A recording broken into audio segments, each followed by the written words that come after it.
He was once the undisputed pride of the Great Xia, adorned with countless military accolades and glory. However, during a mission of paramount importance, he betrayed his kin, defecting to a foreign tribe and turning his blade against his former compatriots. Once these shocking revelations came to light, he instantaneously became the nation's public enemy, with the entire country yearning to obliterate him to assuage their anger. Yet, soon after, the unveiling of a poignant memory allowed the world to glimpse the raw truth and helplessness buried within his heart. His desperate cry of "I want to go home, let me go home" resonated deeply, moving countless souls to tears. On that fateful day, he stood resolute at the precipice of the abyss, facing the foreign army that descended from beyond a billion stars. He proclaimed with unwavering resolve, "This ground is sacred to humanity. Those who dare to trespass shall find no resting place in death." Alarm! The traitor Shurian has infiltrated the border. All combat personnel, follow me immediately to the frontier and bring him to justice. In the Great Xia of Blue Star, massive screens in the squares of every city broadcast the tense situation at the border.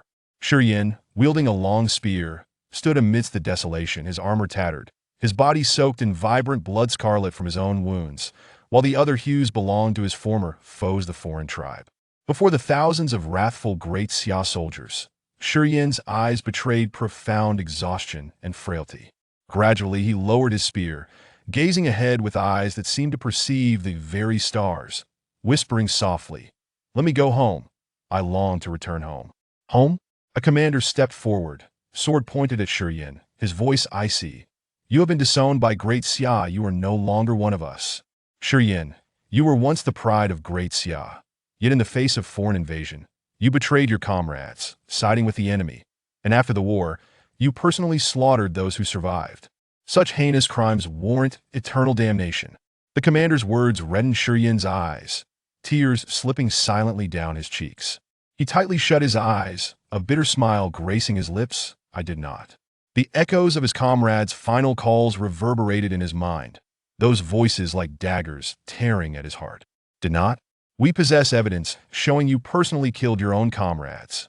Today, let your blood and life serve as a tribute to the heroes of Great Xia. Kill him." At the commander's order, thousands of soldiers roared as they charged toward Shurian, the battle on the verge of erupting. Meanwhile, in the city, a little girl with her hair styled like a princess looked up at the screen, her innocent voice asking her mother, "Why does he only defend and not retaliate?" Her mother affectionately stroked her head, a flicker of complexity in her eyes. "Perhaps he feels guilty." Shurian, once a beacon of hope for the younger generation, was held in high regard by Great Xia. However, 3 years ago, during an encounter with the foreign tribe, he betrayed his nation and allied with the enemy. Moreover, after the war, he returned to his homeland and ruthlessly ended the lives of the surviving comrades. Such transgressions are unforgivable. The mother's tone grew increasingly fervent, filled with hatred and disgust toward Shurian. The crowd around them was equally agitated, some weeping for the fallen, others cursing Shurian in fury. "Then why did he return?" the little girl asked, perplexed. The mother furrowed her brow, mirroring the confusion in her heart. Knowing that returning would lead to his demise, why would he abandon a life of comfort among the foreign tribe? After all, with Shurian's status and strength, he would undoubtedly receive high treatment among them. However, just as the battle appeared to reach its climax, a beam of light suddenly interrupted the commander's assault. A weathered voice resounded, "Take him back for public trial." The next day at noon, under the blazing sun, Shurian was tightly bound by magical ropes to an iron stake in the center of the trial square. The crowd below surged, all there to witness his judgment. "I, Xiao volunteer to be the executioner." A melodious voice rang out as a beautiful young woman in a flowing black gown emerged from the crowd. Her presence immediately captivated everyone's attention. Who would have thought that Xiao Lingxi would come? She is not only the belle of No. 7 University, but also the top of the combat rankings. Lingxi possesses SS-level talent, rivaling the science of imperial clans. Though she studies at No. 7 University, her strength far surpasses that of the geniuses at No. 1 University. An elder on the tribunal opened his eyes, regarding Xiao Lingxi with admiration and warmth.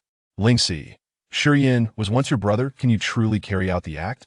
The elder's words stirred a tempest among the crowd, all gazing in shock at Xiao Lingxi and Shiyan. What? Did I hear that correctly? Xiao Lingxi is actually Shiyan's sister?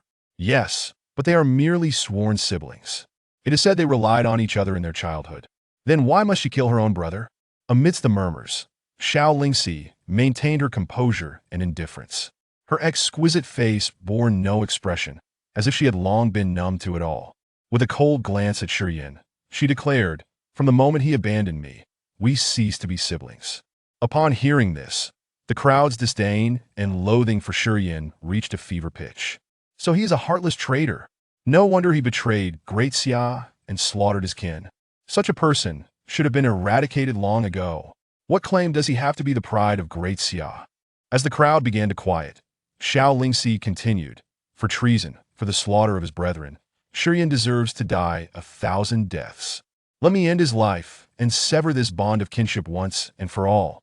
The elder of the tribunal nodded. "Very well, I grant you this opportunity. Lingxi, you are righteous. Quickly, Lingxi, slay this monster. He is unworthy of being your brother." A deafening chorus erupted from the crowd, cheering Xiao Lingxi on.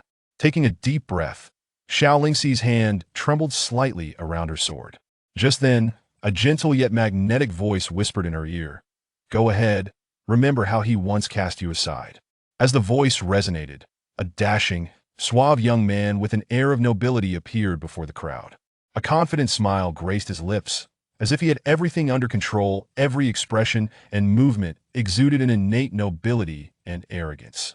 Yet, no one felt he was merely posturing, for he was Lin Yaxuan's scion of the imperial clan. Moreover, he was hailed as the second pride of Great Xia, although this title had always weighed heavily on him, as he remained overshadowed by Shiyan. No one dared to mention it before him, lest they provoke the wrath of this imperial heir. "Look at how Lin Yaoxian gazes at Lingxi. He seems quite interested," someone in the crowd murmured. "Is that even a question? Xiao Lingxi is not only beautiful, gifted, and powerful. Who wouldn't be enamored by her?" Someone retorted. Gradually, the crowd fell silent, for Xiao Lingxi was stepping gracefully toward Shiyan, who was bound to the iron stake. Her movements were light and elegant, each step seemingly gliding atop a lotus leaf. Lingxi Shiyan weakly raised his head, softly calling out to the sister he once knew. His lips were chapped, his body marred with wounds, blood seeping continuously. His pitiful state only reinforced the crowd's belief that even without a death sentence, he would not survive much longer. "Do not call me that." Xiao Lingxi glared fiercely at him, her sword pointed at his throat, her beautiful eyes filled with resentment and fury. "You have disappointed me greatly. Why betray the Great Xia? Why slaughter your own comrades?" Shiyan struggled to pull the corners of his mouth into a bitter smile. "Go ahead, I know you hate me." Having uttered those words, he closed his eyes, seemingly awaiting the final judgment and conclusion. Chapter 2. Retrieving memories. With a sharp exclamation, a spurt of crimson erupted as Xiao Lingxi's sword plunged into his abdomen. This strike was a reminder of your betrayal. Her eyes glistened with unshed tears, which swiftly cascaded down her cheeks, only to be hastily wiped away. She had no desire to display her sorrow in front of the assembly. "Do not blame me. I merely wished to spare you further suffering." Xiao Lingxi withdrew the blade, this time aiming for Shiyan's chest. "Kill him! Kill him!" The crowd erupted once more into a torrent of fervent cries. "Ha! The once esteemed prodigy, now merely a stray dog." Lin Yaoxuan's lips curled into a smirk, his face betraying unabashed mockery. He had awaited this moment for what felt like an eternity. The world ought only to remember his name, yet Shiyan's emergence had overshadowed him entirely. From the day Shiyan was hailed as the foremost prodigy of the Great Xia, Lin Yaoxian had incessantly hoped for his demise. Meanwhile, across various cities and academies, countless individuals were riveted to the grand screens broadcasting the execution. At the moment Xiao Lingxi's sword pierced Shiyan's flesh, applause erupted, a collective yearning for the demon's swift demise. "Lingxi, I am weary. Allow me to depart." Shiyan's hoarse, feeble voice resounded once more. Each word spilled forth, mingling with the blood that flowed from his lips. His once profound eyes, now devoid of life, stirred a ripple of emotion among some onlookers. Alas, he was indeed the greatest prodigy of the Great Xia, yet had fallen to such a woeful state. A young girl, witnessing Shi Yin's tragic yearning for death, could not help but murmur softly in lament. "Why do you pity him? That cursed cold-blooded butcher deserves to be slain." A companion retorted sharply, his face contorted with disdain. As Xiao Lingxi closed her eyes, poised to deliver the final blow, the voice of an elder from the tribunal rang out. "Lingxi, halt. We have received orders to extract Shi Yan's memories, to ascertain if we can glean any intelligence regarding the other races." Upon hearing this, the crowd momentarily fell silent, only to subsequently murmur in agreement. "Yes, let us uncover the dealings this cold-blooded butcher has had with the other races. Thus, let us exact a cruel torment upon him. It would serve as a consolation for those compatriots who perished due to his actions." The audience, elated, felt a sense of exhilaration and anticipation. For memory extraction was not only a formidable technique, but also an exceptionally cruel method of torture. Inflicting unimaginable pain upon the subject, most would succumb to despair and choose death before long. Moreover, employing such technology would consume vast amounts of energy, making it a rarely utilized measure, as the costs would outweigh the benefits. A flicker of complexity and reluctance crossed Xiao Lingxi's eyes. Yet this was an order from above. She could not voice her dissent and silently retreated among the crowd. Furthermore, her heart genuinely yearned to comprehend why Shi Yin had so abruptly abandoned her, and why he had seemingly transformed into a harbinger of death against his own kind. It is deserved. This is his fate. Lin Yaoxian smiled slightly, attempting to grasp Xiao Lingxi's hand in a gesture of comfort. "Thank you," Xiao Lingxi nodded, instinctively withdrawing her hand. This small action sent a chill coursing through Lin Yaoxian. The son of an imperial family, blessed with unmatched talent, background, and appearance, he was accustomed to eliciting awe and admiration from those around him, with countless women vying for his attention. Yet here, he found himself rebuffed by Xiao Lingxi. Before long, various instruments were affixed to Shi Yan's body, one of which, a vibrant steel needle, was inserted into his crown. Blood trickling down his face in a gruesome spectacle. The imagery flickered and was projected nationwide. The crowd held their breath, the world seemingly silenced in that moment, countless eyes fixed upon the grand screen. "Kill!" A soul-shattering roar pierced the air, echoing in the ears of the onlookers. The screen then illuminated, revealing Shi Yin, weapon in hand, drenched in blood, standing atop a mountain peak, his eyes ablaze with murderous intent and fury. Beneath him lay a gruesome tableau of dismembered corpses, rivers of blood pooling around, a veritable sea of enemy bodies. In the distance, a ferocious horde of otherworldly beasts surged towards him, as if intent on engulfing Shi Yin. "Cursed creatures! I shall obliterate you all!" Shi Yan's eyes bulged with rage, his visage contorted, each word laced with an overwhelming desire for vengeance. The weapon in his grip vibrated ominously, in the blink of an eye. He charged into the throngs of enemies. With each swing of his weapon, blood mist swirled, the cacophony of battle resonating through the heavens, stirring the hearts of the spectators. Each viewer felt a surge of empathy, their blood boiling as they were transported into this visceral battlefield. Amidst the baptism of blood and fire, Shi Yan's figure appeared strikingly solitary yet resolute. His movements were as swift as lightning, each assault penetrating the enemy ranks with unerring precision, leaving despairing wails in his wake. Yet, confronted with the relentless tide of foes, his gaze remained unwavering, fueled by an escalating fervor and indomitable spirit. "You all shall perish!" Shi Yan's roar reverberated across the battlefield. Each syllable struck like a heavy hammer upon the hearts of the onlookers, igniting the flames within them. In the stands, some wept openly. Others clenched their fists tightly, their emotions rising and falling in tandem with Shi Yan's struggle. Suddenly, the sky darkened, ominous clouds gathering, thunder rumbling, as an enormous hand descended upon Shi Yan. This hand seemed to harbor the power of annihilation. Wherever it traversed, mountains crumbled, rivers ran dry, and even space itself warped and twisted. Ha ha ha! Before this irresistible force, Shi Yan displayed no hint of fear. He gazed defiantly at the heavens, his spirit ablaze, gripping his weapon, prepared to inscribe a mournful battle hymn with blood and bone. Yet, at that very moment, the image abruptly cut out. The entire arena fell into a profound silence. In truth, the entirety of the great Xia nation shared this stillness, where even the faintest sound of a falling pin could be heard. Shock and disbelief painted the faces of all, with some, overwhelmed by emotion, shedding tears that soaked their garments. What transpired was Yin not a defector to the other races. Why? After a lengthy pause, someone finally uttered this inquiry, which resonated as the collective sentiment of the crowd. A traitor who has forsaken his homeland. Why would he suddenly unleash a massacre upon the other races?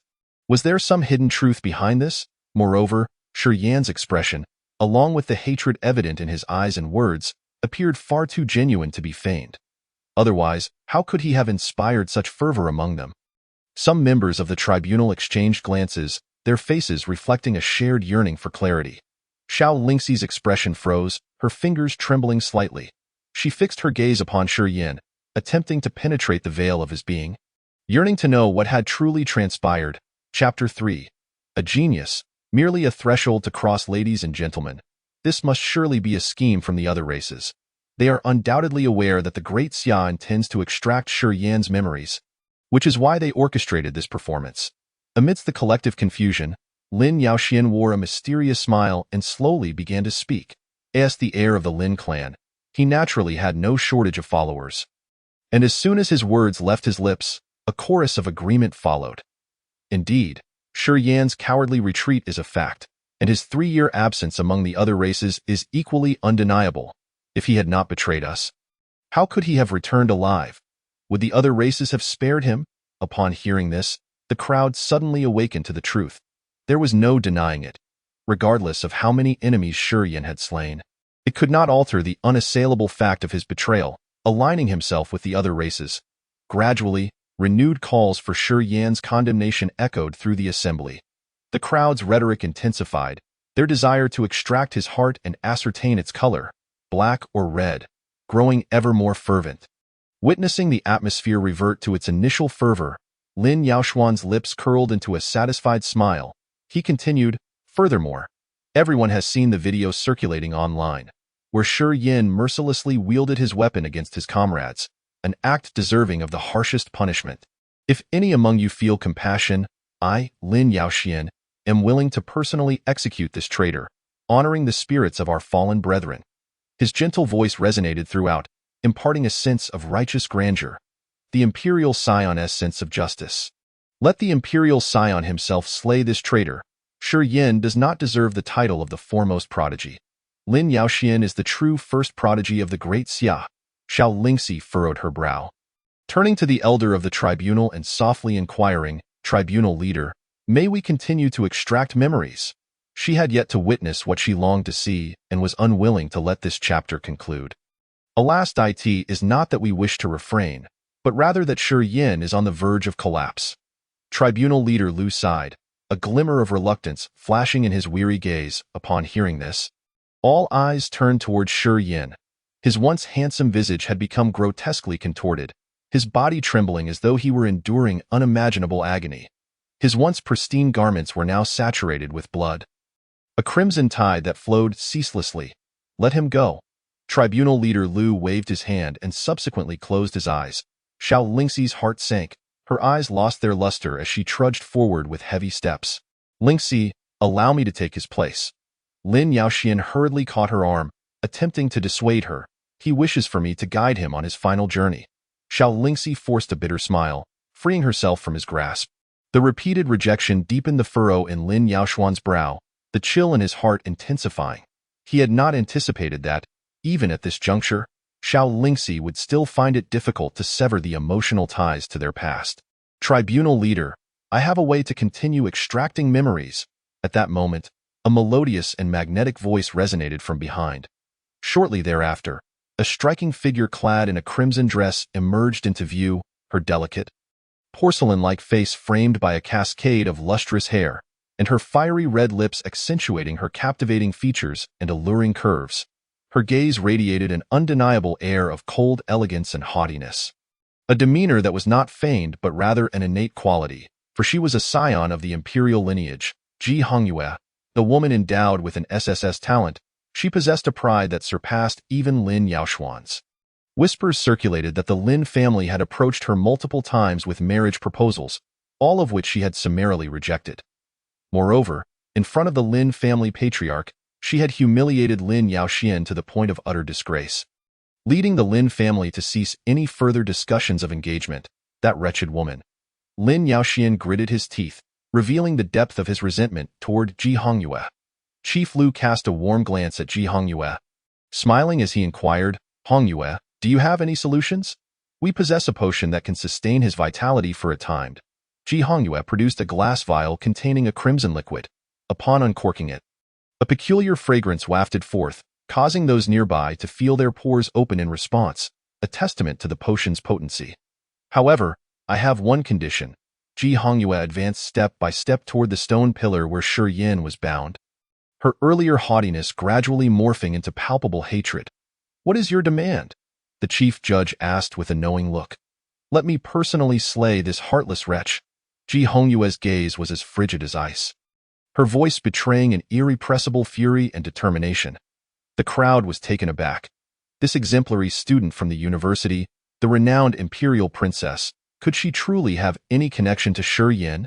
To the onlookers, Shi Yin, being the preeminent prodigy of the great Xia, would undoubtedly elevate his fame to the heavens should he be slain. Yet, whether it was Xiao Lingxi, Lin Yaoxian, or the later Ji Hongyue, all had already achieved widespread renown across the nation. "Alas, I agree to your terms," the chief judge conceded with a resigned nod. Upon hearing this, Ji Hongyue stepped forward, grasping Shi Yan's head, her icy demeanor now nearly tangible. "Why did you kill my brother? He admired you so deeply and trusted you. He even severed ties with his family to follow you."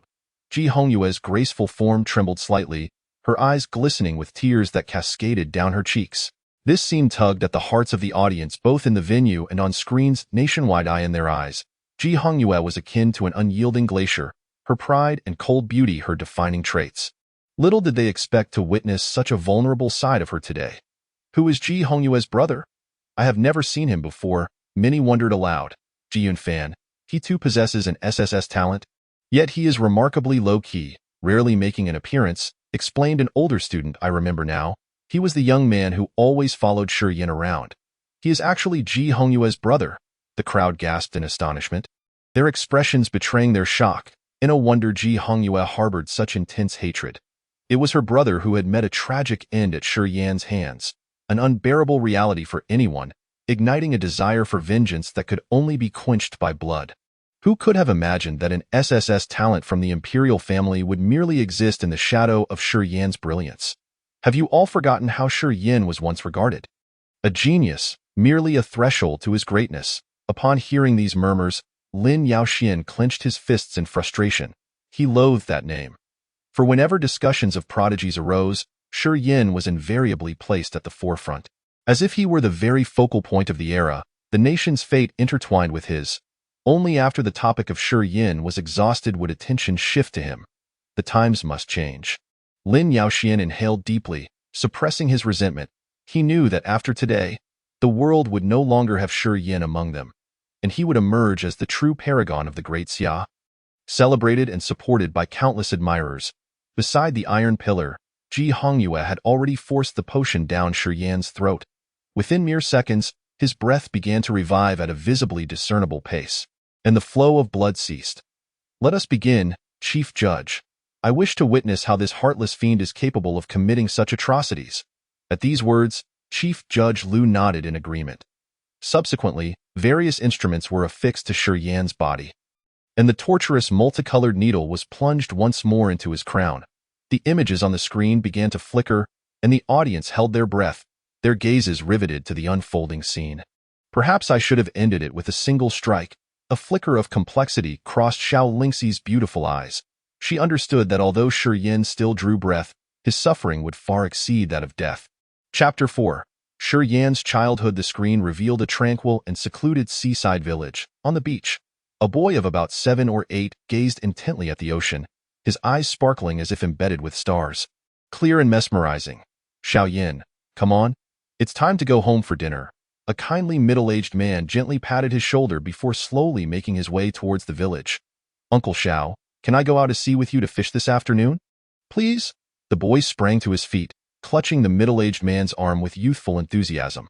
The man paused, affectionately ruffling the boy's hair, and replied with a smile, "You're still too young. Stay home and play with your sister. When you're a bit older, I promise to take you I'm not small anymore." The boy proudly raised his arm, demonstrating his burgeoning strength. In the national square, the crowd quickly recognized the boy as the young Shi Yin.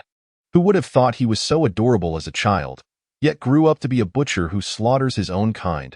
Someone lamented, as the saying goes, one must not judge a book by its cover.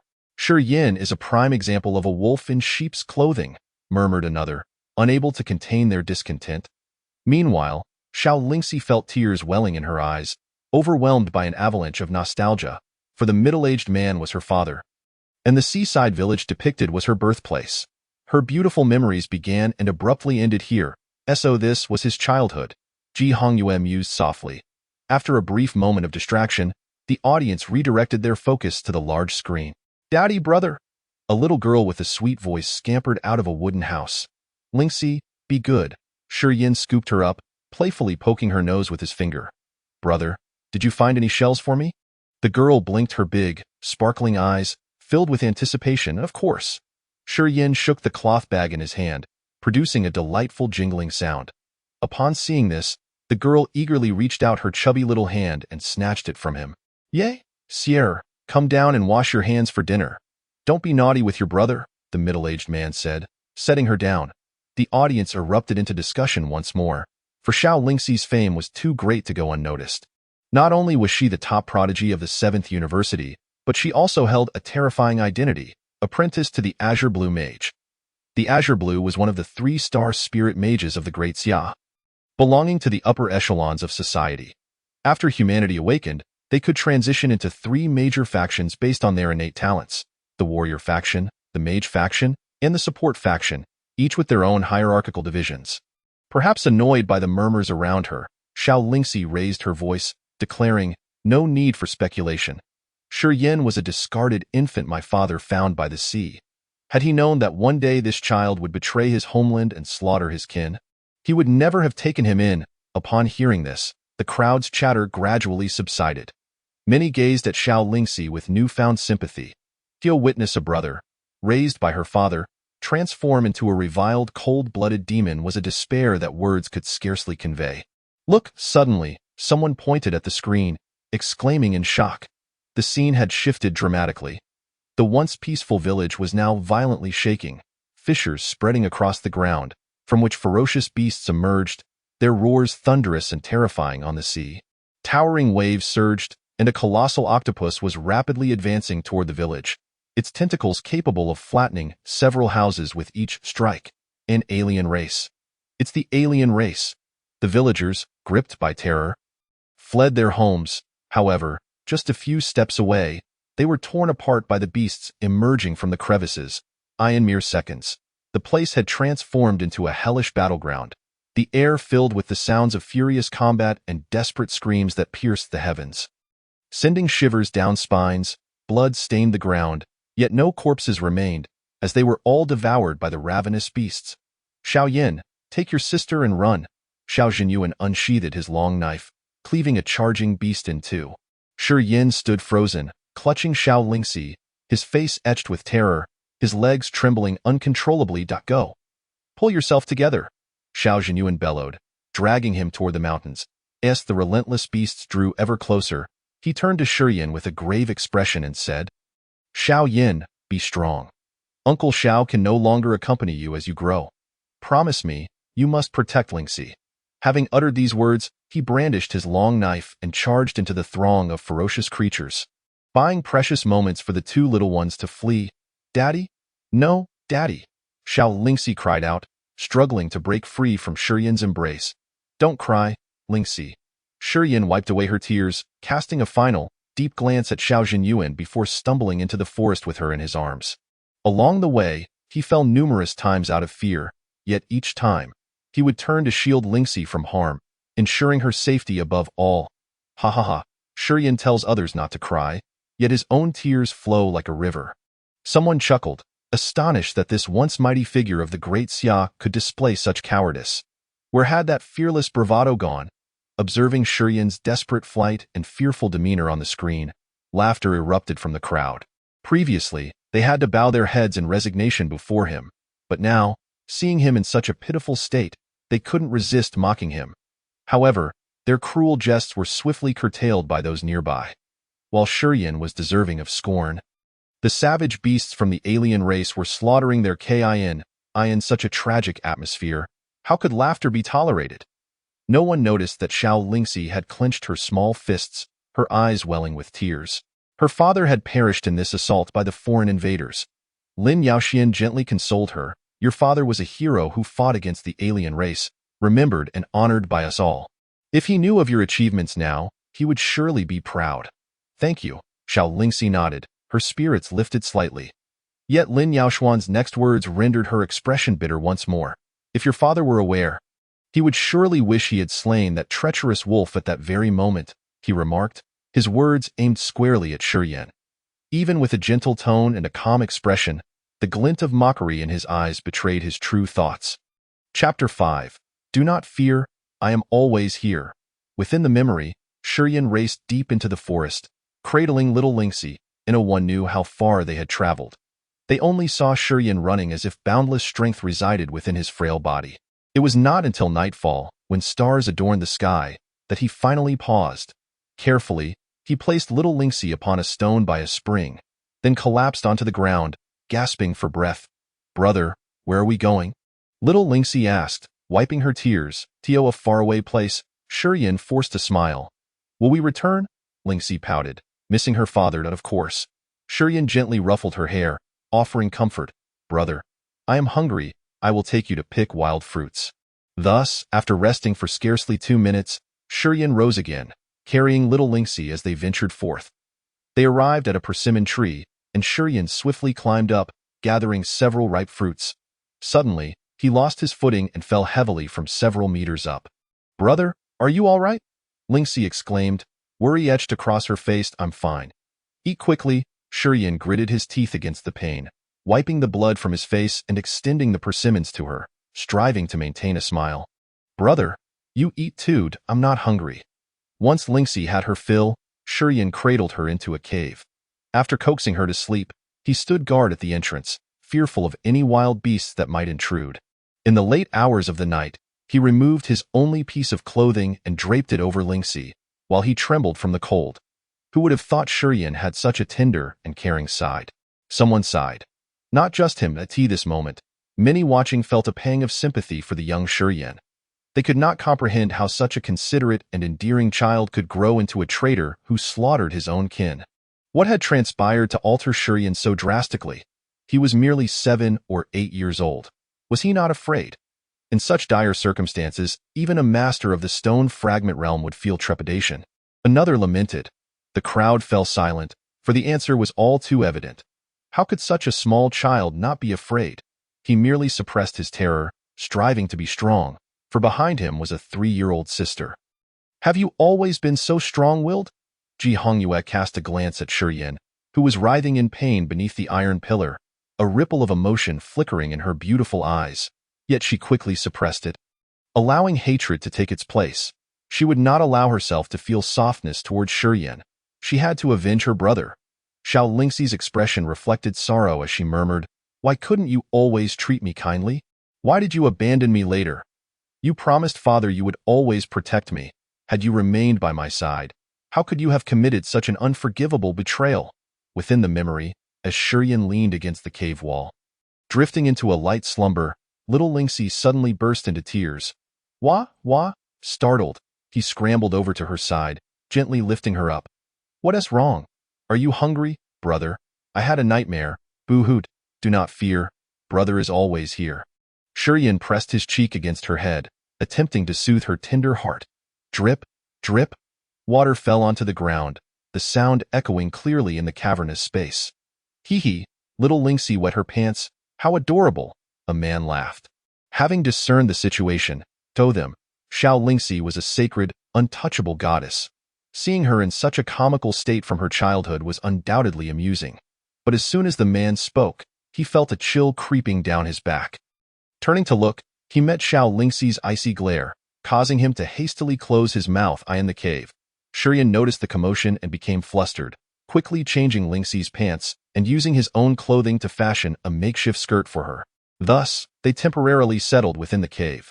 During this time, Shurien played both father and mother, picking wild fruits for Lingxi by day and lulling her to sleep by night. Though life was arduous, his meticulous care touched many hearts.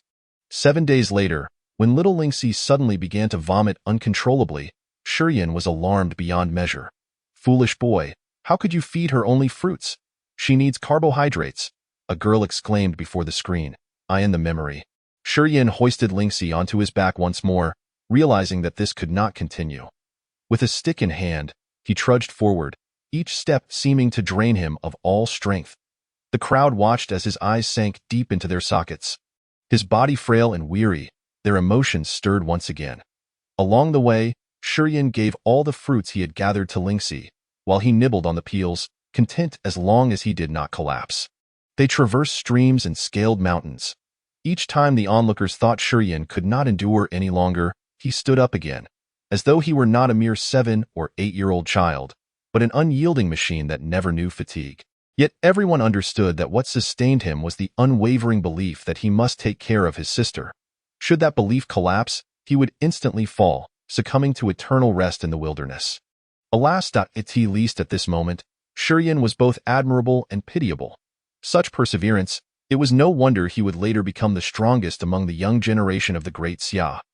They realized that Shurien stood tall, looking down upon all, not only due to his enviable talent, but also because he possessed a steadfastness that many lacked. This moment, many could not help but cast their gaze toward Shurien. Curled on the ground, clutching his head and trembling, a complexity flashed through their eyes as they beheld his suffering brought forth by the reading of memories, a pain few could endure. "Judge, allow me to end this. I cannot bear to watch any longer," Xiao Lingxi cried out, closing her eyes to stem the flow of tears. Before the judge could speak, Ji Hongyue took the initiative to reprimand. "Xiao Lingxi, can you not cease your unreasonable antics? This is an order from above. We must extract information about the alien race from Shurien. How could we forsake this precious opportunity for your momentary compassion?" Lin Yaoxian seized the chance to softly reassure her. "Lingxi, be strong. Remember how this beast abandoned you. Remember the image of him wielding a blade against his own kin." Chapter 6. For the sake of my sister, kneeling is no shame. After calming Xiao Lingxi, Lin Yaoxian turned to the crowd, noting their uneasy emotions, and furrowed his brow. He signaled to a subordinate behind him. The subordinate immediately understood and shouted, "Everyone, do not be deceived by Shurien's appearance. A demon resides within him. If those he slaughtered were your kin, would you still feel pity for him? Shurien deserves to die 1,000 deaths. Such a person must never be forgiven." Upon hearing these words, the crowd awakened from their stupor. When they looked back at the trembling, suffering Shurien, their gazes turned considerably colder. Indeed, a sinner remains a sinner. One cannot afford to show leniency simply due to the tragic circumstances of their childhood. Someone concurred. The scene continued to unfold. After enduring 2 days and nights, Shurien finally emerged from the mountains, carrying Xialingxi, arriving in a city dominated by towering skyscrapers. Beep beep. A sports car sped towards him. Panic flashed across Shurien's face as he instinctively shielded Xialingxi in his embrace. Thankfully, the car screeched to a halt just before colliding with them. Damn it, where did this country bumpkin come from? Can't he see the traffic lights? Shurien sighed in relief, bowed apologetically to the driver, and quietly continued down the street, holding Xialingxi's hand. The street was bustling with pedestrians, each adorned in vibrant and stylish attire. In stark contrast, Shurien appeared as though he had just escaped a disaster, his clothes tattered, his body filthy, and a wound still healing on his face. Yet, Xialingxi was well cared for, aside from her slightly pale complexion. Her face and clothes were pristine. "Brother, I'm hungry." At that moment, Xialingxi's stomach let out an embarrassing growl. "I will find you something to eat." Shurien patted her head affectionately and let her down to hold his hand. As they passed a hamburger shop, Xialingxi suddenly halted, her bright eyes wide with longing as she gazed inside without blinking. "Do you want to eat? Wait for me here." With that, Shurien stepped inside.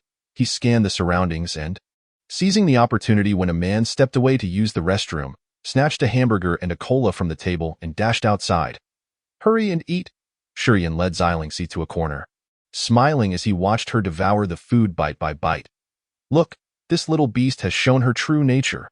She dares to steal even at such a young age. No wonder she would grow up to slaughter her own kind. A lackey of Lin Yaoxian mocked from the plaza. However, no one echoed his sentiments. Instead, they cast him disdainful glances. After all, Shiyin had stolen the food for Xilingxi, not for himself, and this act of affection and indulgence warmed many hearts. After all, Xilingxi had not had carbohydrates in a long time and desperately needed such high-calorie sustenance. That hamburger was the most delicious thing I have ever eaten. Xilingxi murmured, bitterness evident on her lips. If you liked it, I'll take you to eat it every day. Lin Yaoxian consoled her with a smile. Upon hearing this, Xilingxi shook her head in disappointment. She knew she would never be able to eat that kind of hamburger again. On the platform, Ji Hongyue closed her eyes, lost in memories, for Shiyin had once stolen something for her, though not a hamburger, but a very precious beast core. Moments later, the owner of the hamburger emerged in pursuit. You little brat, were you the one who stole my food? He seized Shiyin by the collar, glaring viciously that I'm sorry. My sister was hungry. I promise I'll repay you in the future. Shiyin pleaded. Desperate to protect Xiaolingji 11. Is an apology enough? The man violently threw him to the ground, the impact resonating painfully in the hearts of the onlookers. You filthy beggar. If you can't afford it, then don't steal. With that, he delivered another heavy kick. Shiyin held Xilingxi tightly, remaining silent as he bore the punishment. Witnessing such a scene, murmurs of discontent and anger began to ripple through the crowd gathered before the screens in various cities. Although many did not condone theft, seeing Shiyin willing to endure such suffering for the sake of his sister evoked more sympathy and admiration in their hearts. That fatso must be the first person to strike Shiyin, right? I wonder how he feels watching this scene now. If he were still alive, he would surely be terrified. Thank goodness that scoundrel didn't lay a hand on Xilingxi. Otherwise, I would have dragged him out myself. Lin Yaoxian, sensing Xilingxi's emotional turmoil, comforted her softly. I will help you deal with him. It doesn't matter anymore. This is not a memory worth cherishing. Xilingxi replied with a complex expression. In the days that followed, Shiyin and Xilingxi managed to survive in the city. They found an abandoned factory to temporarily shelter themselves. During the day, Shiyin would scavenge for leftover food from restaurants. Some kind-hearted individuals would share with him, while others with bad tempers would shoo him away. He always reserved the best hot meals for Xilingxi, while he himself ate discarded food from the trash. Although life remained arduous, at least they were shielded from the elements and no longer had to subsist on wild fruits. Shiyin also collected empty bottles to sell, using the proceeds to buy warm clothing and snacks for Xilingxi, while he continued to wear the same shabby outfit without change. Thus, their days passed in a monotonous but peaceful manner until one fateful night. Lingxi, are you okay, brother? I feel so hot all over. Is Yaoxi going to die? If I die, will I get to see Daddy? Xilingxi's cheeks were flushed, beads of sweat forming on her forehead, her frail body trembling uncontrollably. Without a moment to spare, Shiyin scooped her up and raced through the city. As he ran, he reassured her. Don't be afraid, Lingxi. Brother will take you to see a doctor. You will be better soon. However, it was late, and after running several blocks, all the clinics were closed. Even those still open turned him away upon seeing his disheveled appearance. In a fit of desperation, Shiyin knelt before one clinic. Please? Doctor, save my sister. I will do anything you ask if you agree to help her. Sigh. Come in, the doctor sighed, opening the door for them. This scene stirred ripples in the hearts of the onlookers once more. In their memories, Shiyin had always been a figure of pride, revered by countless people. They had never imagined he could find himself in such a humble position. You were so kind when you were young. Why did you resort to such actions later on? Ji Hongyue inquired softly, seeking answers from the void. After placing Xilingxi on the examination table, the doctor's hands glowed with a green aura as he began to scan her body. In the Great Xia Kingdom, only those who awakened and transitioned to supportive professions could qualify as doctors. A few minutes later, the doctor halted his actions. Seeing this, Shiyin rushed over, gripping his arm anxiously. Doctor, how is she? What is wrong with my sister? The doctor shook his head, a grave expression on his face. She has cold energy in her body. At my level, I can only barely stabilize her condition. If you wish to save her, you must find a senior support specialist, typically found in large hospitals or schools. Hearing this, Shurian collapsed to the ground in despair. "It's all my fault. I failed to take care of my sister." He buried his head in his hands, consumed by guilt. The costs of a large hospital were beyond his means. He couldn't even afford the registration fee, let alone engage a senior support specialist. Moreover, he was not a student, making it even more unlikely to receive assistance from a mentor at a school. Tomorrow, Haiching No. 1 High School will hold an awakening ceremony. Although you're not a student there, you can still try your luck. If you show great talent, they might make an exception and accept you. Upon hearing this, Shurian suddenly felt a surge of hope. "Thank you, doctor. I will go try tomorrow. Please take care of my sister." Chapter 7. Testing talent. The next morning, Shurian arrived at Haiching No. 1 High School. He did not enter but instead crouched by the wall, peering in to observe the awakening ceremony. The spacious playground was filled with students, easily numbering over 10,000. At the center of the platform stood a large spherical object, radiating a kaleidoscope of colors, crafted from an unknown metal. At that moment, an elderly man adorned with the principal's medal ascended the podium. His appearance immediately sparked chatter among the viewers. "Isn't that Judge Liu? He actually encountered Shurian when they were young. He has risen through the ranks quite swiftly. In just over a decade, he has become a judge." Meanwhile, Lu Tsong, the subject of the moment, gazed at the screen, lost in thought, his eyes reflecting a myriad of complex emotions as he pondered. Returning to the scene, Lu Tsong announced loudly, "Everyone can undergo awakening and transition at the age of 16. Talent varies, influencing the pace of future cultivation. The levels of talent are categorized as SSS, SS, S, A, B, C, D, E, F, and G. The majority fall between D and G. While those who reach C can be considered elite, B represents excellence, S signifies genius, a rarity among thousands. If one achieves S, they are a genius among geniuses and will receive substantial support from the school. Currently, our school has 35,000 students. I do not have high expectations, and if we can produce one S talent, I will be overjoyed. As for SS, such individuals are either born with exceptional physiques or hail from royal lineages, destined for greatness from the moment of their birth." Upon hearing this, envy flickered across the faces of the students in the playground. The spirit warrior physique documented in books refers to individuals with exceptional attributes. In the same realm, an ordinary person can shatter a 100-pound boulder with a punch, while a spirit warrior can crush 1,000 pounds. These individuals are inherently suited for combat. The same logic applies to spirit mage and spirit support physiques. Within the same realm, the effectiveness of their spells and skills surpasses that of ordinary talent by a considerable margin. SS talent is even more terrifying. Perhaps only one arises among millions. And even royal families would groom such individuals as heirs. If they are not of royal descent, they would be taken by the authorities and personally apprenticed by high-ranking figures. Lu Tsong's explanation left the nationwide audience pondering. Familiar figures such as Ji Hongyue and Lin Yaoxian are of SSS-grade talent, currently serving as heirs to their respective families. Although Xiao Lingxi is not of imperial lineage, she is a direct disciple of the eminent and revered Blue Mage.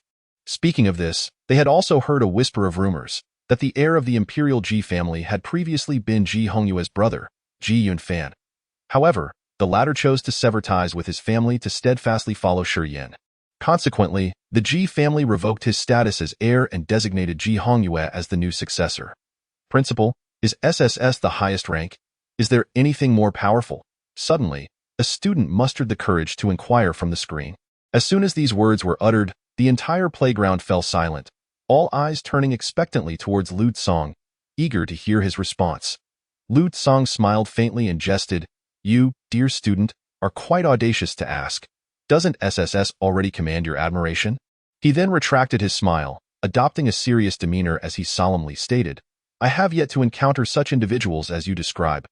However, I have heard from my teacher that there are rumors of a rank above SSS, which is no longer denoted by letters but is referred to as the supreme grade.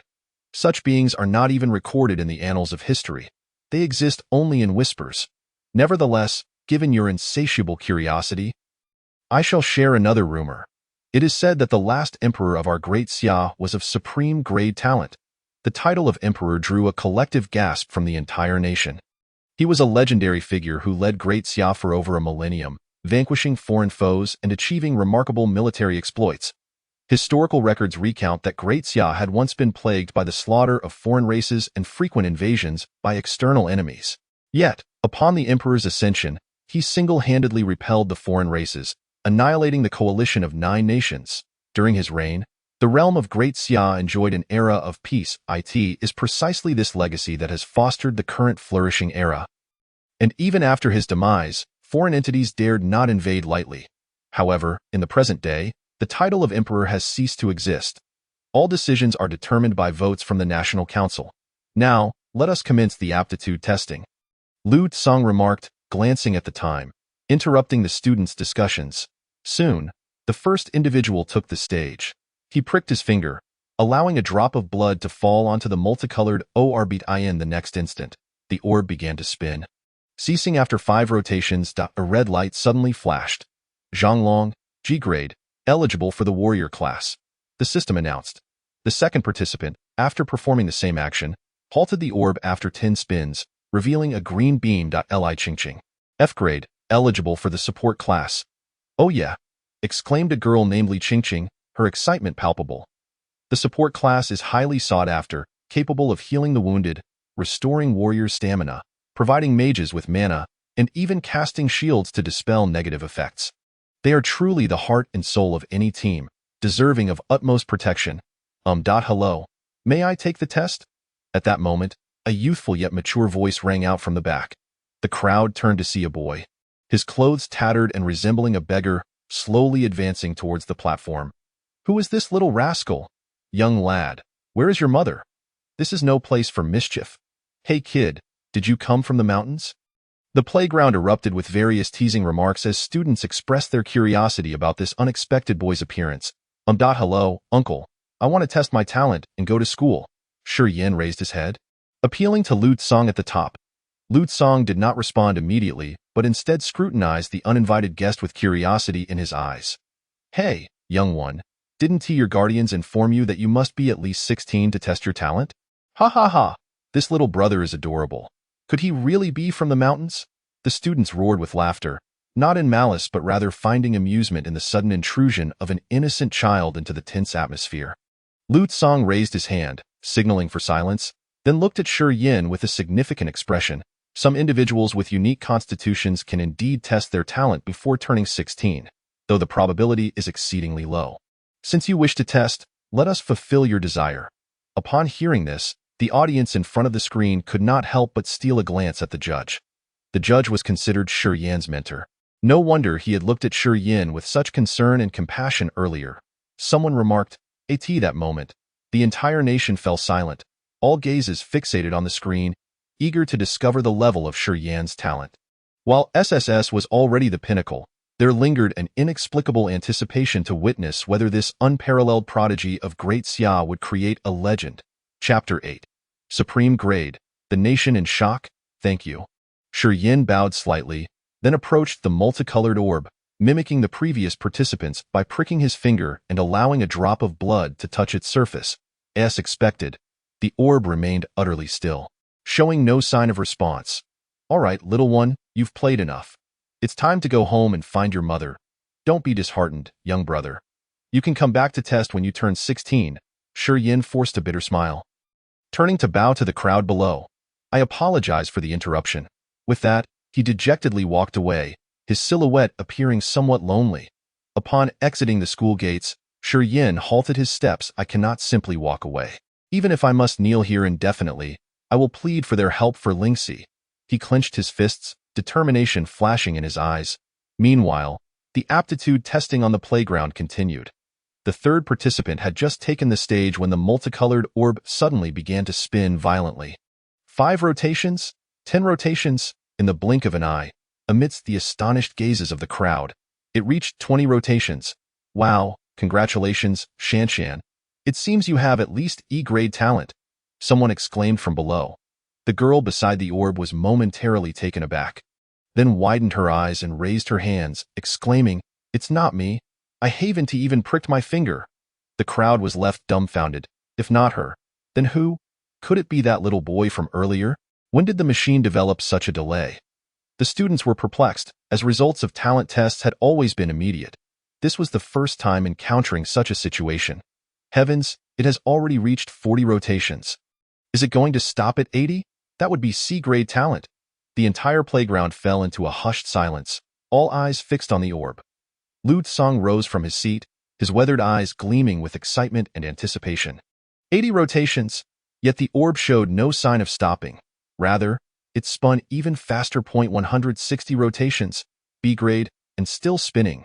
Could that little boy be an A-grade genius? Students covered their mouths, stunned. A-grade talent is incredibly rare. 1 minute later, the orb surpassed 320 rotations, still turning. Could the machine be malfunctioning? Someone gasped. Impossible. It hasn't malfunctioned in centuries. That boy must be a genius among geniuses. He is S-grade. My heavens, I am witnessing an S-grade genius today. 2 minutes later, the orb surpassed 640 rotations. At that moment, everyone was rendered speechless, for it continued to spin. The only sounds that filled the playground were the rapid whirs of the orb and the collective gasps of astonishment.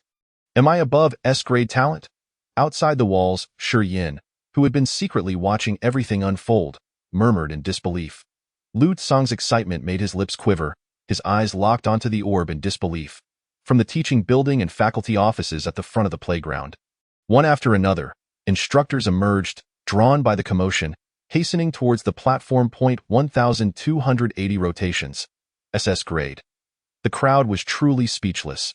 Even within the imperial family, it is exceedingly rare to encounter a monster of SS grade talent.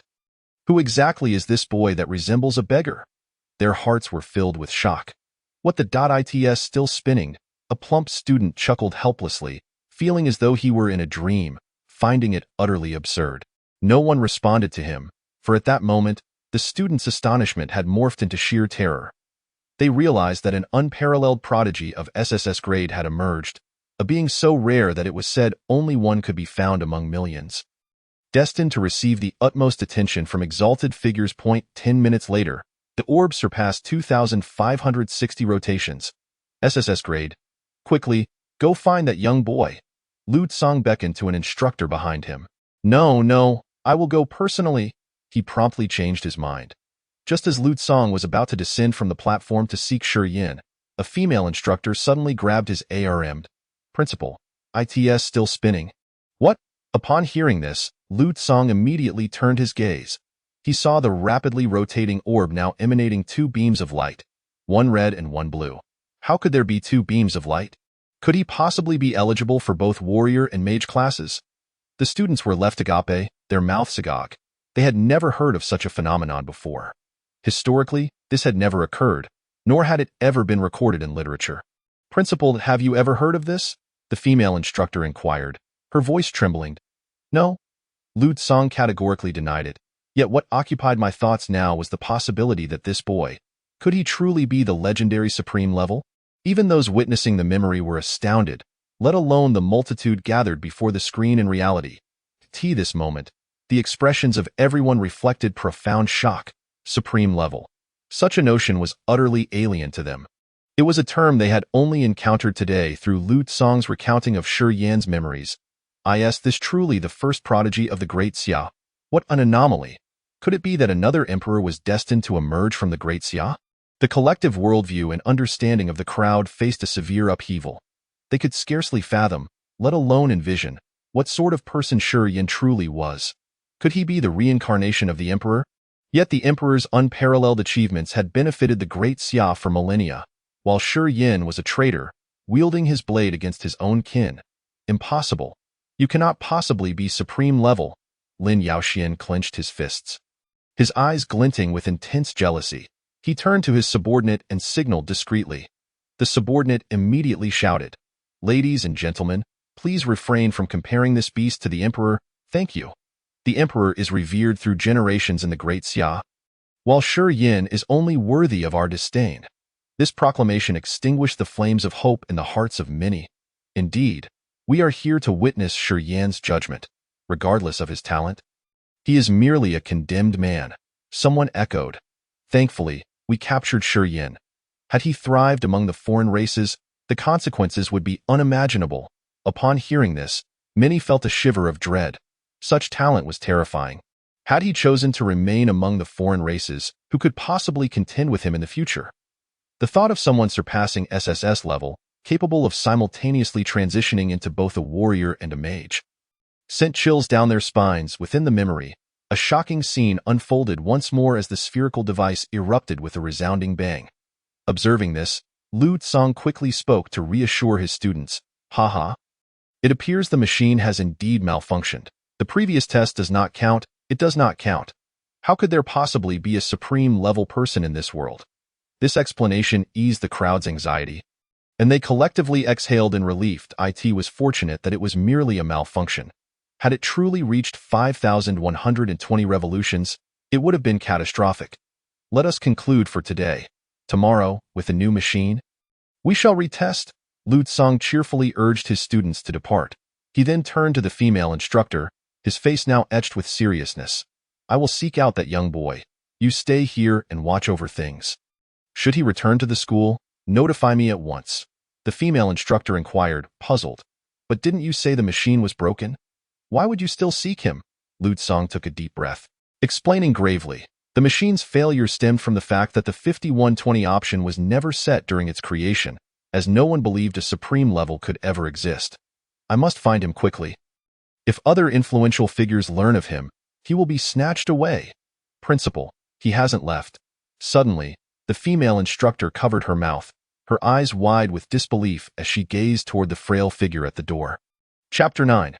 Similar to the emperor, upon hearing this, Lu Tsang immediately followed her gaze. Upon seeing Shi Yin standing at the school gate, he swiftly approached him. Child, come with me. Lu Tsang led him to a secluded corner and, brimming with excitement, asked, What is your name? Shi Yin. Excellent, Shi Yin. Would you like to become a student of Haicheng No. 1 High School? I could, but... Shi Yin's face revealed hesitation. You must grant me one request. Upon hearing this, Lu Tsang's hand trembled on his shoulder, his voice filled with enthusiasm. Absolutely. Not just one request. I would fulfill 1,000 or 10,000 for you. My sister is ill and requires a seasoned healer to save her. Shi Yin stated, Of course. Lu Tsang repeated enthusiastically, his words barely concealing his joy. Not just a seasoned healer. I could procure an extraordinary healer from the officials for you, he proclaimed confidently. Lu Tsang's demeanor elicited murmurs of astonishment from the audience watching from the screen. TSK. The presiding judge must have truly favored Shi Yin in the past. I wonder what he feels now. Is he regretting his decision? Upon these words, many turned their gazes toward the presiding judge atop the platform. Unfortunately, he remained with his eyes tightly shut, leaving his thoughts inscrutable. Hey, do you think Shi Yin has survived this long because of the presiding judge? Someone whispered. Before the sentence was completed, another nearby interjected sternly. Be quiet. How dare you speak such nonsense? The presiding judge has always been impartial and would never favor anyone. While that was said, many were silently pondering. Given the presiding judge's apparent fondness for Shi Yin and the memories, it was impossible to believe he wasn't concerned for this student. Initially, when Shi Yin was to be executed in the borderlands, it was the members of the judgment team who intervened, insisting he be brought back for public trial. Later, when Xiao Lingxi prepared to deliver the final blow to Shi Yin, it was again the presiding judge who intervened, stating that the higher-ups wanted to access his memories. This was merely what was known to the public. There may have been even more undisclosed events. With these thoughts, the audience in front of the screen began to doubt. Was it truly the higher-ups who sought to access memories, or was the presiding judge trying to prove something? Within the memory, Lu Tsang had already brought several seasoned healers to accompany Shi Yin to the clinic. Suddenly, a striking figure blocked their path. She wore a flowing blue dress, her long hair billowing in the wind, shimmering with a crystalline sheen under the sunlight. As the camera zoomed in, the crowd finally beheld her exquisite features, flawless in every regard, with blue eyes as clear as the ocean, the Azure Mage. Could it be that she had come for Shi Yin as well? It was unexpected that the Azure Mage had crossed paths with Shi Yin so early on. The audience before the screen was filled with reverence, their gazes and words reflecting deep respect. One of the three foremost mages of the Great Xia, the Azure Mage represented absolute power and status. With a mere wave of her hand, she commanded immense authority. At this juncture, many discreetly glanced at Xiao Lingxi. After all, She was the sole direct disciple of the Azure Mage, a status that rivaled the heirs of the imperial family, evoking envy among the crowd. "Master," Xiao Lingxi called softly, her tone laced with longing. It was likely that the Azure Mage recognized your talent at this moment, thus taking you as her disciple, Lin Yaoxian remarked, attempting to curry favor. Xiao Lingxi shook her head in confusion, her eyes clouded. She had no recollection of the subsequent events and was unaware of what had transpired. Having encountered the Azure Mage, Lu Tsong and several instructors bowed in greeting. The Azure Mage waved her hand dismissively, then turned her gaze to Shi Yin. "You may leave. I will personally mentor this child." Lu Tsong's expression was one of regret, yet he dared not protest. After casting one last deep glance at Shi Yin, he took his leave with his companions. "Sister, can you also save my sister?" Shi Yin inquired of the Azure Mage. She did not answer directly, but instead held his gaze, as if trying to see through him. After a prolonged moment, a faint smile finally graced her icy features. "You resemble him so much. You truly do." "Sister, who do you mean?" Shi Yin, feeling slightly embarrassed under her scrutiny, asked, his face flushed. "The Emperor," the Azure Mage replied softly, her eyes drifting into the distance, her beautiful visage reflecting nostalgia. "Who is the Emperor?" Shi Yin asked, puzzled, following her gaze, yet seeing nothing. The Azure Mage smiled gently, returning her attention to Shi Yin. "Come, I will go save your sister." The brief exchange between the two ignited a tremendous uproar across screens nationwide. Even the presiding judge Lu Tsong, who had kept his eyes shut, suddenly opened them, staring at Shi Yin with undisguised astonishment. He had been completely unaware of this situation. Had it not been for the Azure Mage mentioning it in Shi Yin's memories, he would never have imagined that Shi Yin bore such a resemblance to the legendary emperor. What a remarkable coincidence. Could it be that Shi Yin was indeed the reincarnation of the emperor? The audience of the Great Xia felt a sense of disorientation, struggling to accept this revelation. The name of the emperor was one they had only encountered in texts. No one had ever seen his true likeness, nor had any videos related to the emperor surfaced. Were it not for this legend passed down through generations, they might have doubted the very existence of such a figure, considering him a fabricated hero. With such thoughts, the crowd began to pray, hoping it was merely a coincidence. After all, the emperor's unmatched achievements had safeguarded the Great Xia for millennia. Should there be any connection between him and the despised Shi Yin, it would be more painful than death itself. The former had protected the Great Xia for 1,000 years, while the latter was a traitor who turned against his own people. If they were indeed the same person reincarnated, it would feel as if the heavens themselves were collapsing upon the Great Xia. "Sister, what is happening to my sister?" In the clinic, Shi Yin looked sorrowfully at the unconscious Xiao Lingxi and anxiously inquired. The Azure Mage examined Xiao Lingxi with healing light, scanning her several times. Finally, she sighed, her expression grave. "This is not a simple case of coldness penetrating the marrow. She was infected while still in the womb." Upon hearing this, Shi Yin collapsed to the ground, utterly drained of energy. Although he did not fully comprehend the implications, it was clear from the Azure Mage's expression and tone that the situation was indeed dire. "Sister, I beg you, please save her. I implore you." After a moment of bewilderment, Shi Yin suddenly knelt before Yulan with a thud, tears streaming down his face. Yulan hurriedly helped him to his feet, offering comfort. "There is only one way to save her. As long as I can save her, I would do anything." Shi Yin wiped away his tears, his expression shifting to one of fervent determination. Chapter 10. Nourished by blood. Bestow upon you SSS, rank. Her condition cannot be cured in one fell swoop. It requires gradual nurturing.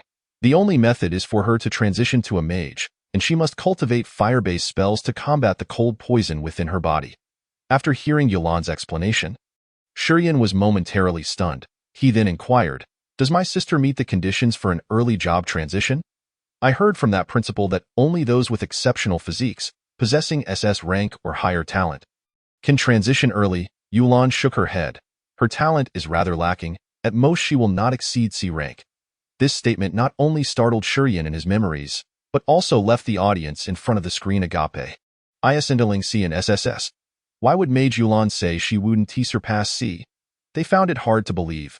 After all, Xiao Lingxi was undeniably an SSS, without a hint of exaggeration, or she wouldn't have been the pride of No. 7 University. However, One detail did align with Shurian's recollection. She was indeed a fire mage.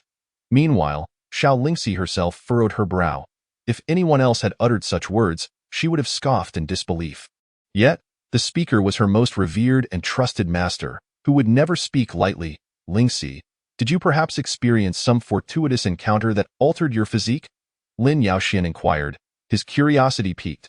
As a scion of the imperial lineage, he understood the significance of Yulan's level. One could typically gauge a person's talent from a young age, and it was rare to be mistaken. I don't know. I truly lack that memory. Xiao Lingxi shook her head, her expression clouded with confusion. I in the realm of her memories, she pondered. What should I do? Can she hold on until she turns 16? Shurian gently caressed the feverish cheek of young Lingxi. Tears once again spilling from his eyes, Yulan smiled mysteriously, gazing at him with profound meaning. You can alter her talent. What must I do? Shurian sprang to his feet, his eyes brimming with anticipation. Feed her with your supreme-grade blood essence, tirelessly, for 3 years, and she will become S rank.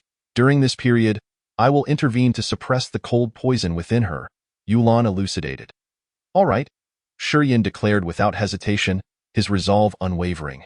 The decisiveness of his demeanor left the onlookers with a sense of a W-it-at-t that moment. It seemed to them that Shurian would not hesitate to sacrifice his life, let alone offer his blood. However, Yulan's subsequent words chilled his heart once more. This method, I cannot guarantee will succeed. It only holds a certain probability. There was once a person who used this method to evolve my talent from G rank to SSS rank. At this juncture, Yulan looked again towards the sky outside. Though nothing was there, it seemed to her that an invisible shadow was perpetually watching her. Is he the Emperor brother? Shurian inquired softly. Yes. Yulan did not evade the topic any longer. Offering a faint smile, the audience in front of the screen was once again struck with astonishment. In no wonder Yulan's gaze towards Shurian held an inexplicable essence. It turned out she shared an extraordinary bond with the Emperor. Heavens! Mage Yulan is from the same era as the Emperor. Doesn't that make her over 1,000 years old? What's so strange about that? Yulan is the pinnacle of star mages. A long lifespan is quite normal. Isn't it? Those ancient beings of the imperial lineage, aren't they all over 1,000 years old? Once this was stated, many nodded in agreement. The more worldly prodigies, however, remained unfazed, as if they had long been aware of Yulan's true age. But soon, another topic arose, reigniting the curiosity of the audience. Given that a figure of Yulan's stature had lived to this day, how did the Emperor meet his demise? This question left everyone perplexed. They too were curious. The Emperor had single-handedly repelled the alien races and the coalition of 9 nations, so why had he suddenly vanished? Moreover, since the Emperor's time, the Great Xia had not established another monarch. As if evading or shunning something, or perhaps that position was perpetually reserved for the Emperor, awaiting his return one day? With this line of thought, the crowd dared not ponder further, finding it increasingly absurd. Instead, they redirected their focus back to the screen, eager to uncover what had caused Shurian's drastic change in temperament.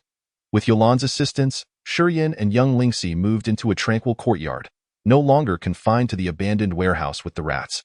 Brother, is this really milk? Why does the color seem a bit strange? Young Lingxi asked, holding a bowl of red and white liquid. Drink up. This is a newly developed premium milk, Shurian replied with a tender smile. Providing a casual excuse, upon hearing this, young Lingxi began to gulp it down eagerly. How fishy! After finishing, she stuck out her tongue at Shurian. In the days that followed, the siblings' lives stabilized. Shurian would extract half a bowl of fresh blood each day, mixing it into the milk for young Lingxi to drink, to the extent that the wounds on his hands had never healed. Appearing deep and ghastly a month later, young Lingxi's complexion improved remarkably. Her entire demeanor radiating a light and ethereal quality. In contrast, Shurian's appearance deteriorated. He grew paler and thinner. 3 months later, Shurian's eye sockets were deeply sunken, his complexion increasingly ashen, as though he might collapse at any moment. Each day, he would secretly apply makeup to conceal his frailty and exhaustion, not wanting young Lingxi to suspect anything amiss. One morning, while on his way to buy groceries, Shurian suddenly fainted on a secluded path. Time passed, yet he did not rise again, as if he were too weary, wishing to sleep forever. It wasn't until evening, when the heavens unleashed a torrential downpour, that Shurian struggled to rise. Merely standing up caused him to collapse multiple times. I cannot die yet and my sister is still waiting for me at home. She cannot lose me. He picked up the food from the ground, weakly taking one painstaking step after another towards home, each step appearing exceedingly arduous. The audience understood that what sustained him at that moment was his willpower, that promise he once made to young Lingxi. Do not fear, brother is always here. This determination mirrored the resolve Shurian had displayed when he carried his sister through the forest. Now, it resurfaced again, for his sister needed him. When Shurian finally returned home, it was already midnight. Young Lingxi rushed over to embrace him. Brother, where have you been? I was so scared. Shurian forced a smile, tenderly responding, do not fear. Are you hungry? I will make you dinner. Chapter 11. Job Transition. The first in history many of the audience members from Great Xia had reddened eyes. Yet, to avoid ridicule and disdain from others, they forcibly held back their tears. Shurian's unwavering determination and his relentless devotion to his sister profoundly moved them. Oh, it is difficult for me to connect the child he once was with the traitor he is now. Someone voiced their thoughts. Yet, this sentiment resonated with many. He was only 8 years old. How many could achieve such feats at that age? When this question was posed, silence enveloped the room, and for a long time, no one answered. Under the protection of Great Xia, everyone present had enjoyed a blissful childhood. Although there were rich and poor, the vast majority had lived happily. Yet, Shurian's childhood was devoid of joy, filled only with responsibility and promises. His rise to become the foremost prodigy of Great Xia was not solely due to talent. It was his resilience and courage that set him apart, qualities most of them could never possess. This assertion met no rebuttal, for while many geniuses exist, merely relying on talent is far from sufficient to ascend to the pinnacle of greatness. Without Shurian's tenacity, even with supreme talent, he might still fall short of the SSS elite. Why do I lack this memory? Why? Xiao Lingxi trembled slightly, tears cascading down her cheeks. She remembered her father's death, the invasion of the alien races, and everything that transpired with Shurian in the depths of the forest. Yet, she could not recall the moments nourished by Shurian's blood. Beside her, Lin Yaoxian rolled his eyes and gently comforted her. Do not be deceived by him. Think about how you have fared these years after he abandoned you. Xiao Lingxi bit her lip, offering no response. Now, having witnessed Shurian's memory, she felt no lingering resentment. Lin Yaoxian furrowed his brows, then cast his gaze around. Upon seeing the expressions of the crowd, jealousy intensified in his eyes. He turned to his subordinates, signaling them with a glance. His subordinates understood instantly, raising their voices to shout. Everyone, I acknowledge that Shurian was a person of conscience in his youth, but he has merely become a beast in adulthood. Do not let sympathy cloud your judgment. Remember his cold-blooded demeanor when he slaughtered his own kin. However, his words failed to elicit the desired response. Many in the audience no longer felt the same indignation as before. With only a few joining in to vocally condemn Shurian, at that moment, another member of the imperial lineage stepped forward to counter. Stop howling. We will discern right from wrong. Are we not witnessing Shurian's memories right now? Do not exploit public opinion to incite emotions. At present, one cannot help but wonder if there is some hidden truth behind the matters at hand. Upon uttering these words, the subordinate of Lin Yaoxian was left with no choice but to fall silent. Wary of provoking the other party, that day, Yulan returned, her expression laced with concern as she said, You must cease nourishing her with your blood. I overlooked a critical factor. When the Emperor altered my talents using the same method, he was already a supreme being, while you are merely an ordinary man now. If this continues, you may not survive a year. Upon hearing this, Shurian maintained a calm demeanor, revealing no signs of fear. With unwavering determination, he replied, It's all right. I can endure and I will surely persist for 3 years. Yulan sighed softly, then slowly stated, I shall assist you in initiating your job change now. Initially, I intended to wait for 3 years. But it seems we cannot afford such a delay, or you truly will perish. Excellent. This means I can provide my sister with even more blood, Shurian exclaimed, filled with excitement. You child, still thinking of your sister at this moment. You are indeed quite similar to him. Yulan shook her head, a flicker of reluctance dancing in her beautiful eyes. That evening, after lulling Xiao Lingxi to sleep, Shurian sought out Yulan by the seaside. Step inside, Yulan instructed, gesturing toward a magical circle she had conjured on the sandy shore. Nodding in understanding, Shuryen removed his clothing and shoes and entered the circle, illuminated by a shimmering blue light. Typically, individuals could undergo a job change using the essence of transformation liquid, a simple process. However, those with an S-level talent are treated differently. They must enter a specialized magical transformation to awaken their inner potential. As a mage, I can only assist you in becoming a mage. Tomorrow, I will invite the principal of Haicheng No. 1 High School. He is a warrior and can help you transition into a warrior. She explained. The magical circle contained 12 symbols representing wind, fire, water, earth, thunder, light, darkness, space, time, life, death, and spirit, and you must engage your heart to comprehend them. The average person can grasp only one, while individuals with SSS-level talent may master at most 2. With the Emperor's aid, I once mastered 3. I hope you can astonish me as well. After her introduction, Yulan sat on the ground and began to chant incantations. In the next moment, the magical circle began to spin violently, its blue light illuminating the entire beach. As time ticked by, Shuryen's body gradually lifted off the ground. Half an hour later, the previously serene beach was suddenly beset by a fierce wind.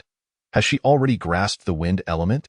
Yulan opened her eyes to take a glance and then intensified her efforts. Boom! Moments after the wind began, streaks of lightning flashed across the sky.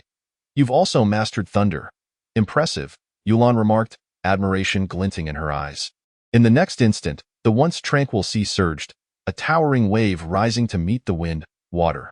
Could these 3 be your limits? Yulan's gaze towards Shuryen in the magical circle grew increasingly complex. As she involuntarily recalled the figure of the Emperor, at that moment, not only she but also the onlookers outside were holding their breath, unwilling to blink, eager to discover whether Shuryen's talent could yield miracles. While the people of Daxia were aware of Shuryen's prowess, most remained oblivious to the extent of his strength. Even those who had witnessed his battle videos only saw him execute single-shot kills, rarely showcasing his magical abilities. Would this be the end? Yulan's tone was tinged with regret. She had believed Shuryen would be able to comprehend 4 elements. Just as her words fell, waves rippled across the sky. Space. He has even mastered space. As she marveled, the thunder above, the wind in the air, and the water in the sea all fell silent, as if the universe had pressed the pause button. Time. 5 elements, among which 2 are special elements. Yulan's mouth fell agape, having not lost her composure in many years. Among the 12 elements of a mage, wind, fire, water, earth, thunder, light, and darkness are the most common, while the others are exceedingly difficult to master, requiring a remarkable level of comprehension to breach their barriers. Moments later, the beach returned to calm, the blue light within the magical circle gradually dimming, and the 12 symbols vanished. Shuryen emerged slowly, having shed some of his youthful naivety and shyness. Now exuding an air of mystery, outside, silence reigned. After a considerable time, the spectators regained their composure. A 5-element mage. He must surely be the foremost in history. Perhaps, but regrettably, we do not know how many elements the Emperor possessed. Otherwise, we could compare him with Shuryen. Lin Yaoxian clenched his fists, his eyes betraying deep resentment and jealousy. For the first time, he felt a true sense of defeat. The title of Daxia's second prodigy, although only a character's difference from the first, represented an insurmountable chasm. It doesn't matter. You will inevitably perish, he gritted his teeth, comforting himself inwardly. Chapter 12. The 3-year struggle in the memory sequence. During their return journey, Shuryen casually glanced back and was taken aback. Sister Yulan, look there. How can there be 2 seas? Upon hearing this, Yulan followed his pointing finger. There, upon the calm sea, a second, illusory sea appeared, with a moon hanging high above. Reminiscent of a mirage. Yet that sea appeared lifeless, and the moon shone dimly. The moon rises over the sea. Even the anomaly mirrors that of the Emperor. Yulan murmured, her beautiful eyes filled with complexity. Anomaly? Shuryen inquired, puzzled. SS-level talents may trigger anomalies during the job change to mage or support. These phenomena are profound and hold significant power. After explaining, Yulan's gaze shifted from nostalgia to gravity. She looked deeply at Shuryen and reluctantly said, You have indeed harmed your essence. If you continue to consume your blood to nourish her, the consequences could be dire. Shurian smiled faintly. I will be cautious. Yulan sighed in resignation, realizing he would not relent. No matter how she tried to persuade him. The following day, Lu Tsang arrived. The warrior job change isn't overly complicated. It merely requires activating your physical prowess. Shurian nodded. Thank you, Principal. No need for thanks. Take this. Lu Tsang waved his hand, producing a vial of red potion. After Shurian consumed it entirely, Lu Tsang began to channel his energy, his vitality surging, every pore exuding raw energy, as he repeatedly struck Shurian. Activating his physical prowess. The rank of a warrior is determined by speed, defense, and strength. For instance, in the stone-crushing realm, an ordinary talent can produce 100 pounds of force, while those of S-grade or higher can generate 1,000. Warriors possess a profound ultimate principle known as the law form, which ordinary individuals must accumulate over time, perhaps only achieving it in the void-breaking realm. However, SSS-level talents may have the chance to condense it during their job change. Gaining an innate advantage. As Lu Tsang explained while striking, Shurian's muscles began to swell, veins bulging and energy coursing within, only to revert to their normal state moments later, in a continuous cycle. Hours later. Behind them, a virtual law form towering 10 feet high was condensed, standing like a giant gazing down. Your current realm is too low. Thus, the law form you've condensed is merely a form without substance. Unable to offer you combat or defense. Just as Lu Tsang finished speaking, a second law form appeared. Then a third, a fourth. In a matter of moments, 5 law forms stood side by side, some gazing up at the heavens, others looking down at the earth, their icy gazes devoid of any emotion. I had already overestimated you, but I never expected you to condense so many. Lu Tsang shook his head, his tone a mix of astonishment and reflection.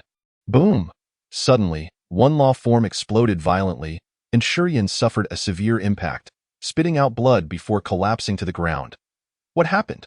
Lu Tsang exclaimed, alarmed. Before he could react, the second law form also detonated, followed by the third. The fourth. Yulan the mage. Lu Tsang shouted anxiously, looking toward the distance. He was merely a warrior and had no knowledge of how to handle such a situation. He could only rush forward to support the bloodied and unconscious Shurian. Feeding him one healing potion after another, a shadow darted by, and Yulan appeared before them. She chanted incantations, conjuring a life protection array that enveloped Shurian, ensuring his vitality would not rapidly dwindle. Stay here and watch over him. I will seek assistance. With that, Yulan vanished from sight. As dusk approached, amid Lu Tsang's anxious and helpless waiting, Yulan returned, accompanied by another woman. I pay my respects to Lady Tianqi, he said respectfully. The woman named Tianqi nodded and then approached Shurian. Outside the screen, the crowd fell silent once more, their eyes filled with reverence. With Lady Tianqi's intervention, Shurian would surely be safe. Indeed, Lady Tianqi is the only Holy Spirit support, the most precious individual in all of Daxia. According to my grandfather, during past battles against foreign tribes, had it not been for Lady Tianqi providing an unceasing supply of shields and healing from the rear, Daxia would have lost at least half of its people. Xiao Lingxi clutched the hem of her dress, her palms slick with sweat. Although she knew this was merely a memory sequence of Shurian and he would not perish, her worry lingered. Tianqi, how is he? Yulan inquired, standing by the bedside. The young woman spoke gravely. I have healed all of his injuries, but his essence is severely damaged. If we cease our efforts now, he may recover in the future. However, if we continue to nourish his sister with my vitality as before, even the deities may find it difficult to save him. A sigh of helplessness escaped from Yulan. Tianqi cast a deep glance at Shurian, then inquired with a serious expression, could he be the reincarnation of the emperor? How could that be? Yulan bit her lip. He is merely a flower of a similar kind. He is truly one of a kind. Tianqi smiled mysteriously and ceased to pursue the matter further. In the days that followed, Shurian unwaveringly fed the little Lingxi his vitality each day. During the day, he would play with her and attend to her daily needs. At night, he would secretly cultivate. A year later, Shurian had reached the 9th tier of the stone-shattering realm, and his mage class had also advanced to the 9th tier of junior mage. Nevertheless, his body grew increasingly frail, appearing sickly. Occasionally, little Lingxi would ask, Brother, are you unwell? Should we see a doctor? Shurian would smile and reply, my illness is beyond a doctor's remedy. It will heal itself once you undergo your class change. 2 years later, Shurian had attained the weight of 10,000 Gene Realm, effortlessly lifting a boulder weighing 100 tons. His mage class had reached intermediate mage, conjuring a tornado crackling with lightning with a mere wave of his hand. However, the elements of time and space remained too profound for him to manipulate. In the 3rd year, Shurian's demeanor underwent a drastic transformation, emanating a sense of lifelessness, his figure emaciated to an alarming degree. Often fainting multiple times a day, each time he felt on the verge of losing consciousness, he would either send little Lingxi away or lock himself in his room. This scene brought a pang of sorrow to the viewers. They could only wonder how Shurian managed to endure. If it were anyone else, they surely would have collapsed long ago. At this juncture, they had to acknowledge that the force propelling an individual through hardship is often sheer will and faith. What was Shurian's belief? They speculated it was in himself, steadfastly holding onto that promise, firmly believing in his own resolve. Chapter 13. The truth behind Xilinxi's abandonment. 3 years later, little Lingxi was already 5 years old. Her delicate oval face and sparkling large eyes revealing her innate beauty. Shurian was 11, yet he bore no trace of youthful exuberance. Instead, he resembled an elderly man nearing the twilight of life. Were it not for his actions, no one would suspect that he was a young powerhouse at the weight of 10,000 Gene Realm and a junior mage. On this day, Lu Tsong brought forth a colorful orb. After testing, little Lingxi successfully reached the SSS rank, becoming an unparalleled prodigy. Yulan promptly took her for a class change. Under the guidance of a star spirit mage, the little one smoothly transitioned into a junior mage, mastering both fire and ice elements. This surprised Shurian, as ice was not among the elements of mages. Yulan explained, ice is a mutation and evolution of water, possibly related to the cold poison within her. Strictly speaking, she has mastered 3 elements, as one who can wield ice can certainly wield water. The little one was thrilled, rushing to Shurian to demonstrate a fireball spell. Brother, from now on, I will protect you, she declared, her excitement evident as she shook her fists. Very well, Shurian replied. His heart warmed as he affectionately ruffled her hair. This heartwarming scene once again stirred the emotions of the audience in Daxia. They had witnessed Shurian, through his vitality, nurture an ordinary talent into an SSS-level genius over the span of 3 years. Had it not been for the memories they had witnessed, aside from Lu Tsong and Shurian, no one would have known this truth. In an instant, many gazes subtly shifted towards Xiaolingji 11. To have such a brother was truly a stroke of fortune, a blessing earned over lifetimes, evoking envy in others. Xilinxi's current status and fame were entirely Shurian's doing. They recalled a remark made by the presiding judge before accessing the memories. Lingxi, Shurian is your brother. Can you bring yourself to act against him? Yet Xilinxi had not hesitated to draw her sword and strike. I can hardly fathom, someone lamented, their tone laced with confusion and regret. Perhaps some event occurred later that transformed his disposition. We simply have yet to witness it. A companion beside them shook their head. In the memory scene. On this day, Tianqi arrived in Haicheng. After examining Shurian's body, she lamented, the damage to your essence is too severe. You may die tomorrow or perhaps in a month. Yulan's beautiful eyes shimmered with compassion. Is there no treatment available? You are a Holy Spirit assistant. Tianqi shook her head. The damage to the essence is beyond remedy. No means can save you. Only you can rely on yourself. A gentle smile graced Shurian's face as he nonchalantly replied, thank you, sisters, for your concern. I will be fine. That night, Shurian sought out Yulan at the beach, his tone beseeching, sister, may I ask you for a favor? Speak, and I shall do my utmost to fulfill your request, Yulan replied, her expression complex. Could you take my sister as your disciple? You are so powerful. Surely you can cultivate her well, Shurian earnestly implored. Very well, I shall treat her as my own, Yulan answered without hesitation. Upon hearing this, Shurian's face lit up with gratitude as he expressed his thanks profusely.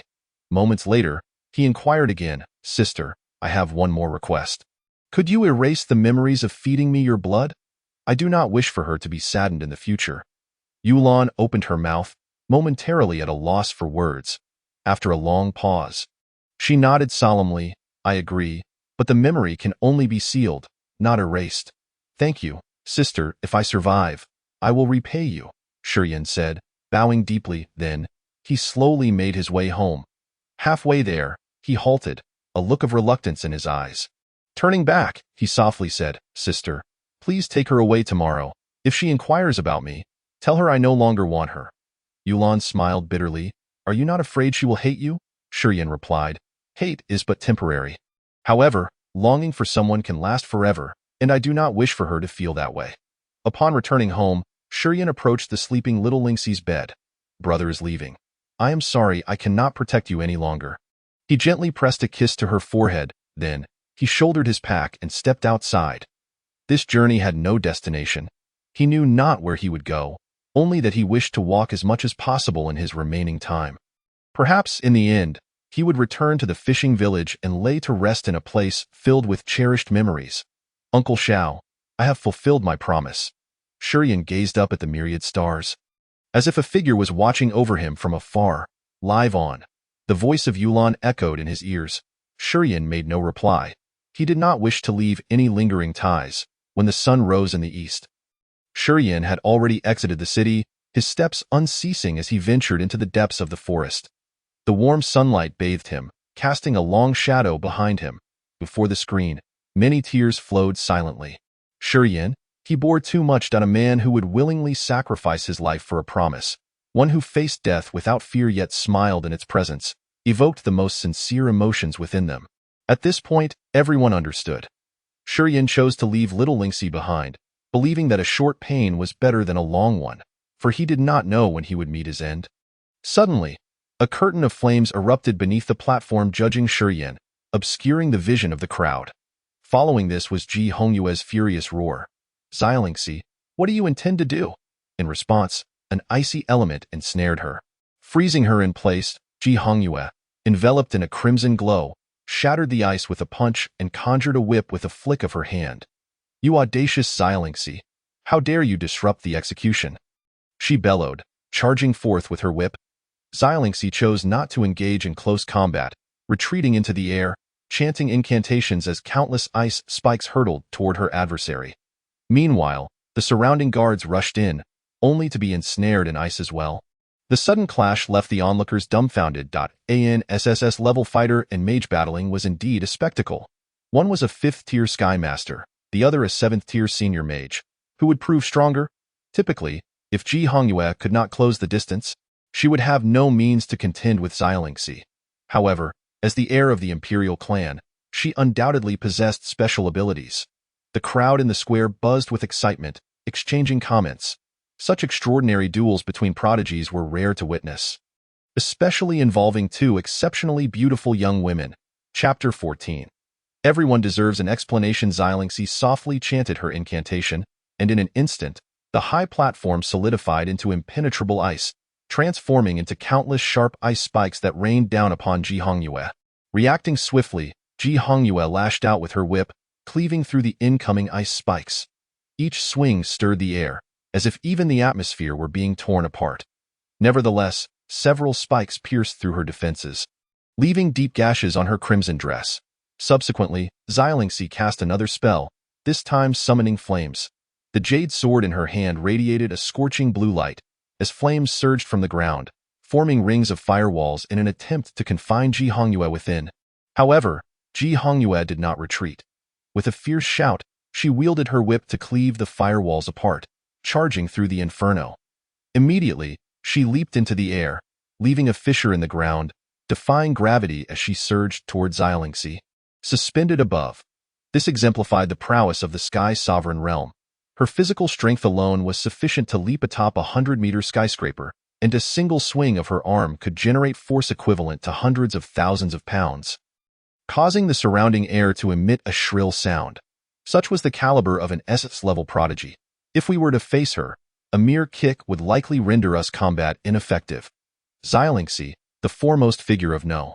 7 University, though merely a 7th-tier high-level mage, wielded a spell so formidable that even a 9th-tier mage might struggle to unleash its full potential.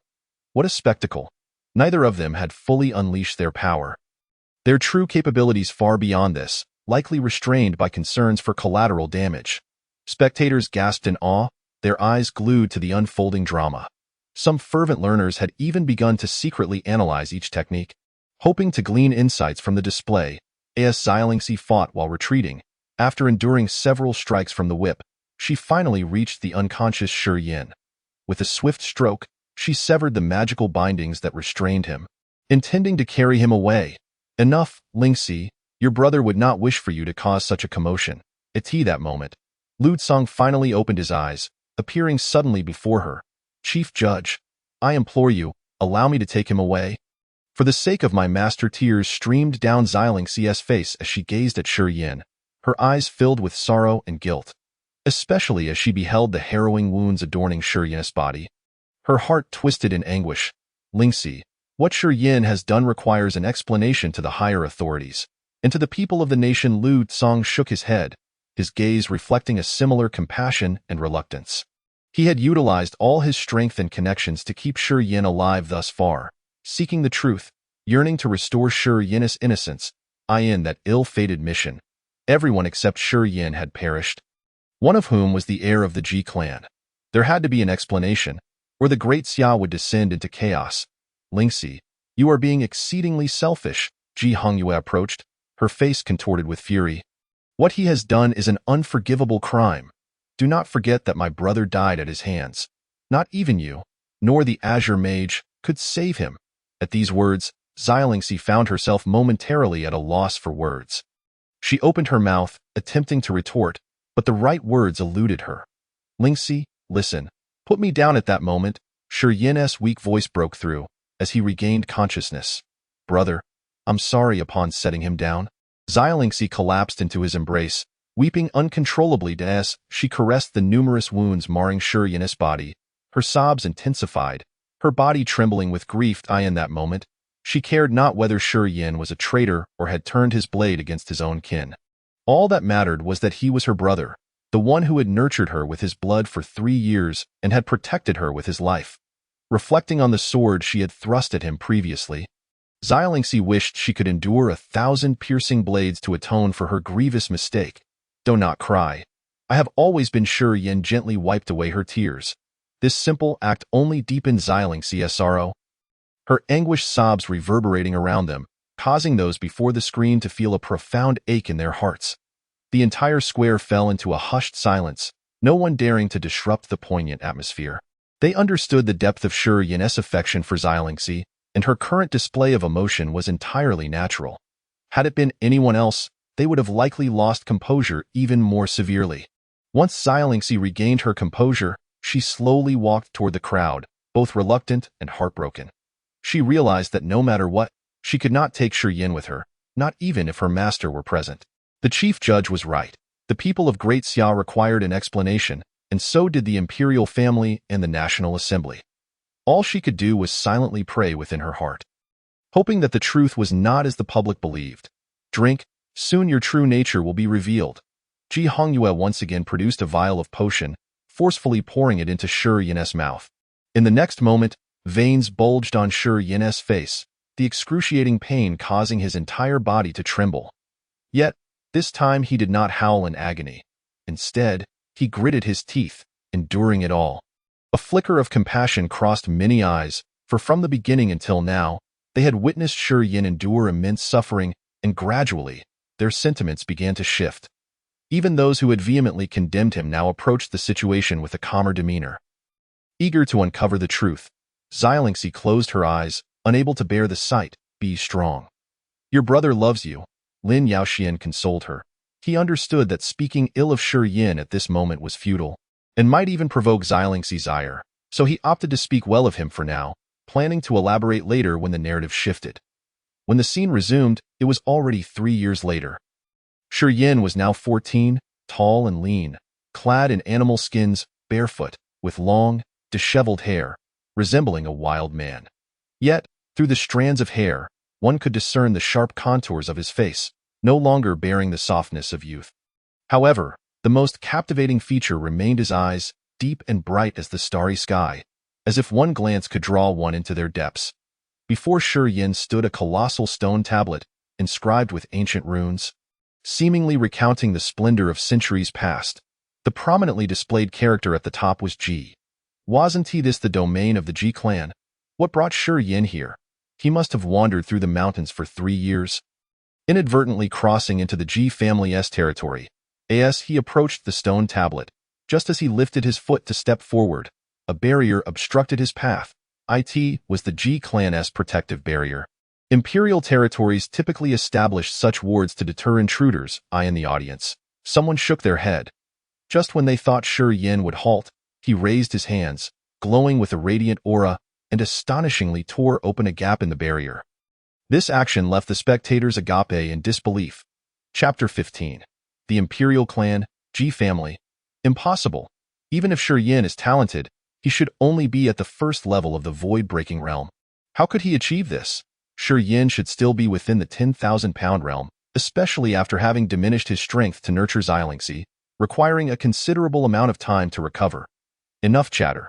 Have you forgotten he mastered the spatial element? Upon hearing this, the crowd furrowed their brows, expressions of surprise and confusion etched upon their faces. They were aware of Shi Yin's command over space, but to achieve the ability to tear apart an imperial barrier in such a short span of years seemed excessive. Moreover, the release of elements was intrinsically linked to one's strength. Without sufficient power, one could hardly stir any significant upheaval. Then someone in the crowd spoke solemnly. Shi Yin is utilizing the conjunction of time and space. The barriers and formations in this world do not operate like perpetual motion machines. They are composed of energy molecules arranged in various combinations.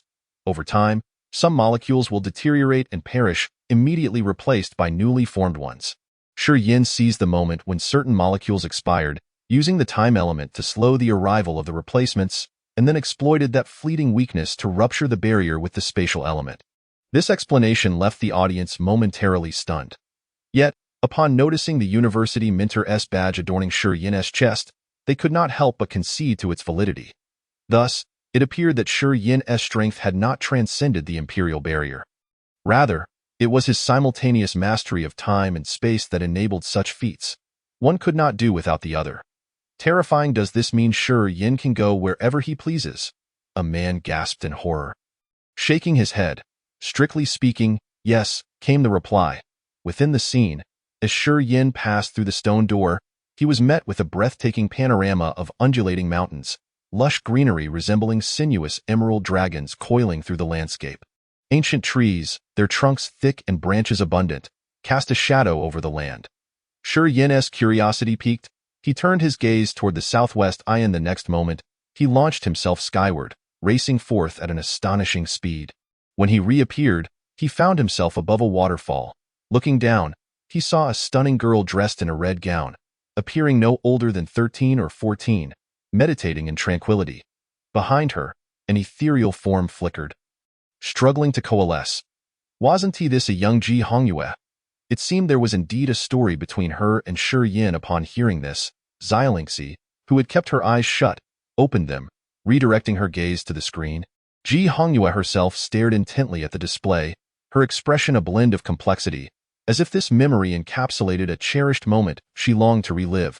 Shi Yin, with a single sweeping motion of his arm, conjured 5 ethereal forms that suddenly manifested behind him. In the next instant, under Shi Yin's guidance, those 5 forms appeared to be imbued with life, striding forth to shape the indistinct form of Ji Hongyue's ethereal counterpart. Before long, they successfully materialized.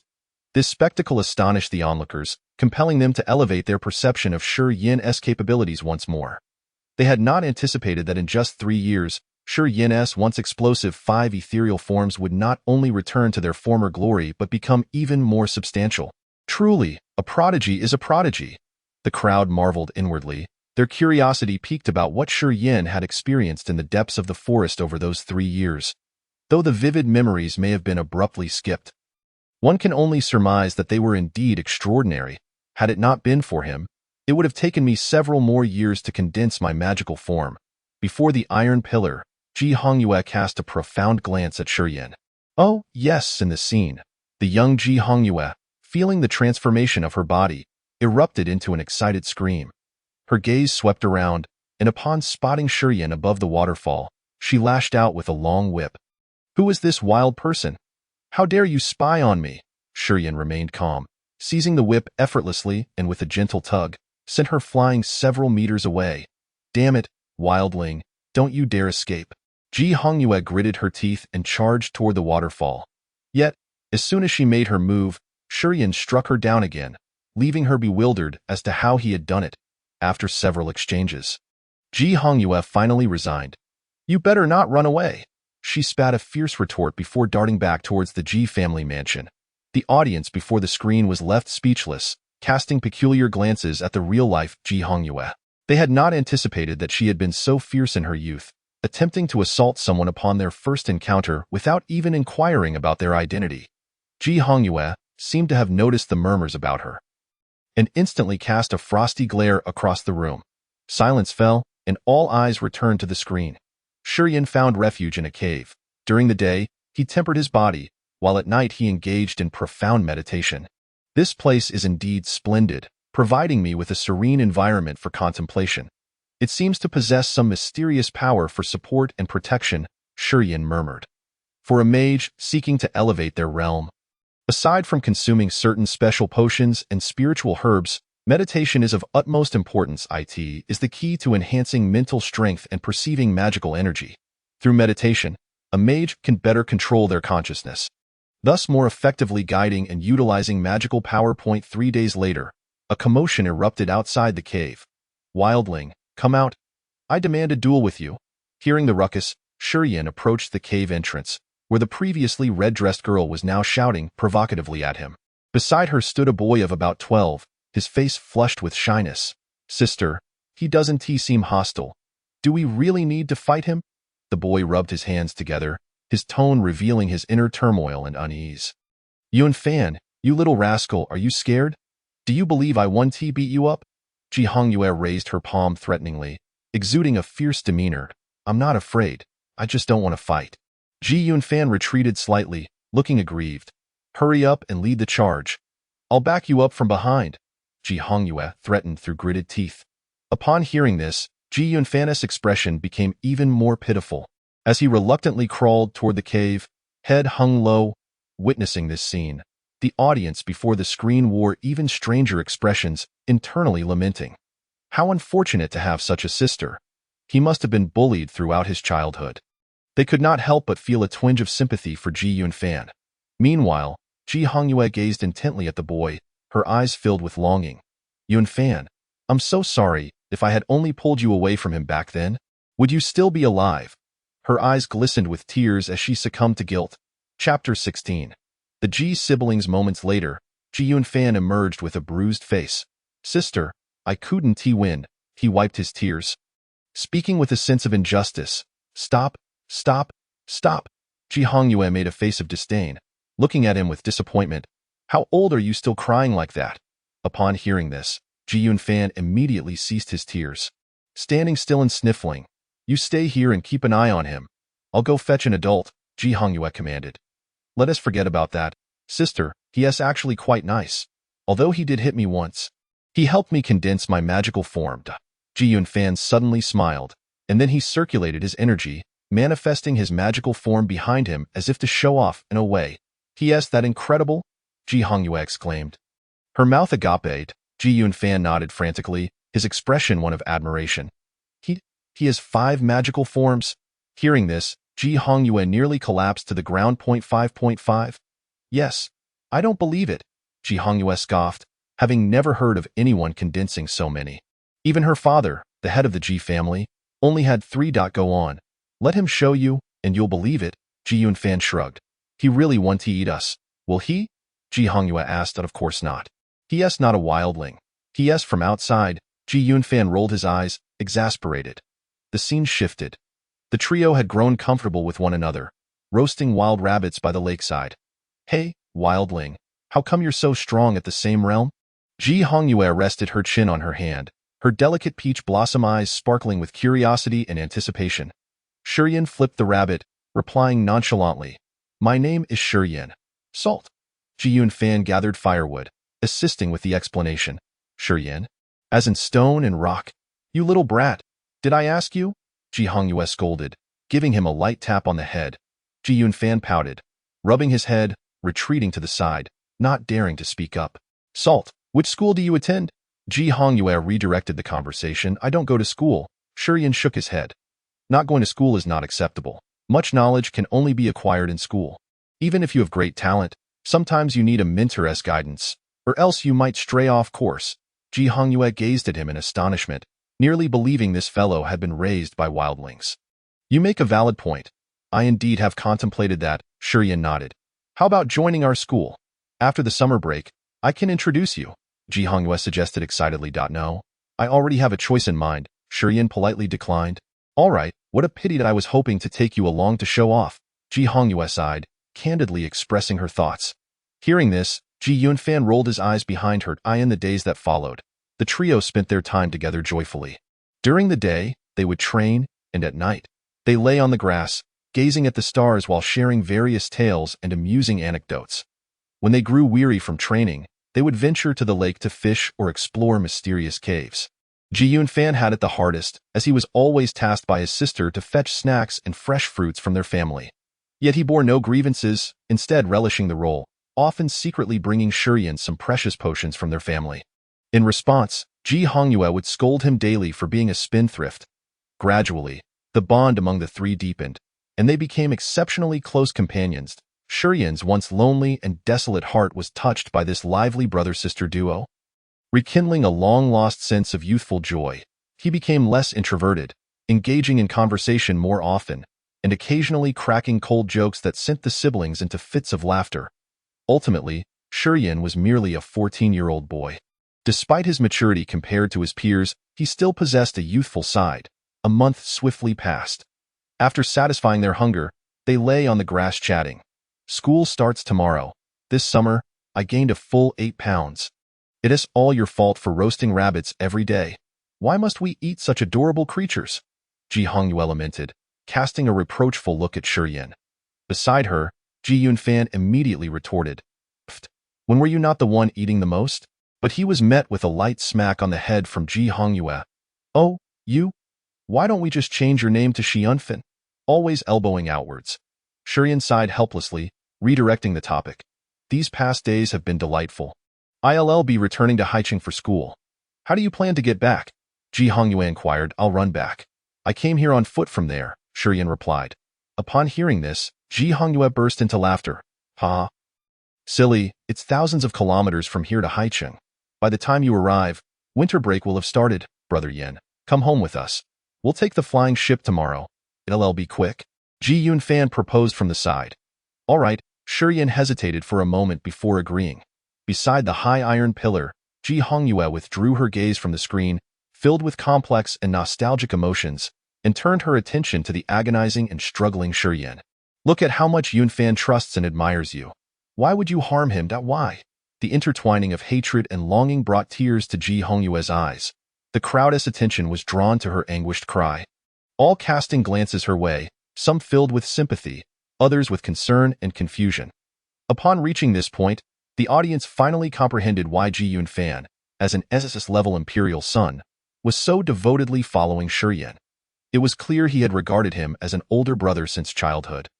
Placing complete trust in him, if Ji Yunfan truly met his demise at Shurian's hands, then Shurian would be deserving of 1,000 deaths. Someone exclaimed indignantly. Through this memory sequence, they observed that Ji Yunfan exhibited none of the arrogance associated with an imperial son. Instead, he resembled a child raised in an ordinary household, shy, sensible, and easily trusting. His character formed a stark contrast to that of his sister, Ji Hongyue, prompting one to wonder if they truly shared the same mother.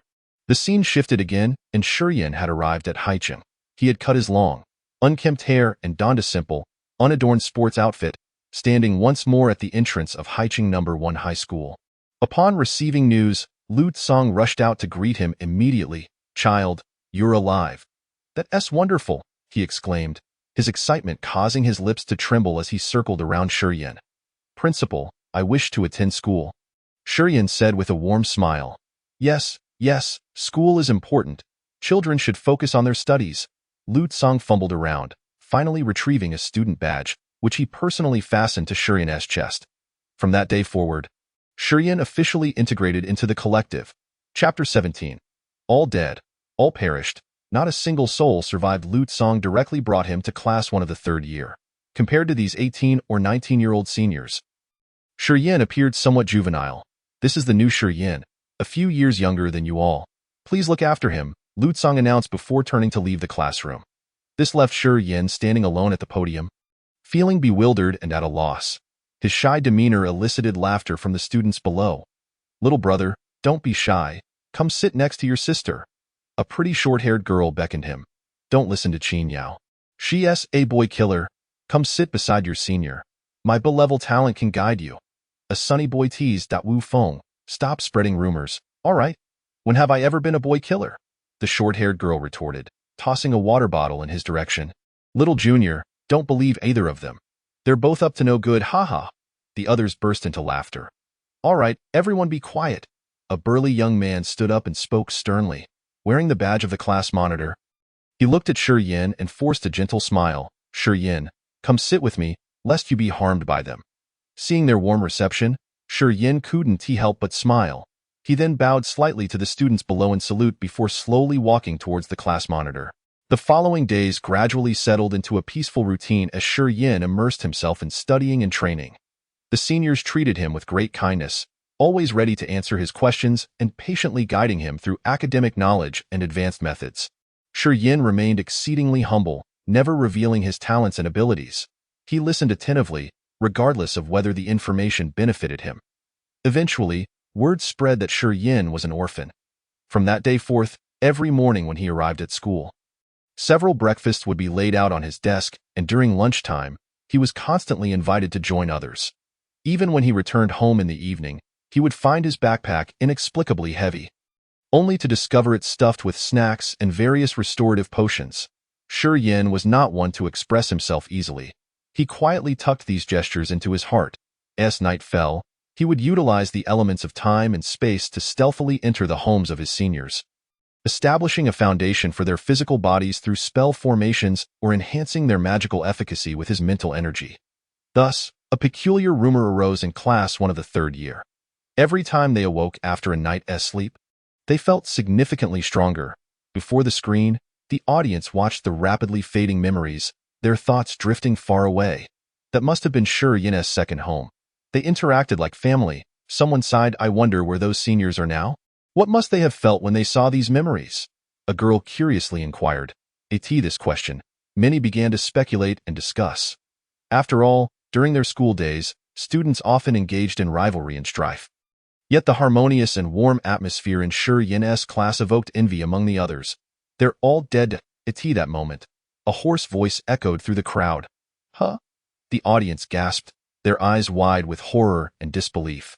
They had all accompanied Shi Yin on that mission, but either perished at the hands of the alien race or lost their lives to Shi Yin himself. Dead. All dead. Not a single soul survived. The hoarse voice continued to explain. With these words, a profound silence fell over the crowd. They stood frozen, struggling to accept the reality.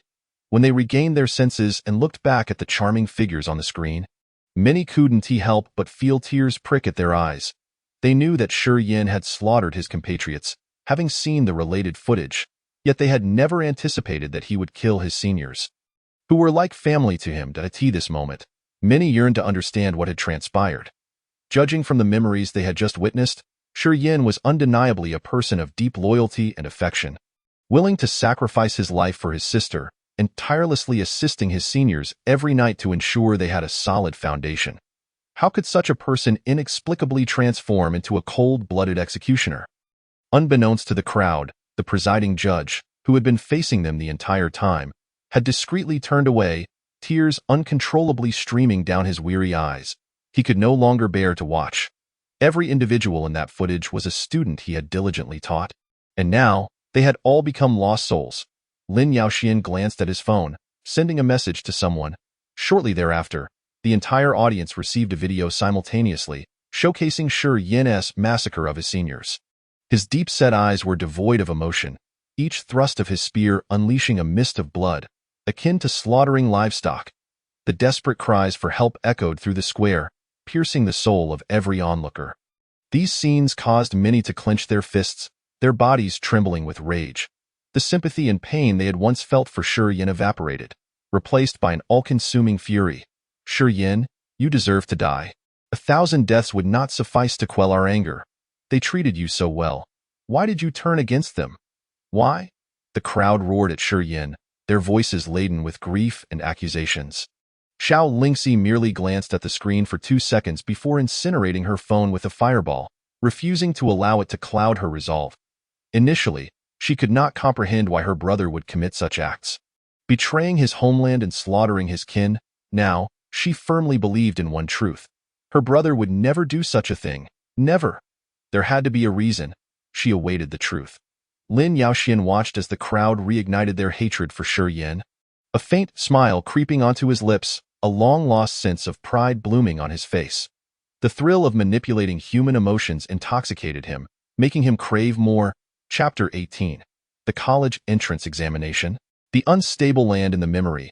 A year had swiftly passed. On this day, Lu Tsong gathered all the third-year students on the playground. Raising his voice, he declared, "Congratulations to all of you for successfully completing 3 years of high school. Next, you will embark on a broader journey into university life. However, not everyone will gain admission to university. Before that, there is an assessment. You will need to venture into the unstable land to collect spirit iron ore. You have 1 month. The more spirit iron ore you gather, the better your chances of entering a prestigious university. For you, gaining admission to a reputable university is of utmost importance. The resources provided by the top 10 universities far exceed those of lower-ranked institutions. So you must take this seriously. Spirit iron ore is also a highly sought-after resource. Every nation is in urgent need of it. You will be able to exchange it for weapons and training supplies at designated official locations. So, strive diligently.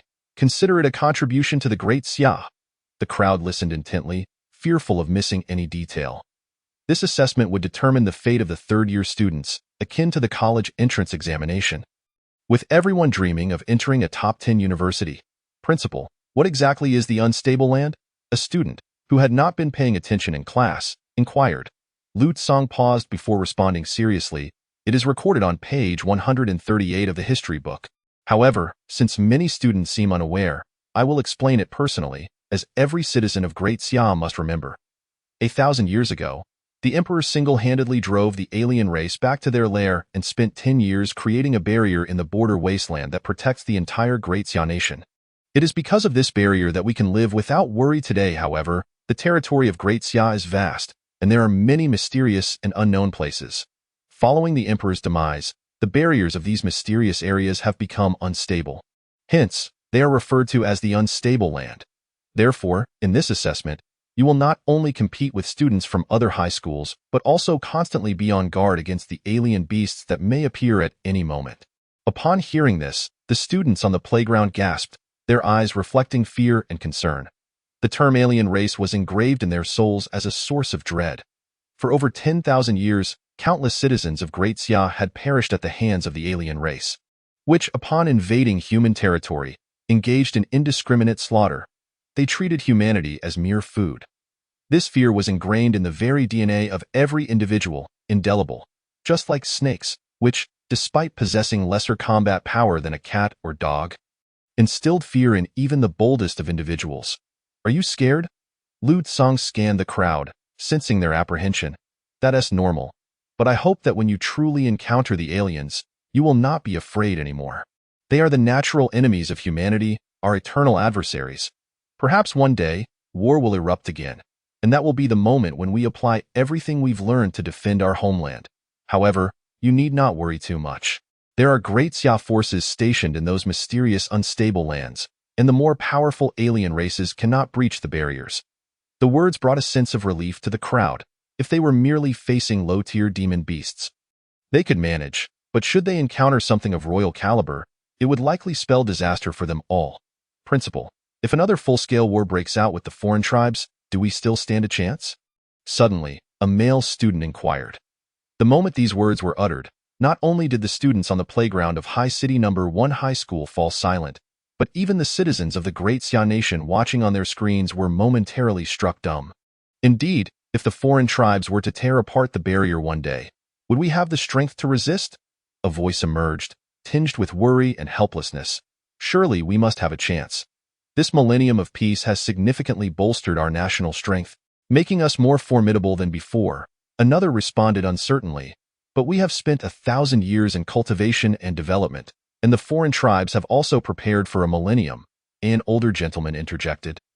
Piercing through the hearts of the assembly, in the past, we had the emperor to protect us, yet now that he has fallen, who stands before us to block all enemies? Others began to engage in conversation. At this juncture, many cast furtive glances at Shi Yin, their eyes glimmering with pity and confusion. Originally, with Shi Yin's talent and combat prowess, he was seen as the potential second emperor by many. Yet his character had drastically changed, leading him down a path fraught with science. The crowd debated disconsolately. The long silent judgment leader Lu Tsang finally opened his eyes to speak. The despondency on his face faded, replaced by a resolute expression and piercing gaze as he proclaimed in a booming voice, "There is no need for concern, for it is said that the emperor left behind a contingency plan that will enable us to fight against the foreign tribes." Upon hearing this, the reverence and admiration for the emperor among the crowd surged to unprecedented heights. Not only had he protected the great Xia through generations, fighting to his last drop of blood, but he had even considered the people of Great Xia after his death. Once the crowd settled down and redirected their gaze to the memory screen, Shi Yin and the others had already boarded the airship and set off.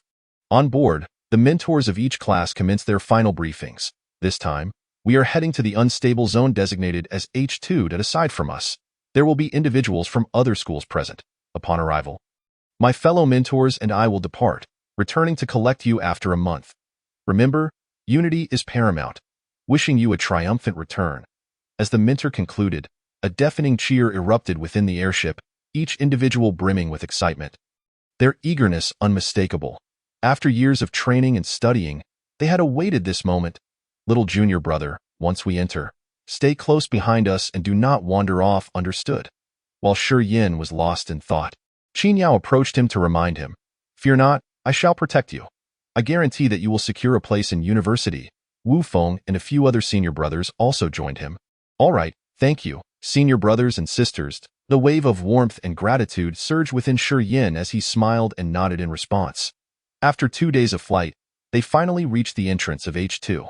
It appeared to be the boundary between two worlds, shrouded in an aura of mystery and subtle unease, surrounded by dense forests with towering ancient trees.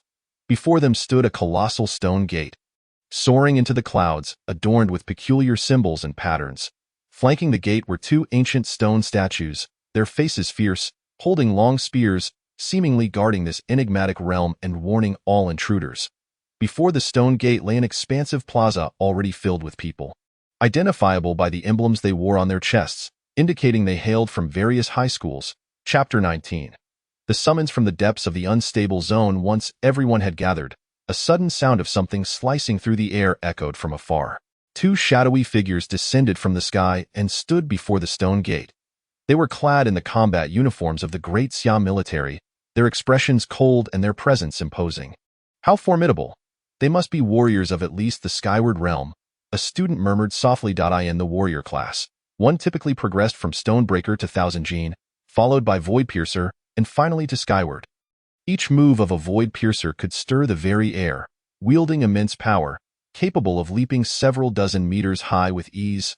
Warriors of the Skyward Realm, relying solely on their physical prowess, could leap several hundred meters into the air, resembling low-altitude flight, hence the name. In the mage class, once one became a high-level mage, they could fly by harnessing elemental forces, albeit at a slow speed and with significant energy expenditure. Primarily for emergencies, however, those mastering unique elements such as time or mind had no such recourse. The support class fared even worse, often relying on tools for flight, rendering their self-defense capabilities weak, thus necessitating protection and assistance from others unless they advanced to the pinnacle of life support. As the crowd marveled, the stone gate was gradually opened by the two Great Xia warriors, releasing an ancient and profound aura. Peering inside revealed a landscape of rolling mountains enveloped in layers of mist. Ancient trees reaching skyward, their branches casting shadows, making it difficult for sunlight to penetrate. Occasionally, the roar of beasts echoed, heightening the crowd's tension. "Enter now. We will regroup here in a month." With a mentor's command, the crowd began to file orderly through the stone gate. "Hey, over here." As Shi Yin surveyed his surroundings, a familiar voice reached his ears. Following the sound, he saw Ji Hongyue and Ji Yunfan waving at him. "Aren't you still in your junior year? How did you sneak in?" Shi Yin approached to inquire. As the daughter of the imperial clan, I naturally have my ways." Ji Hongyue raised her delicate neck, exuding pride. "Brother Yin, we'll take you to a wonderful place." Ji Yunfan rubbed his hands together, his excitement palpable. Upon hearing this, Shi Yin's curiosity piqued. What boy did not harbor a dream of adventure? He turned to bid farewell to his seniors.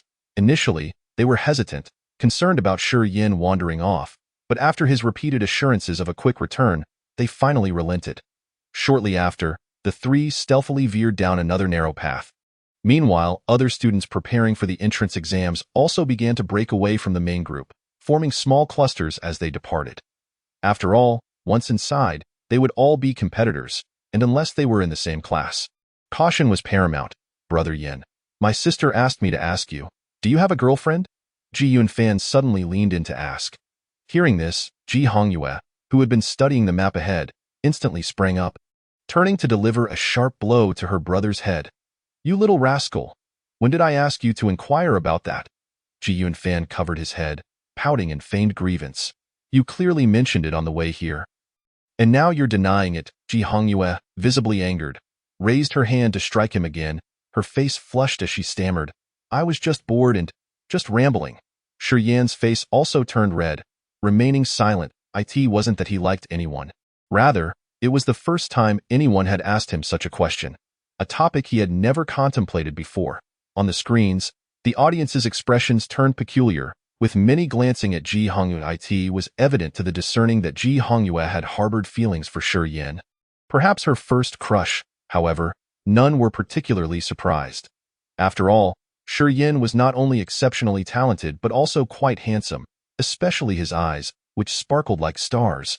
Undeniably attractive to adolescent girls, she must be in so much pain. The person she once liked killed her own brother. Anyone would crumble under such circumstances. Someone sighed softly, their voice laced with sympathy. What a shame for Ji Yunfan, such an honest and shy young man. Another remarked, shaking their head in regret. As the gossip swirled among the crowd, Ji Hongyue remained composed, silently observing her brother's figure, seemingly wishing to engrave his image in her memory forever. Meanwhile, in the throng, Xiao Lingxi squinted her eyes, scrutinizing Ji Hongyue from head to toe, her gaze tinged with jealousy and hostility. Beside her, Lin Yaoxian clenched his fists, his nails nearly digging into his flesh, inwardly cursing the pair. His father had repeatedly sought to propose to the Ji family but had been rebuffed. This had troubled him for quite some time, even affecting his cultivation. Now it seemed Ji Hongyue had long had her heart set elsewhere. What's wrong with her? Of all people, she fancies a man destined to perish. He seethed within, feeling bitter. Within the memory scene, after much wandering, the three finally reached their destination on Ji Hongyue's map. "This truly is a splendid place," Shi Yin exclaimed, marveling at the glowing spirit iron mines surrounding them. "Quick, let us start mining.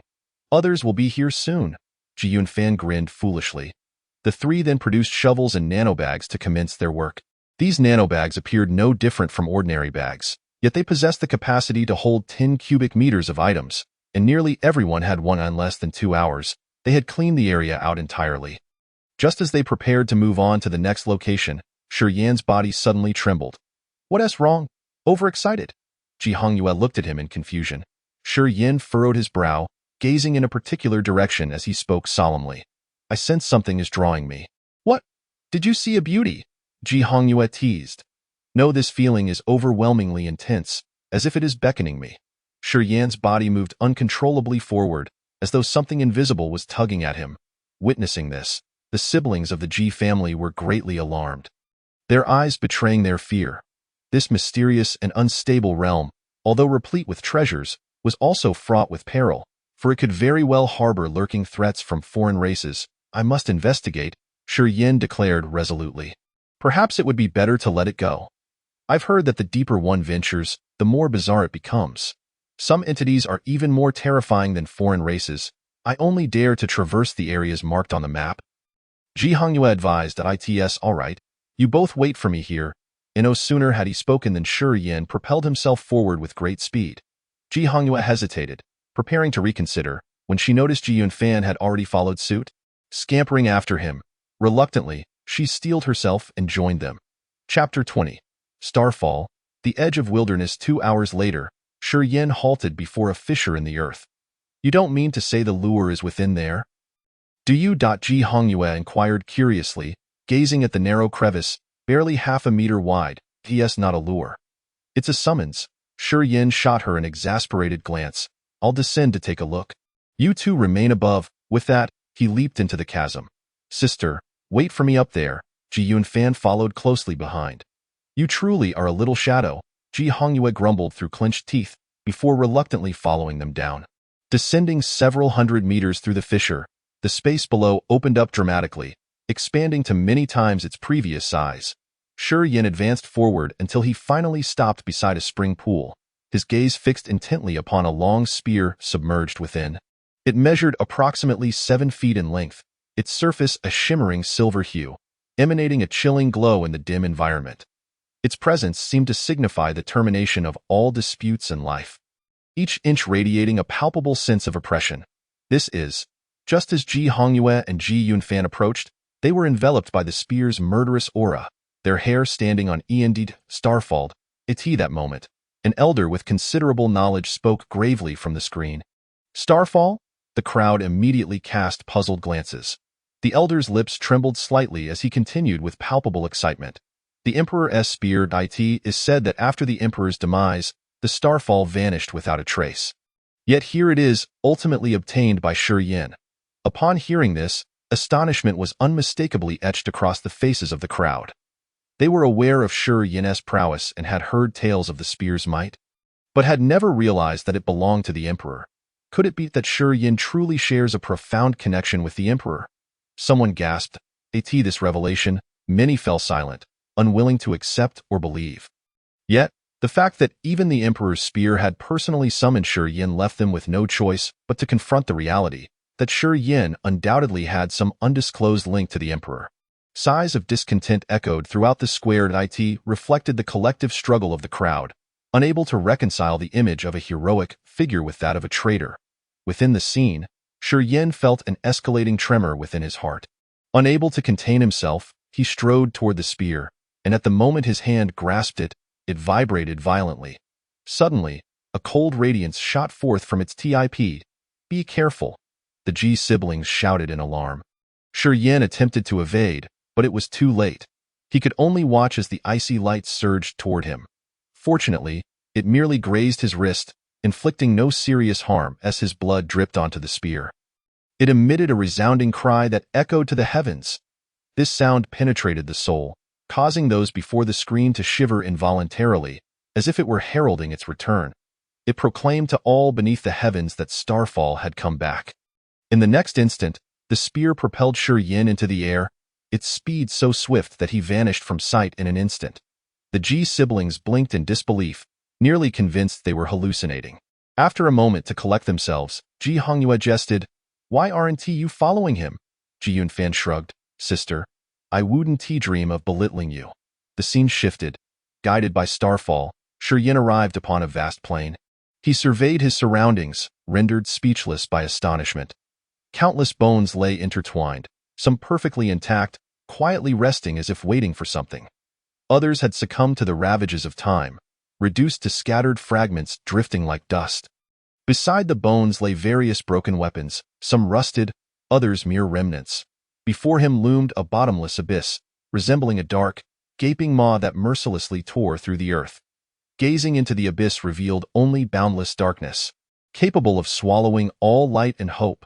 A chilling wind surged from the abyss, carrying an eerie coldness that swept over the bones, producing a mournful wail, as if countless vengeful souls were lamenting in agony. This abyss spanned approximately 100 meters wide and seemed to stretch infinitely. It was as if it cleaved the entire blue star in two. Opposite the abyss lay what appeared to be another world, where the sky was crimson and the ground flourished with bizarre, unfamiliar plants. Is this the edge of wilderness? The audience before the screen widened their eyes. Though many had never ventured to the edge of wilderness, they had seen relevant videos and images on television and in books. Could this truly be the edge of wilderness indeed? a testament to the countless bones that lay in the wake of victory. Had battles once raged with such ferocity? My heavens, how many lives were lost in the wars against foreign races? The crowd's expressions mirrored their horror. The sight of the bones strewn about felt like a descent into hell. Evoking an inexpressible terror, they had never experienced true tribal warfare, unable to grasp the brutality and despair of a moment that could lead to death, only knowing that it was described in books as horrendous. Yet now, they finally comprehended. Look, why is Shi Yin standing motionless with his eyes closed? Someone pointed at the screen. It's this. The crowd gathered their thoughts and refocused on the screen. Shi Yin stood before the abyss. Eyes shut, his hair moving as if stirred by an unseen wind, yet his facial expressions fluctuated. One moment sorrowful, the next furious, evoking the impression that he was caught in a trance. It is Starfall aiding him in hearing the voices of the departed. Guiding him to experience the scenes of war, an elder explained. Why would Starfall do this? The crowd was bewildered. Its purpose of existence is to slay foreign races. This was the mission bestowed upon it by the Emperor. Now that it has recognized a new master, it naturally must allow Shi Yin to feel it all. The elder elucidated further and why Brother S' hatred for foreign races does not require a weapon to guide him. At that moment, Xiao Lingxi interjected. Upon hearing her words, many nodded in agreement. The foreign races had killed his adoptive father, who was also Xiao Lingxi's biological father. Given Shi Yan's deep sense of loyalty, it was certain he harbored a profound hatred for them. But then why did he later defect to the foreign races? As the matter unfolded, the crowd grew increasingly perplexed and confused, even beginning to question its authenticity. After all, he was the second master chosen by Starfall. The scene shifted once more, and Shi Yin opened his eyes. He gazed at the foreign race world across the abyss, lingering for a long time before finally departing from the edge of wilderness. Chapter 21. Frustrated Lin Yaoxian after reuniting with the Ji siblings, Shi Yin resumed their journey. They visited numerous locations rich in spirit iron ore, filling their nanobags in just 3 short days. The trio then began their return, intent on finding a spot closer to the entrance to pass the time in anticipation of the examination's conclusion. Oh, Xiao Yin, isn't that someone from your school? Ji Hongyue suddenly pointed in a direction. Shi Yin followed her finger and spotted a bruised young man, shovel in hand, laboring to extract or near a steep cliff. Blood trickled from his arm, and exhaustion etched across his face. Nevertheless, he diligently continued to dig, fearful that if he slowed, someone might seize his find. Shi Yin felt a pang of compassion and rushed over, saying, Chen Shixiang, take a moment to rest and tend to your injuries. I have plenty of spirit iron ore to share. With that, he opened his nanobag. Upon seeing Shi Yin, Chun Shan's expression flickered with excitement, but it quickly morphed into concern. He covered Shi Yan's bag with his hand and urged urgently, No.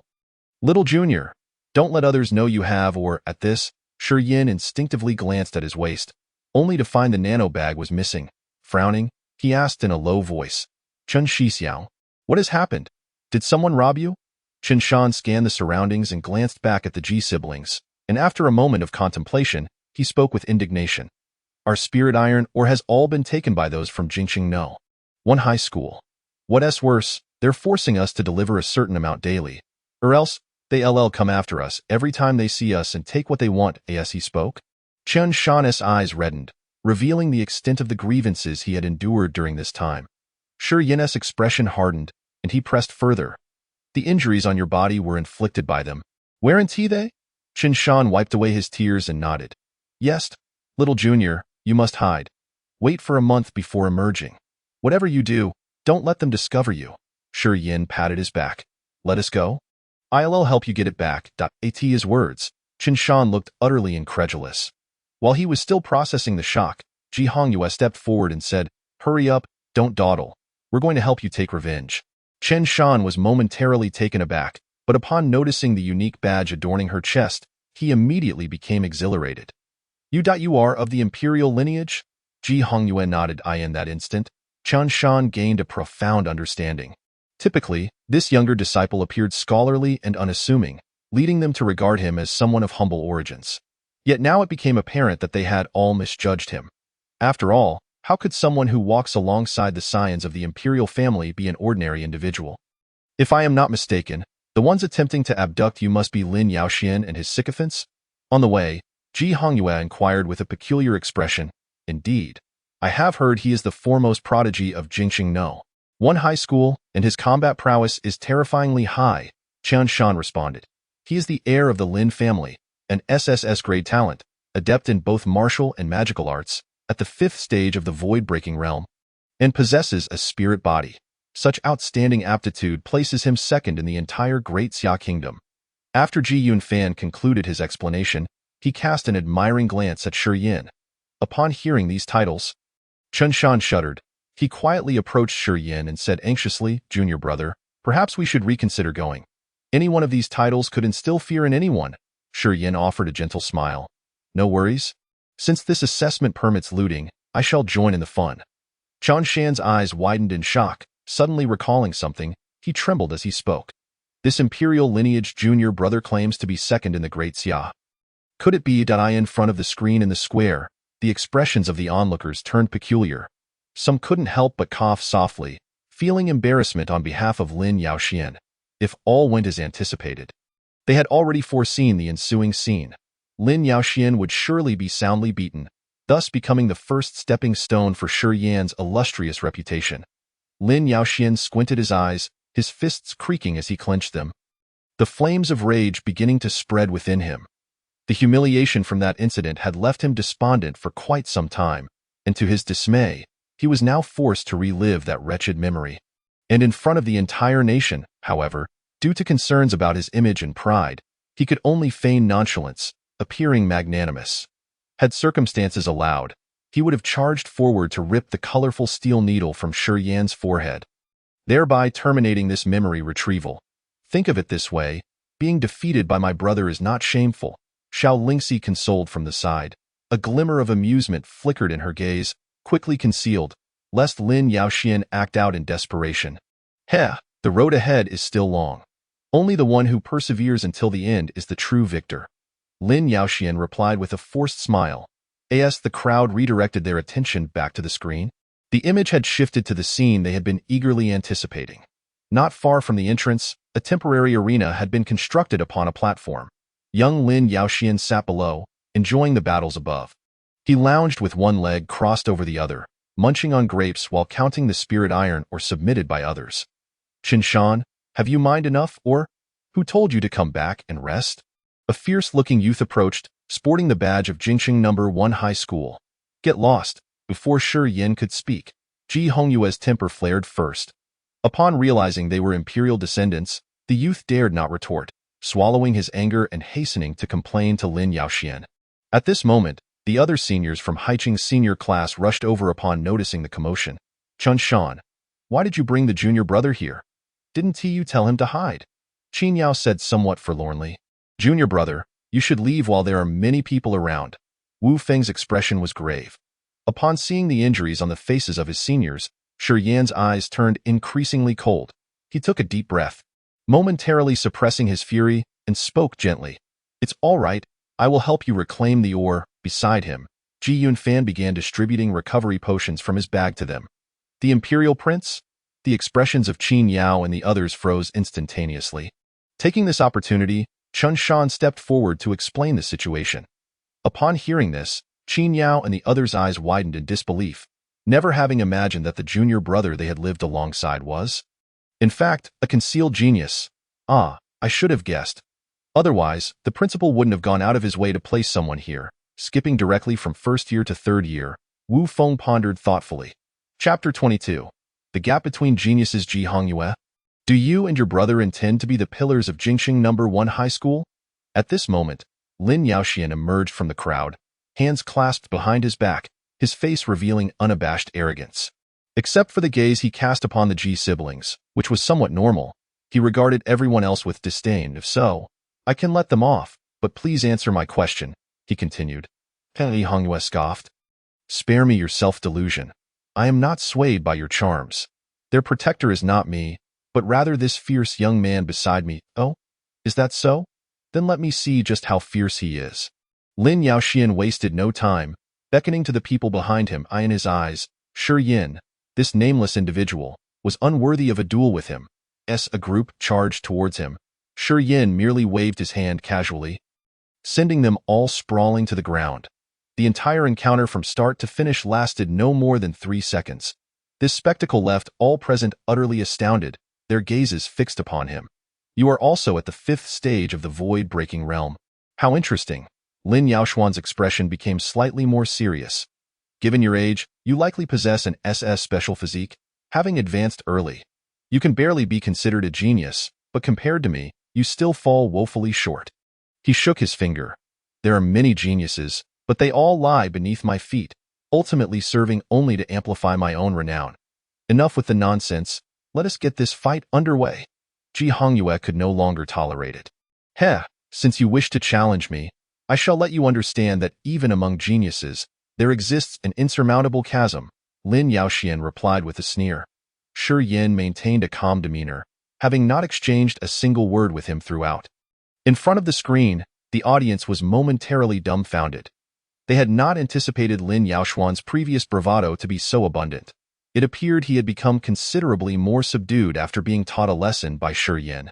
That once domineering demeanor was now one that even a dog would shake its head at. Nevertheless, he still possessed the capital for arrogance, gathering various accolades around him. Unfortunately for him, he had encountered someone even more monstrous. Though everyone was already aware of the outcome, they still wished to witness the stark contrast between the second and first prodigies of the Great Xia. Soon, under the watchful eyes of the masses, Shi Yin and Lin Yaoxian stepped onto the arena. Let loose your spear. I see you've been wielding a long spear, so I assume you are a spear-wielding warrior, Lin Yaoxian said, pointing his sword at him. Shi Yin replied with a faint smile, I apologize, but this spear is reserved for slaying foreign beasts. To defeat you, I do not require it. This remark greatly infuriated Lin Yaoxian. With a cold smirk, he immediately showcased his utmost prowess. His blood surged, and 2 corporeal forms loomed behind him.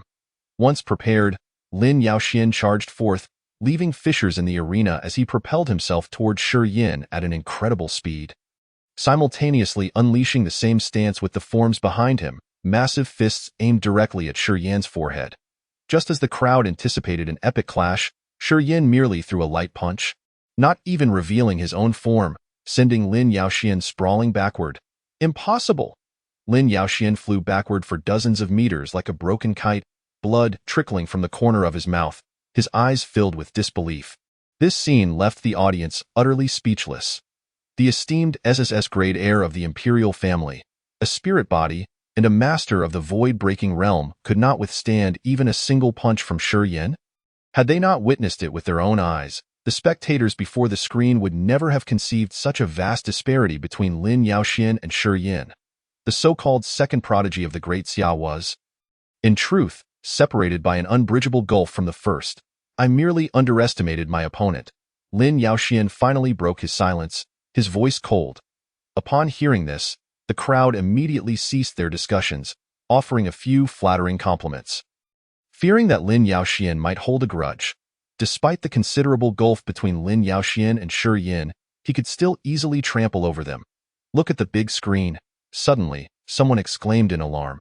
They saw a young girl running towards them, clutching a severed arm, covered in blood, panic-stricken.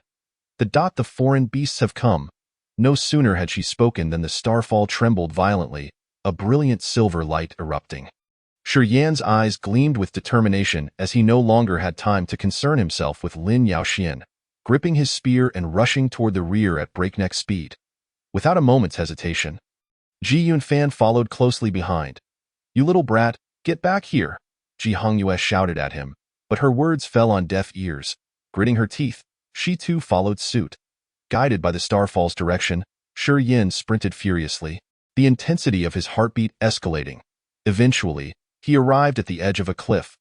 The stench of blood assaulted his senses, and the ground was littered with severed limbs and blood-soaked grass, with student badges from various academies scattered everywhere. A deafening roar from beasts echoed from below the cliff. Peering over the edge, Shi Yin was met with a horrifying sight. A dense throng of demonic beasts, numbering at least in the thousands. Each bearing grotesque forms and exuding a bloodthirsty aura. Damnable creatures. Shi Yan's eyes turned crimson, his fists cracking with intensity. The sight of the foreign beasts once again reignited memories of the day his fishing village was slaughtered. recalling the tragic image of Uncle Shao being devoured whole. Old grudges and fresh animosities surged within Shi Yan's heart, and he could no longer suppress the murderous intent that boiled within him. Grasping his spear, he leaped from the cliff like an enraged lion. "Die!" he roared, as 5 spectral forms materialized behind him, a terrifying pressure emanating forth that bent the surrounding trees low in submission. With a deafening roar, a colossal serpent opened its gaping maw, foul liquid dripping from its fangs. It abandoned the lifeless girl beneath it, turning its attention to Shi Yan, aiming to strike him down. Shi Yan bellowed in fury, his spear transforming into a dragon, carrying the might of creation itself, and thrust it forcefully into the serpent's mouth. A sickening sound echoed as the spear pierced flesh and sinew. The serpent's immense body thrashing violently, yet Shi Yan's strength was insurmountable, rendering it utterly helpless. "Give me death!" With a fierce twist of his spear, the serpent's innards were instantly shredded, reduced to a puddle of gore. Sensing the blood of a foreign race, the fallen star let out an ecstatic cry, igniting into a fervor after millennia of dormancy. "Kill!" Shi Yan, resembling a madman, brandished his spear amidst the throng of beasts. Each strike wielding tremendous power. Blood stained his garments, yet he paid it no mind, his eyes fixated solely on the endless desire to kill. The commotion he stirred soon attracted the attention of other beasts, who rushed towards him in a cacophony of roars, encircling him. The beasts, incensed by Shi Yan's ferocity, let out thunderous howls as they charged recklessly at him. Unfazed, Shi Yan's spear became a blur, each swing conjuring a torrential downpour of blood. Explosions reverberated around him as he moved like a relentless killing machine, leaving a sea of corpses in his wake. As he wielded his spear, he chanted incantations, summoning several tornadoes that sliced through the air like razors, scattering blood mist in their wake. Eye in the sky, a massive eagle dove towards him, its claws seemingly capable of rending anything apart. But before it could reach him, a bolt of lightning struck, turning it to char. At this moment, Shi Yan revealed his utmost prowess, utilizing all his combat capabilities, engaging in close-quarters combat with his spear while supplementing it with elemental spells. In mere minutes, dozens of beasts fell lifeless at his feet. Yet, the sheer number of beasts was overwhelming, relentlessly advancing upon him, and despite his might, he suffered significant injuries. Some particularly formidable beasts unleashed powerful innate skills, rivaling even those of intermediate mages. Furthermore, this peak state of Shi Yan's exacted a tremendous toll on him, making it difficult to sustain for long. The fallen star was indeed powerful, but its true potential could not be fully realized by Shi Yan at his current level. Brother Yin, little Yin, at that moment, Ji Yunfan and Ji Hongyue appeared atop the cliff. Upon witnessing Shi Yan's ferocity, they gasped in unison. "What are you doing here?" Shi Yan asked, still brandishing his spear. "Less talk, let's eliminate these brutes first," Ji Hongyue commanded, her whip dancing like a serpent, sending beasts flying. Ji Yunfan wielded his sword with grace, each strike finding its mark on the beast's vital points. The beasts pressed forward fearlessly, quickly overwhelming the Ji siblings. They continuously consumed potions to maintain their peak condition. "Watch out!" Just as a giant scorpion stinger was about to pierce Ji Yunfan's back, Shi Yan utilized the element of time to momentarily freeze it, then hurled his spear, pinning the scorpion to the ground. However, this brief distraction left him vulnerable, and he was sent flying 100 meters by a ferocious tiger. "Junior brother, it's Shi Yan and his group. Good heavens, why are there so many beasts?" At that moment, distant cries echoed as other students participating in the examination arrived. Upon seeing the dense throng of beasts, their faces turned pale, legs trembling. "Don't just stand there. Let's fight together. This is part of the exam," Ji Hongyue shouted anxiously. "Fear not. Their strongest are merely at the void-breaking stage. If we unite, we shall prevail." Qin Yao rallied the crowd. Upon hearing this, the students, no longer daunted, prepared for battle, grouping together, unwilling to face the beasts alone. In the next moment, the warriors charged forth with their weapons, while the mages began chanting spells of wind, thunder, water, fire, and earth, transforming the area into a true battlefield. The support class took refuge at the back, casting shields and restoring their comrades' stamina and mana. In an instant, Shi Yan was enveloped in a multitude of protective barriers, radiant auras enveloping him, hastening the recovery of his injuries and stamina. Watch me obliterate you. My power is immense, so be ready. A striking senior teased while casting spells on Shi Yin. Viewers across the nation watched with rapt attention, not daring to blink. Among the more fervent spectators, shouts erupted, yearning to leap into Shi Yan's memory and engage in battle against the alien beasts. Although most had participated in the examinations themselves, none had encountered such a beast-tide before. Typically, they only faced a few beasts while competing for resources against other academies, easily overpowering them with sheer numbers. After the beast-tide incident, the H2 unstable zone had been sealed off, no longer serving as an examination site. I remember, it was during that time that Shi Yin gained immense fame, someone murmured, lost in thought. I forgot to mention, I was one of the participants back then and even killed 3 beasts. An older youth proclaimed proudly. Instantly, he drew the admiration of those around him, who flocked to hear more tales. Hey, where's Lin Yaoxian? Someone suddenly inquired. Upon hearing this, the crowd turned their attention to the screen, but after scanning the battlefield several times, they found no sign of the young Lin Yaoxian.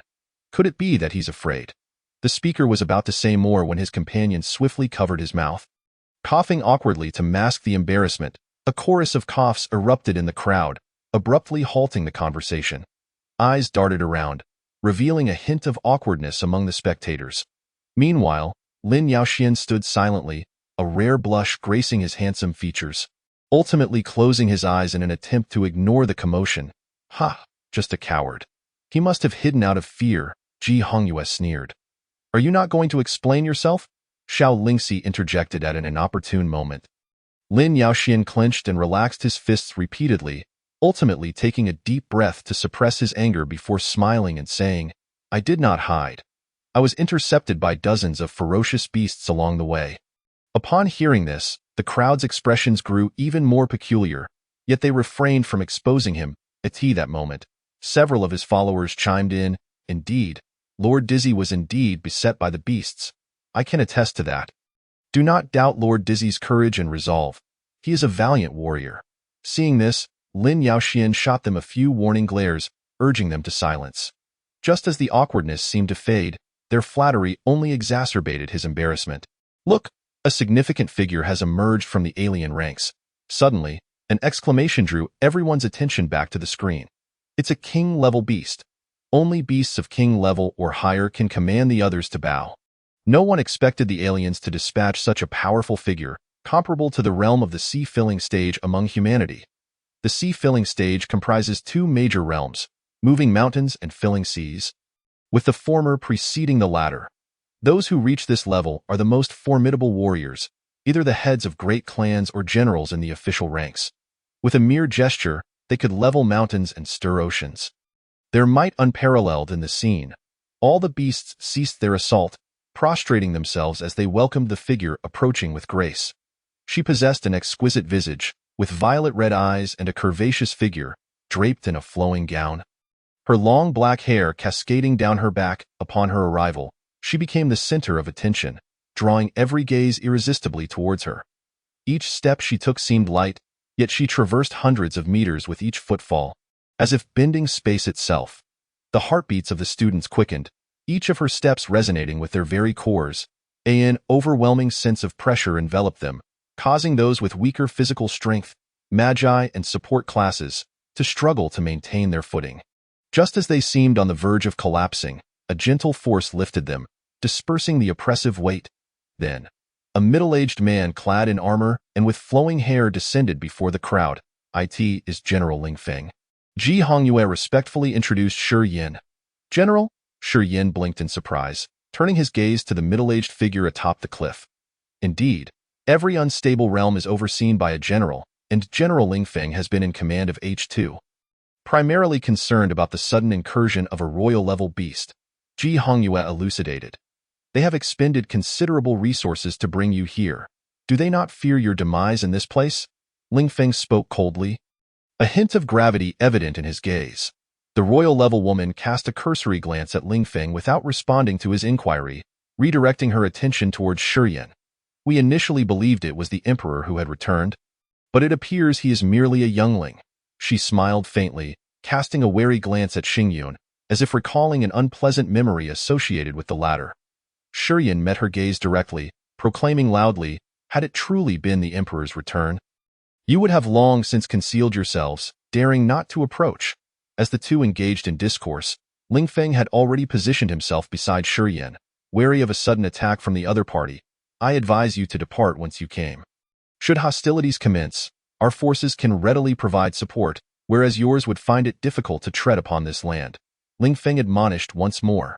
This time, the royal woman finally fixed her gaze upon him. Oh? Do not be so agitated.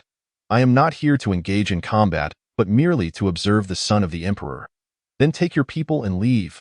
Ling Feng's aura surged, a gleaming long knife abruptly manifesting in his grasp.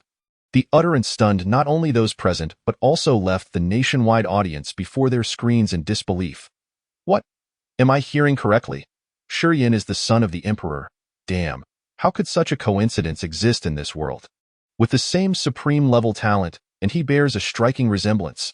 No wonder upon his arrival at H2, Xingyun couldn't wait to summon him. He must have sensed the Emperor's bloodline within him. Amidst the shock, the crowd grappled with acceptance, for their reverence and admiration for the Emperor were profound. If Shurien, a deeply flawed individual, truly were his son, how would they reconcile that? Should they forgive him in light of the Emperor's thousand-year guardianship over the great Xia? What of the souls that perished by his hand? To slay him, but the Emperor has but one son. Let us not indulge in wild speculation. Let us heed what General Ling Feng has to say. A voice sternly interjected. The crowd collectively inhaled deeply, momentarily suppressing their complex emotions, their gazes fixated on the screen. Ling Feng snorted disdainfully. Stop spreading these baseless rumors. The Emperor had no offspring throughout his life, dedicating himself tirelessly to the great Xia until his demise. How dare you fabricate lies? Do not presume I am unaware of your intentions. You merely covet his talent, wishing to place him upon the pyre, to disturb his resolve. What are you foreign tribes afraid? Afraid he may become the second emperor and invade your stronghold? This declaration calmed the restless hearts of the crowd, as Ling Feng represented the official stance. His words carrying authority and credibility. Believe what you will. I have no interest in entangling myself in your trivial matters, the royal woman scoffed. With a wave of her hand, the beasts beneath her rose in unison, beginning to traverse the chasm, returning to their foreign lands through the rifts in the barrier.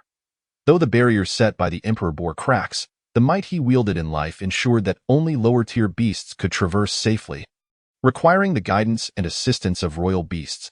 Should a royal beast attempt to cross, the price would be significantly steeper, necessitating the involvement of higher-tier foreigners and the expenditure of vast resources. Thus, only this woman had ventured into the human realm. War is not far off. I hope by then you will be prepared, or else await your annihilation. The royal woman intoned languidly, her voice laced with a hint of threat and arrogance. After casting a lingering glance at Shurien, she gradually faded from sight at the horizon's edge. Ling Feng patted Shurien's shoulder, speaking earnestly. Do not heed her nonsensical words, nor feel burdened. You are yourself. You are not a shadow of another. Nor must you align with anyone. Thank you, General Ling Feng. I shall remember your words, Shurien replied, clasping his fists respectfully. Ling Feng nodded, then turned to the crowd. You have performed admirably in this examination. This is but a miniature war. Experiencing it early is not a detriment. The foreign tribes will inevitably tread upon this land once more, and by then, I hope you have matured enough to stand on your own. Though we have lost the Emperor, we have not lost our spiritual pillar. When war arrives, I hope you will regard the beasts as sustenance, rather than becoming their prey. The crowd was stirred with fervor, resounding proclamations and shouts echoing through the air. Not only they, but the nationwide audience before their screens was also deeply moved, many brimming with fighting spirit, eager to engage on the battlefield to prove themselves. A bunch of ignorant fools, easily brainwashed. They will never comprehend the true terror of the foreign tribes. Lin Yaoxian remarked with a smirk, muttering inwardly to in the memory. After the beast incident subsided, Shurien and Ji Hongyue extracted Lin Yaoxian, redistributing all the spiritual iron ore he had pilfered, including what he had personally mined, to those he had wronged in the days that followed. They returned to tranquility, each student laboriously mining ore, striving to conclude these final days with a sense of fulfillment. While it was uncertain if they would gain admission to their desired universities, these spiritual iron ores could be exchanged for cultivation resources, which were immensely valuable. At long last, a month came to an end. The crowd gathered at the entrance, awaiting the opening of the stone door. Compared to their arrival, the number of participants had noticeably dwindled, as many had perished at the jaws of beasts, with others falling victim to conflicts over spiritual iron ore. As the stone door slowly creaked open, the tension in the crowd began to ease. Accompanying this was a cacophony of discussions. The crowd gazed at the platform, which was filled with individuals from various schools, including the presidents of the top 10 universities, leaving the examinees bewildered and astonished. What was the purpose of the university president's presence? Normally, don't we go register ourselves? Indeed, and with so many unstable realms participating in the examination. Why did they specifically come to H2? Could it be at this point? The crowd's collective gaze turned towards Shuryen. Chapter 25. Shuryen's choice. An elderly man with a slicked-back hairstyle and white hair surveyed the surroundings. Locating Shuryen among the throng, he smiled warmly and spoke. Come to our number 1 university. I can cultivate you into a formidable force in a short time. Just the prestige of number 1 university alone should be enticing. Upon hearing this, envy flickered across the faces of the onlookers. Number 1 university boasted abundant resources and a congregation of experts. Only the most talented could gain entry. Once admitted, one would undoubtedly soar to great heights. Moreover, the president was a figure of great stature, possessing strength rivaling that of a forbidden sorcerer, second only to the 3 great star mages of the Great Xia. Number 1 university is indeed an excellent option. You should contemplate it, Lu Tsang suggested as he approached Shuryen. Actually, I have other thoughts. Shuryen murmured softly, displaying a conflicted expression. What thoughts? Do share, Lu Tsang inquired curiously. Just as Shuryen was about to respond, another elder clad in martial attire interjected. Join our No. 2 university. I promise you tenfold the resources of other students, along with ample freedom, and I will personally mentor you. The conditions laid forth left the students present nearly salivating. While the prospect of personal mentorship from the president was appealing, the tenfold resources were truly beyond imagination. Before the crowd could fully process this, a third voice followed suit. Join our number 3 university. I will meet all the conditions they proposed, plus arrange for 3 extraordinary assistant instructors to accompany you closely. At this point, the crowd erupted in excitement. If the previous president's offer was immensely attractive, the conditions laid out by the president of number 3 university were simply exhilarating. Extraordinary assistants were rarer than unparalleled warriors or mountain-moving fighters, highly coveted within the Great Xia. The rarity of such roles made them immensely desirable, as having one by your side would alleviate concerns about stamina or mana depletion, not to mention healing and shielding capabilities. It was an unparalleled advantage. Moreover, I must inform you, all 3 extraordinary assistant instructors are stunningly beautiful, each more captivating than the last. Ahem. Most importantly, they are all single, the president of number 3 university continued. The crowd? Something is amiss. This president is definitely not right. Theo enticed Shuryen to their institution. They even resorted to seduction. At this moment, the nationwide audience before their screens was utterly dumbfounded, left speechless for a considerable time. What kind of operation is this? In their eyes, these ancient figures typically embodied a stern and serious demeanor, yet here they were, behaving so uncharacteristically. The 3 involved instructors, witnessing this scene on screen, felt their faces flush deeply. They had previously been unaware of this ploy, but now realized they had been sold out by the president, considering there were only 3 extraordinary assistant instructors in total. My brother is not that kind of person. Xiao Lingxi remarked, blinking her eyes with an odd expression. I in the recesses of memory. Shuryen wore an expression of awkwardness as he initially declined the goodwill of the 3 principals, saying, Thank you. Esteemed principals, but I may not be attending university. He then declared with unwavering resolve, I wish to remain here, guarding the borderlands. Upon uttering these words, all eyes turned to him in unison. Could he truly reject such a fatal temptation? They could not help but admire Shuryen. Not only was he exceptionally gifted, but his composure was also beyond that of ordinary individuals. The principal of University 1, a glimmer of appreciation flashing in his gaze, gently inquired, Child, May I ask why you would forego such a superior environment and conditions for cultivation to choose to stay in this desolate place? Shi Yan's expression remained calm, yet his tone was resolutely firm as he replied, "Because here, we can slay the other races." The brevity of those 8 words stirred profound waves within the hearts of the onlookers. The candidates present were momentarily rendered speechless, their gazes toward Shi Yan now imbued with a newfound respect. Transcending mere admiration, a 15-year-old child had uttered such words, catching them all off guard. "Well said, young one," the principal of University 1 nodded, his admiration deepening. He surveyed the surroundings before continuing, "We harbor an irreconcilable enmity with the other races. This battle is not far off, and it will be more brutal than before. Shi Yan, as the strongest among you, embodies a resolve worthy of emulation by all thy in truth. Our great Xia is not only coveted by the other races. Other nations also eye us with covetous intent, beset by wolves in front and tigers behind. In such dire circumstances, we urgently need a young sovereign capable of leading and rallying the youth. The path he must tread is destined to be arduous and solitary, yet I see a reflection of that in Shi Yan, which brings me great solace." The crowd listened attentively, perhaps genuinely inspired by Shi Yan's spirit. Their expressions tinged with anticipation. "Thank you for your praise, senior. I am merely pursuing what I desire to do," Shi Yan responded with a slight bow. "Press on, future blue star. Allow me to witness your figure soaring above the 8 realms." With a faint smile, the principal of University 1 departed, leading his entourage away. The other candidates followed their respective mentors, boarding the airship, each casting a lingering glance at Shi Yan before taking their leave. Before long, the once boisterous platform was left with only the students from Haicheng No. 1 High School. Lu Tsang smiled warmly, patting Shi Yan's shoulder, and gently said, "Child, have you truly thought this through?" "Yes, I have contemplated for quite a while." Shi Yan nodded. "Very well, then I shall not persuade you further. The road ahead will be difficult, yet I believe you will see it through to the end." Lu Tsang sighed, his tone earnest. He then beckoned to the others. "Let us return." Qin Yao approached reluctantly, expressing her sadness. "Little junior brother, take care. We will come to see you when we have the chance." Wu Feng concurred, adding, "Little junior brother, if you miss us, just come back for a visit.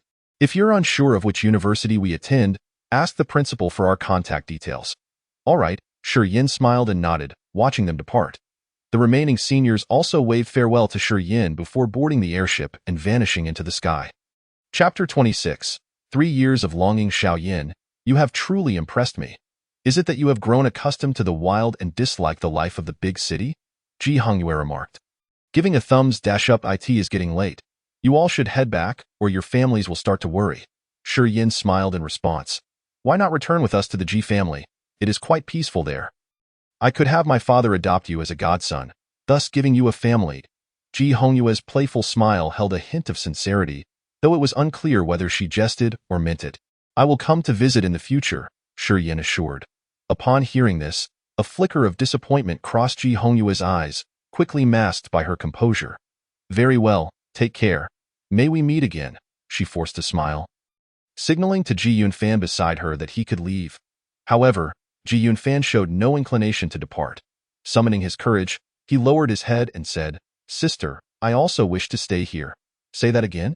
Ji Hongyue's face darkened immediately, her demeanor causing Ji Yunfan to shrink back in trepidation. Yet, mustering his resolve, he continued, I want to stay here. Home is not entertaining. Ji Hongyue delivered a swift reprimand, glaring at him. Are you planning a rebellion? Mom and Dad could break your legs. Ji Yunfan's lips turned downward, and just as he was about to argue further, Shi Yan gently patted his shoulder, saying, Return home with your sister. Yunfan, you are still young. Faced with that, Ji Yunfan had no choice but to abandon his thoughts, reluctantly conceding. All right, I will come to find you in the future, Brother Yin. Good, Shi Yan nodded. After the siblings vanished from sight, a figure appeared behind him. It was Ling Feng. I heard everything you said. It truly surprised me. However, I wish to convey that remaining here is not any less favorable than the outside world. Your choice is indeed the right one. Thank you, General Ling, Shi Yan replied, finding words difficult, and simply clasped his fists in respect. Let us go. Ling Feng smiled lightly, the sternness in his countenance dissipating, as he led the way towards the stone gate. Outside the screen, the crowd felt a mix of emotions, their gazes complex. Shi Yan's choice had taken many by surprise. Because here, we can slay the other races, echoed in their minds repeatedly. To reject the allure of the top 3 universities and opt to remain in this desolate land required immense courage. Few present could claim to possess the fortitude that Shi Yan displayed. After all, he was still just a 15-year-old child, the age most in need of warmth and care. He had relinquished all feelings and desires to remain alone in H2. Guarding the borderlands, such a spirit of selflessness and defiance against the current was destined to ascend to the pinnacle of the world. Heaven had bestowed upon him remarkable talent, which he had not squandered. I find it hard to believe that Shi Yan truly betrayed us. At that moment, someone broke the silence. Upon hearing this, many fell into contemplation. Analyzing Shi Yan's memories, he did not appear to be someone who would betray, much less a butcher turning against his kin. What had truly transpired at that time? Everyone was eager to uncover the truth. It was indeed difficult to accept. At that moment, Shi Yan was solely focused on slaying the other races. Others echoed in agreement. In the back, Lin Yaoxian furrowed his brows, unable to remain seated, resolutely refusing to allow anyone to harbor pity for Shi Yan. After a moment of thought, he approached a subordinate, bending down to whisper something in his ear. Once Lin Yaoxian departed, the subordinate immediately raised his voice, shouting, "Everyone, do not be misled. Shi Yan's decision to stay in H2 must have some ulterior motive. Perhaps he intends to collude with the other races. Have you forgotten how he locked eyes with that royal-level beast? Furthermore, you all witnessed the videos of him slaughtering our kin. Can those videos be fabricated?" His words struck a chord with a few, prompting them to reconsider. Yet, the majority paid him little heed. To put it succinctly, they were weary of hearing such claims. They had witnessed Shi Yan's hatred for the other races firsthand, and they had deeply felt his resolution and determination. Now, no provocative words would sway their emotions. They merely wished to continue observing, step by step, to uncover the truth. "Brother, I believe you must be wronged." Xiao Lingxi bit her lip, her beautiful eyes shimmering with conviction. In the scene, Shi Yan sat alone upon the cliff where he had battled the beasts. Below him lay an endless abyss, while across from him loomed the otherworldly land shrouded in mist beneath a crimson sky. He sat in contemplation, as if lost in thought, guarding, or perhaps gazing into the distance. The scene shifted, and a year passed. When the crowd beheld Shi Yan once more, he still sat there, as if he had never left. Yet, his body was splattered with multicolored blood. They understood that over the past year, he had undoubtedly slain many of the other races. On this day, Ling Feng approached him, smiling as he said, "This is the cultivation material I exchanged using your spirit iron mine. You have worked hard." "Not at all," Shi Yan replied with a slight smile, his eyes betraying no hint of fatigue or confusion. Upon opening the nanobag, he discovered it filled with meditation fruits and body-tempering liquid, the former for cultivating magical power, and the latter for refining the physical form. "Your progress is quite rapid. You've grown stronger through battles with the beasts and have already reached the 7th stage of void breaking. While your mage level has also surpassed intermediate stage 5, correct?" Ling Feng seated himself beside Shi Yan, both gazing into the distance. "Indeed," Shi Yan nodded. In the 2nd year, the Great Xia sealed off the unstable regions of H2, ensuring that no one would enter for examinations henceforth. Shi Yan continued to sit upon the cliff, the stains of blood accumulating to the point where the original color of his clothing was no longer discernible. Below the cliff lay an array of enormous, grotesque bones of the beasts he had slain. Throughout that year, Ling Feng visited him approximately once a month, personally guiding his training. In the 3rd year, Shi Yan turned 18, officially reaching adulthood. When the scene unfolded, he remained seated in the same spot, utterly still, with only the gentle breeze playing with his hair. His clothing had changed, yet remained the same, for it was once again drenched in blood, as if he had clawed his way out of hell. In the grand summer, every child undergoes a ceremonial rite of passage into adulthood. For Shi Yan, this rite was steeped in the blood of foreign tribes. His features had matured considerably, and those starry eyes had grown even more profound. That year, Ling Feng had not returned. Accompanying Shi Yan were only the fallen stars and the unchanging abyss. Shrouded in the mist of foreign lands. Chapter 27. Was he not lonely? Was he not lonely? Before the screen, someone finally could not help but inquire. The memories of the past 3 years had been perused in merely half an hour. Yet Shurien had spent a full 3 years seated in solitude. No one to converse with, no one to gaze upon and protect him. Only a silent lance and the ever-whispering breeze. They knew not the essence of that breeze. Perhaps it carried tales aplenty, slowly narrating them to Shurien, or perhaps it swept by in an instant, as if Shurien were unworthy of its lingering presence. What is loneliness like? I have never experienced it. Yet through him, I felt an overwhelming sense of desolation and solitude. Someone picked up the thread of conversation. Upon hearing this, the crowd collectively sighed. What manner of person was Shurien? What lay within the depths of his heart? They yearned to know, to delve into the recesses of Shurien's soul, to behold. Yet, Shurien had always been taciturn, lacking in words, and even as the crowd viewed his growth through memories, they remained unable to fathom him. At that moment, someone cast their gaze upon the real Shurien beside the iron pillar. Soon, pairs of eyes followed suit, all fixated upon him. Not just those in the square. At this instant, the entire nation's audience was deeply scrutinizing Shurien through the lens. Within those gazes lay a tapestry of complexities: pity, regret, compassion, and admiration. Unbeknownst to her own courage, a young girl stepped onto the high platform, approaching Shurien to personally offer him water from her flask. She disregarded the odd looks cast by the crowd. Indifferent to whether Shurien was a traitor in this moment, she merely sought to bestow warmth upon this unfortunate soul, regardless of the scorn of thousands, or the disdain of countless others. Ji Hongyue did not intervene. Silently observing, no one knew what thoughts occupied her mind, yet from the complexity of her gaze, much could be discerned. Before long, a second individual ascended the platform. He was an elderly man with graying hair. He produced some restorative potions, pouring drops into Shurien's mouth to alleviate his suffering. The third to take the stage was a healer. With a flicker of green light, she employed her healing arts, tirelessly tending to Shurien's injuries and aiding his recovery. Below, silence reigned. No one uttered a word, lost in their thoughts. Brother.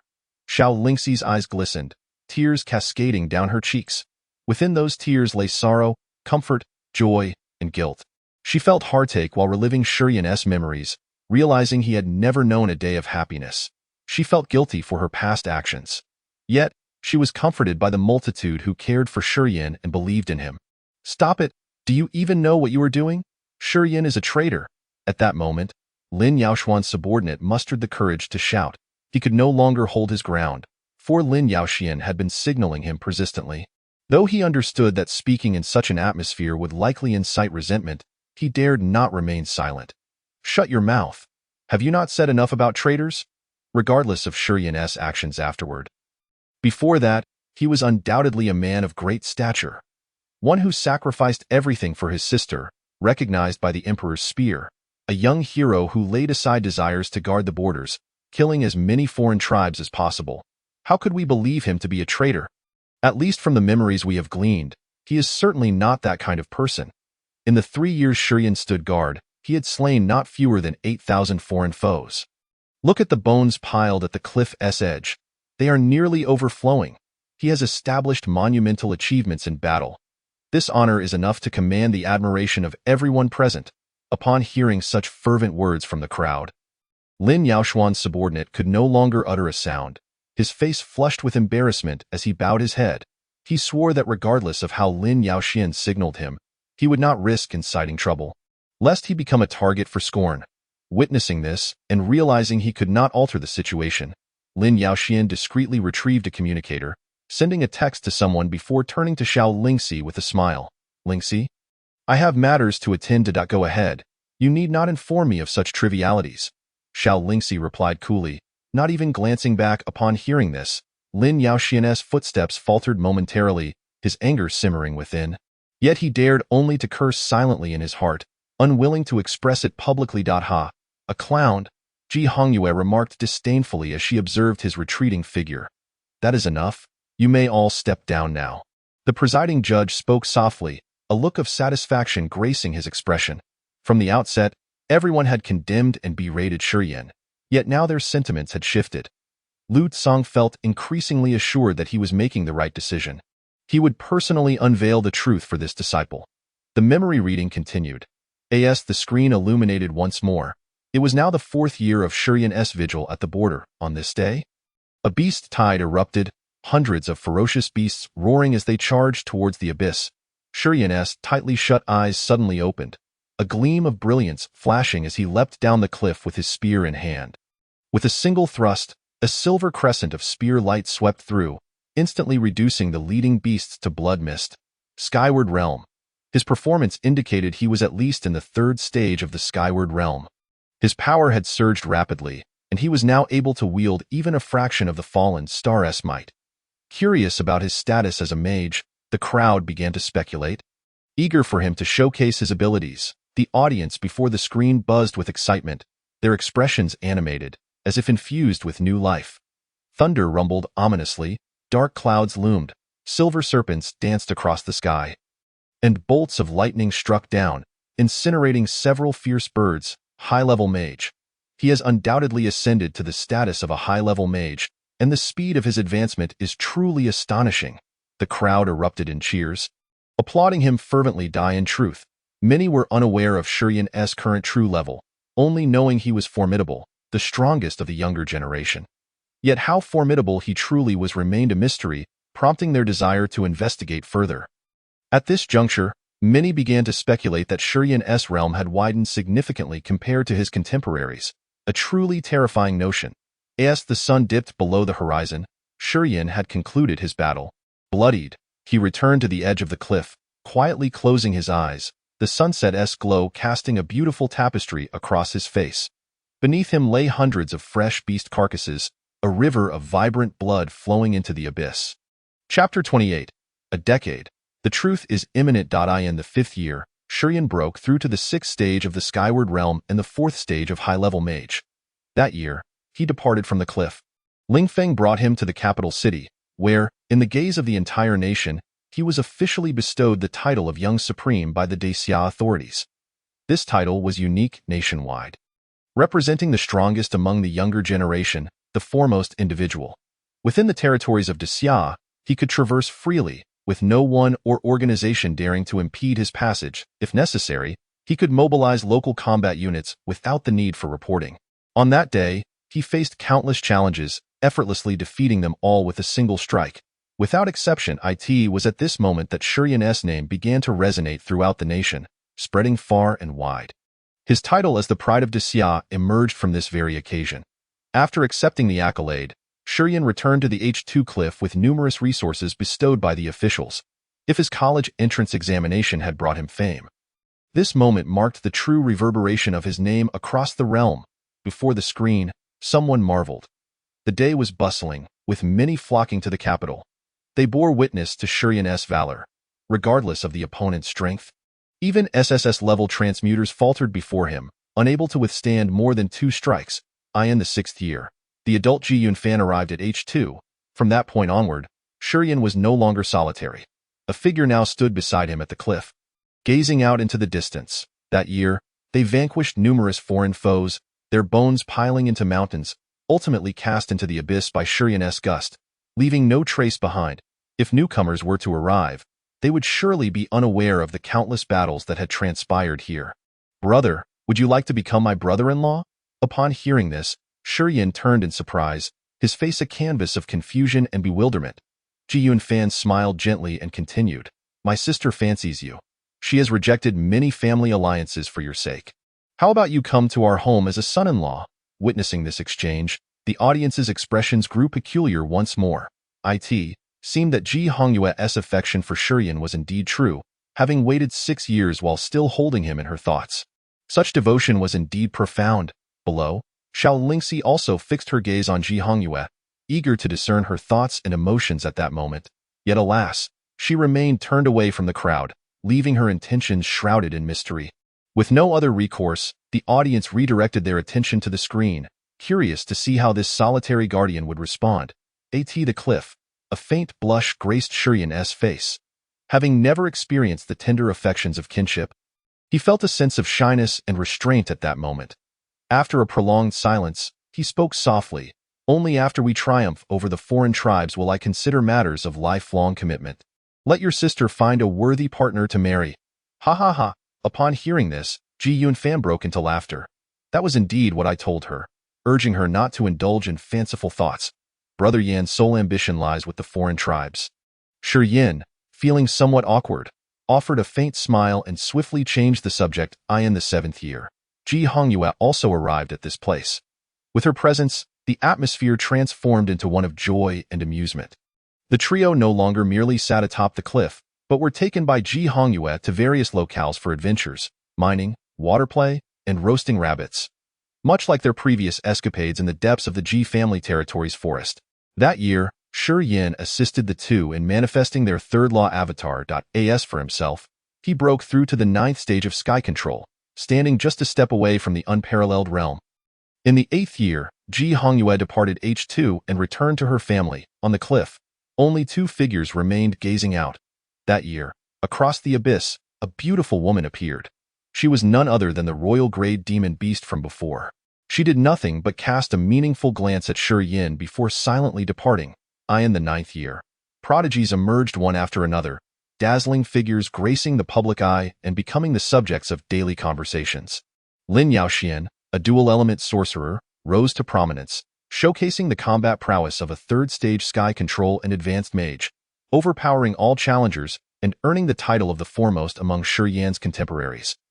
The second greatest prodigy of the Great Xia, the formidable Ji Hongyue, wielding a long whip, became renowned, adorned with 3 law avatars, and hailed as the leader among young female warriors. The disciple of the Azure Realm, Xiao Lingxi, stepped into the world, her ice and fire elements rendering all in her presence speechless. The imperial family, the Jin clan, announced that their heir was a rare spirit auxiliary body, a once-in-a-millennium occurrence, who at the tender age of 16 had already achieved mastery in assistance, with prospects of advancing to sacred spirit assistance, standing alongside the heralds of the new era. This news invigorated the Great Xia. Everyone recognized the rarity and significance of auxiliaries. Should another sacred spirit auxiliary emerge, it would be a blessing for the Great Xia, ensuring fewer lives would be lost in the impending war. In the 10th year, Shi Yin officially broke through to become a warrior of the unparalleled realm, as well as a transcendent mage. Warriors of the unparalleled realm possess the true ability to soar into the skies, defying gravity without relying on the strength of their physical bodies. Individuals of this caliber represent the backbone of any nation's combat division, akin to commanding generals. Their every gesture exudes immense power. While they may not yet possess the might to move mountains or fill seas, demolishing a building or a small hill is a trivial task. The title of Transcendent Mage marks a pivotal threshold. Achieving this level signifies a true mastery of elemental primal forces. One skill unleashed could obliterate hundreds in an instant. Indeed, he had surged ahead of his contemporaries by a considerable margin. Before the screen, someone murmured in disbelief. That year coincided with the real world. Shortly after Shi Yan's incident, Ling Feng brought news that the capital's National Assembly summoned Shi Yan back. Reluctantly, he concluded his decade-long guardianship and prepared to journey to the capital with Ji Yunfan. When the National Assembly summons you back so suddenly, I can't shake the feeling that something is amiss. Be vigilant in all matters, Ling Feng advised earnestly. Thank you, Uncle Ling. I will be cautious, Shi Yan replied respectfully. Over the course of 10 years, he and Ling Feng had grown as close as family, shifting from the formal address of general to uncle. After bidding farewell, the two boarded an airship. In that moment, everyone set aside their tasks, directing their gazes and attention toward the screen. They understood that the truth was about to be unveiled. For shortly after Shi Yan's arrival in the capital, news of his defection spread, accompanied by a video of him slaughtering compatriots in the borderlands. Was Shi Yan truly deserving of such a fate, or had he borne an unimaginable injustice? This was what the entire nation yearned to uncover. After waiting so long and learning of Shi Yan's tumultuous, sympathetic, and heart-wrenching life, they were now poised to understand what manner of person Shi Yan truly was at that moment. Chapter 29. Severing ties in the capital. Shi Yan arrived at the headquarters of the National Assembly, encountering no obstacles along the way. The guards, upon seeing him, granted immediate passage. However, just before he was to meet with the elders of the assembly, he was intercepted. Since the fall of the emperor, the National Assembly had been established, boasting a history of 1,000 years. Many members within were exalted figures, but at the pinnacle sat the ancient council of 13 elders. These 13 would determine significant decisions for the Great Xia through voting, with the heads of the 4 imperial families occupying 4 of those seats. The remaining 9 were either seasoned veterans who had overcome countless trials through valiant deeds, or individuals recommended by the state, leveraging connections to ascend, alongside ancient beings who had been in power since the Emperor's ERA.AN edict has been issued, assigning you a task. A middle-aged man spoke solemnly before Shi Yin and his companion. What task? Shi Yin inquired. In the M3 region of the borderlands, foreign tribes have been discovered slaughtering villages. Thus you are tasked with ensuring the villagers' protection. Shi Yin nodded and then asked, is this task mandated by the National Assembly or decided by a particular elder? The middle-aged man frowned, responding with displeasure. Regardless of whether it is the assembly or an elder, you must obey their orders. Do you understand? Understood, Shi Yin replied without further comment, taking the relevant documents and departing. Brother Yin, I find this peculiar. Such events occur annually, typically handled by local combat troops who then relocate the villagers. Why have they specifically called upon you this time? Ji Yunfan expressed her confusion. After a moment of contemplation, Shi Yin shook his head and said softly, I don't know. It doesn't matter as long as there are foreign tribes to fight. That's all that counts. Not far from their exit, the middle-aged man caught up with them. By the way, there's one more thing I haven't informed you. You will have other teammates for this mission, who will follow your lead, he said. Who? As soon as Shi Yan's question fell, an airliner came speeding toward them. When the doors opened, it revealed his senior brothers and sisters, whom he hadn't seen in a decade. What brings you here? Shi Yan exclaimed, exhilarated. What, do you not want us here? Qin Yao approached and enveloped him in a bear hug, her eyes sparkling with excitement. Ha ha ha, little junior brother, it's been 10 years, and you've become even more handsome. Wu Feng clapped him on the shoulder, his joy unmistakable. The others quickly gathered around, including former class leaders and the once innocent support system girl, now transformed into a mature woman. Each shared a profound bond with Shi Yin, surrounded by laughter and chatter. It felt as if there were endless topics to discuss, sharing tales of the past decade's changes and amusing anecdotes. After some playful banter, Shi Yin approached the middle-aged man, stating, honestly, I could handle this on my own. There's no need to expose them to danger. The middle-aged man shook his head, replying with gravity, I know you're strong, but this is an order from above, and I cannot override it. Additionally, they volunteered. Upon hearing you were leading the charge, they eagerly signed up. These are outstanding young men of the Great Xia. Engaging in combat against foreign tribes isn't a bad thing. IT will better prepare them for the war to come. Shi Yin opened his mouth, intending to express his thoughts, but several senior brothers and sisters approached. Qin Yao's expression darkened as she immediately questioned, What, do you want to leave us behind? Do you think your sister is a burden? Li Mingming feigned annoyance, adding, Don't you want our assistance? That's not what I meant. Shi Yin raised his hands in a gesture of surrender, at a loss for words. Ha ha ha. I know you're concerned about us. Afraid we might be in danger, right? But we're not as fragile as you think. Wu Feng laughed heartily. The others joined in, no longer pretending to be upset, their eyes reflecting relief, excitement, and anticipation for their shared journey. Don't underestimate us. I'm now a second-stage sky control master. Qin Yao waved her arms, stirring the air. 10 years have passed, and little junior brother, you haven't changed much. You still blush when joking around. How adorable! Li Mingming clapped her hands in amusement at his embarrassment. Shi Yan's face flushed as he helplessly replied, All right then, let us set out quickly.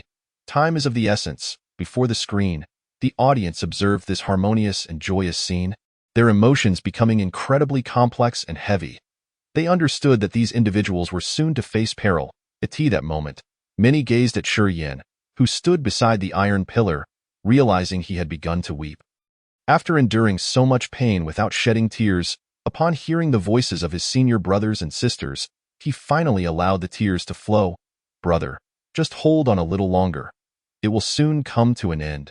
Xiao Lingxi wiped her tears, a wave of profound sorrow swelling within her. This was the second time she witnessed Shi Yin cry. The first was when her father was slain by the foreign tribes, and Shi Yin had embraced her as they fled into the forest. In the footage, as Shi Yin and the others were about to board the airship, a group caught up with them. Among them, a striking middle-aged man with sharp eyebrows and bright eyes stood out, for he was a current member of the National Assembly, the head of the Ji family, Ji Changhe. Beside him was a beautiful woman, his wife, Ning Lan. "Father, mother, what brings you here?" Ji Yunfan exclaimed in surprise. "Greetings, uncle and aunt." Shi Yin slightly bowed in respect. Ji Changhe and Ning Lan smiled and nodded at Shi Yin, their eyes filled with admiration. As the atmosphere swiftly darkened, he turned to Ji Yunfan and spoke earnestly. "Yunfan, return with us. We have arranged a marriage for you." "Father, mother, I cannot go back. I must follow Brother Yin to slay the alien tribes. Moreover, I have previously stated that I am not ready for marriage at this time, so please do not pressure me," Ji Yunfan replied with a serious expression. Upon hearing this, Ji Changhe furrowed his brows tightly and pointed at Ji Yunfan, rebuking him. "I have no time for your nonsense.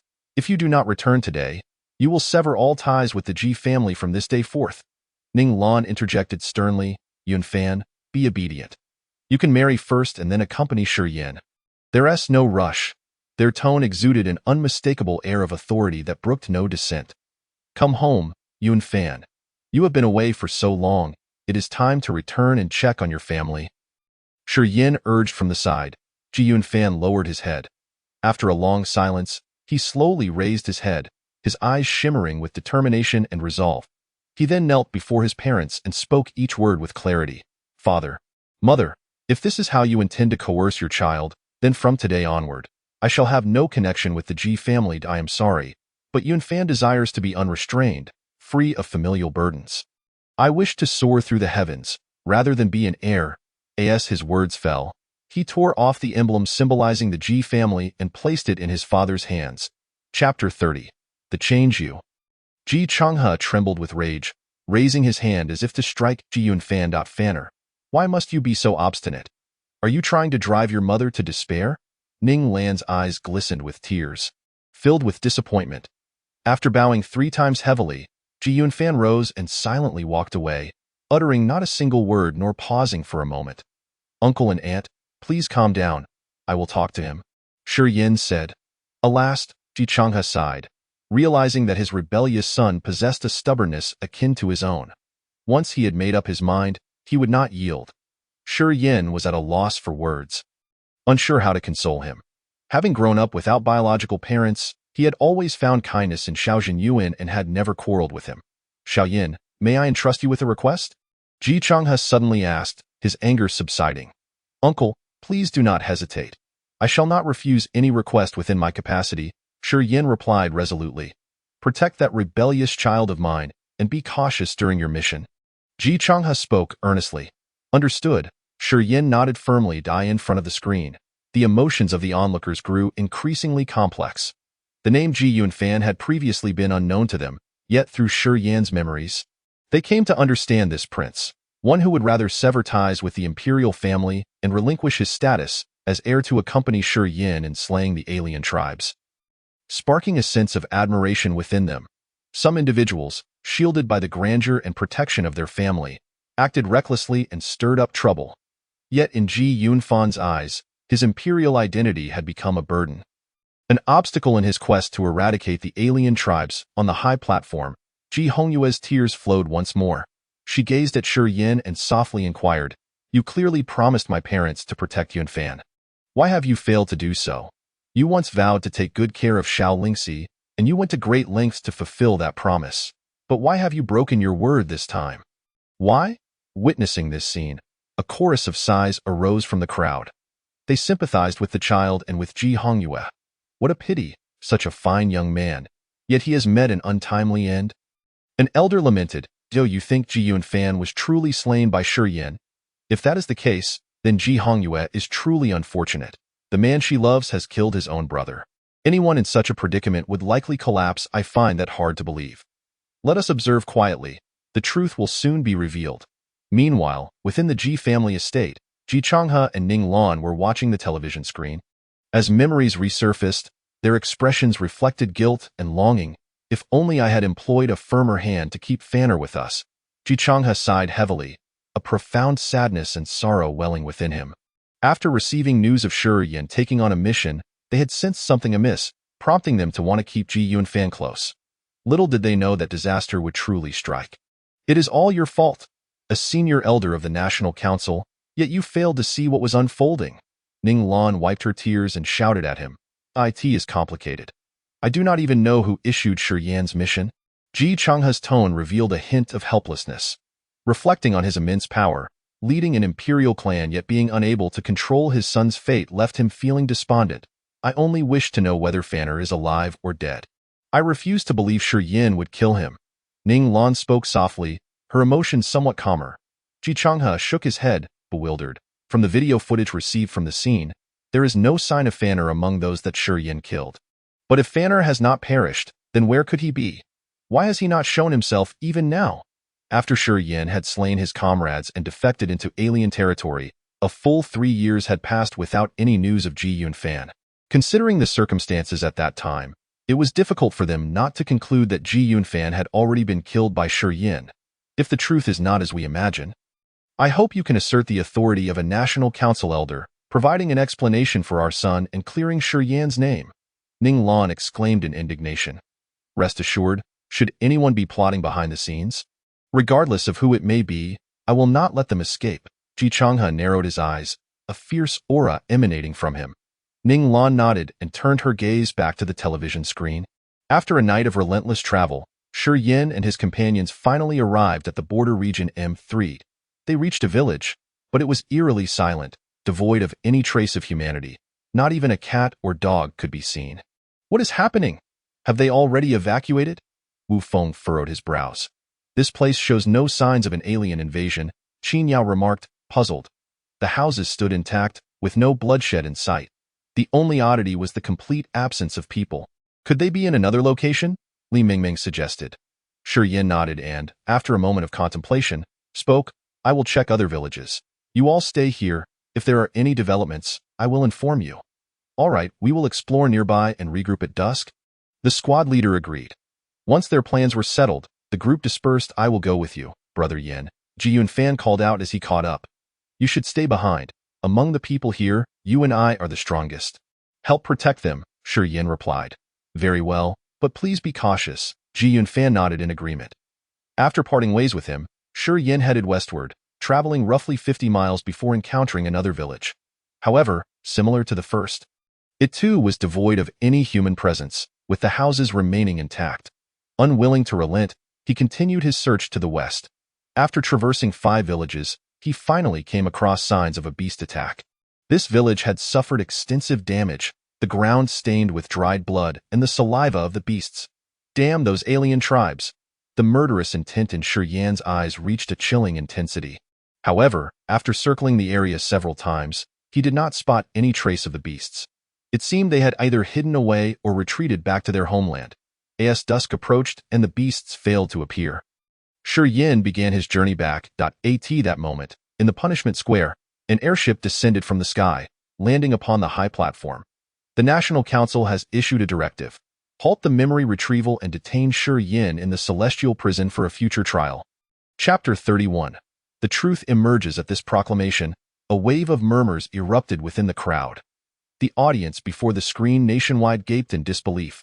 Lu Tsang slammed his palm down, shattering the jade table before him, and stood up in fury, exclaiming, What nonsense is this?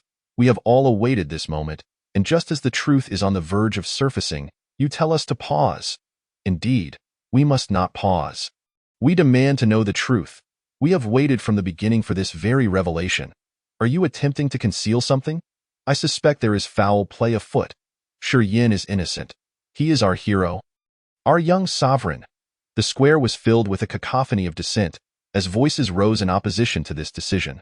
Furthermore, the audience before the screen became increasingly agitated, seeking ways to express their discontent, with those closest to the punishment square rushing forward in protest. The envoy cast a cold gaze over the crowd, ignoring their outcries, and addressed Lu Tsang with gravity. This is an order, not a matter for negotiation. An order? Lu Tsang scoffed. This memory retrieval was initiated at my behest, supported by the Blue Mage and approved by Elder Ji Changhe. Before we commenced, all other elders of the National Council were aware of this. Why the sudden demand for a pause? The envoy's eyes flashed with impatience. I have stated, this is an order. With that, he gestured for those behind him to take Shi Yan away. Upon witnessing the dire situation, Lu Tsang unleashed a powerful palm strike, forcing several individuals to retreat before he approached Shuryan directly. As long as I am here today, no one shall halt this memory retrieval, unless it is at the cost of my life, he declared with furious intensity. Simultaneously, Xiao Lingxi soared to the high platform, propelled by flames, and coldly articulated, "The people of the nation demand an explanation. They yearn for the truth. If my brother is indeed a traitor, it will not be too late to take him away." Ji Hongyue brandished her whip, standing beside Lu Tsong in front of Shuryan, her intentions unmistakable as she readied herself for an imminent confrontation. In the square, Lin Yaoxian, who had been absent for a considerable time, rejoined the crowd. Approaching a subordinate, he whispered, "Ask Lu Tsong if he intends to rebel. He dares to disregard the orders of the National Assembly." The subordinate, with a wry smile, turned his head and stammered, "Isn't that a bit much, Xian Go? Rebellion is a grave crime. We can't just label someone like that." Lin Yaoxian shot him a glare, displeased. "Wang Peng, when did you become so timid? I merely suggested you frighten Lu Tsong. I never claimed he was truly plotting rebellion." Wang Peng shivered, hesitating as he replied, "Sorry, Xian Gu. I actually want to know the truth as well." "Is the truth important? For someone of your insignificant stature, the truth will have no impact on your life. What you should be contemplating is how to acquire more cultivation resources and survive in the impending chaos." Lin Yaoxuan's words were cutting, each one an insinuation. Wang Peng opened his mouth, summoning courage to refuse once more. "If I were to say that, the entire Daxia would despise me. Perhaps by tomorrow, I would be left to rot in the streets." "Useless wretch, what good are you to me?" Lin Yaoxian cursed angrily before turning to leave. On the high platform, the atmosphere remained tense and charged. The messenger took out his phone, beginning to report the situation and request reinforcements. Before long, the nearest combat units received orders and hastened to the scene. Just as a battle seemed imminent, a voice resonated from afar, "Stop." When the voice reached the ears of the crowd, Ji Changhe had already appeared on the high platform. "Greetings, Elder Ji." The messenger, Lu Tsong, and the nearby combat units all saluted respectfully. The other onlookers cast glances of admiration and reverence. Being non-official personnel, they were not obligated to bow. "Father, what brings you here?" Ji Hongyue approached him. "Your mother and I have been keeping a close watch on this matter," Ji Changhe replied. He then fixed a stern gaze on the messenger, his expression darkening as he coldly inquired, "Who sent you here? Whose orders are these?" The messenger lowered his haughty head, no longer daring to act with feigned authority, and clasped his fists. "I report to Elder Ji that I merely received this order from the National Assembly and do not know who issued it." "Very well," Ji Changhe nodded. "Return to the National Assembly and inform them that I, Ji Changhe, demand to witness the entirety of the memories. If anyone has objections, let them come and discuss it with me face to face. However, I must make it clear that I am eager to learn about Yunfan's whereabouts. If he dares to come, he should not blame me for turning hostile." Upon hearing this, the messenger dared not speak further. After respectfully accepting the orders, he departed with his team aboard an airship. The other combat units also began to withdraw in an orderly fashion. Observing this, the audience in front of the screen collectively sighed in relief, their anxieties momentarily alleviated. The crowd reined in their emotions, redirecting their expectant gazes toward the screen, awaiting the resumption of the memories. "Having lost a son, you still haven't changed your meddlesome ways," Lin Yaoxian muttered through gritted teeth, his thoughts swirling. Within the memory sequence, Shuryan returned to the gathering point, his weary body casting a long shadow as the last rays of the setting sun bathed the village, yet failing to illuminate a single spark of vitality. From a distance, he spotted his squad leader lying motionless beneath a locust tree. "Squad leader?" A chill gripped Shuryan's heart, an ominous premonition washing over him. He dashed forward, trembling as he reached out to check for a pulse. There was none. The squad leader's face bore an expression of terror and unwillingness, a gaping wound on his chest resembling a bull's width, the blood already congealed into a dark purple hue. "No!" Shuryan let out a heart-wrenching roar, his eyes instantly bloodshot. He frantically rushed into the village, desperately calling out the names of his comrades, his voice hoarse yet met with silence. Fear and despair coiled around his heart like a venomous serpent, nearly suffocating him. What happened? People did not die at Shuryan's hands. Who impersonated him? Who recorded that video? Who was framing Shuryan? I knew that with Shuryan's character and actions, He could never be the cold-hearted killer of his comrades. Why such a kind-hearted person like Shiyin, who has rendered great service to Daxia, must endure this torment? Why would anyone have the heart to take away his loved ones? Shiyin was utterly pitiful. Why must he endure such suffering? At that moment, the square and the viewers before the screen erupted in a cacophony of emotions. The truth. They finally witnessed the truth. Anger, sorrow, sympathy, confusion, a multitude of emotions surged within them. From the moment Shiyin, at the tender age of 7, carried his younger sister away from home, they had witnessed everything about this individual. His resilience and determination, his kindness and loyalty, his selfless devotion to his sister. He relinquished all vanity and desire, enduring isolation for a decade, all for the sake of vanquishing foreign foes. He achieved great feats. Yet why should such a person be subjected to such treatment? Why? The crowd was bewildered. They could not fathom what manner of beast could commit such atrocities. Chapter 32. Shiyin's injustice. Lu Tsong staggered back a few steps, his eyes reddening. Each time he beheld the tragic fate of his disciples, it shattered his spirit anew. Yet at this moment, a sense of solace washed over him, for it was clear that Shiyin was not the one who had committed these heinous acts. It was not his beloved disciple's hand that had wrought this chaos. He had not changed. Shiyin remained that innocent and kind-hearted child. Tears streamed down Lu Tsong's cheeks. All the burdens he bore, all he had done, were worth it. Brother, you are innocent. You are innocent. Xiao Lingxi rushed forward, embracing him tightly, her tears cascading like a broken dam. Brother, your life is so hard. Why must the heavens treat you this way? Why? She choked on her sobs, unable to articulate her thoughts. She could imagine the helplessness and sorrow that Shiyin must have felt at that moment. She could sense the despair and grief that enveloped him after being wronged. These emotions surged within Xiao Lingxi, nearly overwhelming her. Dad, Ji Hongyue also clung to her father, crying. It seemed she had a multitude of words to say. Yet at that moment, she could not voice a single one. Be strong. Let us continue to watch, to see your brother. Ji Changhe gently patted her back, offering comfort. Shiyin stumbled into a farmhouse, the scene before him causing him to crumble instantly. Qin Yao, the beautiful girl who always tenderly called him little junior brother, lay quietly on the cold floor, her chest similarly pierced by a bloody wound, her clothing stained crimson. Sister Yao. Shiyin collapsed beside her. Trembling as he caressed her pale cheek, a tear clung to the corner of Qin Yao's eye, as if expressing endless sorrow and reluctance. Little junior brother, I'm sorry, I cannot fight the foreign foes with you anymore. With her last vestige of strength, Qin Yao's voice was as faint as a whisper. No. Sister Yao, please wake up. You will be fine. I will take you to find help. Shiyin fervently shook Qin Yao's body. Tears blurring his vision. It is my weakness. I failed to protect everyone. Qin Yao struggled to utter her final words, the light in her eyes gradually fading. Shiyin held Qin Yao's cold corpse, his face tilted skyward as he unleashed a heartrending scream. His voice imbued with inexhaustible sorrow and despair, he staggered out of the farmhouse, encountering the lifeless body of Wu Feng in another corner. The radiant smile that once adorned his face was now twisted in agony. As if he were enduring immense suffering. One familiar corpse after another appeared before him, all his seniors lying in pools of blood. They had once been so full of vigor, yet now they had become cold, lifeless shells. Shiyin gathered the bodies of all his seniors, kneeling on the ground, tears pouring forth like a torrential flood.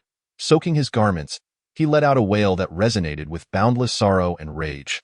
As if he sought to rend the heavens asunder, he was not alone in his grief. Before the screen, many were silently shedding tears. Everything Shiyin was experiencing resonated deeply with them. They felt sympathy, sorrow for the injustices he had endured. They grieved for his fate and the inequities he faced. They could not bear the sudden loss of these seniors, for these individuals had done no wrong.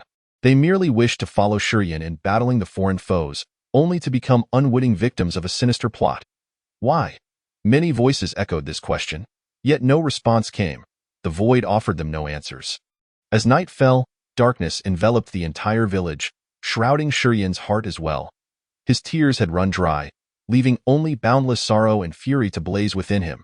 He slowly rose to his feet, gazing up at the pitch-black sky. His eyes aflame with overwhelming murderous intent. That intent seemed capable of piercing the heavens, reaching the very skies. Whoever you are, I shall obliterate you all.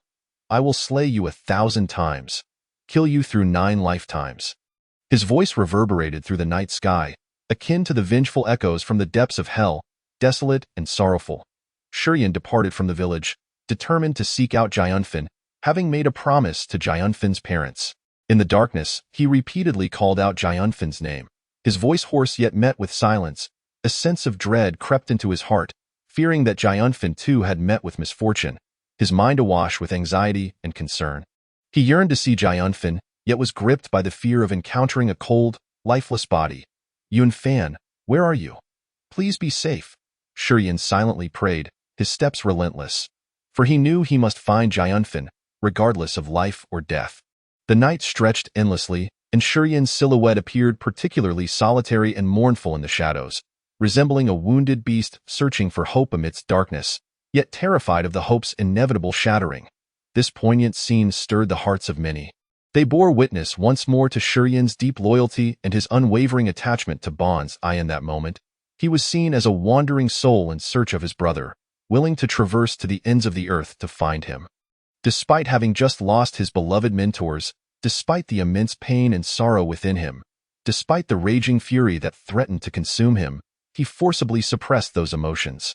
For there remained one crucial person he had yet to find.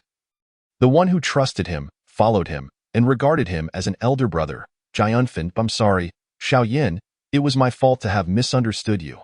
Jichangyi stood before Shurien, gripping his hand tightly, his gaze filled with compassion and complexity.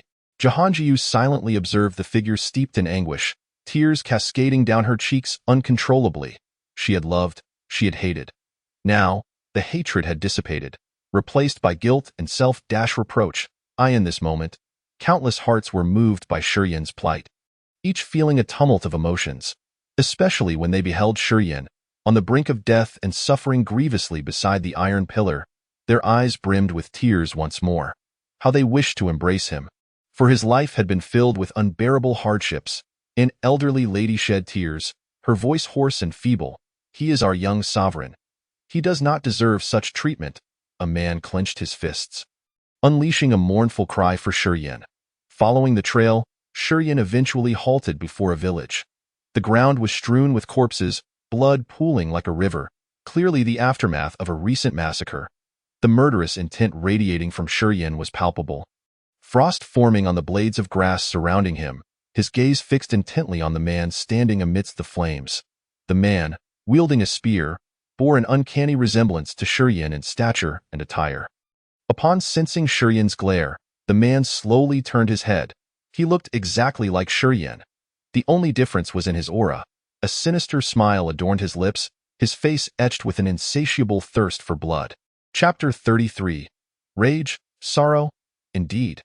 How despicable, to frame Shurien, resorting to such vile means. In front of the screen, the audience clenched their teeth in fury. While they had surmised the rough situation, seeing a man who mirrored Shurien so closely ignited their outrage. It now appeared that the leaked videos had been deliberately manipulated, taken out of context. Did you kill them? Shurien's eyes glinted like ice, advancing with deadly intent, the spear in his hand vibrating with a low hum. The air thick with a suffocating aura of murder. You seem quite angry. Upon encountering your twin brother, do you not offer a greeting first? The man's smile deepened, his expression laced with mocking amusement. In response, Shurien unleashed a furious strike. This shot, the most powerful he could muster, bore the weight of his wrath, severing the houses and trees in its path. A flicker of trepidation crossed the man's gaze as he leaped into the air, narrowly evading the deadly blow. Yet, having mastered the elements of time and space, Shurien was upon him in an instant. Die. This strike was Shurien's strongest. Clad in 5 divine forms, the spear tip crackled with electricity. Whirlwinds dancing around him, as if even the heavens and earth trembled before his might. Behind him loomed a vast ocean. A radiant moon hung high in the sky. This was his first manifestation of such an extraordinary phenomenon. A testament to his unwavering resolve to eliminate his foe in the blink of an eye. As the man processed the situation, he found the spear tip before his chest. He attempted to retaliate. But it was too late. He could only watch helplessly as his heart was pierced. In that moment, the man's smile faded, replaced by an expression of boundless terror and panic. "Where is Jianfen?" Shurian lifted him into the air. His voice icy cold. "I killed him." "Ha ha ha." The man, aware of his impending doom, relinquished any final struggle, mocking Shurian with laughter that resonated with despair and madness. With a single motion, Shurian crushed his heart, blood mist exploding in the air. As the man perished, his true form emerged. A shape-shifting yellow weasel, a wisp of smoke ascended, his soul attempting to flee, only to be grasped by Shurian and pulverized to dust. "Yunfan, I am so sorry." This utterance carried the weight of unfulfilled responsibilities and regrets, his voice heavy with self-recrimination and guilt. "If only I had let you follow. It's all my fault for not protecting you." Shurian's heart was engulfed in indescribable anguish. Each breath served as a reminder of the pain of losing his dear friend. His voice trembled, each word seeming to slice through his very soul. He fell to the ground, tears streaming silently, soaking his garments and the earth beneath him. As if the land itself mourned this profound sorrow, he reached out, desperate to grasp something from the void, yet found nothing, for everything was irretrievably lost. After what felt like an eternity, Shurian gradually rose to his feet. His face bore the marks of despair and grief as he took step after painful step towards the direction from whence he came. Upon returning to the previous village, he interred his mentors and remained vigil by their graves. It was not until the crimson sun rose, casting a warm glow upon his face, that he set forth anew. Shurian did not return to the Great Xia, but instead surged towards the land of the other tribes, resolute and unyielding, embracing the determination that even death would not sway him. The other tribes. "This vendetta I shall repay with your countless corpses." Shurian's furious roar echoed, a tempest of hatred and rage contorting his features, his eyes nearly frenzied. Before the screen, silence reigned. The hearts of the audience surged with Shurian's grief and fury. Snowflakes fell from the heavens, as if narrating this tale, lamenting Shurian's fate. It was June, sweltering and unbearable.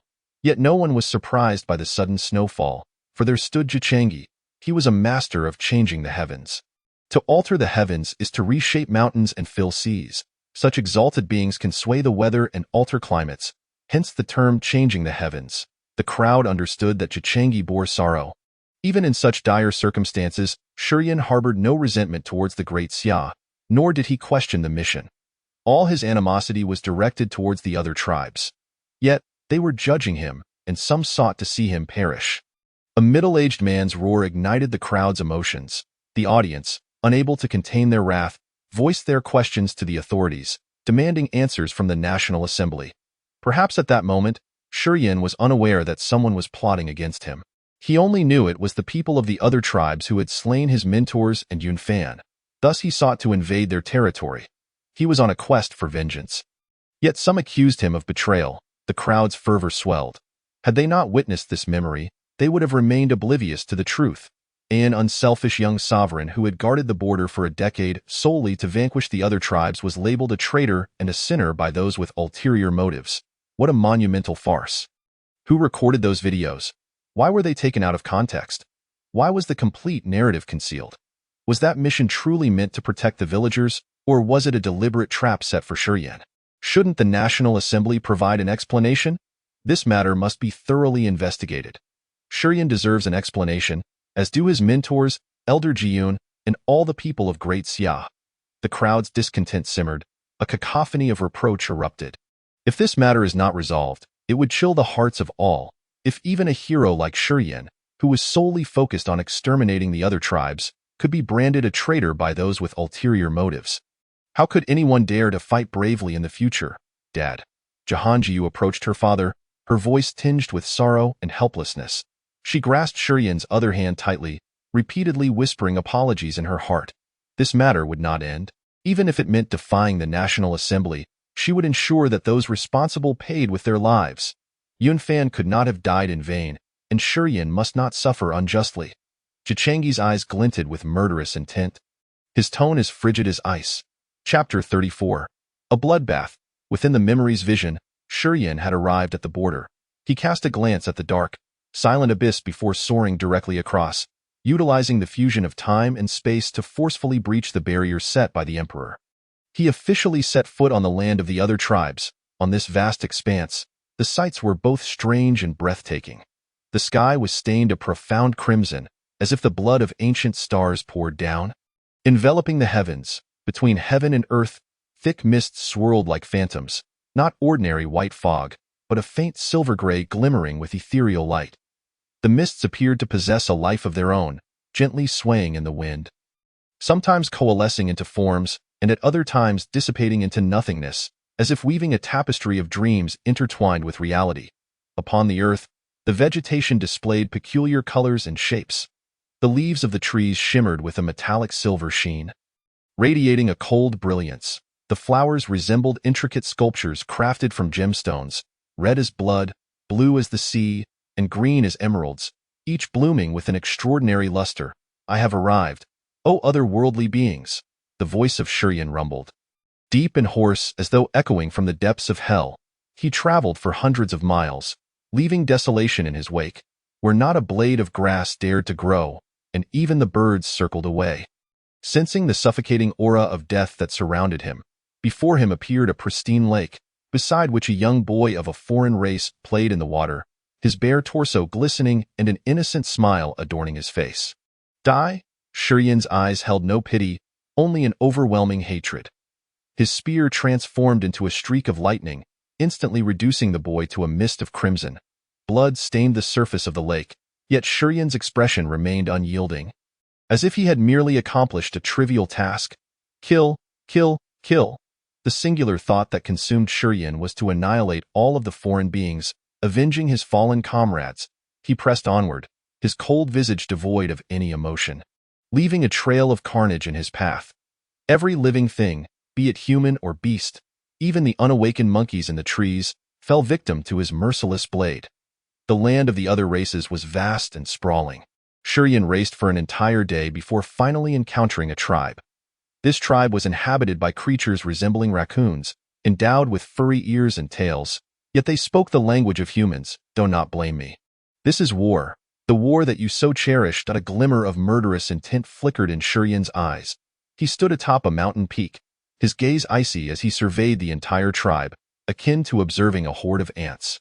In the next moment, he uttered an incantation, conjuring a curtain of water that sealed off the tribe's exit. "Kill!" Shurien leaped down, like a deity of slaughter descending upon the earth, his spear becoming a blur as it reaped countless vibrant lives. The tribe erupted into chaos, screams and wails echoing through the air, yet none of it could deter Shurien from his bloody rampage. Before the screen, the audience was electrified, their spirits aflame. "Well done. The foreign beings deserve death. Shurien, our young supreme, you are in the right." The unparalleled strength of the Wushuang realm was undeniable, and Shurien possessed the might to sweep away legions. He was rightfully the strongest of the younger generation. The crowd erupted in cheers, seemingly forgetting the sorrow of moments past. In this instant, they immersed themselves wholly in the carnage, as if standing shoulder to shoulder with Shurien, harvesting the lives of the foreign beings. They longed to leap into the screen and join him in the slaughter, rather than let him bear the weight of rage and grief alone.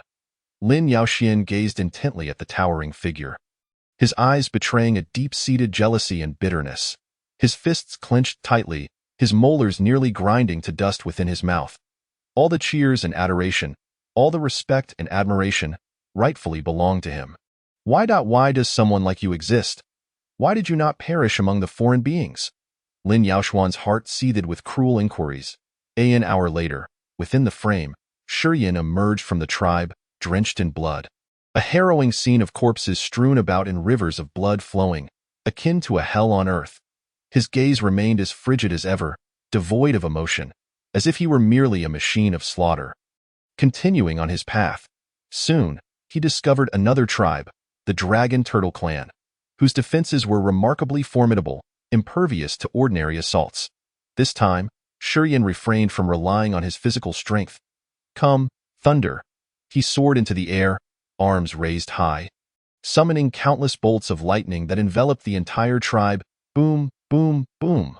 The thunderous explosions resonated, transforming the tribe into a tempest of lightning, cries of terror and anguish piercing the atmosphere.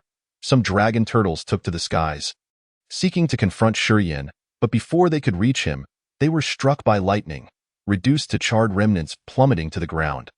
Shurian stood proud amidst the chaos, like a thunder god manifested, his murderous intent soaring, causing the very heavens to change. As night descended, Shurian trudged out of the valley, his body weary but his resolve unwavering. He forged ahead, slaughtering tribe after tribe, countless beasts falling beneath the onslaught of his spear.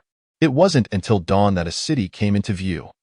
This city bore an uncanny resemblance to those of the human race, with towering edifices and hovering vehicles darting about, populated by humanoid figures, women, young girls, and the elderly.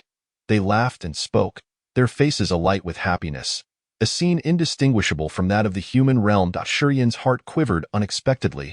This time, he felt a flicker of compassion. What is war? Truly?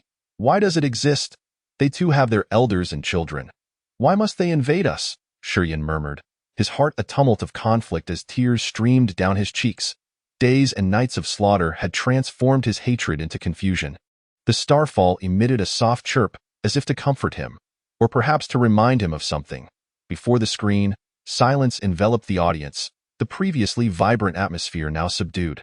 They loathed the foreign beings. Yet confronted with this scene, they too would find it hard to unleash their wrath. In the past, they believed that the foreign beings were predominantly beasts, with only a few capable of transforming into humanoid forms. Yet now it became evident that apart from the stark environmental differences, their lives were almost indistinguishable from those of humans, and many foreign beings had indeed taken on human forms. Had they not known that Shurian was on foreign soil, had they not witnessed the beasts crawling within the city, they would have easily mistaken it for a human settlement. What choice would Shurian make? He bore the weight of burdens too heavy for his age. The collective mood turned despondent and low. They feared for Shurian's transformation, worried he might become a mindless killing machine, unable to escape the clutches of hatred and sorrow. Chapter 35. The convergence of memories. Shurian stepped into the city of the foreign beings. The broad streets were flanked by buildings of peculiar design, with pointed roofs and vibrant hues, yet exuding an unsettling chill. Passers-by donned various attire, some riding beasts, others walking alongside them. Shurian wandered aimlessly, a look of bewilderment upon his face, resembling a lost beast that had stumbled into an entirely alien world. Many foreign beings cast him puzzled and curious glances. "Big brother, you have so much blood on you.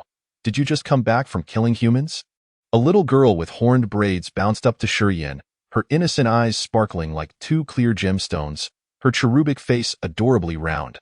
Shurian looked down at the innocent girl, a bittersweet smile tugging at his lips as he asked, "Do you wish to kill humans too?" The girl tilted her head, seemingly pondering the question. After a moment, she shook her head and replied in a sweet, childlike voice, "I don't want to. Mommy says humans are just like us, only with different stances. Do you dislike war?" Shurian continued his inquiry. "I do. My daddy died in the war against humans." The girl's voice grew solemn, a flicker of sadness crossing her eyes. "Do you wish to avenge your father?" Shurian pressed further. The girl shook her head again, saying, "I don't want to. Mommy says we are the invaders, and we will eventually pay the price." Shurian crouched down, gently ruffling the girl's hair. "Can you take me to the nearby combat unit? I just came from there, and now I can't find my way back. Of course. I'll take you there right away." The girl readily agreed, grabbing Shurian's hand and leading him forward. Together they arrived at a location resembling a station, where they boarded a hovering train. As the train sped along, the scenery outside raced by, and Shurian's heart was a tumult of emotions. Outside the screen, the audience felt similarly conflicted. Shurian had chosen the most righteous path, to annihilate their combat forces and spare the weak and vulnerable. "No matter what Shurian does, I will support him unconditionally." As shouts erupted, the collective emotions surged once more. They too yearned to follow Shurian into battle, to slay the foreign beings, to avenge their ancestors. Yet all of this remained but an impractical fantasy, for their strength would not allow it. They could only immerse themselves in Shurian's memories, experiencing the fervor and passion he instilled. "Child, you have endured much on this journey," Lu Tsang observed, his eyes welling with tears.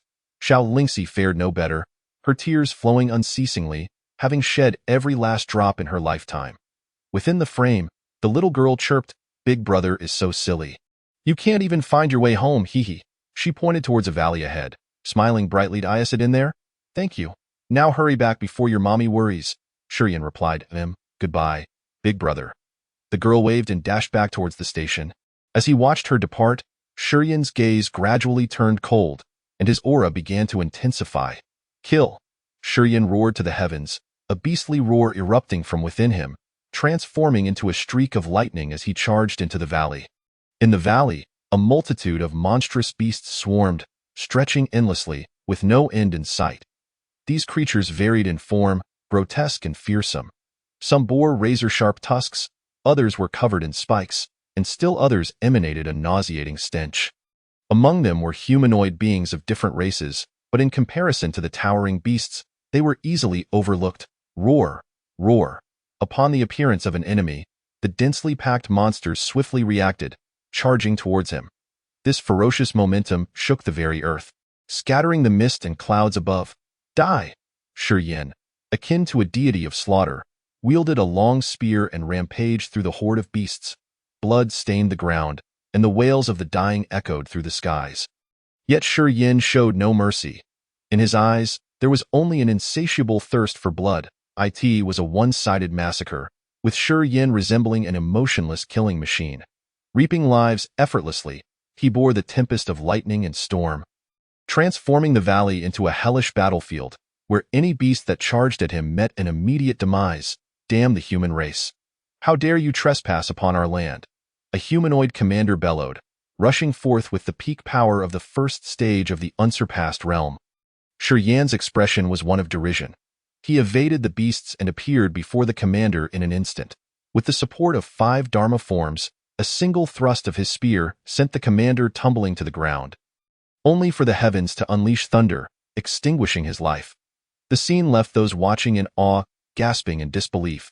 They had not anticipated that even a top expert of the unsurpassed realm could not withstand more than 2 exchanges against Shurian. Could he truly contend with monsters of the mountain-moving realm? The thought was almost unimaginable.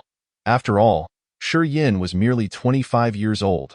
The battle raged on relentlessly, with Shurian seemingly impervious to fatigue, continuing his high-intensity slaughter.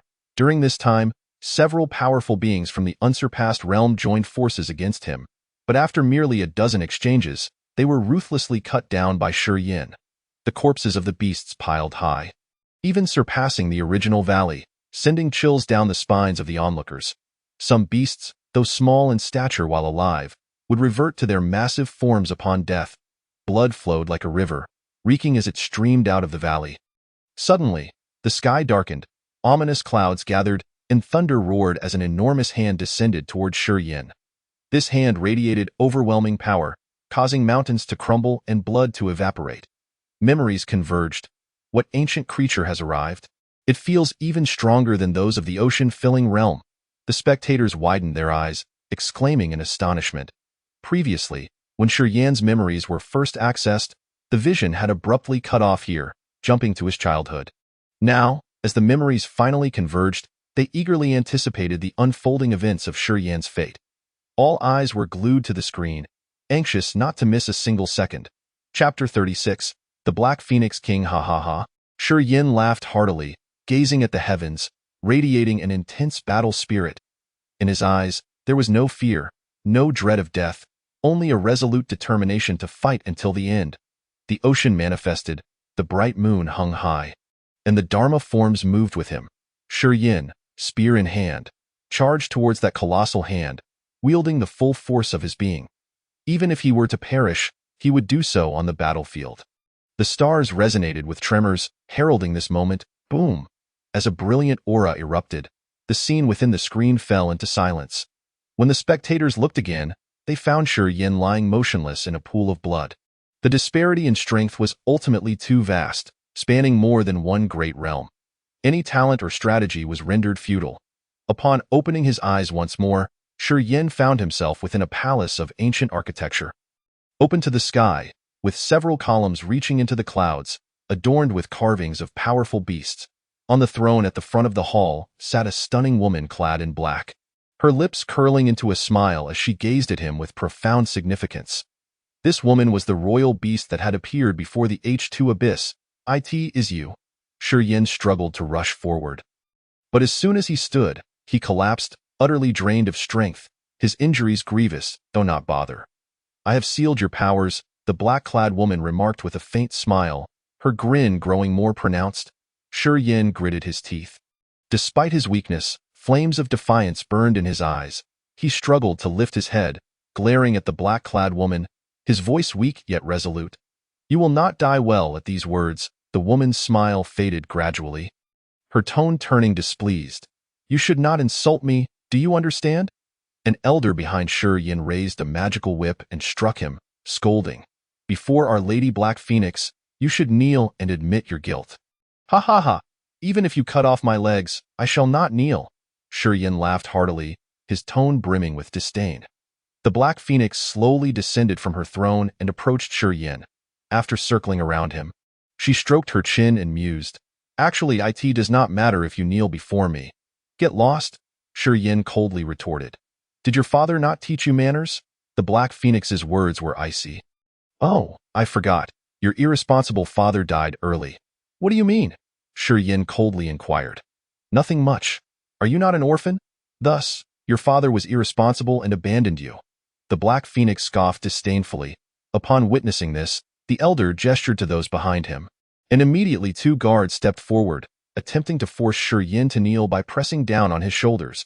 If he does not kneel, then so be it. The Black Phoenix waved her hand. Humph, stop with the pretense. Just kill me, since I dared to come. I am prepared to die in battle. Shi Yin lifted his head and stared directly at her.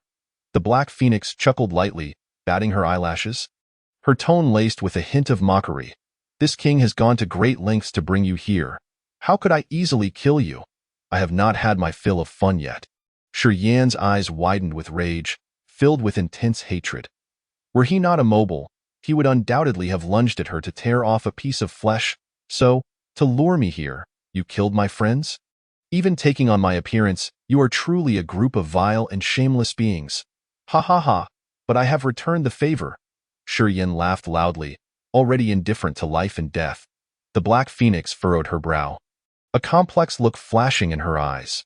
This king admits that I indeed wish to bring you here, but I did not order the killing of your friends. Do not slander me. Upon hearing this, the spectators exchanged glances, each reflecting shock in their eyes. What does this mean? If it was not the Black Phoenix's doing, then whose could it be? Logically, a being of the Black Phoenix's caliber would not deceive someone who had already become a captive. It is truly disheartening. It would be best if it were the work of the other races. If it were related to certain individuals within the Great Xia, then he would truly deserve death. The crowd murmured, the atmosphere growing tumultuous. They could accept that the other races had slain Shi Yan's mentors and Ji Yunfan, as the two sides were natural enemies, locked in an eternal struggle. But it was utterly unacceptable if it were someone from their own side. At this moment, Lin Yaoxian, who had long been silent, spoke up. Everyone, who else could it be besides the other races? We saw it in the memory. It was indeed that yellow-skinned weasel of the other races that struck first. The Black Phoenix is merely attempting to sow discord among us. Otherwise, why would she allow Shi Yin to return? This explanation quieted the crowd significantly. Many nodded in agreement, acknowledging Lin Yaoxuan's perspective. Regardless of who was responsible for their deaths, the one who edited the video and framed Shi Yin must be from our side. Yes, this person must be brought to light. The authorities owe us all an explanation. After a brief silence, the clamor in the venue surged once more. The sorrow and hatred of Shi Yin were palpable, the profound pain resonating within everyone, leaving them feeling a deep sense of injustice and unrest. Meanwhile, within the palace of the Black Phoenix, an unexpected guest arrived. He wore a purple gold crown, was tall and robust. With a haughty and cold gaze, upon entering, he laughed heartily.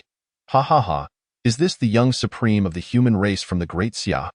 He truly possesses a measure of audacity, aside from the Black Phoenix. Everyone else bowed in greeting. We pay our respects to the Tangxi King. The Tangxi King waved his hand with a smile, then turned to the Black Phoenix, proposing, hand him over to me. Would you? I find this boy quite interesting, and I wish to see if he possesses the demeanor of the emperor from days of yore. Upon hearing the title of emperor, a flicker of emotion crossed the Black Phoenix's beautiful eyes, and she replied lightly, This boy is intent on seeking death. You will find him unmanageable, and you will extract no information." Tang Shi chuckled softly. "No matter." He then approached Shi Yin, looking down at him and saying, "So? Shi Yin, are you willing to ally yourself with me? All you need to do is kill 90 million humans, and I shall grant you your freedom." "Very well. If you lift my seal and let me out, I will agree to your terms." Shi Yin met his gaze unwaveringly. In response, Tang Shi laughed heartily again, his voice laced with mockery and arrogance. "Ha ha ha! Are you naive, or do you think I am? If I were to let you out, you would probably begin your slaughter on my clan's territory immediately."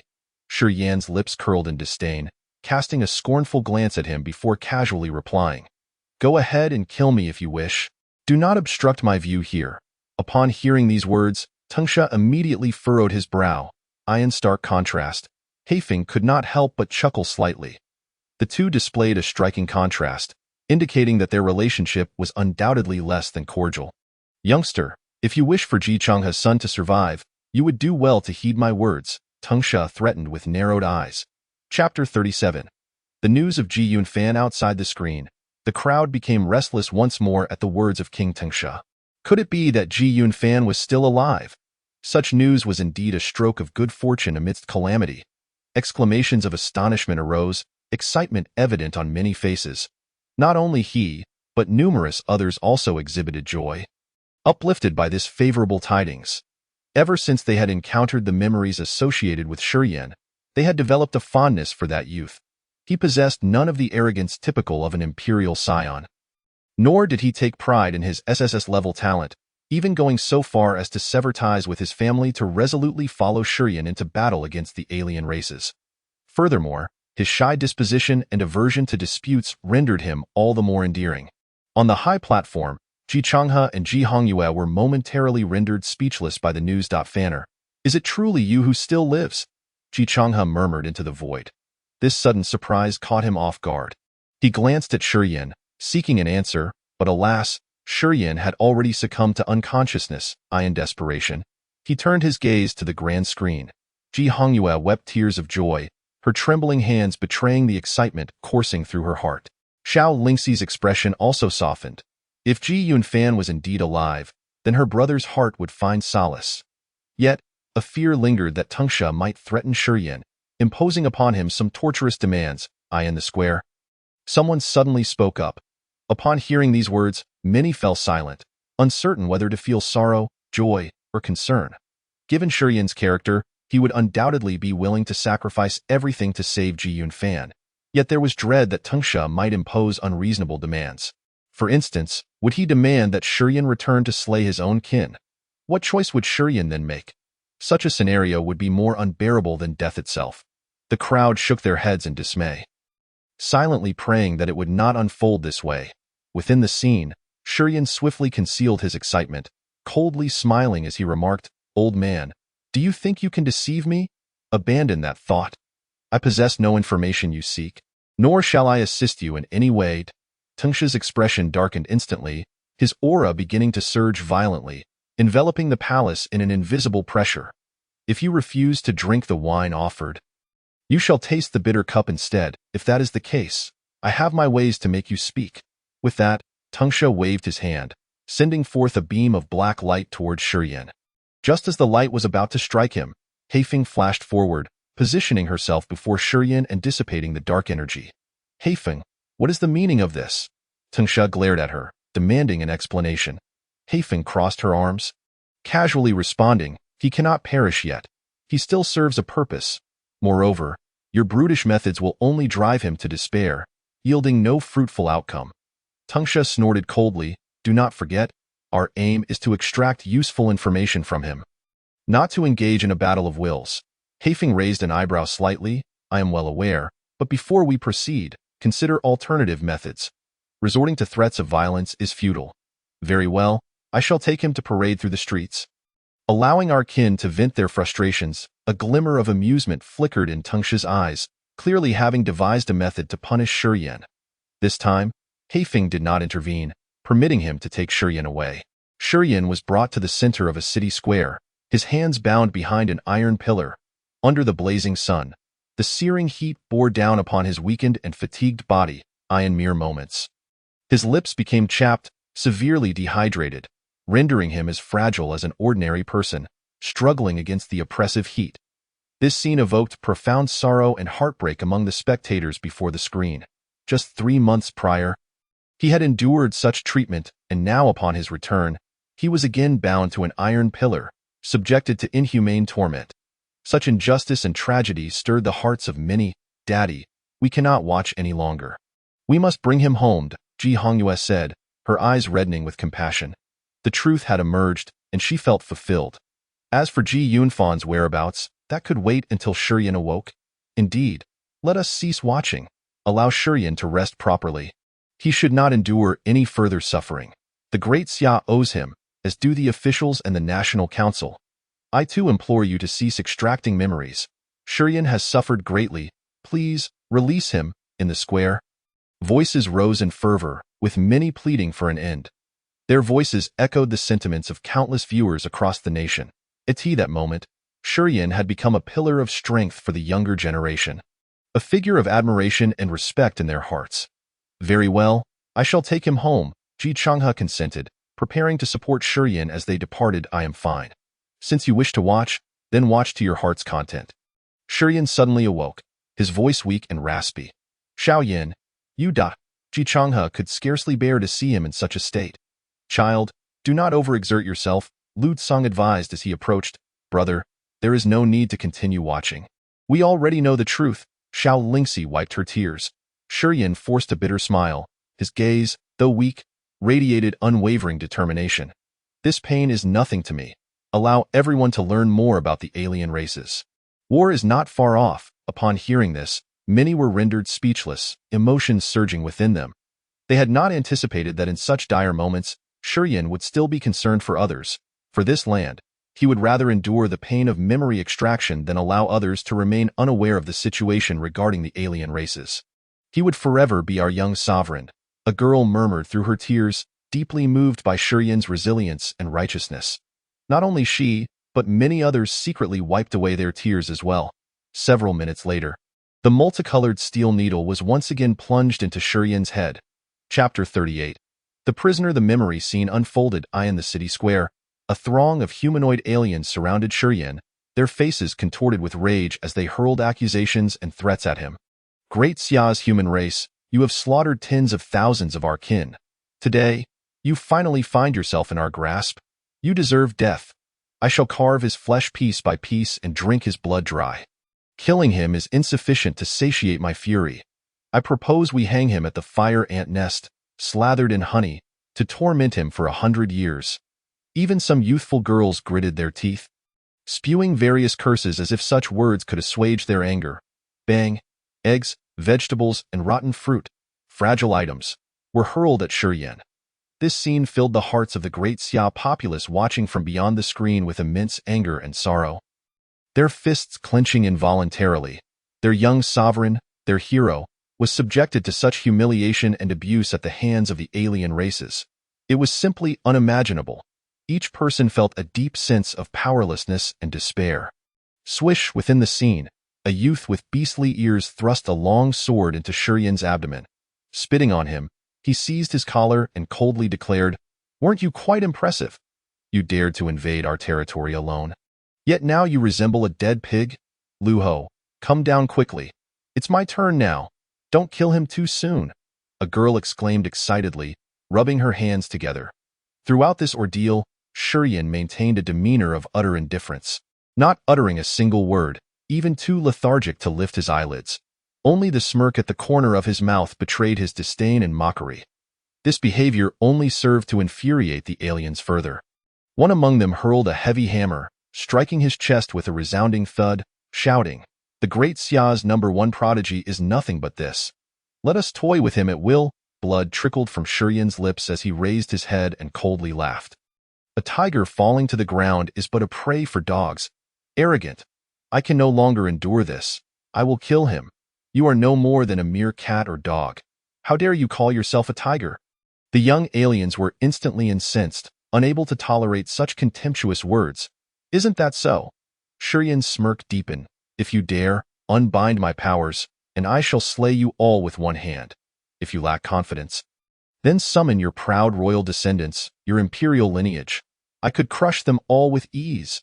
Shurian's words thoroughly enraged the young aliens present. They carried the bloodline of beastly creatures, inherently warlike, and held a rigid social hierarchy, making it intolerable for them to hear Shurian insult their revered royalty. "Great Xia human race, you overestimate yourselves. Any young member of our royal family could easily slay you. I have heard that your kind requires awakening to change professions. While we are born capable of cultivation, what can you possibly compare?" Shurian merely chuckled coldly, mocking, "If you do not believe it, bring them forth, and I shall slay them all." At that moment, a young girl approached Shurian, her cheeks puffed with indignation, sorrowfully stating, "Liar! Big brother, you are a liar. You have killed many of our kin." For the first time, a complex and bitter expression crossed Shurian's face as he regarded the young girl and solemnly replied, "This is the nature of war. Tong Tong, come down. Be careful. This prisoner may harm you. I shall go and sever his head. Let us see how he can still be so arrogant." A young man, robust and broad-shouldered, advanced step by step, brandishing a long blade, poised to extinguish the life of Shurian. "Halt!" Tangsha commanded as he approached. Behind him was a frail youth, seemingly on the brink of death. "Yun Fan," Shurian cried out with fervor. "Brother Yin, I am so sorry that I failed to protect our seniors. I am too weak. I can do nothing. I am unworthy of the title of the great Xia's imperial son. I have let you down." Tears flowed from Ji Yun Fan like a breached dam, his face betraying profound self-reproach and guilt, along with a despair born of helplessness. "Do not blame yourself, Yun Fan.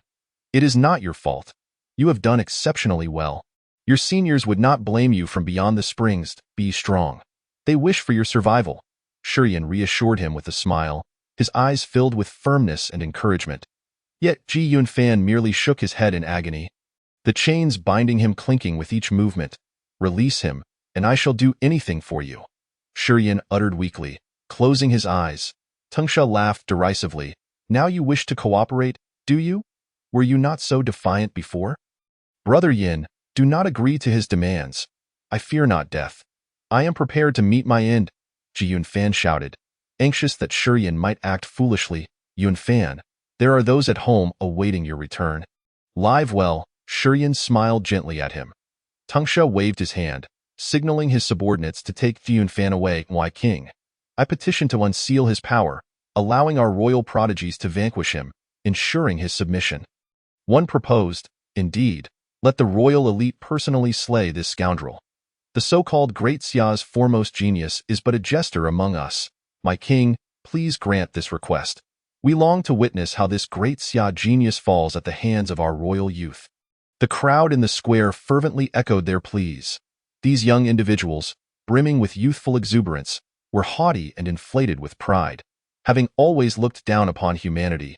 Now, with the arrival of a Great Xia genius, they were eager for someone to deliver his defeat, envisioning his head displayed as a trophy, demoralizing those from the Great Xia.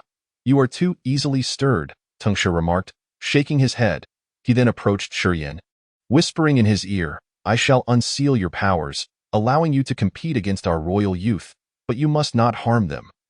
Otherwise, Ji Changha's son shall meet a grave fate. Do you understand?" "Let us proceed," Shurian nodded. Tangsha smiled, unleashing a dark radiance into Shurian's body, freeing him from his shackles. "I shall summon the royal contenders. It would be a stroke of fortune for this Great Xia individual to perish at the hands of royalty today." Observing this scene, the atmosphere among the spectators surged with excitement, eagerly anticipating the forthcoming contest. "By the Iron Pillar," Shurian examined his body and coldly scoffed. "Is this what you refer to as unsealing? 70%? Yet even 70% suffices to defeat your alien supremacy." Hearing this, Tangsha's eyes flashed with displeasure as he solemnly replied, "Boy, this is not like your human realm, where you categorize talents into arbitrary ABC tiers. Here, we value bloodline in the presence of true royal blood. Even your SSS talents are but mere chickens, easily crushed." Shurian's eyes sparkled with determination as he calmly responded, "Then open your eyes and witness clearly." Chapter 39. One against the royal and imperial lineages. The news spread rapidly, and soon a distinguished young man arrived at the scene. From the wary yet respectful glances of others, it was evident that this individual was exceptional. Prince Xinhu, please execute this man, so that humanity may see that the so-called Great Xia genius is nothing but a mere cur. Prince Xinhu, having devoted decades to cultivation, would undoubtedly dispatch him with ease. The young man, undistracted, strode toward Shiyan, an innate arrogance gracing his features, disregarding the clamor around him. As the son of the Zhenhu king, he possessed that privilege, why strength rivals that of your unparalleled warriors at the fourth stage. What tier are you? He queried, casting a condescending glance at Shiyan. Second stage of the unparalleled realm, Shiyan replied evenly. To be defeated by me is not a matter of shame. You may proceed. Prince Xinhu, with an expression of indifference, folded his arms behind his back, waiting for Shiyan to strike. The onlookers retreated, positioning themselves at a safe distance to watch, wary of becoming collateral damage. Tangsha waved his hand, conjuring a magical array in the square, establishing a sturdy arena for the duel. Shiyan wasted no time. He summoned 5 manifestations and charged forward, delivering a powerful punch. Prince Xinhu remained unfazed, calmly raising his right palm to meet Shiyan's fist. The clash reverberated, sending shockwaves through the square. This encounter momentarily startled Prince Xinhu. Impossible, Shiyan sneered, seizing the opportunity to unleash another punch without allowing him respite. In a mere half-minute, the two exchanged dozens of blows. Within the magical array, brilliance illuminated the scene, winds roared, captivating the spectators as they watched in rapt attention. Why is Prince Xinhu retreating? I cannot accept this. Was it not said that humanity's physique is weak? How can he achieve such prowess? The young men from the alien race stood dumbfounded. The Zhenhu clan was renowned for its formidable physique, disdainful of spells, relying solely on physical strength to dominate. Yet now, they faced the prospect of defeat, even with the opponent at a slightly lower realm. Onlookers from the Great Xia were equally astonished, their eyes reflecting sheer disbelief. Now I comprehend why Shiyan endures his pain, urging us to continue witnessing. It appears the alien youth surpass us by more than a trivial margin. He seeks to awaken us. Were we to confront him, we would likely perish upon encounter. Historically, Shiyan had effortlessly defeated opponents of equal realm and SSS talents, yet this time he struggled to overcome his adversary. Was Prince Xinhu truly that formidable? The expressions of the crowd grew despondent, a result they found hard to accept. Should war erupt, even a single Xinhu could contend against an entire university's worth of youth. After all, most of them were at the skyward realm, with the number of seniors at the unparalleled stage being pitifully few. Even if present, they would hardly last 2 exchanges against this Xinhu. Children, do not despair. Ji Changhe slowly turned to address the crowd. Indeed, the individual strength of the aliens surpasses ours significantly, for they are beasts, endowed by nature and require no class specialization. However, our survival has always relied on unity. Thus, during missions and training, we emphasize teamwork to cultivate your cohesion. When war arrives, as long as we stand united and protect one another, we need not fear the aliens. His words calmed the crowd somewhat, reigniting their fervor. Yet, a fraction of the audience scoffed, perceiving his remarks as mere propaganda. They had witnessed the combat prowess of the alien prodigies. Should the supreme figures on their side be detained, these young individuals would stand no chance against the alien elite. Now you understand the terror of the aliens? Lin Yaoxian sneered, a bunch of frogs at the bottom of a well. Who once boasted of exterminating aliens, truly believed everyone was like Shiyan. Even he, in the face of this Xinhu, could not last several rounds.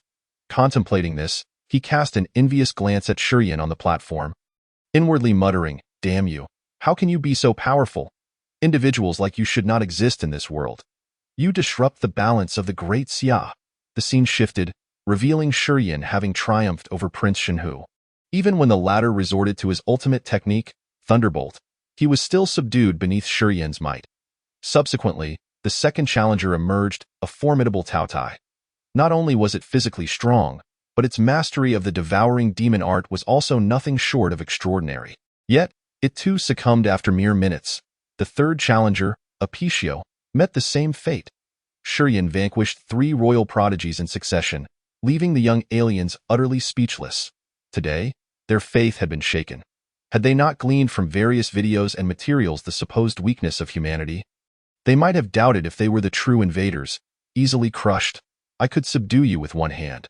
Why not all of you come at once? Shurien remarked with a hint of mockery. His demeanor of utter disdain incited fury among the alien spectators. Clenching their fists, they glared at him, some even revealing their true forms in their rage. When had humanity produced such a formidable youth? I refuse to accept this. This man cannot remain in the world. He must be eliminated swiftly. Summon the royal elders. I do not wish to witness this impudence continue. Daxia frowned, lost in thought. Elders, let those few monsters come forth. Only they can deal with him. This individual is not of ordinary strength. A flicker of unwillingness crossed Prince Zhenhua's eyes. I, a dignified heir to the royal lineage, have never regarded any young individual from Blue Star with esteem, save for those peculiar members of the royal family. However, to my astonishment, today I have tasted defeat for the first time in my life. Daxia patted his shoulder in consolation, remarking, "This young man seems to have some connection with the Emperor. It surely is not a simple matter. My reason for allowing your participation in battle was to find a formidable human to temper your skills." The Emperor? Zhenhua's eyes widened, rendering him momentarily speechless. Meanwhile, Shurien observed silently, listening intently to their exchange. After a brief moment, he yawned and nonchalantly inquired, "Are we still going to fight? If so, bring forth someone stronger." Daxia approached step by step, leaning close to threaten.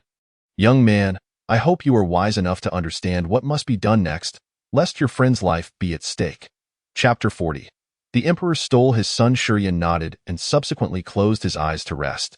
At that moment, the entire city fell into silence.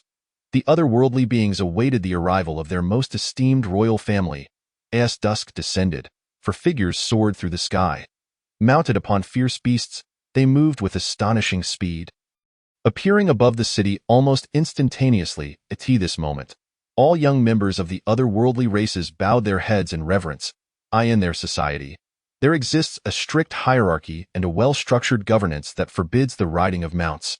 As all beings are regarded as fierce creatures, and any act of insult is prohibited. However, this rule does not apply to the royal family, as many beasts yearn to serve as mounts for the royals, which is not only a supreme honor but also a symbol of status. To everyone's surprise, 4 princes arrived, all of whom were heirs. Qilin, Baize, Yinglong, and Jinwu had gathered. Only the Fenghuang clan was absent. After the bowing, the young beings began to murmur among themselves, their words and gazes shimmering with respect and excitement. The land of the otherworldly races was vast, several times larger than all the territories of the human race combined. The royal family resided in a domain inaccessible to outsiders, making even a fleeting glimpse of the direct descendants of royalty a rare occurrence, perhaps a once-in-a-lifetime event. "You may not know, but the Fenghuang clan has no descendants," spoke a scaled man. Upon hearing this, others turned their eyes towards him, incredulous. "Impossible! The Fenghuang clan has a history spanning thousands of years. Though they ascended to royalty later, how could they have no offspring?" A young woman questioned in confusion. The scaled man smiled mysteriously, relishing the attention. Clearing his throat, he began to explain. "It is said that the patriarch of the Fenghuang, Lord Bai Fenghuang, had no partner in life. Only a sister, the current Lord He Fenghuang, at this moment." Another man in the crowd snorted derisively. "You are quite uninformed, aren't you? Although Lord Bai Fenghuang had no mate, he once had a child," he interjected. Upon hearing this, all eyes turned to him once more. "Who is he? Why have we never heard of him?" Someone from the otherworldly races inquired directly. The man shook his head, regret evident in his tone. "It is said he was killed." At this revelation, anger surged across the faces of the crowd. Who would dare commit such an audacious act? How could someone kill our prince? Did not Lord Bai Fenghuang annihilate his entire clan? The man scanned the surroundings before whispering. "I heard from an old elder that it was the emperor of the Great Xia Point 1,000 years ago. The emperor invaded our clan, battling against 5 royals for days and nights, seizing the child of Lord Bai Fenghuang and then extinguishing his life in the cradle." The crowd gasped, astonishment rendering them speechless. They exchanged incredulous glances, struggling to comprehend. What reason could the human emperor have to steal another's son? "How despicable!" a young woman boldly declared, her face twisted in disdain. "Indeed, Why would he choose to abduct the only progeny of Lord Bai Fenghuang when there are numerous sons among the other 4 royal families? Truly inhumane. Another voiced their discontent. Silence, Tangsha admonished sternly from the side. The affairs of the royal family are not for you to speculate upon. The crowd quickly fell silent, returning to their places, too intimidated to continue gossiping. Meanwhile, Shiyan found the unfolding events quite intriguing. He had not anticipated that the emperor harbored such a past. Could there be some personal vendetta involved? He murmured softly.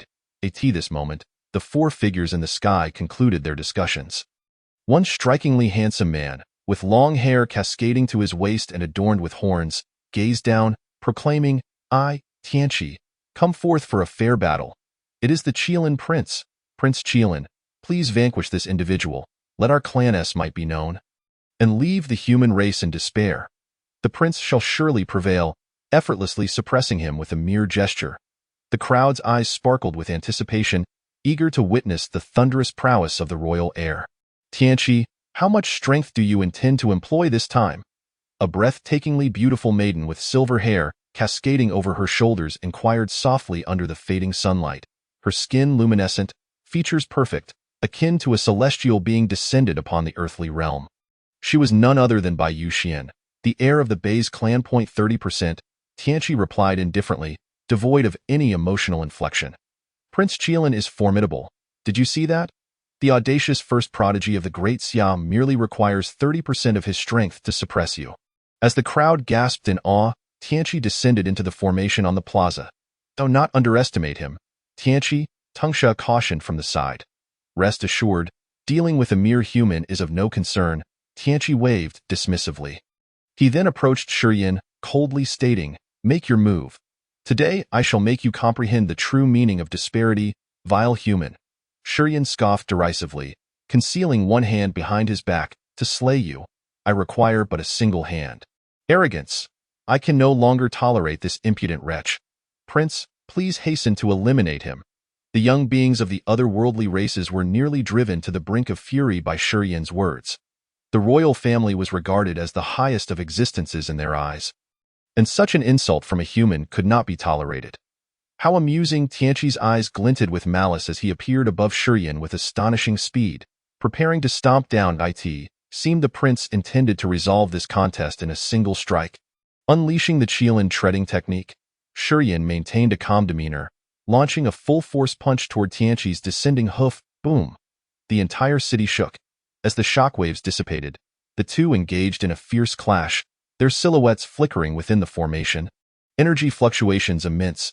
However, Shiyan truly fought with one hand behind his back. His audacious demeanor, utterly dismissive of his opponent, left the otherworldly beings grinding their teeth in frustration, yet they had to acknowledge this individual was indeed immensely powerful. Outside the screen, the audience of the Great Xia was invigorated, their blood surging anew. "Ha!" he said, "one hand, and indeed it is just one hand." The young beings of the otherworldly races were incensed. The Qilin prince was nothing more than a wild dog in the presence of their youthful supreme.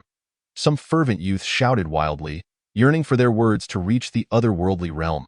However, even as they vocally dismissed Tianqi, they could not deny the royal family's might, having managed to contend with Shiyan for such an extended period without yielding. This was a contest of speed against speed, both parties moving with such swiftness that ordinary eyes could hardly capture the trajectory of their battle. In mere moments, they had exchanged blows over 100 times. Boom! After yet another collision, Tianqi suddenly halted, a fierce determination gleaming in his eyes as he fixed his gaze on Shiyan, proposing, "This place is too confined. Let us venture to the outskirts for a full-scale battle." "Very well," Shiyan replied with a light smile. This human supreme was proving to be stronger than they had anticipated, compelling Tianqi to utilize his full strength. Bai Yuxian marveled in astonishment. Chapter 41. Better to be dead than alive. The scene shifted. Shiyan and the Qilin prince engaged in a fierce battle atop the mountain outside the city. Tianqi, unleashing his full power, was truly terrifying. His physique radiated brilliance, accompanied by otherworldly phenomena. Each strike summoned the forces of nature, and even the residual energies were sufficient to obliterate any being below the unparalleled realm. In contrast, Shurien was equally astonishing. 5 Law avatars stood behind him, maintaining an identical combat stance, and with a wave of his hands, he commanded unimaginable might. Boom. Another clash of titanic proportions shook the earth, sending rocks tumbling and ancient trees splintering. You insolent wretch, what manner of race are you? How can your physical strength be so formidable? Tianqi roared, astonishment evident in his eyes. A warrior of the human race. Shurien replied calmly, launching a punch. Impossible. How can humans possess such strength? What is your physique? Ducking and leaping into the air, Tianqi harnessed the power of thunder, summoning countless bolts of lightning. Why do you look down upon humans?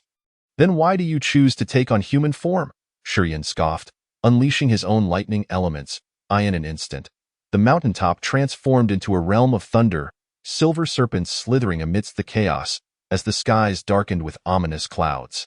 We adopt human form for convenience in living, not as a testament to our strength.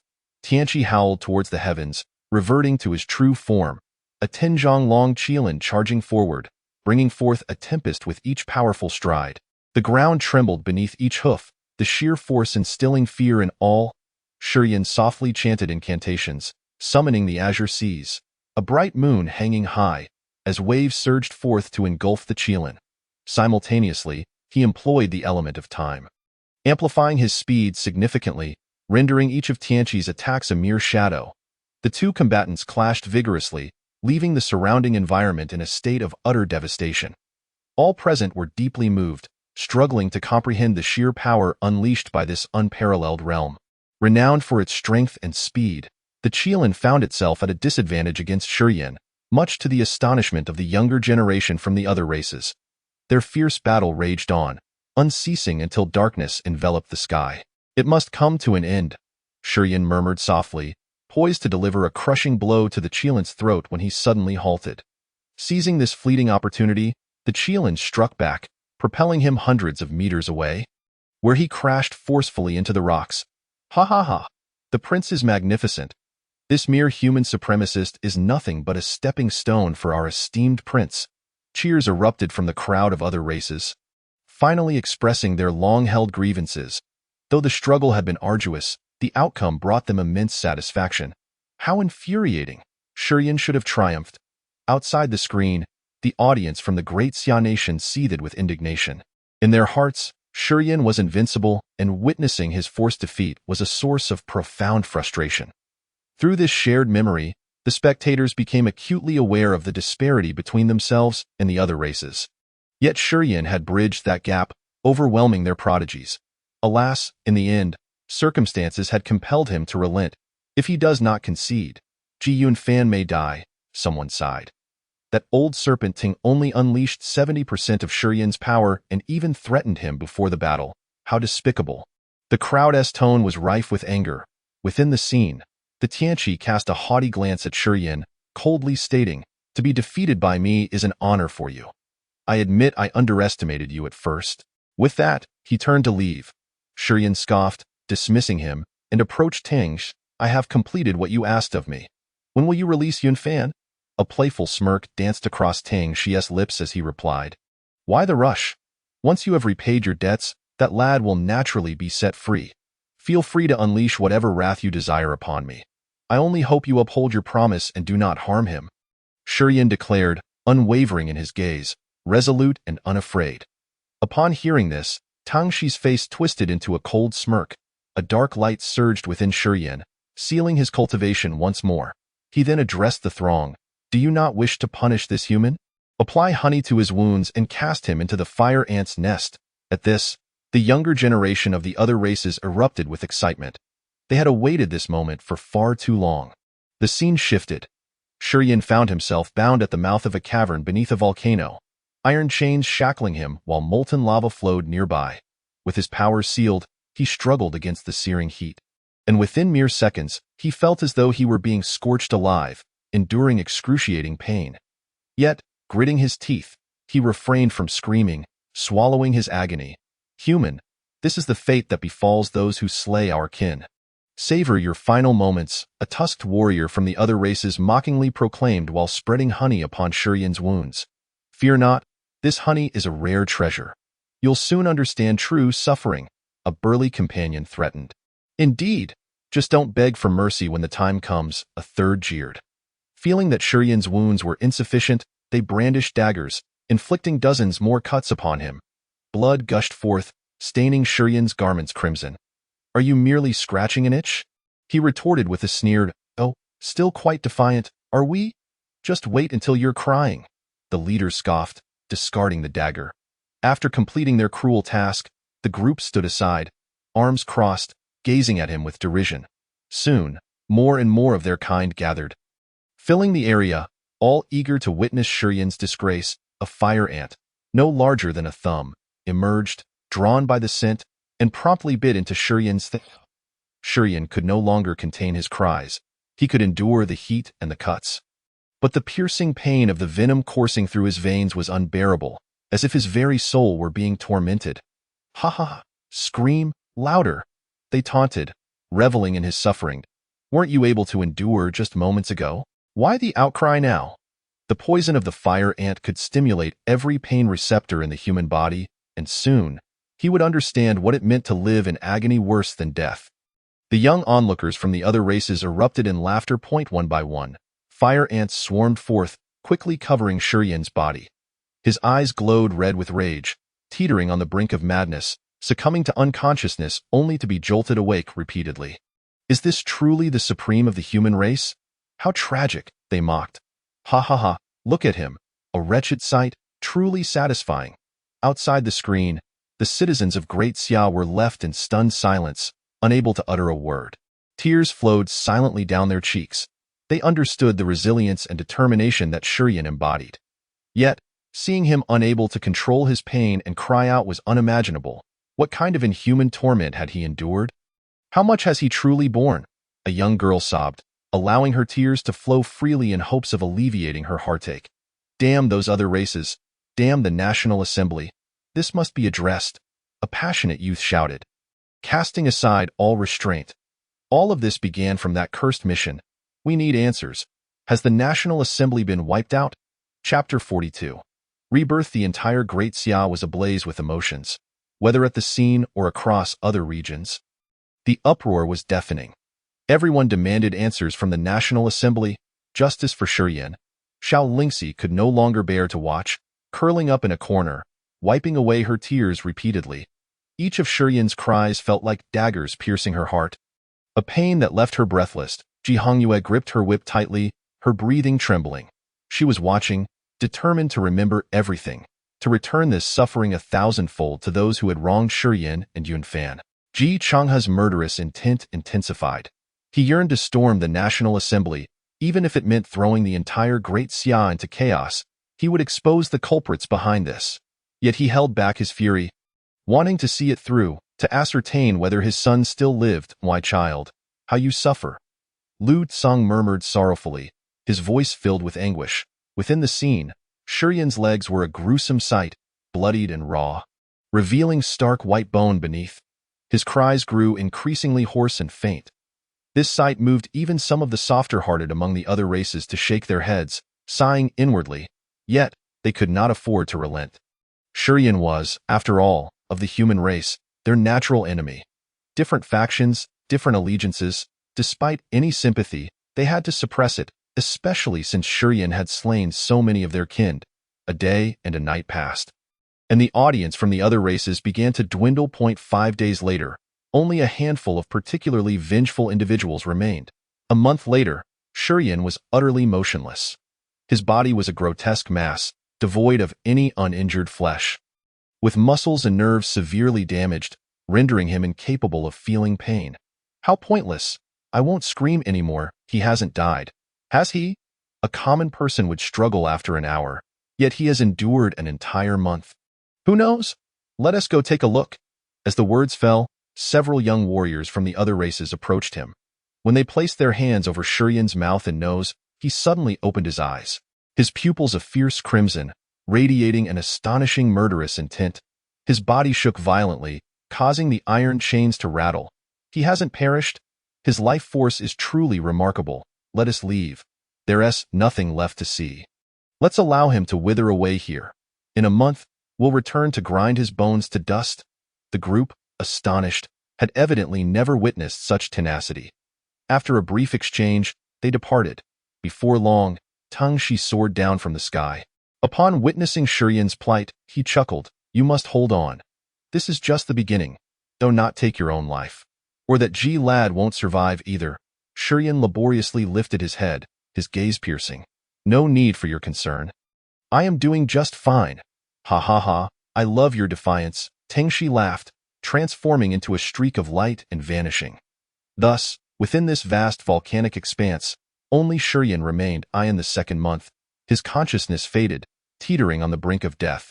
Just as he was about to succumb, a faint white light enveloped him, rapidly healing his wounds, and flesh began to regenerate.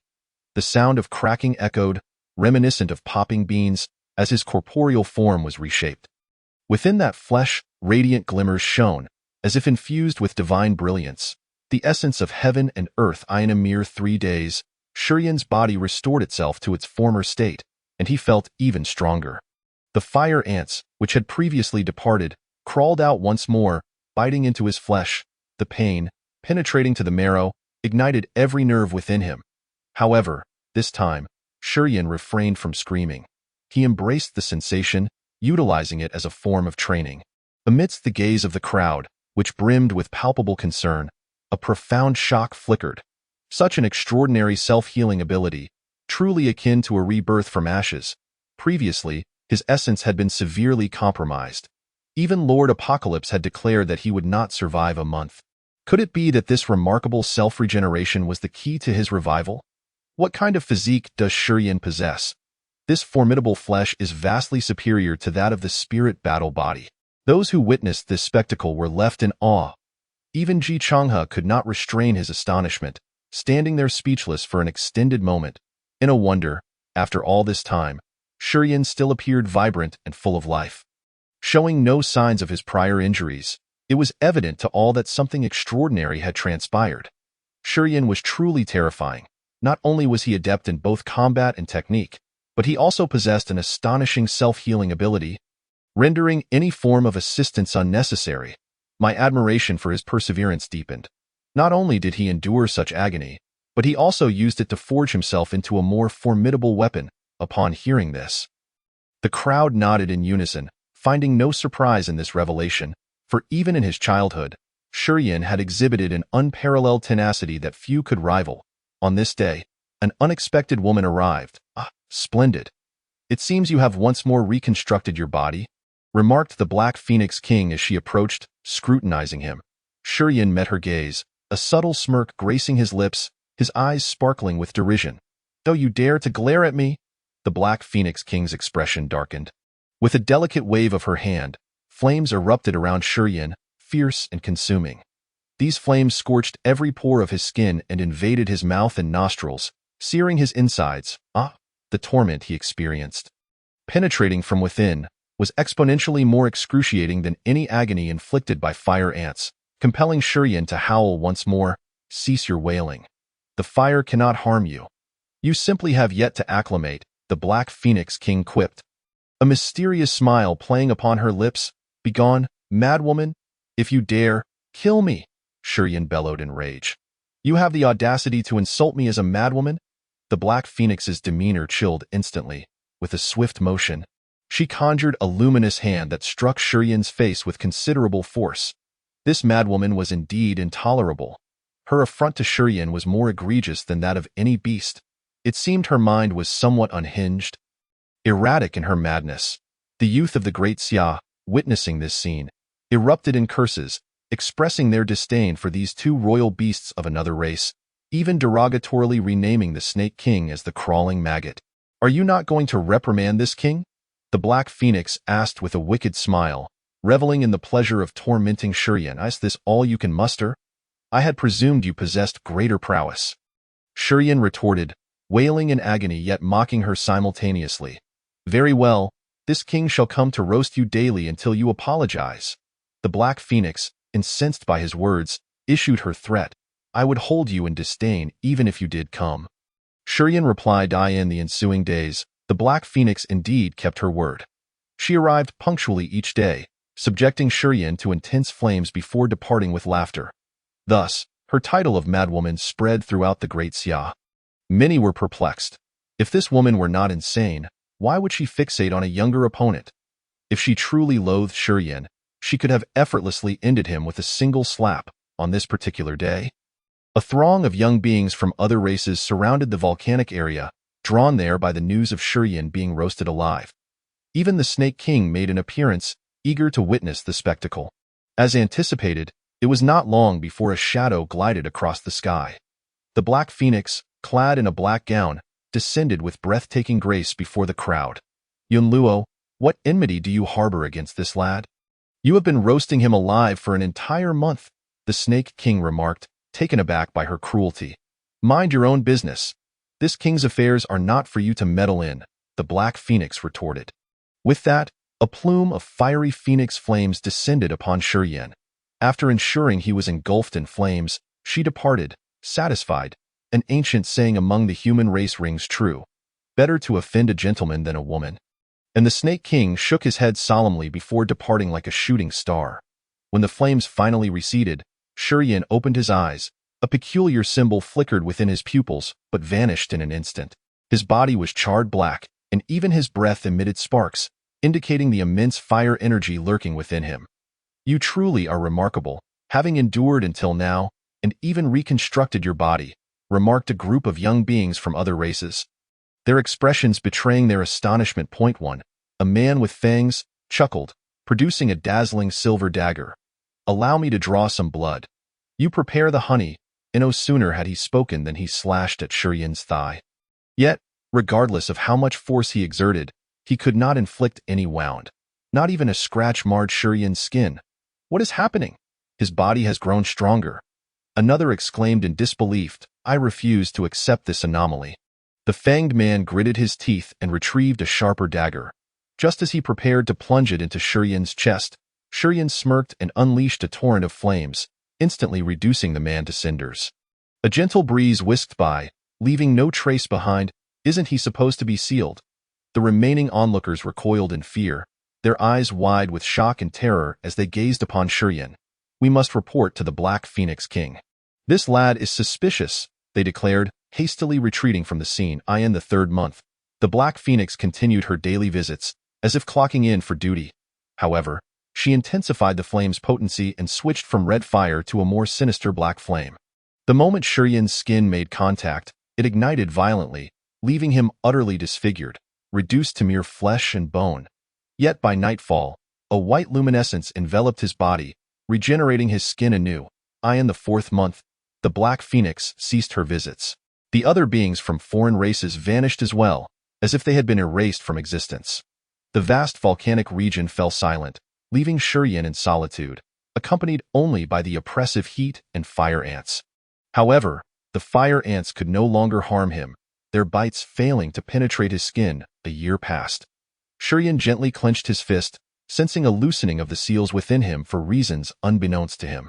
In the second year, no foreign beings appeared, as if everyone had forgotten about him. The seals within Shiyan had loosened significantly. With a mere wave of his hand, a whirlwind erupted from his face. One day, a little girl approached him. Big brother, my mother asked me to give this to you. Shiyan accepted the item and opened it to reveal a coordinate, his expression turning to one of surprise. Who is your mother? He inquired. My mother is just my mother, the girl replied innocently, blinking her eyes. Shiyan's lips curled into a gentle smile as he asked, Do you not dislike me? The girl beamed softly. My mother told me not to dislike you. With that, she waved goodbye and skipped away. The pure and innocent demeanor of this little girl endeared her to the people of the Great Xia. Although they were unsure why, many began to suspect that some beast from the foreign races was secretly aiding Shiyan, likely the mother of the little girl. Otherwise, the ensuing tranquility of the past 2 years would have been unimaginable, and he would have undoubtedly faced relentless torment.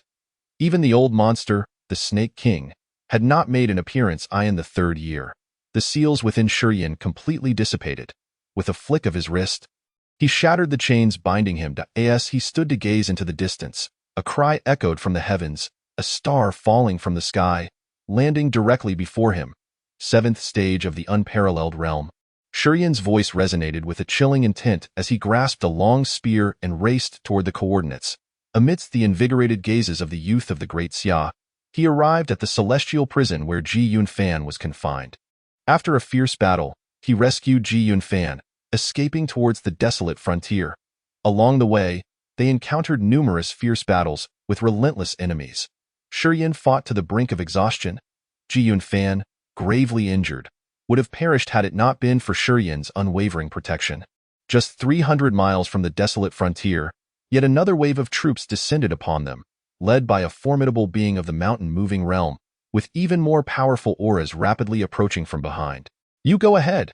The Emperor's barrier only works against foreign races. You will be safe at the abyss," Shiyan shouted to Ji Yunfan, intending to stay behind and delay their pursuers. However, Ji Yunfan, tormented by his own pain, hesitated, reluctant to abandon him, though he knew his presence would only be a hindrance. Yet, before he could finish speaking, a whirlwind swept him away.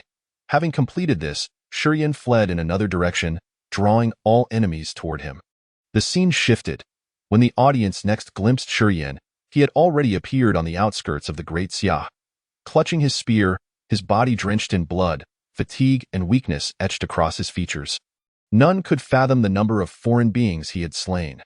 Yet, from his expression and injuries, it was evident he had endured unimaginably brutal combat. Before him stood a multitude of great Xia soldiers, each brimming with murderous intent, eager to strip Shiyan of his skin. "Shiyan, you have betrayed your comrades and defected to the foreign races. For this crime, you shall be executed 1,000 times." Shiyan lowered his spear. Shedding all defenses, a bitter smile graced his lips.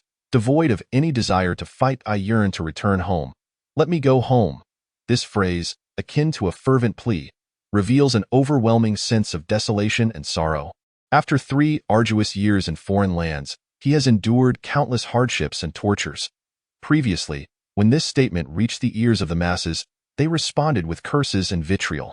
Yet now, having delved into Shiyan's memories, the crowd cannot help but shed tears upon hearing those familiar words, for they now comprehend the profound meaning behind them. The anguish of losing his mentors, the fury of venturing alone into alien territories, the torment he suffered, and the helplessness and heartache of being wrongfully accused by his own kin weigh heavily upon him. He simply longs for home. During those 3 years of imprisonment within the volcano, he must have deeply missed Daxia. A young girl wiped her tears, her voice choked with emotion. He has slain countless foes from the foreign tribes, achieving remarkable feats. Yet upon returning to the land of Daxia, he was met with such treatment. Surely, at that moment, his heart must have been shattered. A mournful cry escaped someone's lips, expressing a sense of injustice and sorrow on Shiyan's behalf. However, he has no home to return to. A young man took up the conversation. Upon hearing this statement, an overwhelming wave of melancholy surged through the hearts of the crowd. Once more a hero, unyielding and fearsome to the foreign tribes. Yet upon his return, he finds himself bereft of a home. What profound loneliness and solitude this entails. He received neither congratulatory words from his kin nor greetings from his family, nor the cheers of the crowd. Instead, what awaited him was an unendurable accusation and an exceedingly unjust national trial. Not even a moment was granted to honor his mentors. Chapter 44. In the years to come, may you all shine as beautifully as this sunset.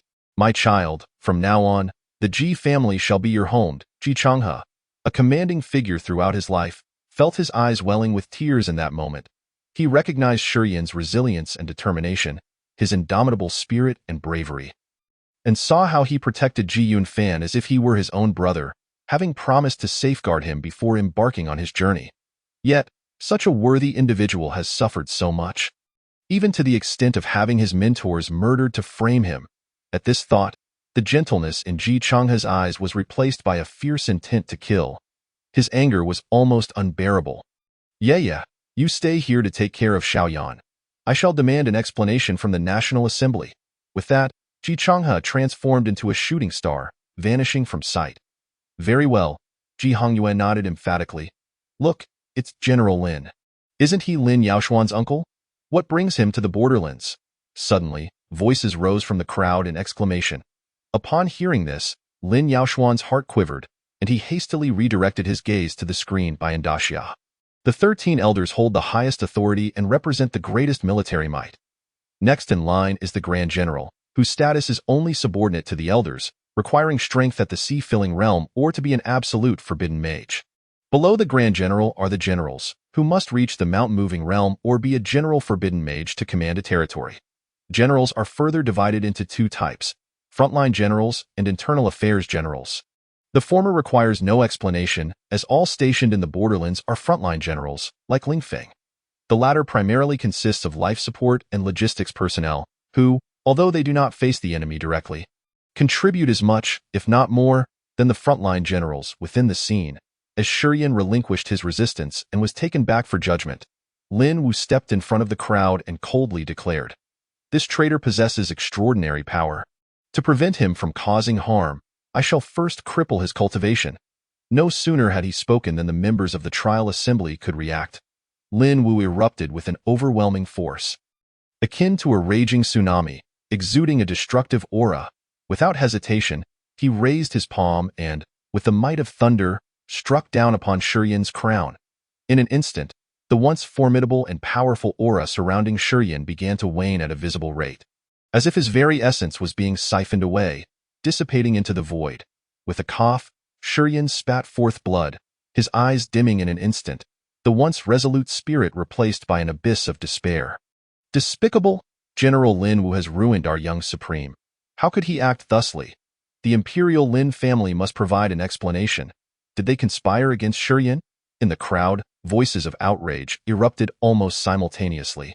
The nation was ablaze with indignation and fury, questions and accusations echoing everywhere. Some lamented mournfully, their voices heavy with profound sorrow and disappointment. The flames of anger spread like wildfire among the masses, their eyes ablaze with rage, filled with condemnation for Lin Wu's actions. What Lin Wu has done is far worse than the tortures Shurian endured for 3 years at the hands of the foreign tribes. That pain and helplessness pierced the hearts of everyone present. "Shurian, he has been ruined," someone cried. "Lin Wu is the true traitor. He has extinguished a future emperor." A middle-aged man shouted defiantly, unrestrained, disregarding life and death. Even if he faced retribution from the imperial family, he would stand up for Shurian. Without Shurian, how shall we resist the foreign royal families and their young prodigies? How shall we triumph over the elite of other nations in the upcoming human competition 3 years hence? The fury in the square reached its zenith.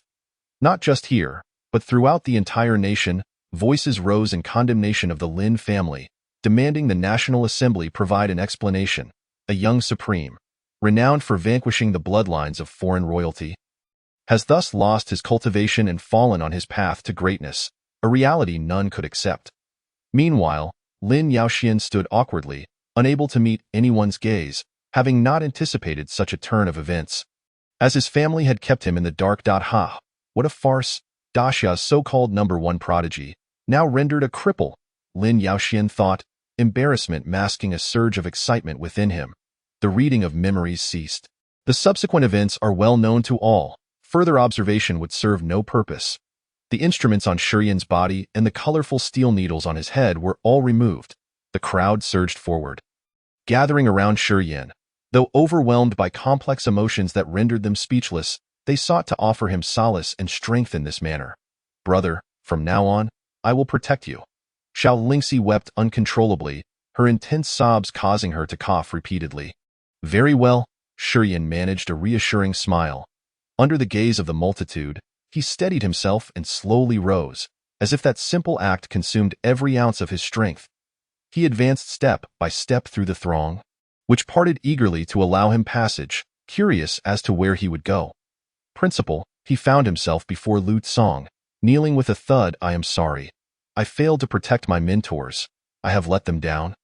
Lu Tsong, tears streaming down his face, hurried to assist him, his voice hoarse. "Child, do not blame yourself. It is I, as your teacher, who has fallen short."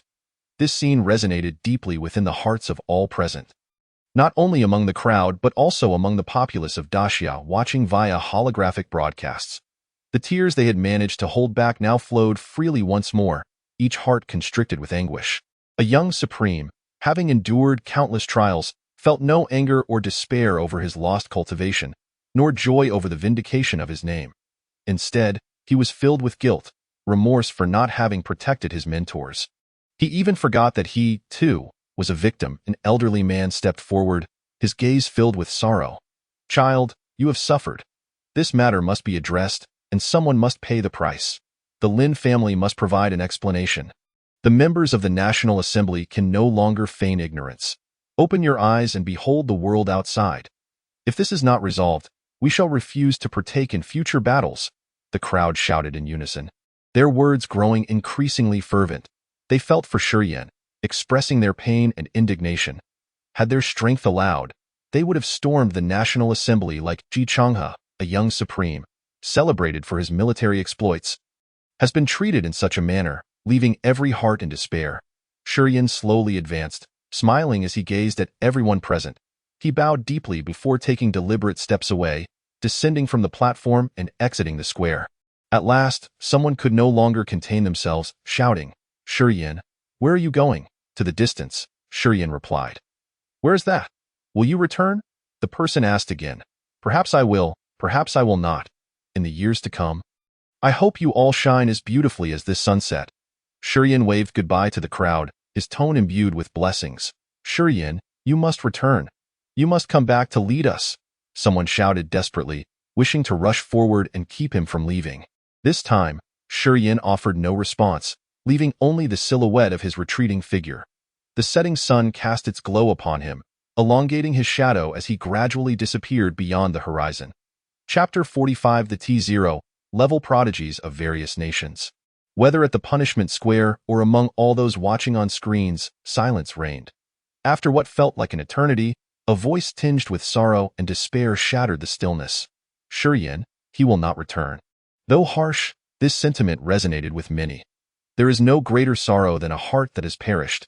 They understood that Shiyan was in such a state. 10 years guarding the borderlands, single-handedly infiltrating foreign territories. What had he gained in return? After Lin Wu rendered Shiyan's cultivation null with a single strike, the name Shiyan was destined to fade into legend. A collective sigh echoed through the air. From the moment Shiyan set foot on foreign soil, he ceased to be merely an individual in the eyes of these young people. Instead, he transformed into a spirit, akin to an emperor from a millennium ago, guiding a generation. Now, that pillar has collapsed. My brother will surely return. Have you ever seen him give up? As a gloomy atmosphere enveloped the square, Xiao Lingxi's voice pierced through the silence, reaching everyone's ears. The crowd wore bitter smiles, at a loss for words. They believed Xiao Lingxi to be too young, unacquainted with the hardships of life, unable to comprehend the profound disappointment that accompanies the sacrifice of everything for naught. Ji Hongyue remained expressionless, her gaze fixed on the direction in which Shiyan had vanished. Silent for an extended period. After a long sigh, she quietly left the scene. In 3 years, the human race competition will take place. I dare say, everyone might as well surrender. Without Shiyan, what do we have to contend with the Sakura Nation and the Eagle Nation? A young girl spoke up, her tone laced with self-mockery. Hey, the officials are about to trip over their own feet. Prepare for ridicule from other nations once more. It's fine. Haha, they've grown accustomed to being mocked. Came the reply. Rumor has it that in the century-old human race competition, we haven't won in 1,000 years. Sarcastic voices emerged one after another, directed towards the officials. There was no sense of fighting spirit left. If this matter remained unresolved, they might even opt to forfeit outright, further embarrassing the National Assembly. Witnessing this scene, Lu Tsang stood up with a resigned expression. Though he harbored grievances, this was a matter of great importance to the entire Great Xia, and as a former principal, he felt compelled to calm the crowd's emotions. Dear students, I understand your indignation on behalf of Shiyan.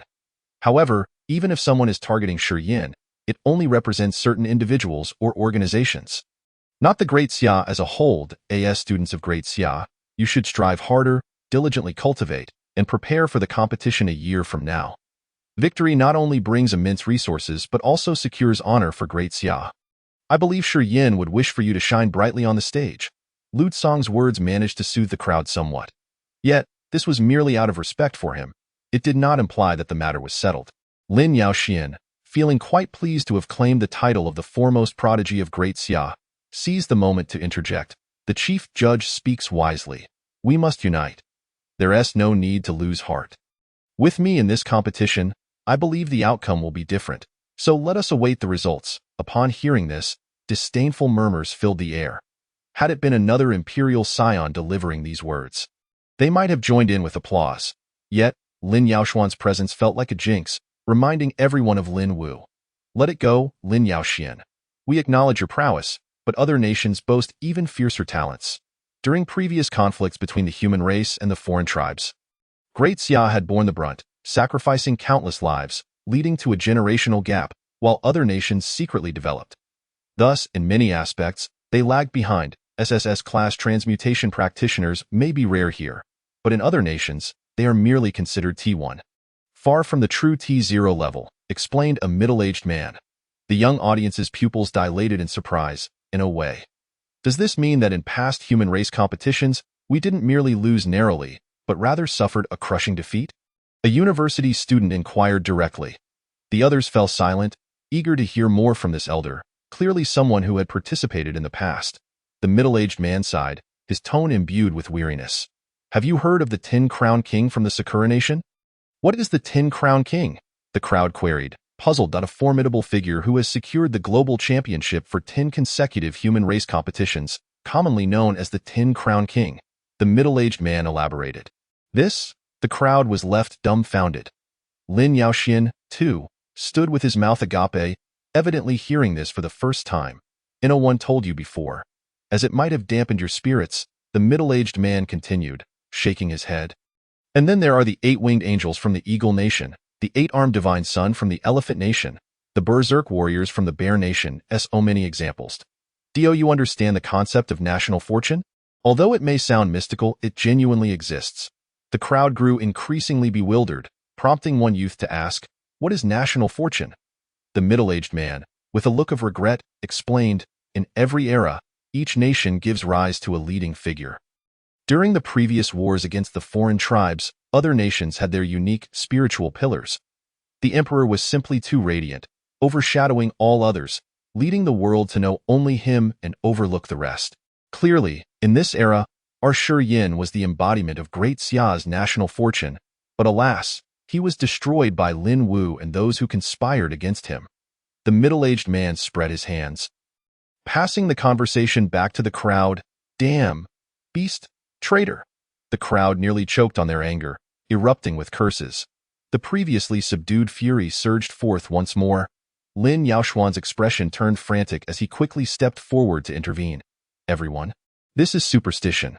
We must believe in science and not get carried away. Ha! Lin Wu ruined Shi Yin. Does he not wish for the national fortune of Great Xia to shift to you? Came a cold voice, with eyes fixed on Lin Yaoxian. Hearing this, the crowd collectively gasped. Each person widened their eyes, turning to stare at Lin Yaoxian. If what the senior had suggested were true, and a nation's fortune could only be bestowed upon one person, then with Shi Yin rendered powerless, Lin Yaoxian, as the second most talented individual of Great Xia, would naturally inherit it, wouldn't he? Ah, what a clever scheme by the Lin family! As the voices of the crowd grew louder in condemnation, Lin Yaoxuan's panic escalated. He glared icily at the man who had spoken, rebuking, "Do not slander without cause. The dignity and honor of the imperial family cannot be so easily tarnished. Be wary of the consequences." Unfazed by the threat, the man raised his voice, declaring, "Friends, you all heard it. If I were to mysteriously disappear one day, it would surely be the work of the Lin family." The crowd responded, vowing to stand by him. Seeing this, Lin Yaoxian, despite his frustration, could only swallow his anger. "Curse it!" he muttered angrily before storming off. Chapter 46. White Phoenix Empress at the headquarters of the National Assembly. Ji Changhe stormed in full of rage, only to be confronted by an elderly man with a head of white hair. "Changhe, calm down. This situation is not as you imagine. It is merely a misunderstanding." This man was also one of the 13 elders, existing since the era of the emperor. Misunderstanding? Go tell the world that this is a misunderstanding and see if they will accept it. Ji Changhe's tone was frosty as he flipped his hand, a spear suddenly manifesting in his grasp. At that moment, an elderly woman appeared, the matriarch of the imperial Jin family, who approached gently to mediate. "Changhe, do not be impulsive. We are already discussing a resolution to this matter and will give everyone an explanation." Ji Changhe's anger simmered, his voice cold. I simply want to know who issued the mission to Shi Yin in the first place. Please tell me. 3 others approached, one of whom spoke sternly. We are currently investigating, and the truth will soon be revealed. Changhe, you have worked with us for so many years. You should trust us. Ji Changhe pondered for a moment, his emotions somewhat easing, yet the murderous intent in his eyes showed no sign of abating. I will give you 1 day. If a resolution is not reached by then, I shall resign from my position as elder and ensure that certain individuals pay with their blood, he declared coldly. Upon hearing this, several elders nodded in agreement, promising to comply. Meanwhile, in a royal forbidden area of the foreign tribes, a middle-aged beauty clad in white silk sat alone by a lake, lost in thought. In her hand, she held a rattle, her eyes reflecting deep longing, as if the object before her belonged to someone of utmost significance in her life. Just then, a shadow flew from the sky. Sister! The Black Phoenix King landed beside her, speaking softly. Has he returned? The woman in white slowly turned her head, a hint of regret in her expression. She was none other than Yun Xian, the matriarch of the Phoenix clan. Yes, he has returned. Why did you not go to see him? Yun Luo replied helplessly. Yun Xian opened her lips, hesitating before finally revealing her inner turmoil and conflict. I just am not ready to meet him yet. Will this child even recognize me? After Shi Daofei took him away, he was sealed for 1,000 years before being allowed to emerge, and I cannot fathom his intentions. Yun Luo gritted her teeth. Her tone filled with anger. That heartless emperor. Had he kept little Yin here, sister, you would have raised him far better. He died, leaving little Yin all alone and helpless among the human race. Yun Xian sighed softly, a flicker of sorrow passing through her beautiful eyes, then gently reproached, as his aunt, you should be more gentle. Even if you helped him activate his fire talent and reshape his body, it need not be done so ruthlessly. Yun Luo appeared somewhat awkward, scratching her head. That insufferable brat insulted me, and I couldn't help but retaliate. Sigh, I wonder how he has fared since returning. A hint of longing surfaced in Yun Xian's tone. You may proceed with your tasks. Summon Tong Tong's mother to meet me. Yun Luo nodded, transforming into a streak of light before vanishing. And no sooner had she flown a short distance beyond the forbidden zone than a towering figure intercepted her. Yun Luo, you have unjustly confined me for 2 years. Do you not intend to provide an explanation? Tang Shi's voice was laced with fury, his eyes aflame with wrath. Who told you to offend this king with your words? Your confinement for 2 years is a mere trifle, Yun Luo scoffed. Because of you, that human brat managed to escape. You bear full responsibility for this. Tang Shi gritted his teeth. He's merely a junior of unmatched realm. The other kings do not care, so why are you so concerned? Are you perhaps afraid of him? Yun Luo retorted disdainfully, a smirk curling her lips. Tang Shi's face flushed with anger as he exclaimed, afraid of him? This king could crush him with a mere hand. Yun Luo chuckled softly, then that settles it, doesn't he it? Is there anything else? If not, kindly step aside. Good dogs do not obstruct the path. You? Tang Shi seethed, but he could do nothing but allow her to depart. His own strength paled in comparison to Yun Luo's, especially with the backing of the White Phoenix Empress. Shi Yin returned to the unstable region of H2, once again sitting upon the cliff that he had guarded for a decade. Brother Yin, Ji Yunfan approached, joining him on the precipice. You should visit home. They are very concerned about you at this time. Shi Yin advised. Understood, Ji Yunfan nodded. Then, with a tone of indignation, he continued, General Ling Feng conducted a discreet investigation. It turns out the one who assigned that task to you was the head of the Lin family, Elder Lin Huayuan of the National Council.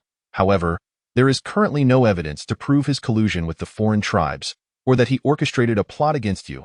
At these words, a fierce glint appeared in Shi Yin's eyes, his clenched fists digging into his palms. Yet, mere seconds later, he concealed this murderous intent and spoke in a low voice. Very well, do not make this matter public when you return. Let it be as if nothing occurred. Understood. Ji Yunfan grasped the implication, his own gaze reflecting a cold resolve. What do you plan to do next?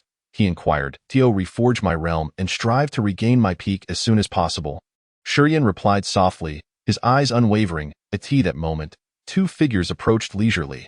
Ling Feng and the enigmatic mage Yulan. I have never been fond of Lin Huayuan. He has formed factions within the National Council and harbors grand ambitions. disrupting the original fair order. However, his influence in the Great Xia is formidable, having formed a life-and-death alliance with another imperial clan, the Ouyang family, both sides sharing a deep bond. Ling Feng stated gravely. Shiyan nodded in agreement. Given the Lin family's audacity, they must have ulterior motives. Yet, for now, I cannot alter anything. I can only hope to become strong enough before they reveal their true claws. The blood debts owed by my senior brother and sister must be repaid with blood by the Lin family. Little Yin, for the time being, refrain from venturing out. We must prevent the Lin family from harboring any further intentions against you. Yulan advised with concern. I will not leave until my strength has returned to its zenith. Shiyan affirmed I will construct a spirit-gathering array for you, capable of absorbing the scattered energy from the world around you. This will expedite your recovery significantly. Yulan's expression betrayed a hint of sorrow. Thank you, Sister Yulan, Shiyan expressed his gratitude. Seeing his resilient yet heart-wrenching demeanor, a deep-seated fury simmered within Yulan, though she felt powerless. Without concrete evidence, all they could do was suspect the Lin family's actions. It was impossible to truly condemn them. Moreover, the National Council was exceedingly complex, and Lin Huiwen wielded immense power within. Even as a star spirit mage, she could not influence much, as the voices of the Great Xia populace surged. The National Council buckled under public pressure. After several days of deliberation, they finally released an announcement. Chapter 47. The new young supreme, Lin Yaoxian, bestowed with national fortune 1. Due to a failure to promptly investigate the truth, we extend our sincerest apologies to Shiyan for the injustice he has endured. Point 2. The individual who released the video has been detained for questioning. She is a battlefield reporter who stated she fled in panic after witnessing the foreign tribes transform and slaughtering compatriots, hence failing to capture subsequent events. Point 3. Lin Wu, without confirming the truth, rashly revoked Shiyan's cultivation. In accordance with the laws of the Great Xia, he is hereby stripped of his title as Grand General and demoted to an ordinary citizen. 4. To compensate Shiyan, and based on his accumulated merits, we have conferred upon him the title of Fearless General. 5. We will provide Shiyan with cultivation resources, hoping he can rise again one day. 6. Regarding that task, it was a standard assignment. We urge everyone to refrain from making unfounded assumptions. We shall forever honor the warriors slain by the foreign tribes and extend our condolences and compensation to their families. Upon the release of this announcement, it instantly ignited fervent discussions across forums.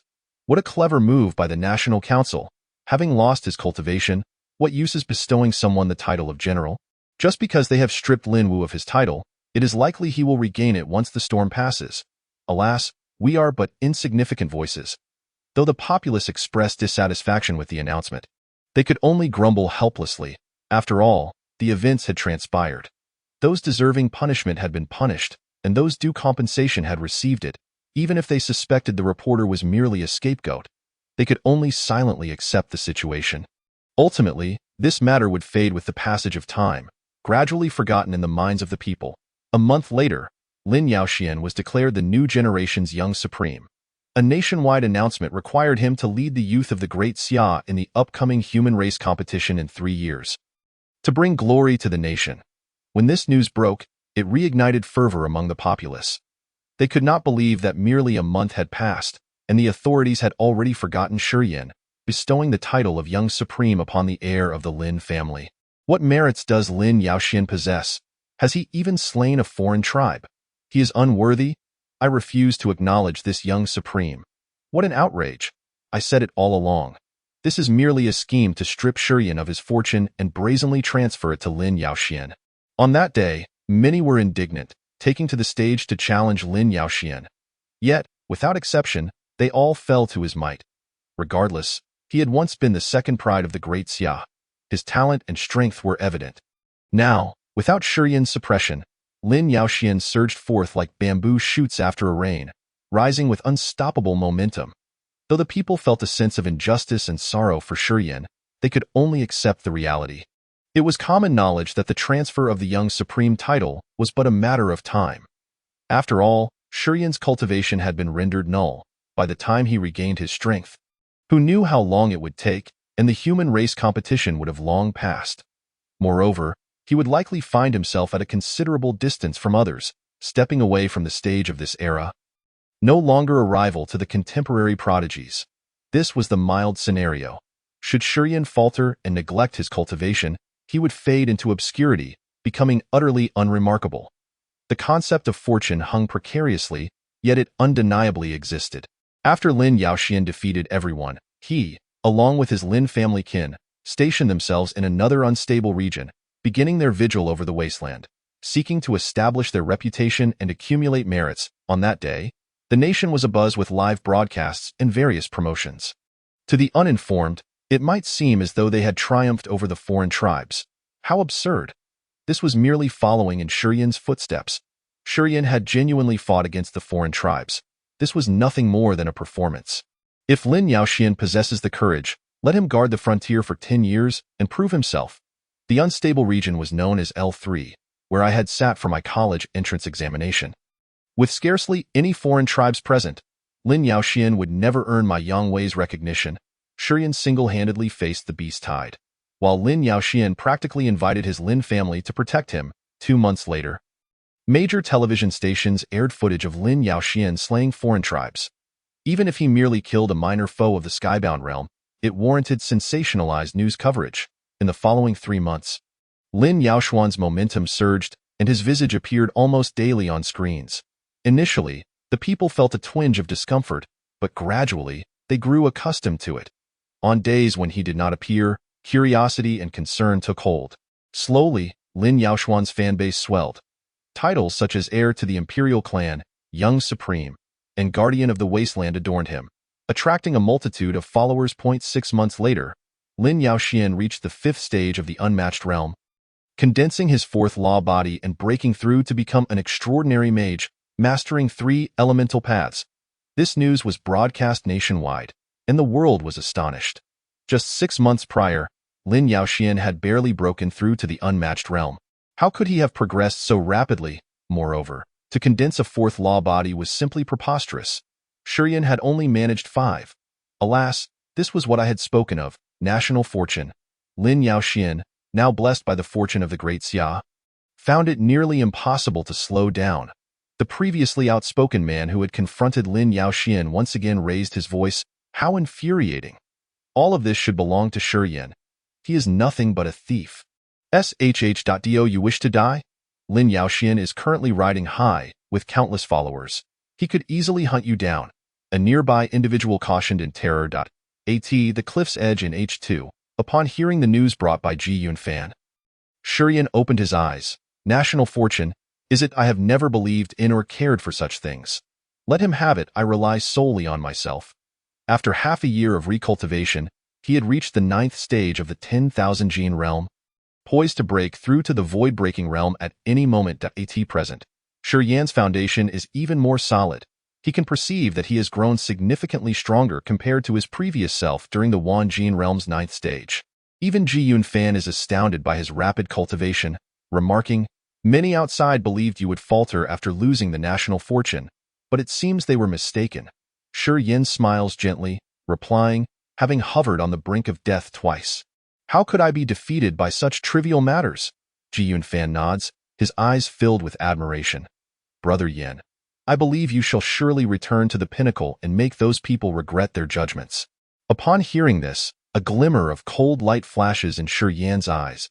He not only desires their remorse, but aims to make them pay a bloody price. "Brother Yen, my sister wishes to see you, but she fears you may refuse," Ji Yunfan suddenly interjects.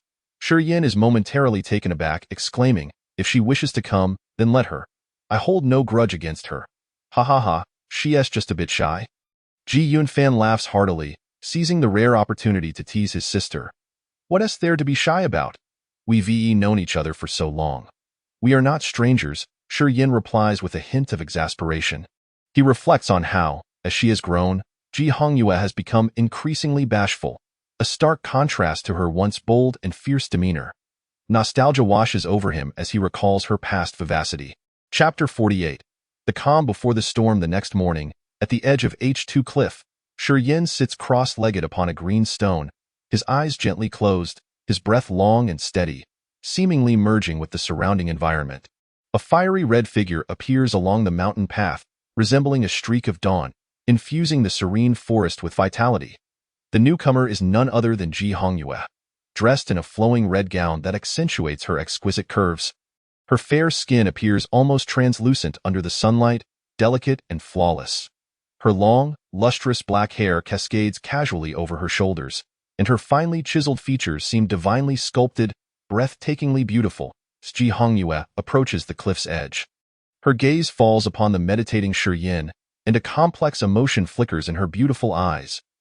"How have you been these past few years?" she hesitantly inquires, upon noticing the peculiar look Shi Yin casts her way. Ji Hongyue quickly covers her mouth, realizing she has misspoken.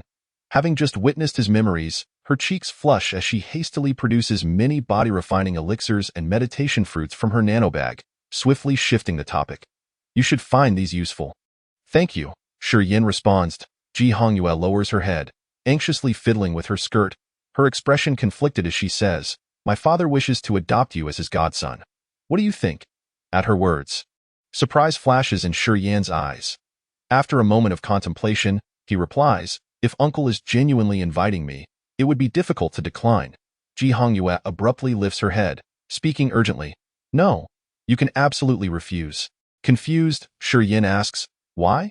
Her cheeks turn crimson as she stammers, "There's no reason." "You just cannot become his godson." Shi Yin, with a bemused expression, concedes, "All right, then I shall not." Only then does Ji Hongyue breathe a sigh of relief. Yet a sense of inexplicable loss lingers in her heart, as if something precious has slipped away. "You don't need to push yourself so hard. I don't mind your level of cultivation. If worst comes to worst, I'll protect you in the future," Ji Hongyue says, feigning nonchalance, though a subtle shyness underlies her tone. Shi Yin shakes his head, earnestly stating, "I do care. There are still many things I wish to accomplish." Ji Hongyue forces a smile, struggling to find a topic to discuss, inwardly chastising him for being a resolute man, likely to end up lonely. By midday, Ji Hongyue bids farewell, claiming it feels stifling here. Yet, it is not the air she refers to, but rather the company in the afternoon. Xiao Lingxi arrives at the cliff's edge alongside Yulan. Yulan is there to replenish the spirit-gathering array. While Xiao Lingxi sits down to chat with Shi Yin, "Brother, I miss our childhood. If only father were still here," her voice filled with melancholy. Shi Yin smiles gently, responding, "Lingxi, you have grown up. Uncle Xiao must be watching over you from above with great pride." Xiao Lingxi looks up at Shi Yin, her eyes brimming with trust and reliance. For her, Shi Yin is not merely a brother. He is her only family in this world. As night falls, Xiao Lingxi departs with Yulan, stating she will enter seclusion to prepare for the human clan competition in 2.5 years. Shi Yin watches her leave, his heart awash with sentiment. Time passes swiftly, and in the blink of an eye. That once innocent little girl has matured. In the days that follow, tranquility envelopes Shi Yin. Perhaps sensing his need for solitude, none of them disturb him. Even Ji Yunfan retreats to his family for seclusion. Yet, the outside world is far from calm. News of Lin Yaoxian allegedly killing a royal lineage beast sends waves of discussion rippling through the populace. Initially, many are skeptical. However, when the Lin family brings back the corpse, the crowd cannot help but marvel at Lin Yaoxuan's astonishing progress, worthy of the title of the current #1 talent in the Great Xia. After all, they had witnessed the terrifying might of royal beasts through Shi Yin's memories. While this one was not of the air level, it still attests to its significance. A year swiftly passes. Throughout the Great Xia, discussions revolve around the human clan competition and Lin Yaoxian. With the Lin family's vigorous promotion, many have unconsciously come to view Lin Yaoxian as a spiritual pillar, believing he can lead the younger generation to triumph in the arena, breaking the curse of defeat that has plagued Great Xia for a millennium. Meanwhile, Shi Yin gradually fades from the public's memory. Though occasionally mentioned, the discourse is limited to nostalgia and a tinge of regret. In the second year, the topic of Lin Yaoxian persists. His strength reaches the 8th stage of the unmatched realm. Having condensed his 5th Dharma form, and his mage class has ascended to the 5th stage of the extraordinary mage, mastering the elements of light, darkness, and thunder with astonishing power. People cannot help but exclaim that Lin Yaoxian, having absorbed the national fortune of Great Xia, is indeed favored by the heavens. It is also during this year that he solidifies his status as the young supreme, overshadowing all other imperial sons and daughters. rendering even SS-level talents insignificant in his presence. Under the Lin family's influence, countless individuals idolize him, rallying in support, while those who once mocked him now hastily offer apologies. Some even claim that Lin Yaoxian has surpassed the Shi Yin of old. The name Shi Yin is seldom spoken of anymore, as many believe he could not withstand the blow of losing his cultivation and has retreated to obscurity, resigned to a life of anonymity. At the edge of H2 Cliff, the 8th stage of the Sky Sovereign realm shatters. The 9th stage breaks. The unmatched realm is breached. Shi Yin suddenly opens his eyes, two beams of brilliance flickering across his gaze. His hands dance gracefully, and 5 corporeal Dharma forms rise behind him, seemingly solid. Yet this is not the end. As Shi Yin continues his movements, the 5 Dharma forms erupt with resplendent red light. Synchronizing with his every gesture in no time, the 6th Dharma form is completed. Moments later, the 7th Dharma form appears. Though these newly condensed forms are almost transparent, should this news spread, it would leave everyone astonished. The extraordinary mage breaks wind, thunder, water. As Shi Yin concludes his incantation, a tempest whips through the heavens, dark clouds gather, silver serpents dart about, and monstrous waves surge forth. This scene is nothing short of apocalyptic. Time. Upon uttering this word, all phenomena pause for a fleeting moment, though brief. It affords a master ample opportunity to act. Space. With that, Shi Yin's figure vanishes into the distance, reappearing 100 meters away. This very ability to manipulate spatial elements had allowed him to escape the pursuit of formidable foes in the alien borderlands and return safely to Great Xia. Yet, it does not end there. With a single wave of his hand, a conflagration of black and white flames erupts. The terrifying heat evaporates all the summoned seawater within mere seconds. Observing this, Shi Yin furrows his brow. Deeply perplexed, the fire element he had comprehended as a mage should not possess such overwhelming might, and its color is typically red and yellow. Black and white is a first for him. The human clan competition is just around the corner. This time, it promises to be spectacular, he muses, gazing into the distance, lost in thought. Chapter 49. The competition approaches, heroes emerge. In the 3rd year, often referred to as the Year of Prosperity, the prodigies from various nations emerge from their seclusion, traversing the world in anticipation of the imminent human clan competition. Held once every century, this event is the largest gathering of humanity, and all nations place exceptional importance on it. Even the alien races pay close attention, eager to glean insights about these potential threats. Daily, explosive news floods the international forums, captivating the hearts of all humankind. The 10-crown king of Sakura country captures a royal heir from the borderlands, managing to escape even under the siege of 3 royal-level beasts. This news utterly astounds the youth across nations. Even the elder generation of supreme beings expresses heartfelt admiration, praising his valor and strength. The 10-crown king has participated in the human clan competition 10 times. He should be over 1,000 years old. How can he still compete among the younger generation? A voice raises a question. This inquiry resonates with many minds, sparking curiosity. In an instant, the international forums buzz with activity, as numerous posts emerge seeking to unravel the mystery behind this conundrum. As the quarrel intensified, an official from the land of cherry blossoms stepped forward to elucidate. The 10-time champion seals himself after each competition, and his realm has yet to surpass the unparalleled stage, thus adhering to the competition rules. The crowd was left utterly astounded. There's such a maneuver. What's the point of competing then? He has been entrenched in the unparalleled stage for a millennium. Even those in the mountain-moving stage could likely hold their own against him. Isn't this an act of bullying? The land of cherry blossoms truly exhibits despicable cunning. It seems this champion will undoubtedly be theirs again, and he shall henceforth be known as the 11-time champion. Within the borders of the great summer, a collective sigh echoed, as an invisible pressure weighed heavily upon the people. A warrior from the Eagle Nation boldly proclaimed, "Fear not, young men of the great summer. Our 8-winged angel can vanquish the 10-time champion. Your role is merely to cheer from the sidelines." Feeling belittled by the Eagle Nation, the youth of the great summer flushed with indignation, yet they could not counter with substantial retorts. After all, the title of 8-winged angel alone speaks volumes. She is no ordinary human but rather a member of the angelic branch of humanity. A typical SSS talent would merely serve as fodder against her. At that moment, the eight-armed divine prince from the Elephant Nation also joined the fray. His achievements are verifiable. A mere 4 words left the assembly speechless. Someone unearthed his record, revealing that he recently clashed with a direct descendant of a royal family in the borderlands, and emerged victorious. The crowd could not help but marvel.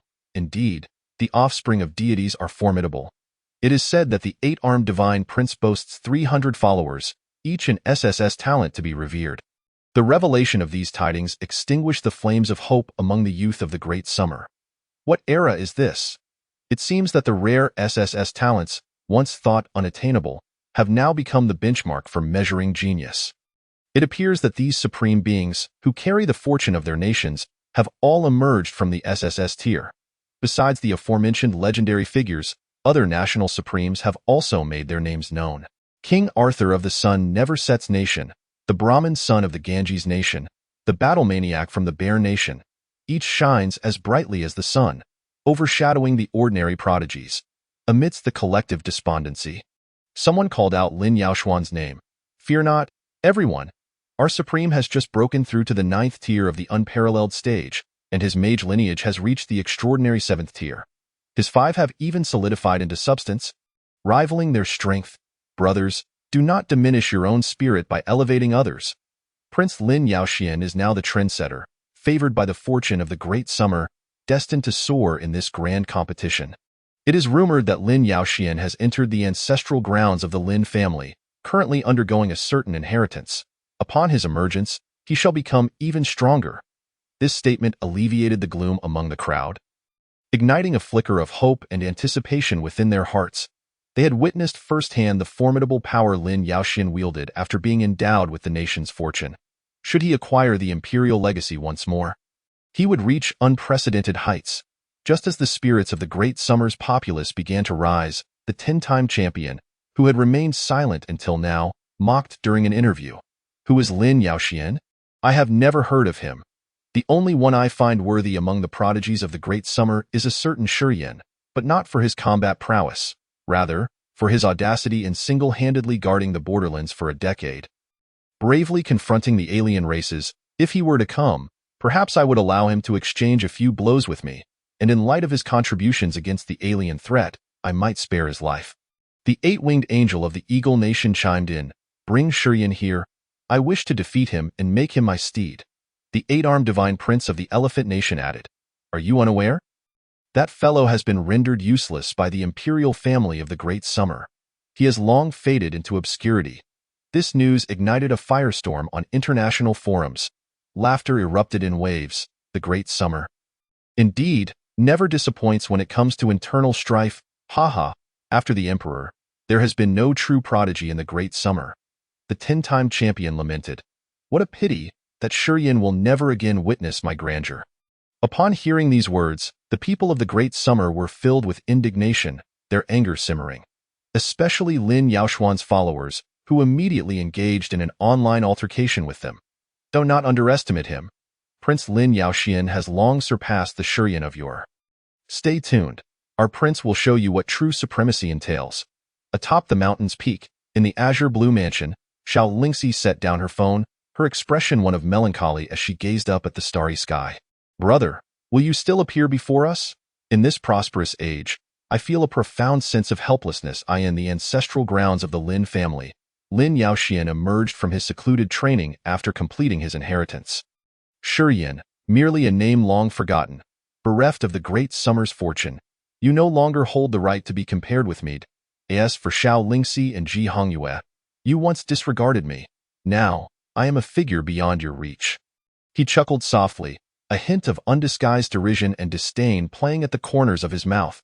I am the Ji family's forbidden area. Ji Yunfan wielded his long sword, his eyes filled with combat fervor and determination. He had now regained his status as heir and, like Lin Yaoxian, entered the ancestral grounds to acquire a legacy, his strength now incomparable to his past. Brother Yin, I will fight in your stead. Regardless of the outcome, this battle is for you. In the forbidden zone of the alien Qilin royal family, an exalted figure opened his eyes and addressed the void. The human competition is about to commence. Let Daxia select a few young royals to infiltrate and observe, ensuring that their identities remain concealed. Understood. A respectful reply resonated from the clouds. Simultaneously, in the Phoenix Forbidden area, Yun Xian smiled at the girl beside her. Tong Tong? Would you like to visit the human realm? Annie will take you to see the big brother. Yes, Tong Tong nodded excitedly. Will my mother come too? 6 years had passed, and the little girl who once appeared in Shurian's memories had grown into a 12-year-old maiden. Graceful and ethereal, a natural beauty. Your mother has other matters to attend to, Yun Xian explained with affectionate indulgence. Chapter 50. The human competition begins. As the countdown to the competition commenced, the quarrels on the international forum grew increasingly fervent. Someone conducted a poll to gauge support for the various national supremes, allowing people to vote for those they believed most likely to seize victory. Topping the list was the 10-time champion, with an astonishing 1,200,000,000 votes, far ahead of the rest. Second was the 8-winged angel, with 800,000,000 votes. Third was the 8-armed divine prince, with 750,000,000 votes. Lin Yaoxian ranked 13th, with merely 200,000,000 votes, all cast by the people of the Great Summer. The crowd was left dumbfounded. The land of cherry blossoms has a mere 500,000,000 population. Yet the 10-time champion's vote count is so extravagant. It appears that many from other nations believe in his potential for victory, thus casting their votes for him. This, in turn, indirectly attests to his strength and formidable presence. After all, no one would doubt the significance of a champion who has triumphed 10 times, having accumulated a millennium of experience. Surprisingly, as the rankings continued to descend, Shurian's name could still be seen, albeit in the 981st position, with a mere 600,000 votes. This phenomenon sparked considerable ridicule. An anonymous sycophant of Lin Yaoxian posted, "Shurian has become a mere waste. Who still believes in him?" Another individual, unreservedly wielding a great summer IP, remarked, "What a waste. If that vote had gone to Prince Lin Yaoxian, he could have advanced a position." A young girl with a profile picture representing the Great Summer replied, "We voted for Shurian not for the sake of ranking, but because we believe he can return." A companion echoed, "In my heart, there is only one supreme in the Great Summer, and that is Shurian, regardless of his current state, even if he has become an ordinary farmer." These words were noted by Lin Yaoxian's followers, who immediately launched a counterattack. Does Shurian dare to show his face? Lin Yaoxian's brilliance has long eclipsed the Shurian of the past. He must be hiding from the blow. Observing the Great Summer's internal strife, individuals from other nations couldn't help but find it amusing and intriguing. The 10-time champion spoke again. "If Shurian truly dares to appear, I shall grant him the opportunity to challenge me. Even if he cannot withstand a single blow, I will spare his life." The 8-winged angel chimed in. "As I said before, I wish to take Shurian as my mount." As the arguments escalated further, Lin Yaoxian, who had never before spoken on the forum, made a post. "Shurian has contributed to the Great Summer.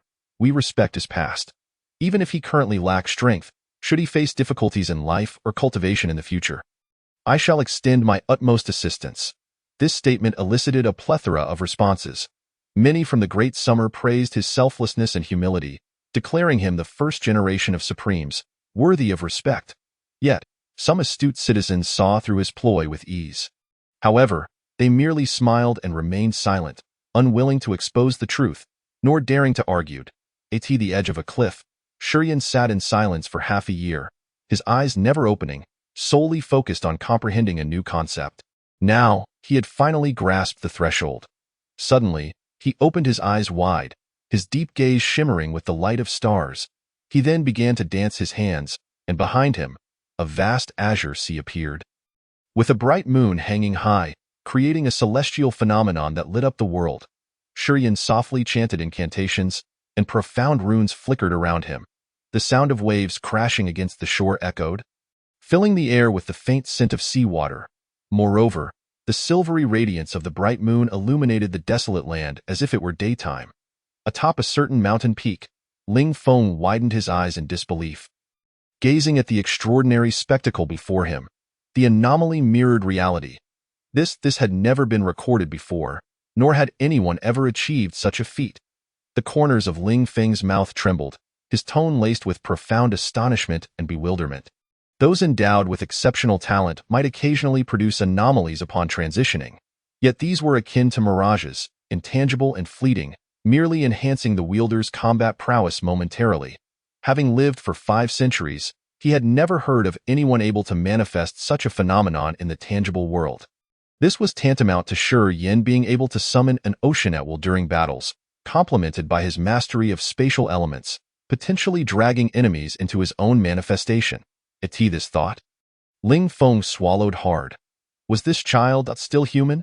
Suddenly, a glimmer of determination sparked in his eyes as he fixed his gaze upon the woman in the black dress across the abyss. With a powerful push, he soared several hundred meters to confront her from a distance. Haifeng Wang, your arrogance knows no bounds. You repeatedly trespass upon my borders. Do you truly believe there is no one in the Great Xia capable of restraining you? Yun Luo cast a casual glance his way, her voice dripping with indifference as she retorted, "Why are you so agitated? I am not here to see you." At her words, Ling Feng furrowed his brow. A weight of seriousness settling in his heart. "As long as I am here, you shall not lay a finger on Shi Yin," he declared resolutely. "Then I thank you," Yun Luo replied, a sly smile gracing her lips. Her expression peculiar. "What? Is it that Shi Yan's miraculous survival upon your return from the alien races has ignited your resentment?" Ling Feng inquired in a deep tone. "Ha ha ha, I adore him." "If anything," Yun Luo erupted into laughter before transforming into a shooting star and vanishing. "What a madwoman!" Ling Feng shook his head, feeling a wave of relief wash over him. Time passed at an astonishing pace. Amidst the eager anticipation of the masses, the grand event of the human clan finally commenced. On this day, countless individuals set forth from their respective nations, hearts brimming with hope and excitement. The venue was situated atop the vast ocean of Blue Star, where multiple nations had collaboratively erected a grand arena. On the side of the Great Xia, a team of 200 participants, all possessing SSS-level talents, had gathered. Yet, the number of attendees soared to 300,000. Among them, 200,000 were students, each a top achiever from prestigious institutions, destined not only to observe and learn but also to cheer on their compatriots. The remaining 100,000 comprised the combat escort troops, led by a general and the presidents of the top 10 universities. Others stayed behind to witness the live broadcast. For the next half-month, with the exception of the military and certain special positions, all nations had declared a holiday to partake in this grand celebration. After all, it was a rare event held once every century, imbued with profound significance. The victorious nation would not only gain honor and prestige, but also access to a wealth of resources from other countries. In a vast training square, a sea of people gathered, the air thick with tension and exhilaration. The president of No. 1 University, a vigorous elder, stood upon a platform. His gentle gaze swept over the youthful faces below. His heart filled with anticipation as he prepared to deliver a motivational speech. "Students," his booming voice resonated, seemingly imbued with a magical force, instantly igniting everyone's enthusiasm. "Are you ready?" He spread his arms wide, his voice brimming with power. "Ready!" 300,000 voices rose in unison, a deafening roar that pierced the heavens, their collective momentum seemingly capable of shattering the sky. Each face radiated excitement and fervor. Fists clenched, eyes resolute, brimming with hope and dreams for the competition ahead. Chapter 51. The 10-Crown King and the 8-Winged Angel in this human clan competition, it occurs but once in a lifetime. The next edition shall not include you. You do not merely represent yourselves but also the Great Xia. The hopes and blessings of all rest upon your shoulders. Thus, I implore you to fight with all your might. Showcase your prowess, exhibit your spirit. Let the other nations and alien races witness the valor of the children of Great Xia. Such impassioned words, while they may sound somewhat awkward in ordinary times, ignited the fighting spirit of all in this moment of exhilarating anticipation before a century-old spectacle. Each individual, invigorated as if by a shot of adrenaline, shouted with abandon, as if to make their voices heard throughout the entirety of Great Xia and even the world. "Now, let us welcome the young supreme, Lin Yaoxian, to the stage." As the thunderous applause erupted, Lin Yaoxian, clad in golden armor, ascended the platform step by step under the watchful eyes of the crowd. He was strikingly handsome, his face adorned with a warm smile, the sunlight glimmering off his armor. In that moment, he seemed to become the focal point of the world, the favored child of heaven and earth.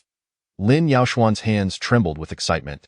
He had long awaited this moment, having envisioned it countless times. Dear classmates, it is a great honor to stand as your leader, as you all know. Our great Xia has suffered 10 consecutive defeats, and they were quite humiliating. But this time, I, Lin Yaoxian, shall inherit the regrets of my predecessors, bear the expectations of all, and lead you to achieve a resounding victory. As his words fell, the arena erupted into a cacophony of thunderous cheers. Even those who previously bore him ill will joined in the fervent roars. Before battle, the unity of spirit and cooperation were paramount, and all understood this truth. Onward, at the principal's command, the crowd began to move orderly toward the helipad.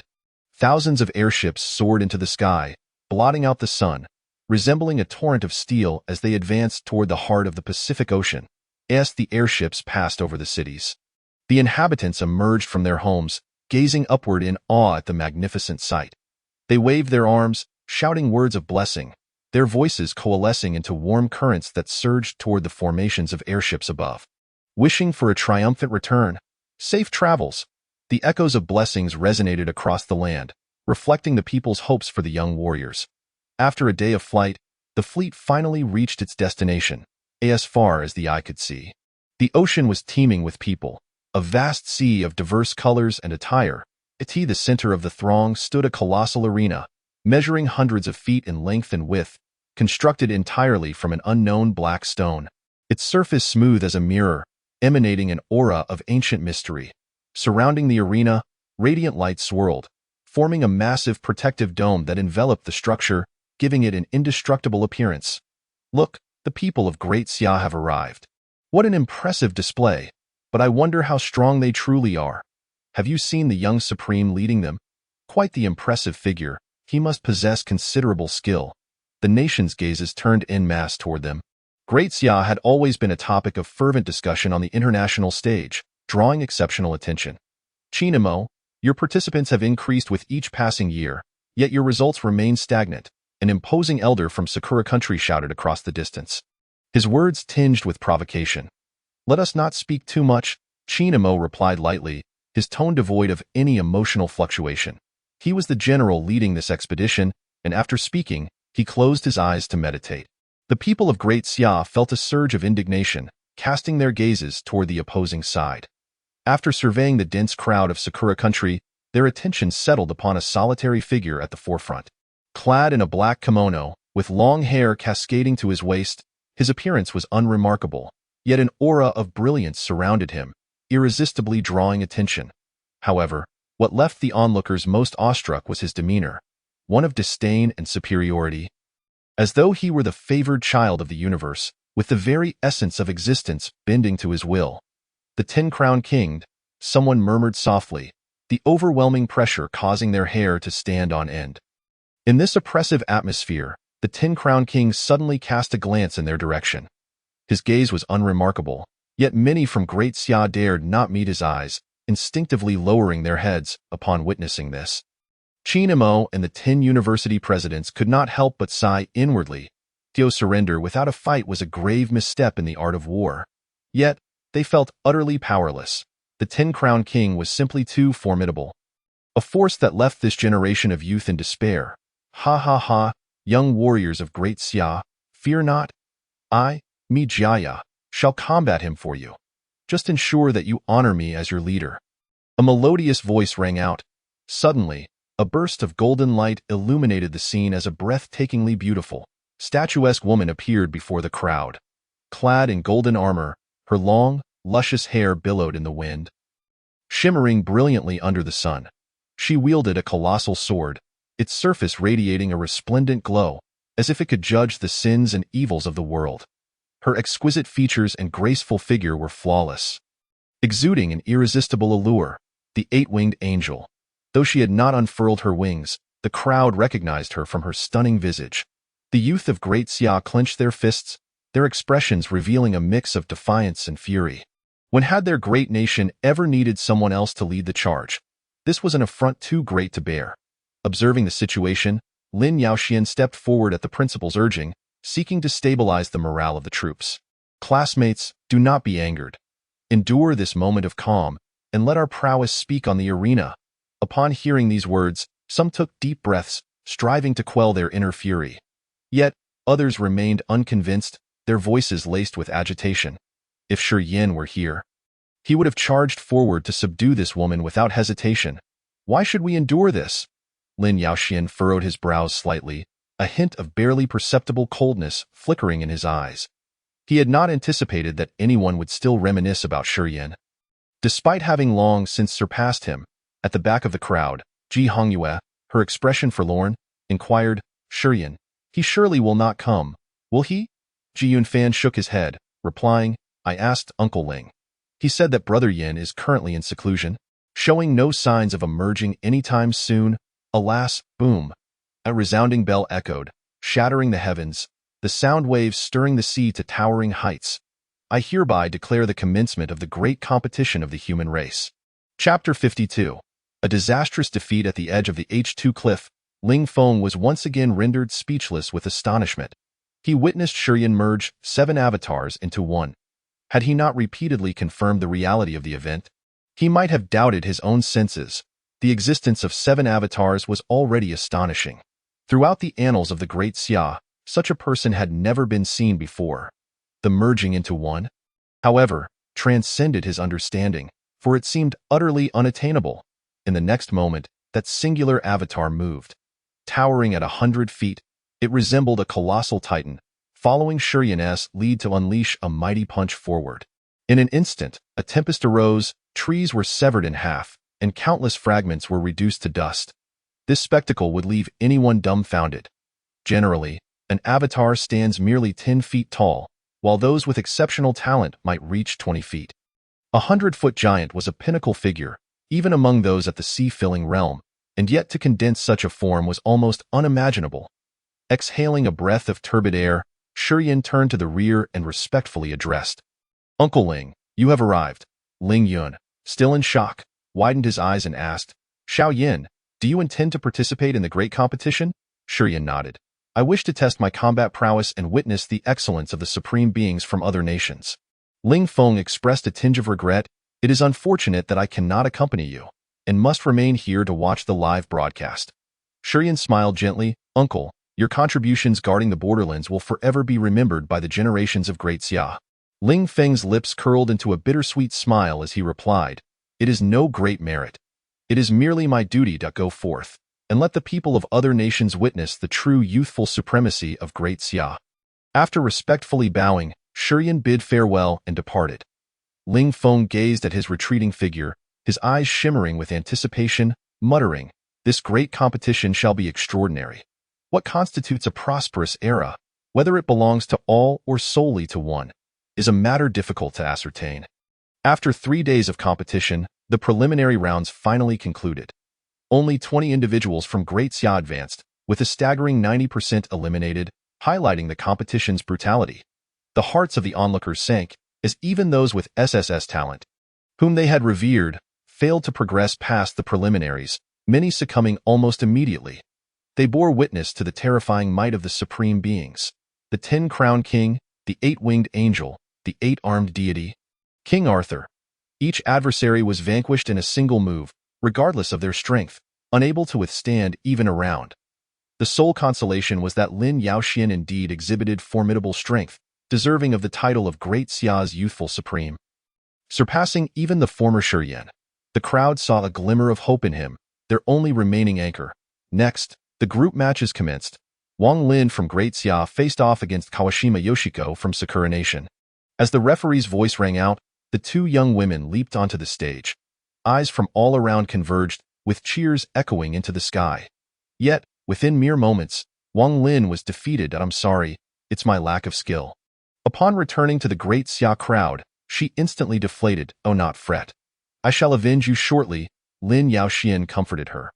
Others also rallied to encourage her, determined not to let her spirit falter. Great Xia truly declines year by year. Why are your SS-level prodigies so weak? At that moment, an elder from Sakura Nation brazenly mocked.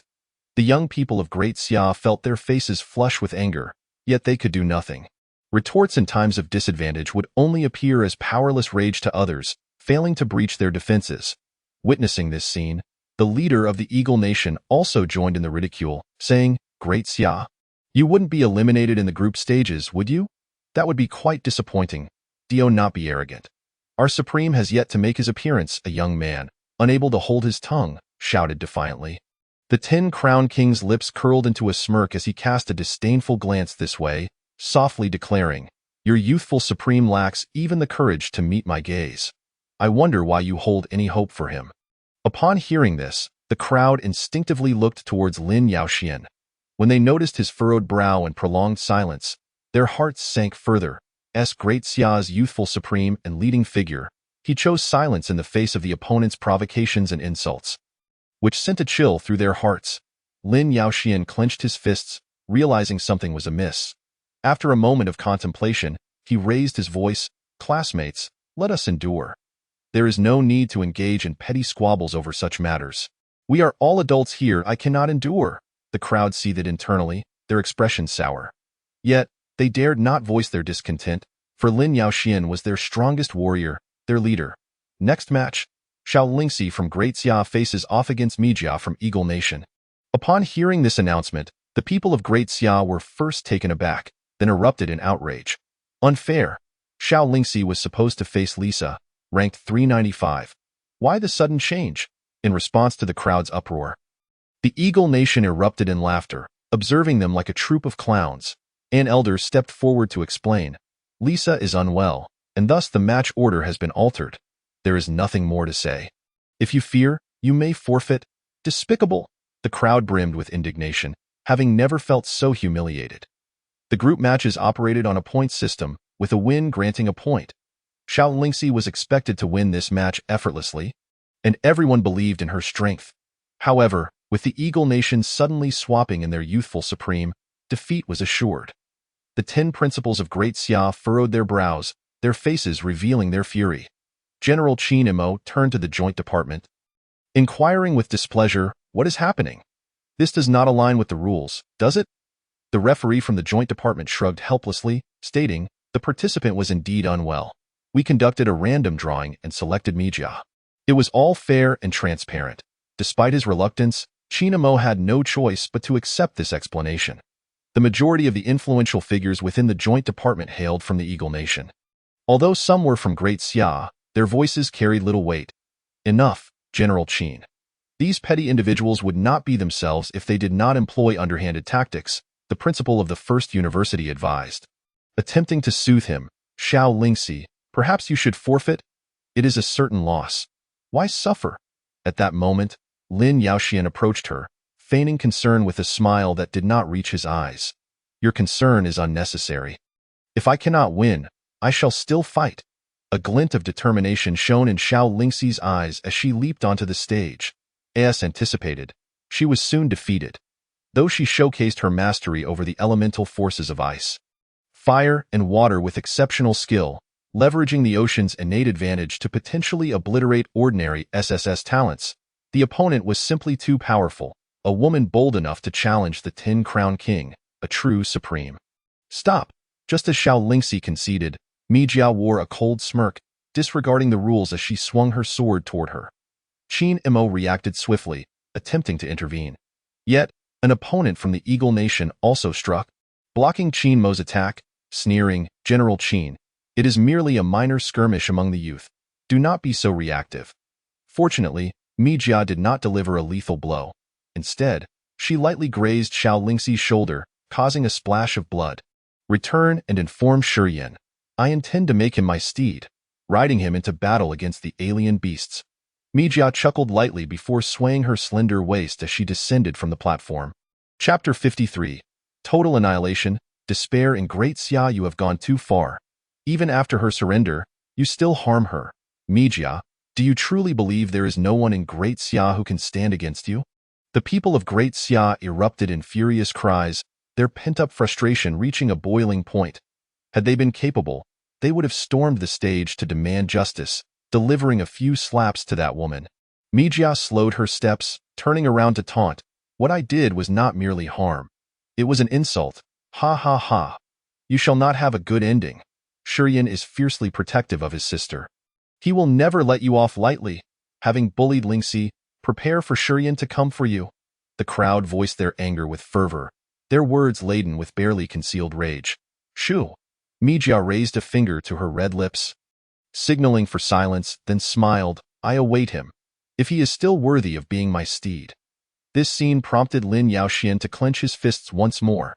He had never anticipated that in such a humiliating moment. The youths of Great Xia would think not of him, but of the useless Shurian. This was utterly unacceptable. He, after all, was the youthful supreme of Great Xia. Outside the area where the contestants stood, there was a designated space for the ordinary populace to witness the spectacle. A cursory glance revealed at least 100,000 people, a sea of black crowding the surrounding waters. Tong Tong stood amidst this throng. She pointed at Megaya on the live broadcast screen, expressing her discontent as she said, "Aunt, I find this person utterly annoying. She keeps insisting on making my brother her mount. I just want to go and hit her." Yun Xian, who had transformed into the guise of an ordinary woman, chuckled softly and replied, "Tong Tong, you cannot defeat her yet. This woman is not just any angel. She is a seraph of the highest order." Tong Tong sighed in frustration, wishing she were a bit older. By the way, "Aunt, why haven't I seen my brother around?" Yun Xian shook her head, her eyes reflecting regret as she said, "I do not know. Let us wait a little longer. If he doesn't arrive soon, we shall return." Meanwhile, the King of the Serpents conversed with several royal youth. "What do you think? Do you feel confident in defeating the eight-winged angel?" he asked gravely. "It's hard to say that since she is much stronger than Shurian was back then. I am eager to test my skills against her," Tianqi replied, his body brimming with fighting spirit, a radiant aura shimmering around him. After 6 years, he had grown significantly stronger compared to his memories of Shurian, clearly having encountered some fortuitous event. Beside him, a beautiful young girl frowned in disdain, saying, "Hey, stop getting worked up. If you expose your identity..." Haven T, you noticed how everyone is looking at you with strange eyes. She was the heir of Bei's, by Yu Xian at a day past. Out of the 20 contestants from the Daxia region who had progressed, only Lin Yaoxian remained. The others had all been defeated. Even Ji Yun Fan, who had been highly favored, was easily overcome by the 8-armed deity. The faces of the 300,000 people from the Daxia region were not pleasant.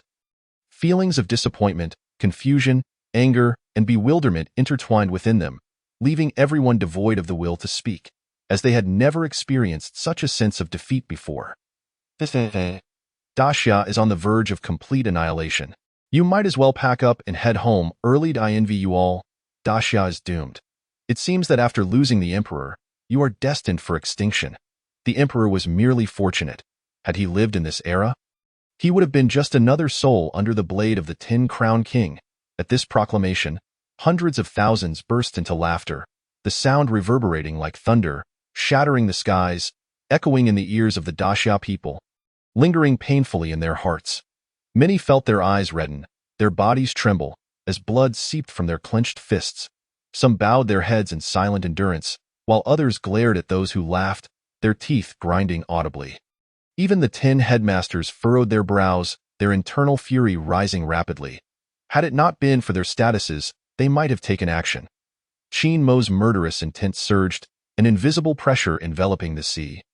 As if ready to shatter the heavens, the 100,000 soldiers behind him wore cold expressions.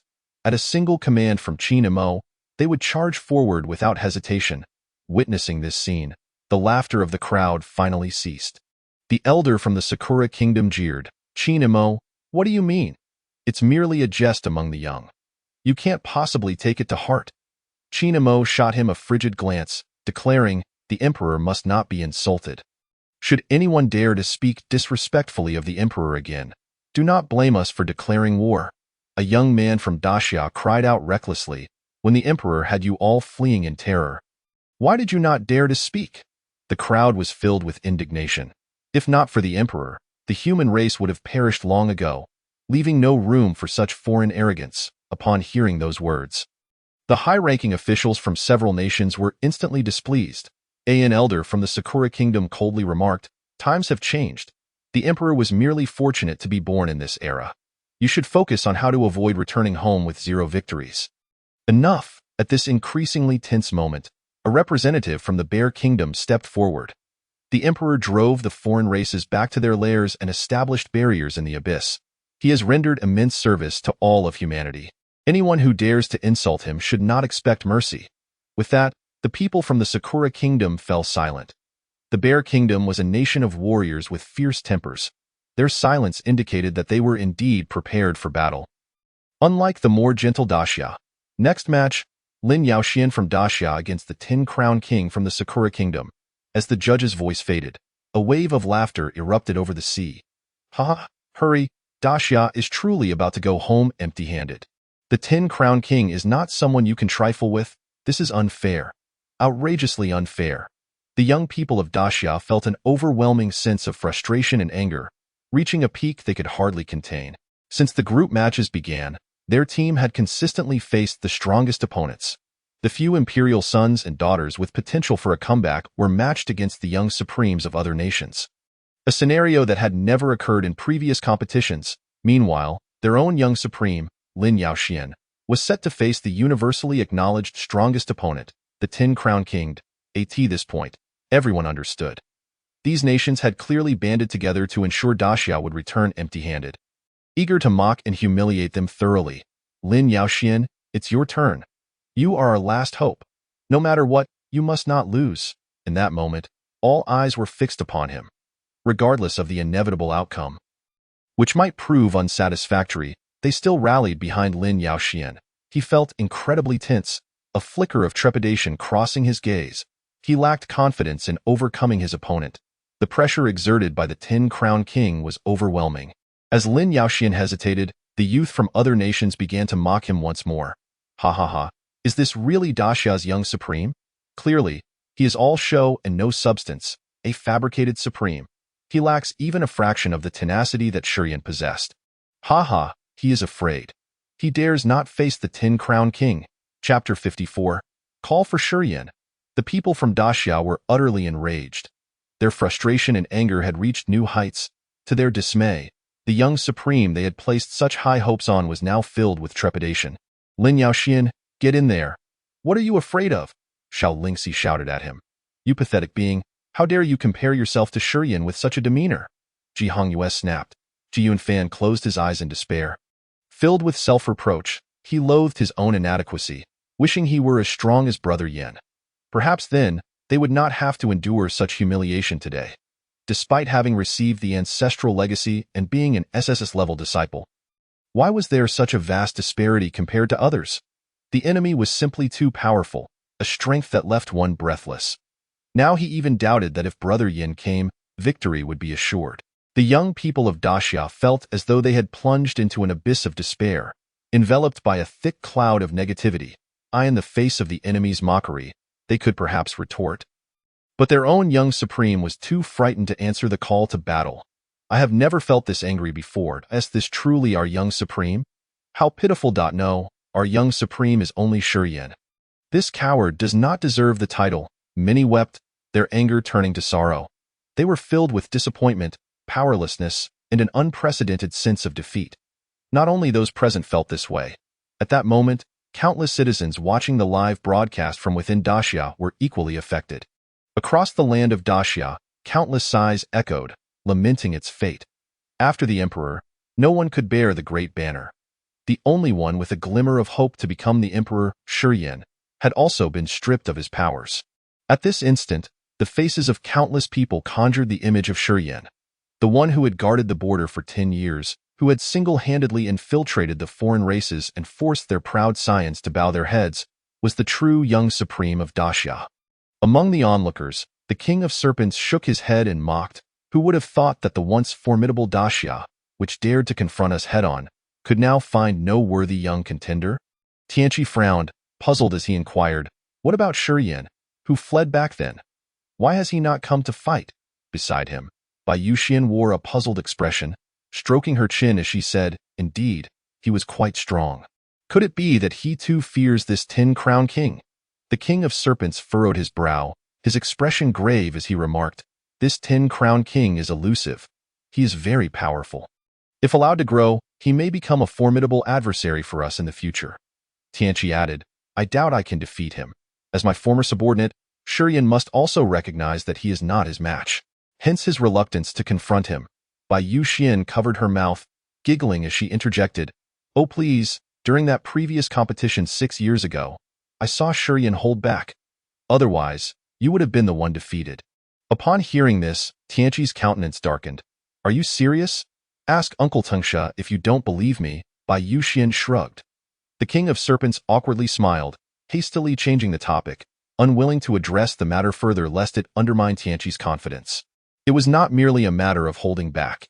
Even then, Shurian had fought at only 70% of his strength. In the distance, the 10-crowned king strode forward with calm demeanor, each step seemingly pressing upon the hearts of the Daxia people. "Do not fear. Come, let us battle. I shall spare your life." He beckoned to Lin Yaoxian, his words dripping with provocation, his gaze filled with disdain. Within the arena of Daxia, silence fell abruptly. The feeling of wanting to say something yet being utterly speechless was more unbearable than death. After what felt like an eternity, a sweet-faced, gentle girl cried out, "Lin Yaoxian, what are you afraid of? Have you forgotten the bold declarations you made before we set out? She is the heir of the imperial Jin family. Jane Wanwan, an individual endowed with a spirit auxiliary body, and the most likely candidate to become the second celestial awakening. Go ahead, Lin Yaoxian. If you lose, then so be it. But should you lose your spirit, henceforth, no one shall regard us, the great Xia, with esteem." General Qin Imo spoke in a grave tone. For the first time, he felt a profound sense of humiliation emanating from a younger generation, as a seasoned commander stationed in the frontier. He could not abide such cowardice.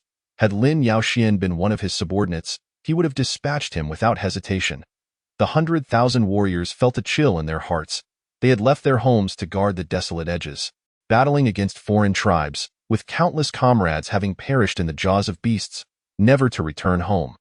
Yet among those compatriots they desperately protected, there were individuals who dared not ascend the arena, fearing defeat. Ironically, this individual was a young sovereign, a prince destined to carry the fate of the great Xia.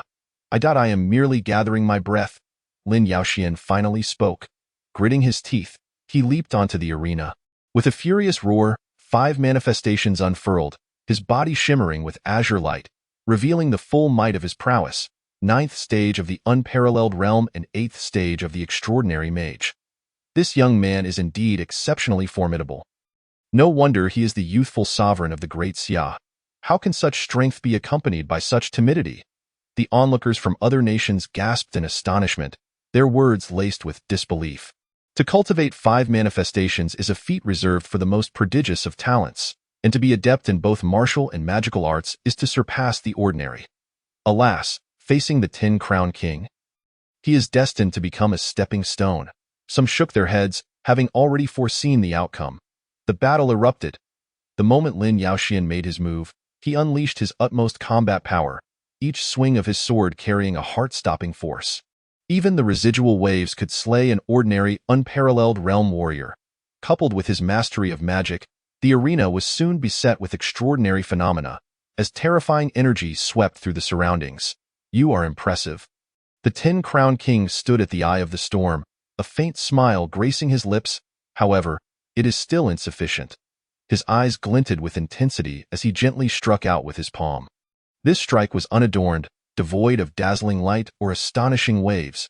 In an instant, the storm reversed, and the surrounding seawater surged to heights of 100 feet, crashing towards Lin Yaoxian.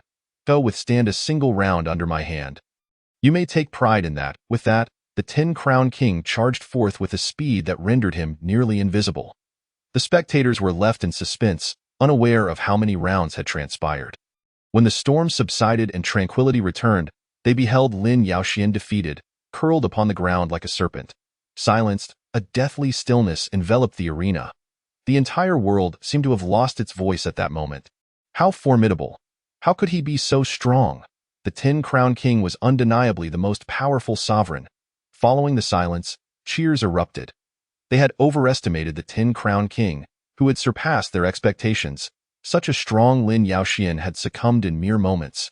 Moreover, judging by the 10-crowned king's condition, it seemed he had yet to unleash his true power. Many spectators questioned themselves, wondering if they could defeat Lin Yaoxian had they been in his place.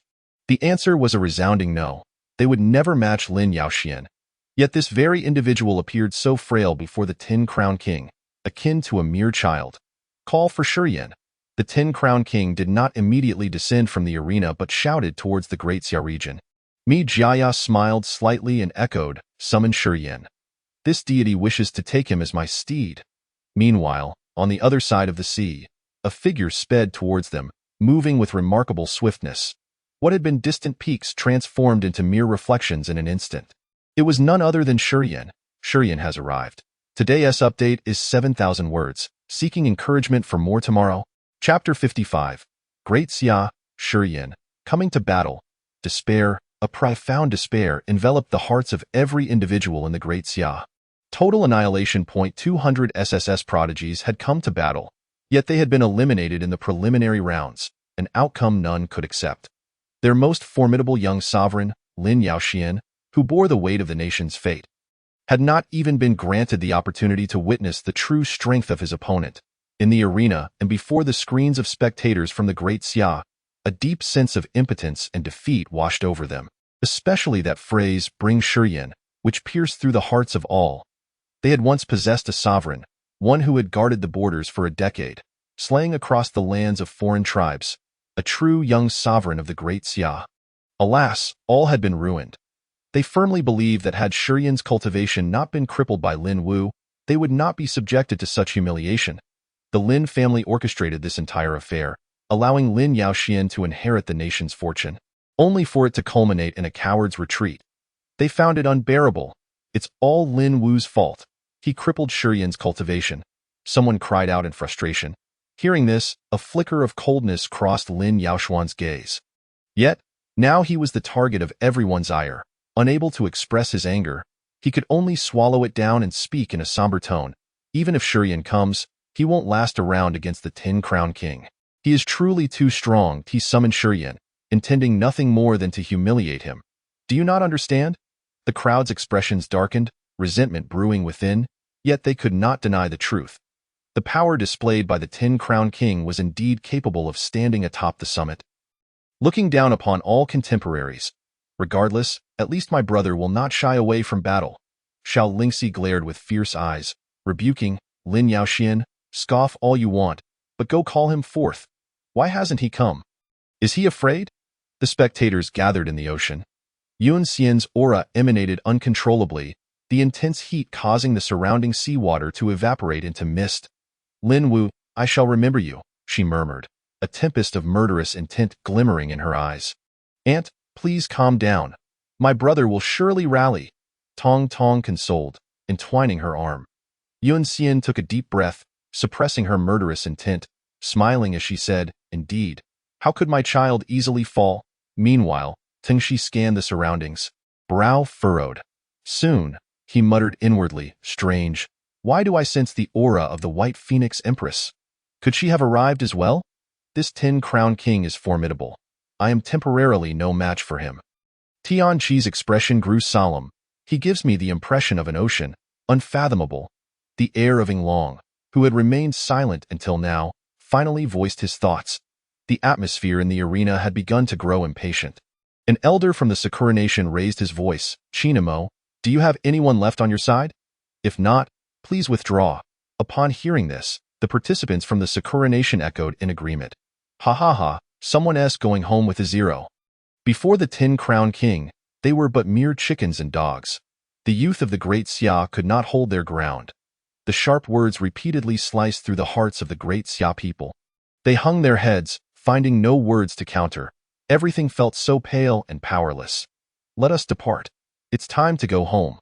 Chinamo sighed heavily, realizing that remaining here served no purpose but to invite further humiliation. The 10 principals rose quietly, their faces revealing an unprecedented pallor. At this moment, all eyes in the arena turned towards the Great Xia's side, their gazes rife with derision and arrogance. After a prolonged silence, however, the youths from the Great Xia remained steadfast, showing no intention of leaving. Chinamo shook his head gently, sighing once more. He understood that these young individuals were unwilling to concede, yet the outcome was laid bare before them. Any hope was futile. Witnessing this scene, The expressions of the onlookers from other nations grew even more mocking, jeering at their audacity to remain despite the circumstances. "Children, I know what you are thinking." But before Chinamo could finish, a young man spoke with reddened eyes. "We have not yet been defeated.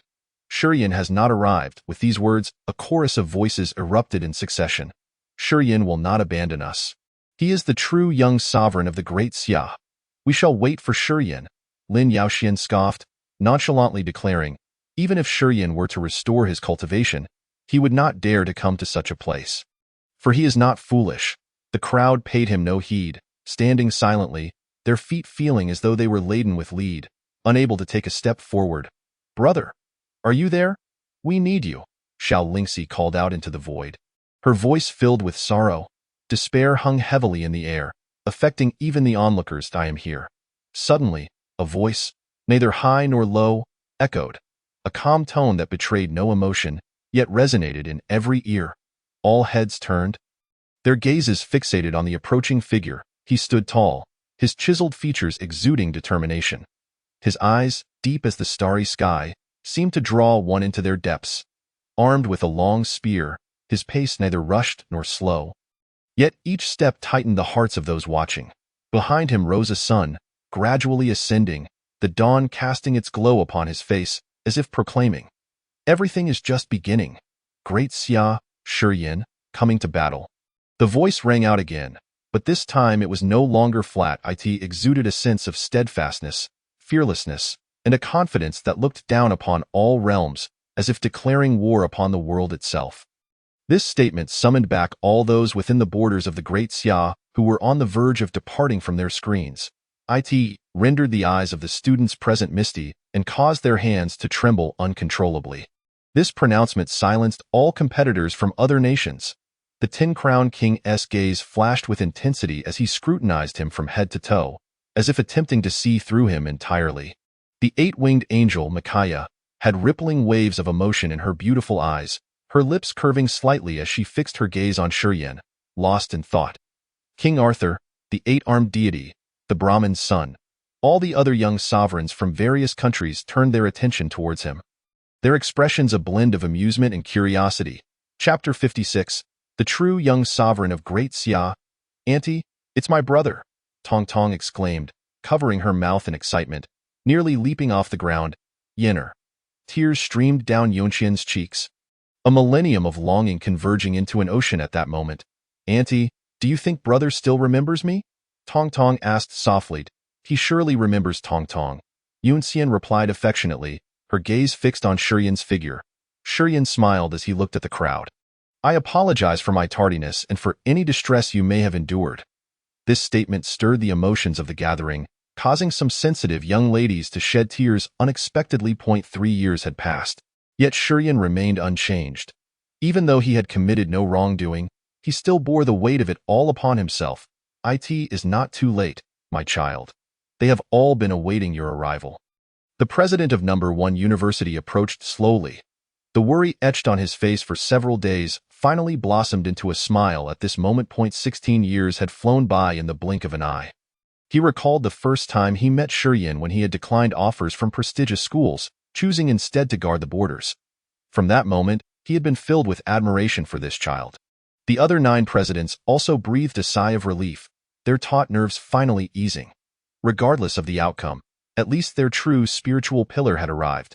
Even in defeat, they would leave willingly. Brother Yin, "Bro!"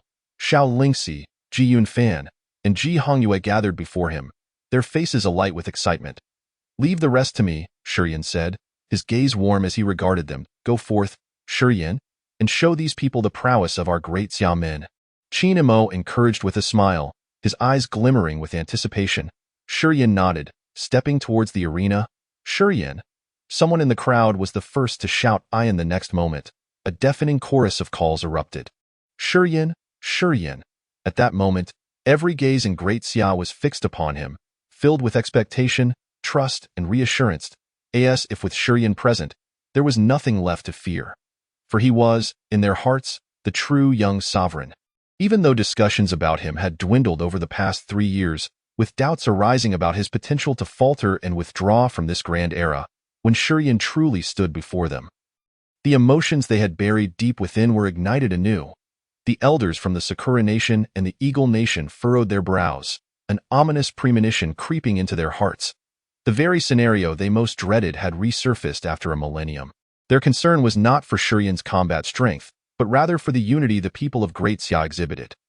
The individuals from the Sakura Nation and the Eagle Nation understood that although Great Xia often engaged in internal strife, should this unity manifest, it would become a formidable force. In the past, the Emperor had embodied this expectation, single-handedly repelling foreign tribes and thwarting the advance of a coalition of 9 nations. Participants from Great Xia. You have joined midway. According to the rules, you must achieve 30 consecutive victories in the revival matches to qualify for the group stage, the referee from the United Department explained. Shurian leaped onto the arena, his penetrating gaze sweeping the surroundings before he spoke calmly. There is no need for such complications. Let them all come at once to save time. Arrogant, utterly audacious. This was the sole thought occupying the minds of the other nations at that moment. Never had anyone dared to challenge 30 individuals simultaneously. For these 30 were not mere novices. They were the finest warriors selected from their respective countries, each possessing SSS-level talents. Even if they had faltered in the qualifying rounds, it did not imply weakness but rather an encounter with someone stronger. Are you certain? The referee's voice rose, clearly surprised by Shurian's demand. Shurian nodded, his expression resolute and unwavering. Soon, 30 competitors were summoned to the arena. They hailed from various nations, each displaying a different demeanor. Some wore expressions of wariness, having heard of Shurian's might, while others bore looks of scorn, doubting his chances of victory, in the Great Xia region. Lin Yaoxian smirked derisively, scoffing, Shurian is being overly presumptuous. Even I wouldn't dare claim I could defeat 30 opponents simultaneously. He is merely setting himself up for humiliation. No one responded to him. All eyes were deeply focused on Shurian. This battle was of utmost importance, for it would serve as the clarion call for their counteroffensive, a critical moment to reclaim the dignity they had previously lost. The entire audience, indeed all of humanity, was fixated on the screen. They wished to witness the strength of the individual whom the younger generation of Great Xia regarded as their spiritual pillar, to see if he could lead them to victory and escape the fate of elimination in the group stage. With a resounding clang, the match was officially announced to have begun. Shurian pointed his spear forward, exuding an aura of grandeur that seemed to disdain the very heavens. This spear of mine can slay foreign tribes and ward off outsiders. Today, you are fortunate to witness it. There is no injustice in this. As his words fell, a silver radiance cascaded like a celestial river, wielding unimaginable power that effortlessly dissolved the attacks of the 30 warriors and surged into their ranks. A brilliant explosion of light erupted at the center of the arena. When the dust settled, all 30 SSS prodigies lay sprawled upon the arena floor. Just a single strike. The venue fell into a deathly silence, followed by a chorus of gasps. So this is the true young sovereign of Great Xia, indeed unlike anything fabricated. Someone marveled. In the Great Xia region, thunderous cheers erupted. Everyone was celebrating.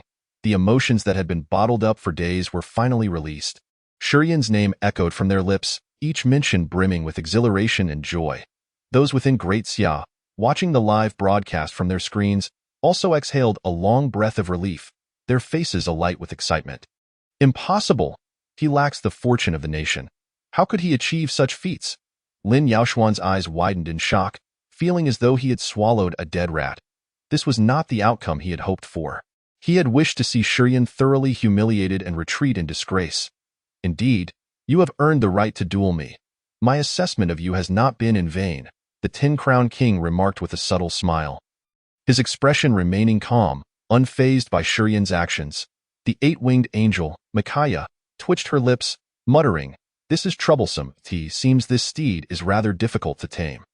The young sovereigns from other nations wore expressions of grave concern, beginning to re-evaluate this young man. How had he grown so powerful? Tianqi opened his mouth, reflecting on his previous encounter with Shurian.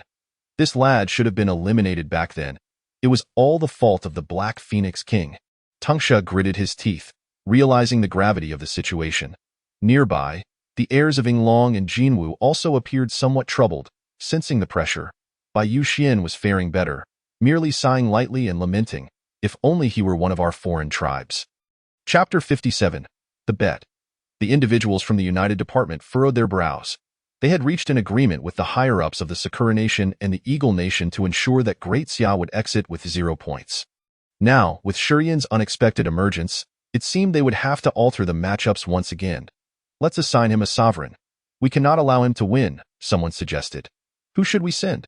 Another inquired. Perhaps Micaiah, as a dignified 8-winged seraph. Having inherited the fortune of the Eagle Nation, she should be able to defeat Shurian, another replied. Very well, I'll inquire with the Eagle Nation, the aide nodded. Moments later, he returned from the Eagle Nation to the United Department, stating, Micaiah has consented to participate. She will face Shurian in the next match. Shortly thereafter, the news reached the judging panel. Following a brief intermission, the match was officially announced. Next match, Shurian from Great Xia versus Micaiah from the Eagle Nation. The moment these words were spoken, the venue erupted into a clamor. No-one had anticipated that upon entering the group stage, Shurian would be assigned such a formidable opponent. Micaiah's strength was well known. Even among sovereigns, she ranked within the top 3. Senior Shurian, that 8-winged angel, just deliberately humiliated Sister Lingxi. You must teach her a severe lesson, a young woman declared indignantly. Xiao Lingxi, upon hearing this, smiled bitterly. It's nothing. I simply lack the skill, brother, be cautious. Micaiah is very powerful. When she defeated me, she didn't even exert her full strength. Shurian nodded, glancing at the wound on Lingxi's shoulder, a flicker of coldness passing through his eyes. As he slowly approached the arena, everyone ceased their thoughts and focused their gazes upon him. In an instant, the entire area fell silent. Before the screens of viewers from various nations, they momentarily set aside their trivial pursuits. Their hearts racing in synchrony with the footsteps of Shurian. It was clear to all present that a fierce battle was about to unfold. The clash of supreme beings, the contest between the Great Xia and the Eagle Nation, was set to commence here. A smile played at the corners of the Tin Crown King's lips, his previously carefree demeanor now taking on a serious tone. Shurian, should you be defeated by her, you shall forfeit the chance to meet me, he stated. Upon hearing these words, the people of Great Xia clenched their jaws in determination.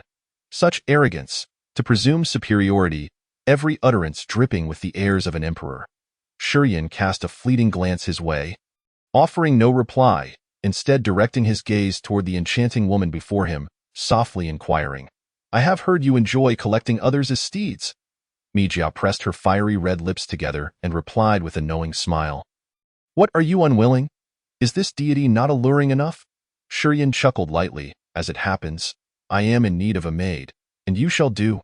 Very well, the loser shall obey the commands of the victor. Do you dare? Mijia's lips curled into a playful smile, her golden eyes shimmering with confidence, as if everything lay within her grasp. Without hesitation, Shurian nodded, his gaze resolute, displaying no hint of retreat. Excellent, Mijia purred. And with a graceful wave of her hand, an ancient parchment appeared, exuding an aura of mystique. The runes upon the parchment glimmered, emanating an enigmatic energy, as though linking to another realm. This is the divine contract. Once signed, our agreement shall be sanctioned. Mijia's voice, akin to celestial music, carried an undeniable authority, warning of dire consequences for any who dared to renege. How does one sign? Shurian inquired, his focus unwavering on the parchment.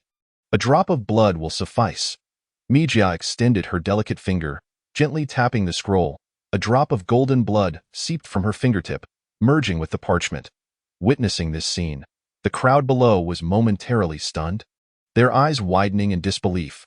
While foreigners may have been unfamiliar with such a contract, the youth of the Eagle Nation were well aware. It was crafted by their ancient deity, binding beyond revocation once signed. Some were taken aback by Mijia's audacity, yet exhilaration surged through them. Should the Supreme of Great Xia be subdued, it would be a momentous triumph. Henceforth, they could reign over Great Xia without a care. Surely Shurian will not truly sign. Once he does, there will be no turning back, a concerned principal remarked. After all, Shurian represented not just himself, but the hopes of all of Great Xia.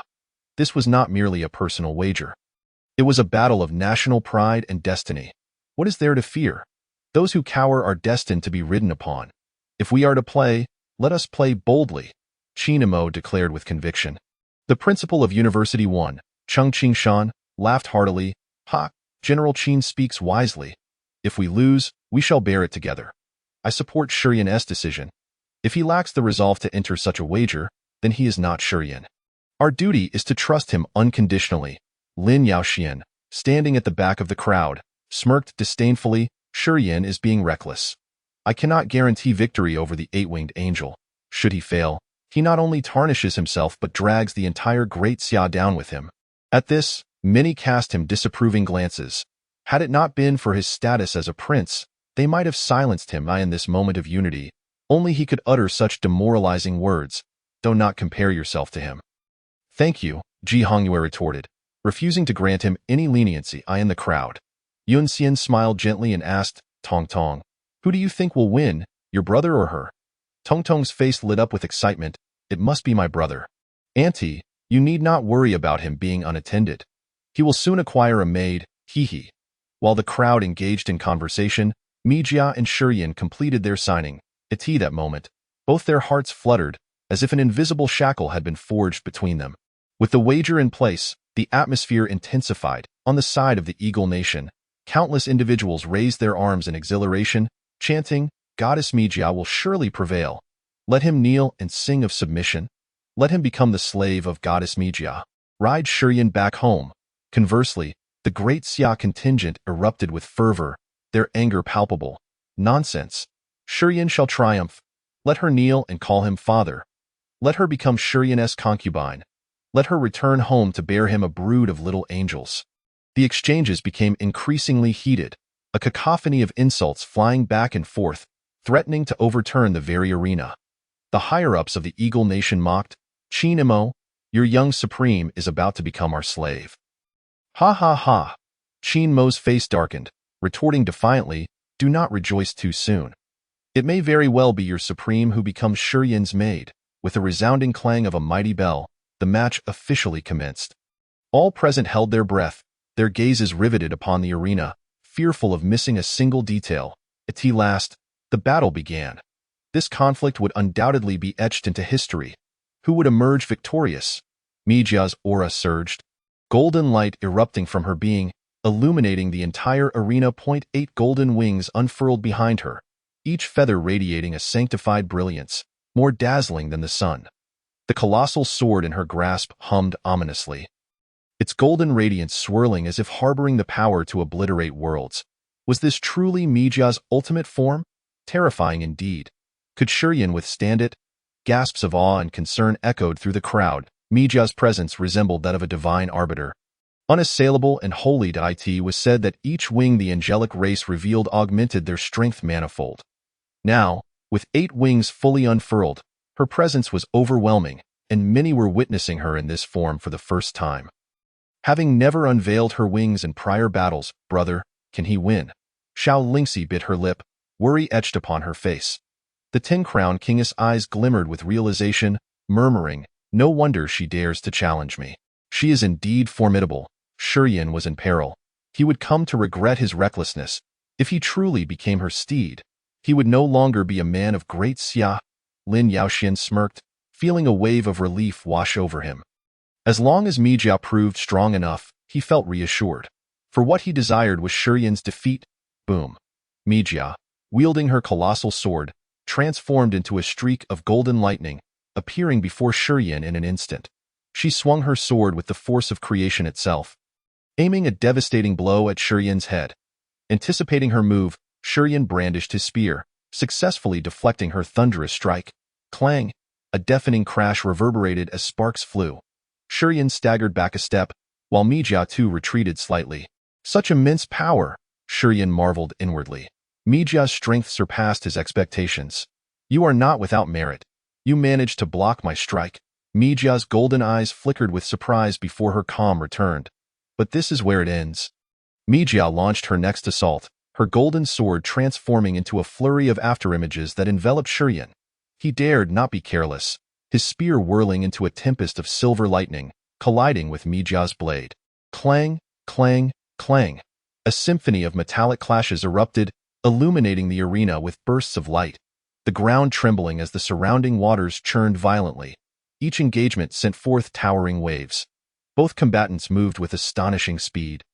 The arena filled with phantoms and explosive energy, rendering their combat trajectories nearly impossible to perceive, leaving spectators dazzled and awestruck.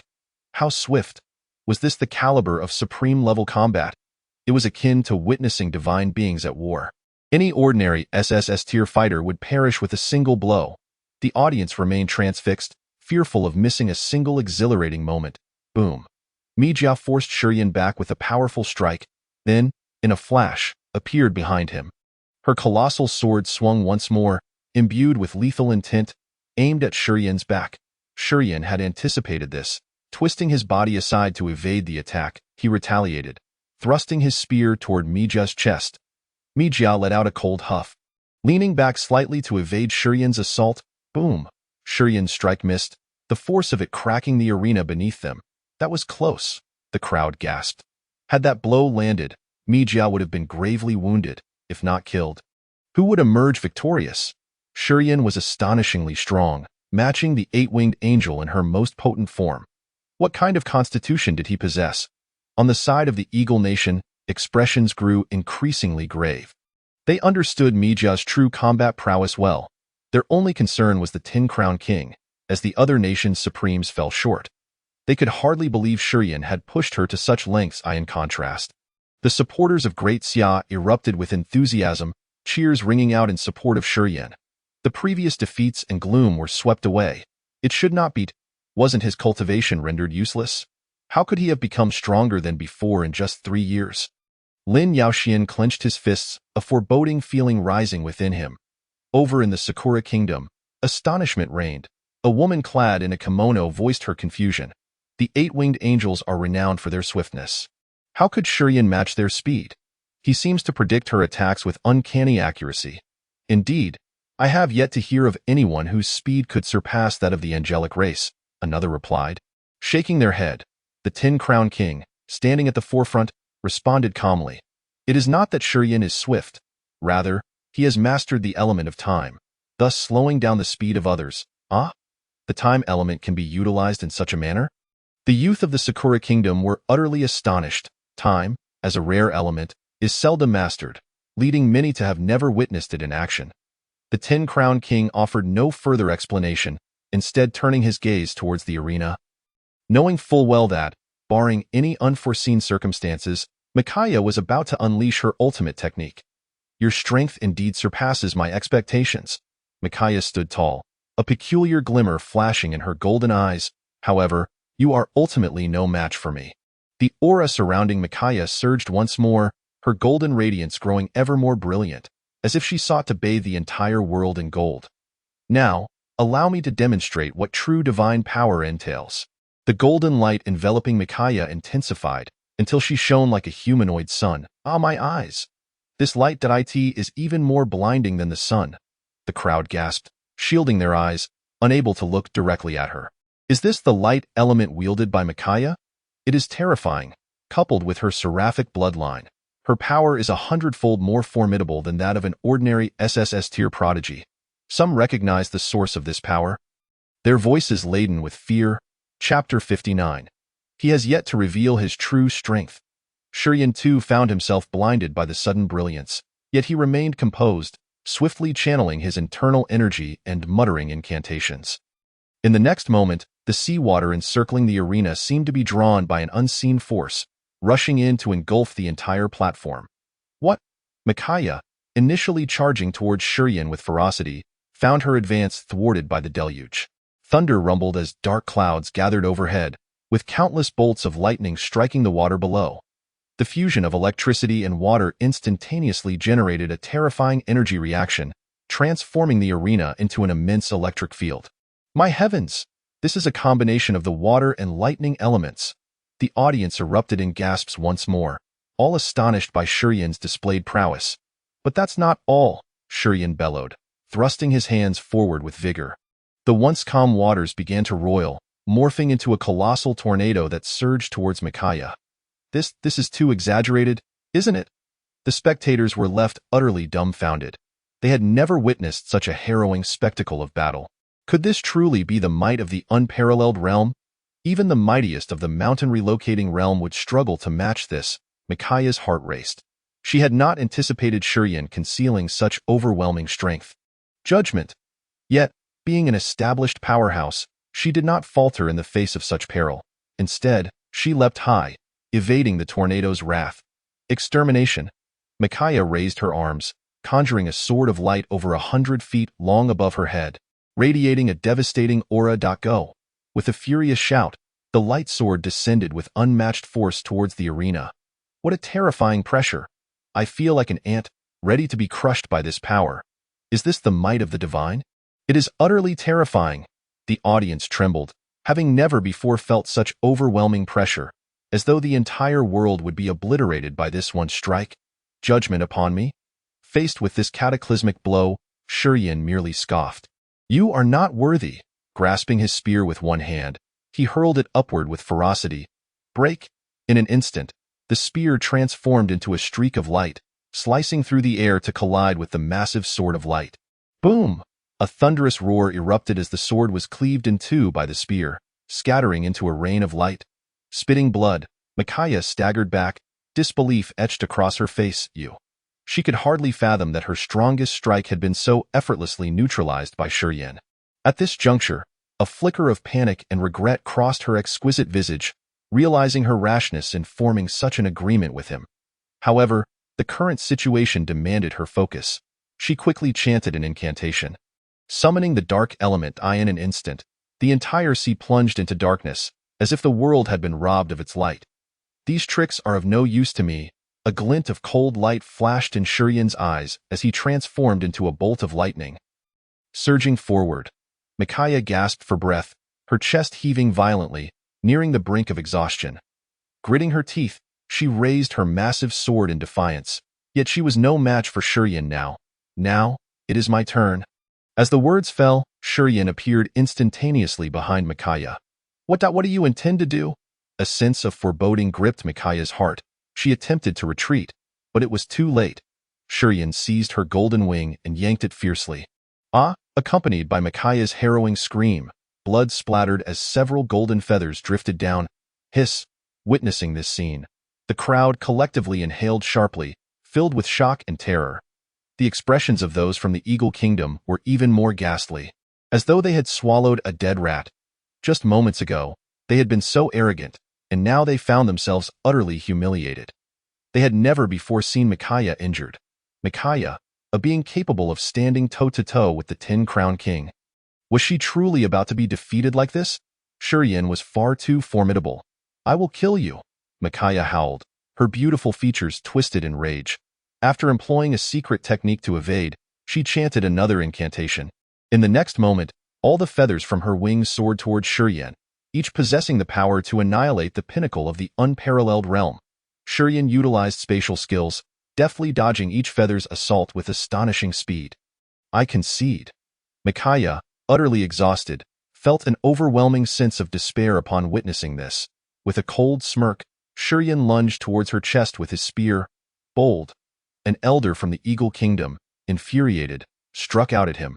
Old Andy, are you truly so impatient? It is merely a minor altercation between the youth.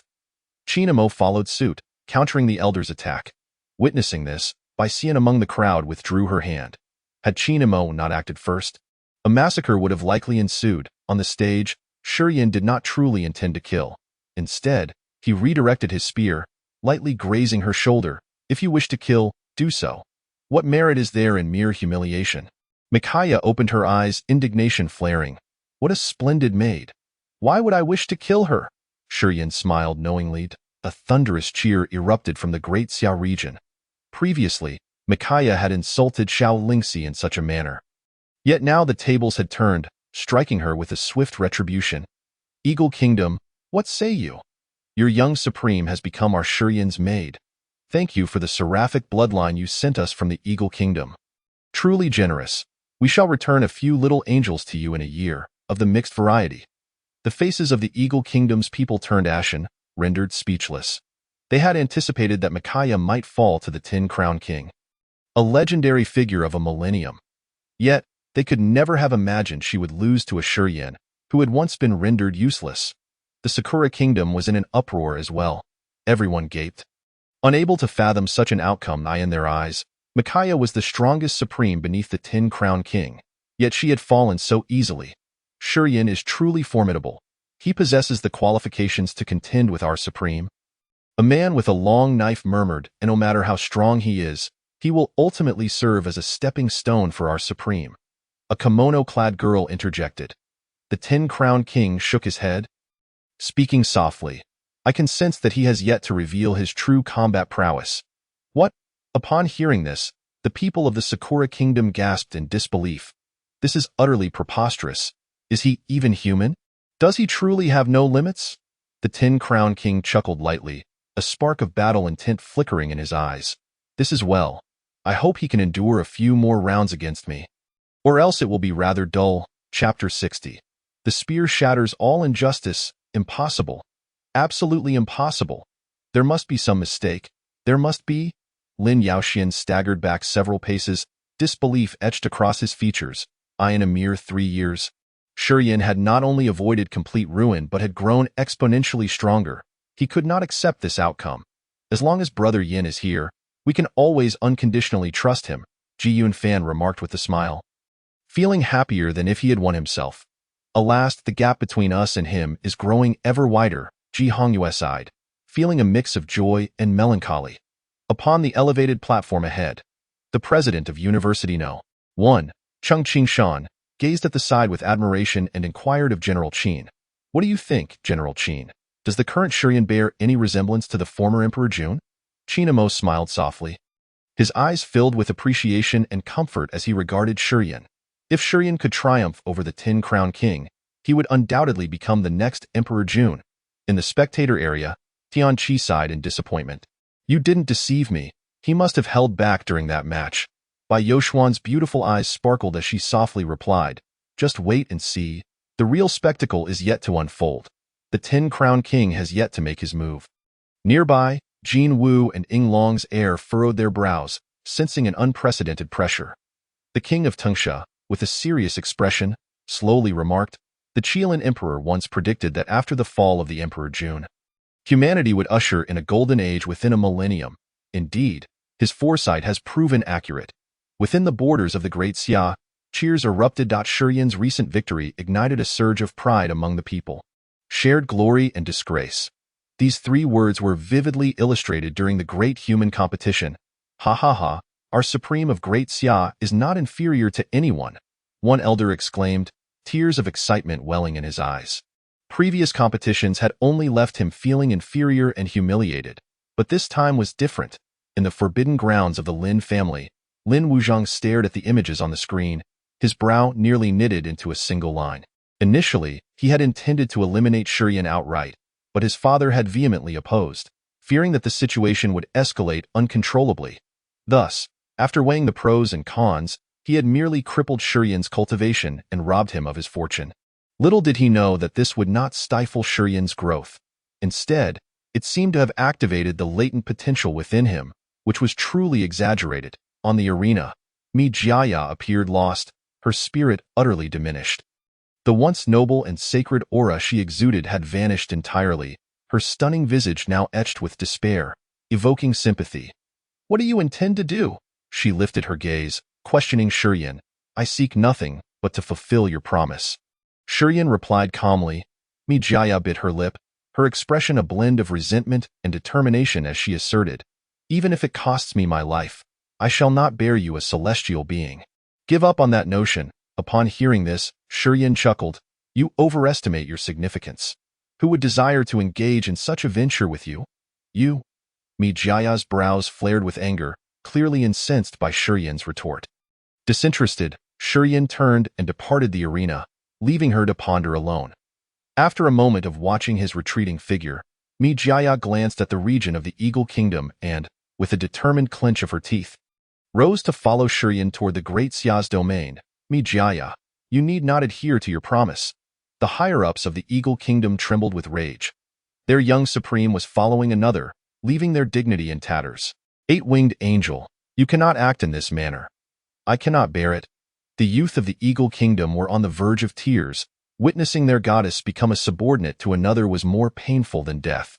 In contrast, the atmosphere in Great Xia was notably warm, with many extending greetings to me Jia, completely disregarding past grievances. Xiao Lingxi approached with an unusual expression, a sly smile gracing her lips as she said, "Be sure to serve my brother well from now on, and be obedient." Amidst the eager anticipation, the next match was finally announced. Shurian of Great Xia versus King Arthur of the Never-Setting Sun Kingdom. As the referee's words echoed, the arena erupted into chaos. What?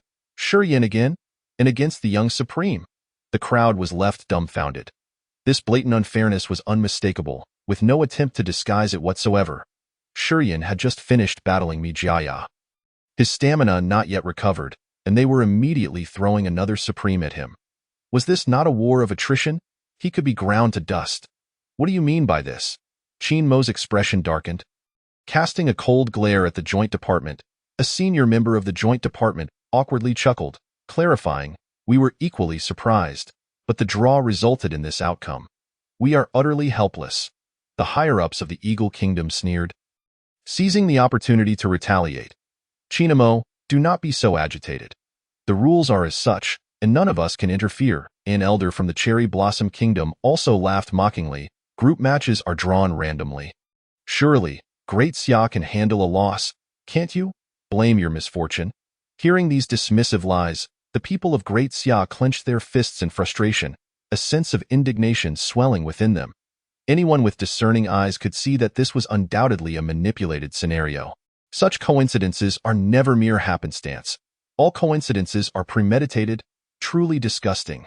This is an outrageous form of bullying. The crowd was filled with resentment, feeling wronged. They had hoped that Shurian's arrival would dispel the previous gloom, only to encounter such repugnant circumstances. Lin Yaoshuan's lips curled upwards, reveling in the delight. Yet, he dared not voice his thoughts for fear of inciting public wrath. Instead, he quietly positioned himself at the forefront of the crowd, eager to witness Shurian's demise. "Auntie, they are being excessively unfair. It's not right for my brother." Tong Tong pouted, her expression one of discontent. Yun Xian cast a cold glance at the Joint Department before solemnly stating, "This is precisely why I harbor disdain for humanity. The death of Shideifai was not due to combat." "Uncle Emperor Jun?" Tong Tong asked in surprise. "Yes," Yun Xian nodded, her gaze intensifying with murderous intent as memories of the past resurfaced. "This competition, I shall participate. For the next match, arrange another Supreme for me." Amidst the flames of unwillingness and anger, Shurian shouted loudly. He exhibited no signs of discontent, instead radiating an air of unmatched supremacy. For he intended to shatter all schemes and injustices with his spear. "Excellent. The men of Great Xia fear no challenge. Bring forth any underhanded tactics you wish." Qin Mo's emotions were stirred, his voice echoing across the arena. His words invigorated others, who began to roar in unison. "Senior Shurian, trample them all underfoot and elevate our Great Xia. Senior Shurian, elevate our Great Xia. Senior Shurian, elevate our Great Xia." Countless voices surged, merging into a tidal wave of sound that shattered the heavens, causing the tranquil sea to ripple with waves. This astounding unity caused the higher-ups of other nations to furrow their brows once more, sensing an undercurrent of unease. Chapter 61. Continuous battles against Supremes. Have you always been this courageous? Mi Jiaya exclaimed in astonishment, her mouth agape. "Do you have any objections?" Shurian calmly regarded her. "No. None at all." Mi Jiaya twitched her lips, finding communication with him rather challenging. Soon, under the watchful eyes of the multitude, both contenders leaped onto the arena. King Arthur, clad in silver-white armor, towered in stature, his muscular frame accentuated by a mane of thick, long hair. Wielding a sword, his countenance was resolute and imbued with wisdom. "Mr. Shurian, I greatly admire your undaunted knightly spirit. Regardless of the outcome of this battle, I hold you in the highest respect." King Arthur spoke elegantly, bowing slightly to I in response. Shurian offered a slight smile and returned the gesture in the manner befitting Great Xia. The bell tolled, resonating throughout the arena, heralding the commencement of this eagerly anticipated duel. King Arthur made his move. His golden hair billowed, and his gaze burned fiercely as 6 resplendent manifestations appeared behind him. Exuding an overwhelming pressure akin to that of gods or demons, is this the might of King Arthur? To summon 6 manifestations upon his first strike. Truly, He was the first bloodline of the never-setting sun royalty. I have never witnessed anyone capable of conjuring such a multitude of manifestations. The crowd was left in awe, realizing that while Daxia was hailed as the strongest beneath the 10 crown kings, King Arthur was not to be underestimated either. Why is this happening? Lin Yaoxian stared in disbelief, jealousy and frustration evident in his gaze. He had exerted every effort to summon 5 manifestations, believing it to be the pinnacle. Even if he could not surpass other supremes, he thought they could not surpass him either. Why did others get to possess 6? Shurian maintained a calm demeanor, his spear trembling as it transformed into a streak of black lightning, shooting toward King Arthur so fast. I can scarcely perceive his movements. The spectators were taken aback. Shurian's figure vanished from sight in an instant. The battle erupted. The speed Shurian displayed left the crowd in shock. Every time they managed to catch sight of him, they discovered it was merely an afterimage. King Arthur's gaze sharpened as he unleashed all 6 manifestations in unison, forming 6 streaks of light aimed directly at Shurian. Boom! A thunderous crash reverberated as the entire arena trembled, the sea churning violently, unleashing towering waves. My heavens, this is akin to a celestial battle. The sheer force was unparalleled, and save for the young supremes, any challenger would surely perish. The crowd gasped in horror, their hearts filled with awe as they beheld the arena engulfed in terrifying energy. Amidst the storm, 2 figures collided repeatedly, each clash emitting deafening roars. The sea twisted and coiled into massive water spouts, soaring into the sky. Eye in the heavens, thunder and lightning clashed, as if the apocalypse had descended. The entire arena was thrown into chaos. At this moment, someone suddenly posed a question. By the way, I heard that Shurian is a dual cultivator of combat and magic.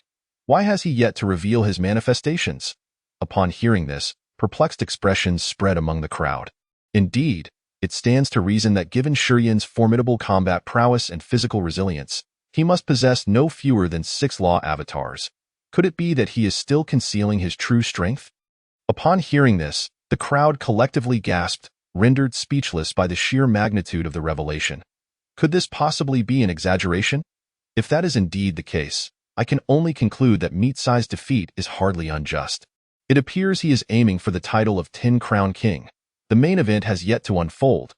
Every person present was left in awe, eagerly anticipating the final confrontation. Would the old king retain his crown? Or would a new monarch ascend? The suspense is palpable. In previous times, the 10 Crown King was perceived as an invincible entity, impervious to any challenger. After all, he commands a staggering 12 billion support votes. While many believe Meat-Sai possesses the capability to rival the 10 Crown King, few would assert she could prevail. At most, she might endure a while longer. Yet now, it seems this unexpected contender, Shurian, truly poses a threat to the 10 Crown King. As the astonishment of the crowd began to wane, the storm gradually subsided, and the waves receded. Shurian held his spear against King Yasu's throat, signifying the conclusion of this match. You have lost, Shurian stated coolly, his tone devoid of any emotional fluctuation.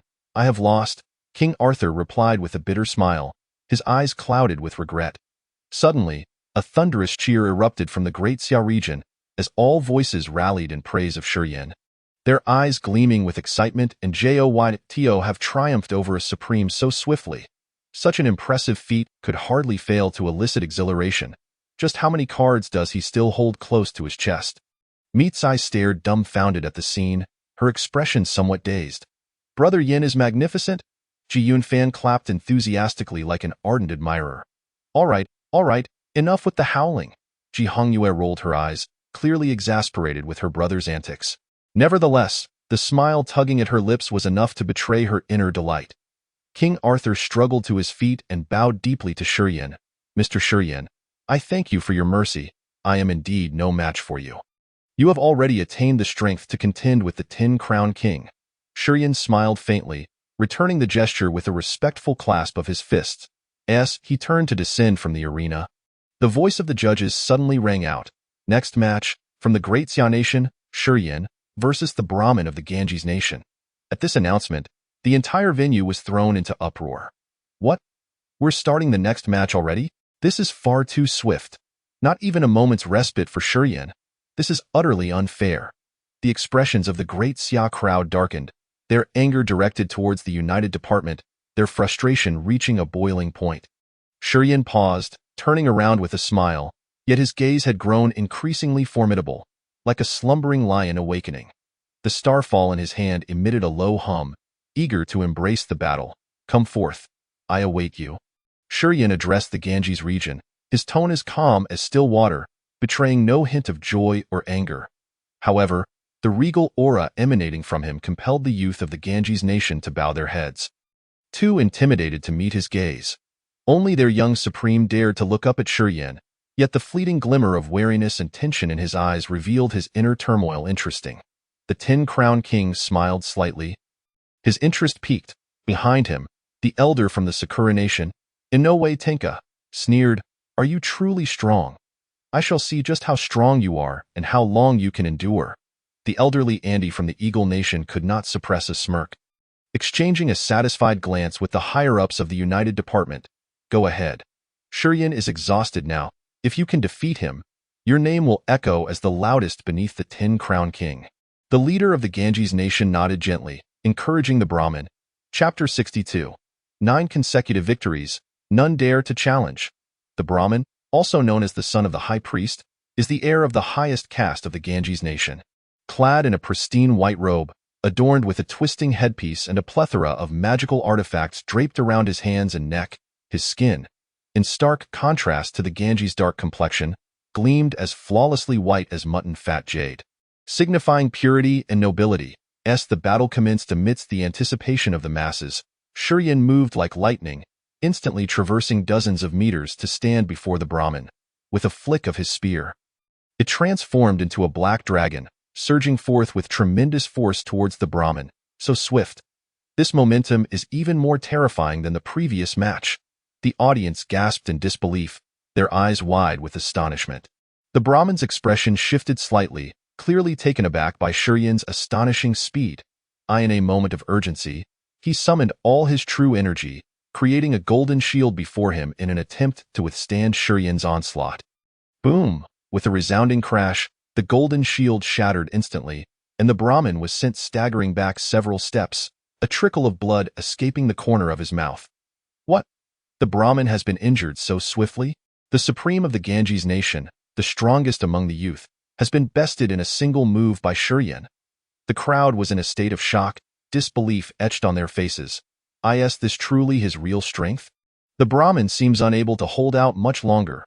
Gasps and murmurs filled the air as all eyes were riveted on the two combatants on the stage, fearing they might miss any detail. The 10-crown king narrowed his eyes, murmuring, "Excellent, I can hardly wait to defeat you." "Humph, if you can withstand my next move, I will willingly concede." The Brahmin retorted coldly, a glint of cold light flashing in his eyes. He formed intricate seals with his hands, and an invisible force rapidly expanded, enveloping the entire arena. Buzz! The audience felt their hearts race, as if their bodies were slipping from their control, a wave of intense unease surging within them. Do not panic. This is the Brahmin's mental element, capable of controlling the minds of his opponents. We are merely experiencing a temporary influence. The real threat is Shiyan. A voice rang out, alerting the crowd. Upon hearing this, the astonishment in their eyes deepened. The mental element is one of the most difficult to master in the mage domain, and it is also the most potent combat element. In the later stages, a taboo mage skilled in the mental element could even command an army of tens of thousands. Without lifting a finger, they could secure victory. They hastily directed their gazes back to the stage, only to find Shiyan standing still, unresponsive even as the Brahmin's attack struck him. What is happening? Why isn't Shiyan moving? Could it be that he has reached his limit?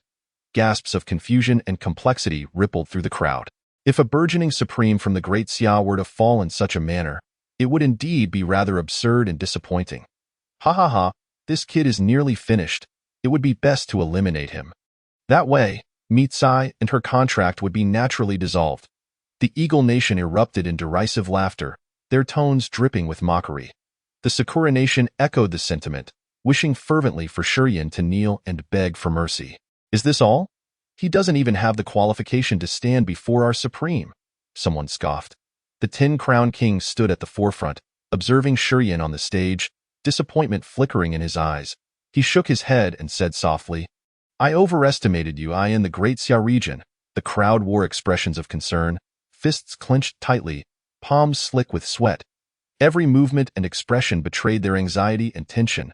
Brother, you must hold on, Xiao Lingxi murmured softly. Nearly on the verge of tears, Lin Yaoxian looked on, a mocking smile playing on his lips. Shiyan has done well to reach this point. We are destined to fail. Even if he wins, he will ultimately become a stepping stone for the 10-crown king.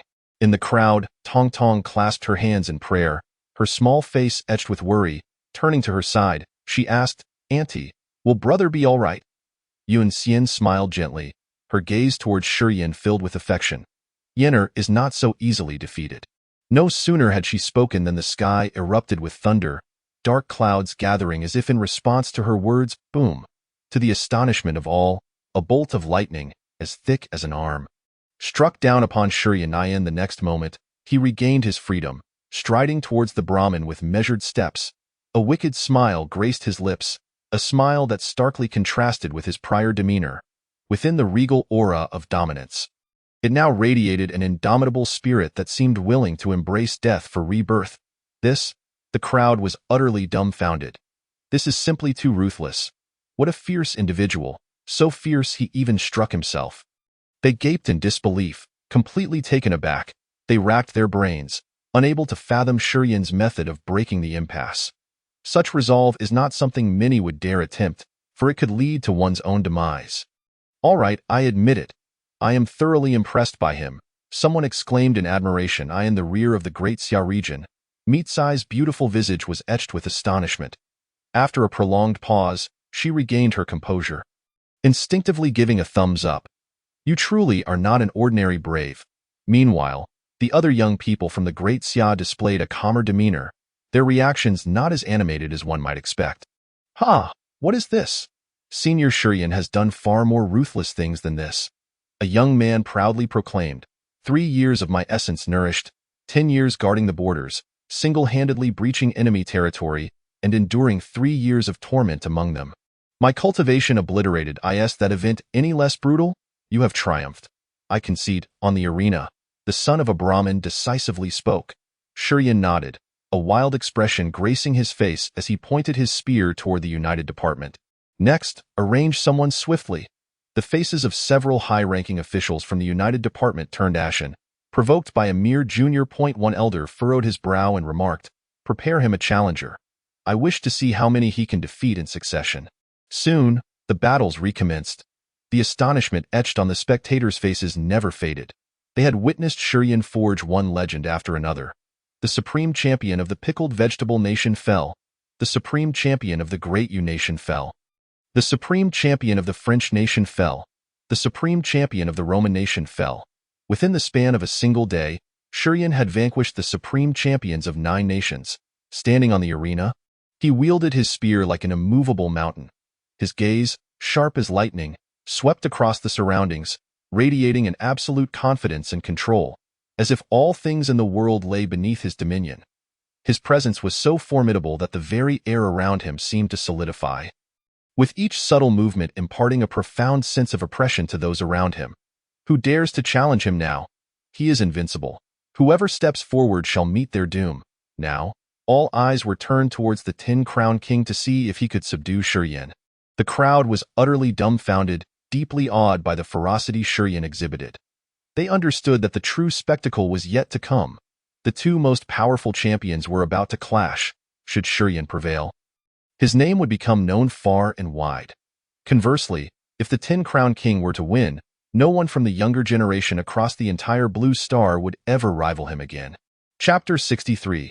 The semi-finals. The high-ranking officials of the United Department wore expressions of thunderclouds, their moods more wretched than if they had consumed excrement. They had initially intended for the Great Xia to be eliminated. But instead of achieving their goal, they had inadvertently elevated Shiyan's reputation, with 9 supreme champions becoming mere stepping stones beneath his feet. What now? An elder inquired. Andy's message from the Eagle Nation suggests sending the war god of the Bear Nation, who is considerably more formidable than the average supreme champion, the host replied. After a brief discussion, they conveyed the outcome to the judging panel. Moments later, A voice echoed, "Next match. Shurian of the Great Xia against the war god Gafuski of the Bear Nation." As soon as the announcement concluded, a furious roar erupted from the Bear Nation. "To hell with this. We refuse to accept this match." The crowd was left speechless, secretly marveling at the audacity of the Bear Nation. Only they would dare to confront the United Department so boldly, offering no semblance of deference.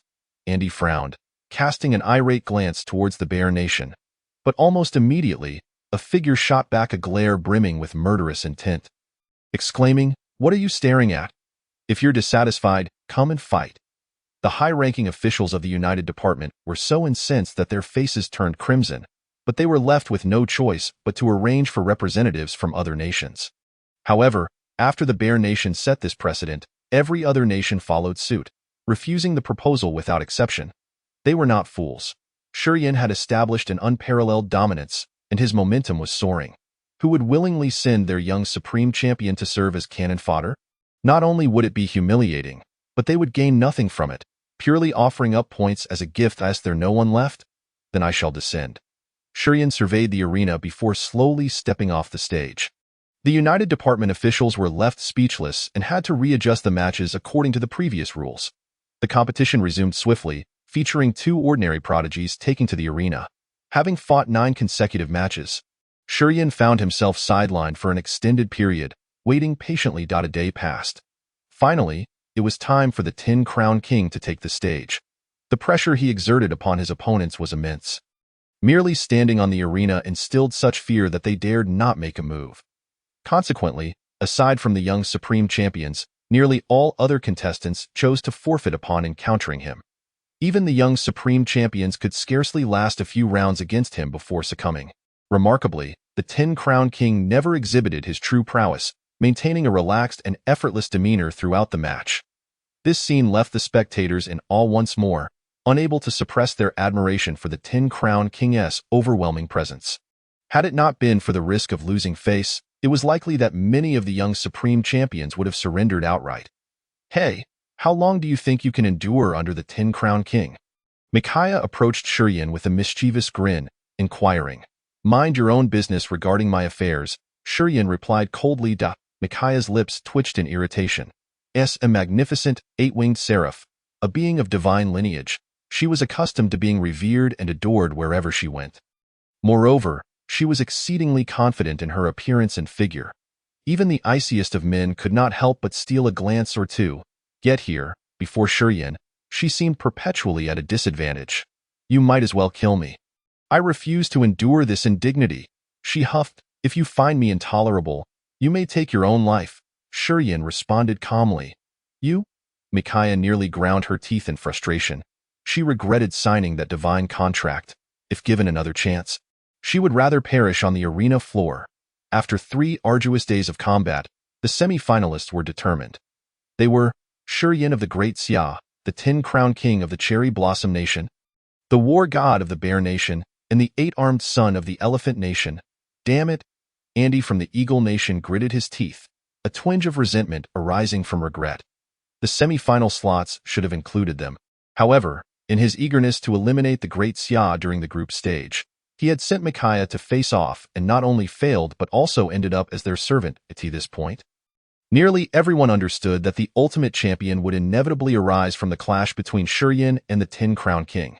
The officials of the United Department were quite astute, retaining them for the grand finale since their popularity was unmatched and would undoubtedly be the most anticipated spectacle. Thus, the semi-final matchups were set.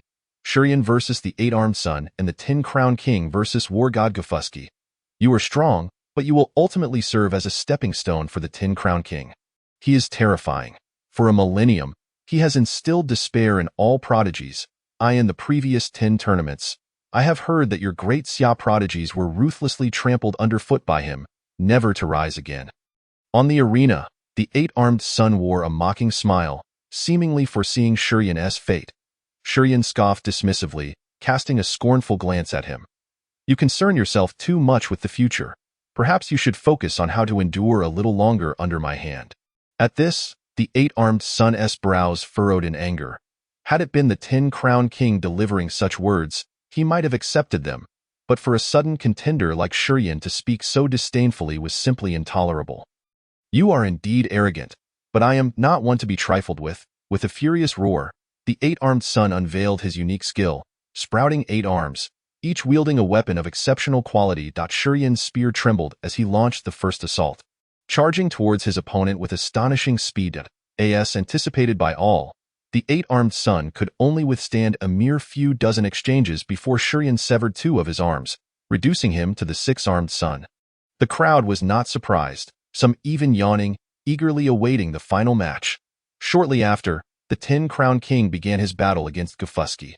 The audience was captivated, for Gafusky exhibited strength surpassing that of any other supreme champion. His flesh swelled, transforming him into a towering giant of muscle, truly resembling a war deity. With each punch he threw, he summoned massive waves, shaking the very arena, a testament to his tremendous power. The crowd noticed a change in the Tin Crown King's expression. He was no longer casual but had grown serious. "This war god of the Bear Nation is stronger than I anticipated," Micaiah murmured in astonishment. Yet, despite Gafusky's remarkable display, he was still no match for the legendary opponent. After several hundred exchanges, he ultimately fell. When the referee announced the result, many cheered for Gafusky, acknowledging his prowess, as he was the first to engage the Tin Crown King for such an extended duration. Following a night of recuperation, as the sun slowly rose above the horizon, the tension in the air heightened for the impending battle. Chapter 64. A battle of epic proportions, the grand finale commences. Shuryen of the Great Xia and Izanami of the Cherry Blossom Nation, please enter the arena. At this moment, all of humanity held its breath, their eyes fixed on the screen. Regardless of pressing matters, everything was temporarily set aside to witness this monumental clash. "So the Tin Crown King's true name is Izanami. This is the first I've heard of it," someone exclaimed in astonishment. "The surname Izanami is taboo in the Cherry Blossom Nation." "Have you heard of Izanagi? He is the supreme deity of the Cherry Blossom Nation," a companion explained. "No wonder he is so powerful. It seems he possesses such divine lineage." The crowd was left in shock. In the outer spectator area, Tong Tong patted her chest, nervously asking, "Auntie, do you think my brother can win this time?" Yunxian shook her head gravely, replying, "I don't know. This Tin Crown King is the most extraordinary young man I have encountered in a millennium. He is hardly inferior to the Emperor in his youth. I can see that he has yet to unleash his true combat power, which makes me concerned for Yin. Upon hearing this, Tong Tong pouted. Resting her chin on her hands in prayer, "I really hope my brother can win. It's the back." Tungsha wore a solemn expression. The 2 individuals on the stage, regardless of their identities, shall henceforth be formidable adversaries of the foreign races. However, in comparison, he still harbors a hope for the victory of the Tin Crown King. After all, Shuryen harbors an intense hatred towards them.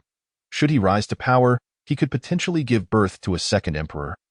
A thought that sends shivers down one's spine. As for the Tin Crown King, they are not overly concerned.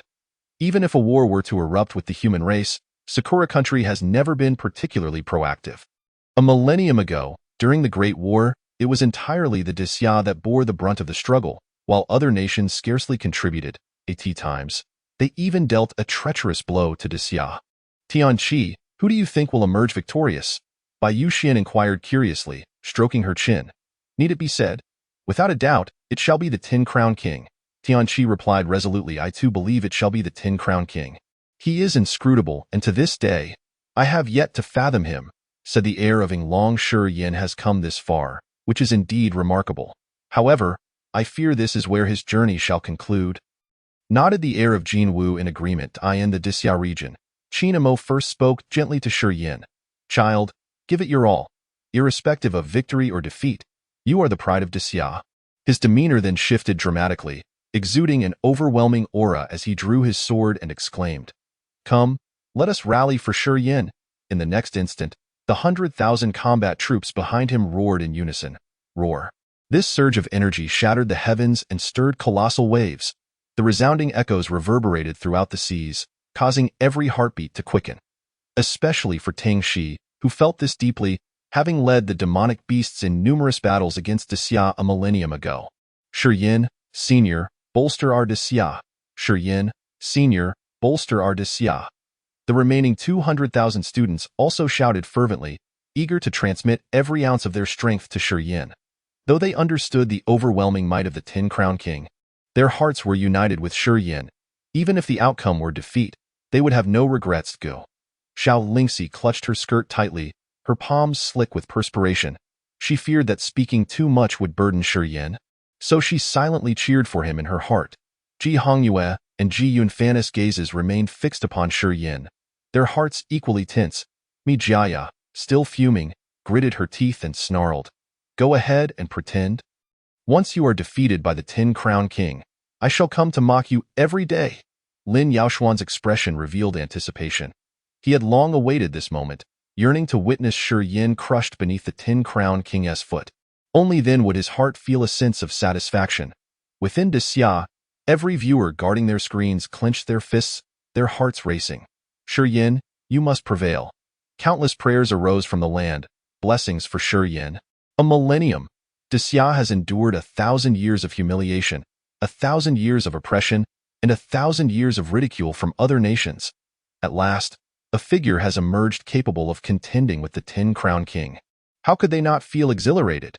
The blue-robed mage Lu Tsong, Ji Changhe, and all who knew Shi Yin were gathered before the screens, eager to witness this moment.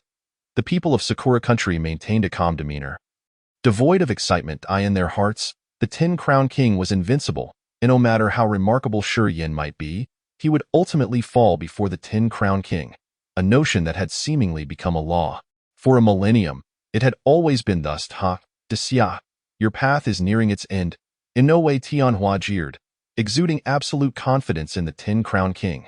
The citizens of Eagle Country, however, were rather animated, desperately hoping for Shi Yin's defeat.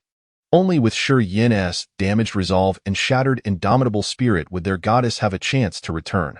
Simultaneously, individuals from countries such as Elephant Country, Ganges Country, the Empire of the Sun Never Sets, and Rome cast venomous glances toward Shi Yin.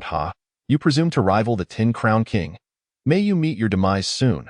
The people of Daxia were met with hostility, stemming from the fact that these nations had once formed a coalition of 9 to invade Daxia.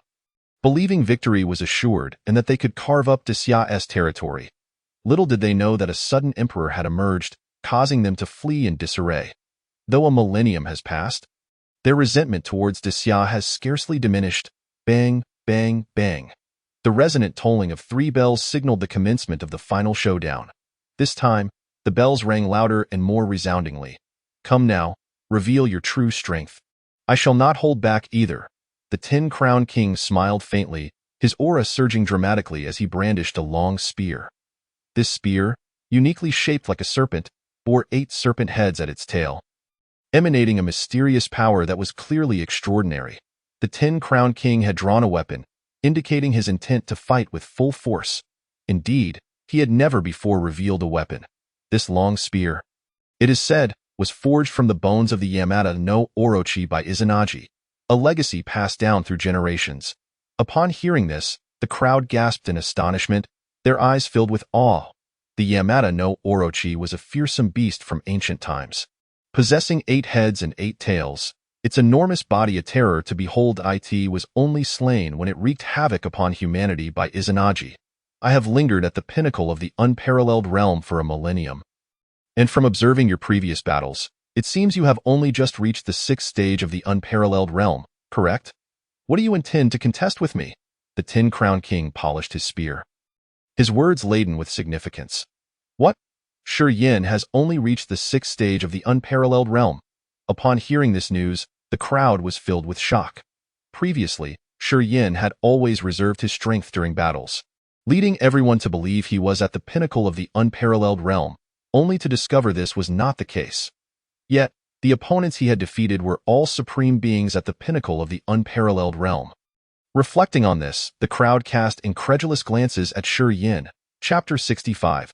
7 Demon Gods versus Ancient Manifestations. There is no comparison. Shi Yin is destined to fail. The disparity in their realms is too great. Indeed, the opponent is the Tin Crown King, the strongest supreme being, having cultivated at the pinnacle of the unparalleled realm for a millennium. Shi Yin has only just stepped into the 6th stage of the unparalleled realm. How can he possibly contend? At that moment, The young people from other countries who heard this news shook their heads and sighed, already foreseeing the outcome of the competition.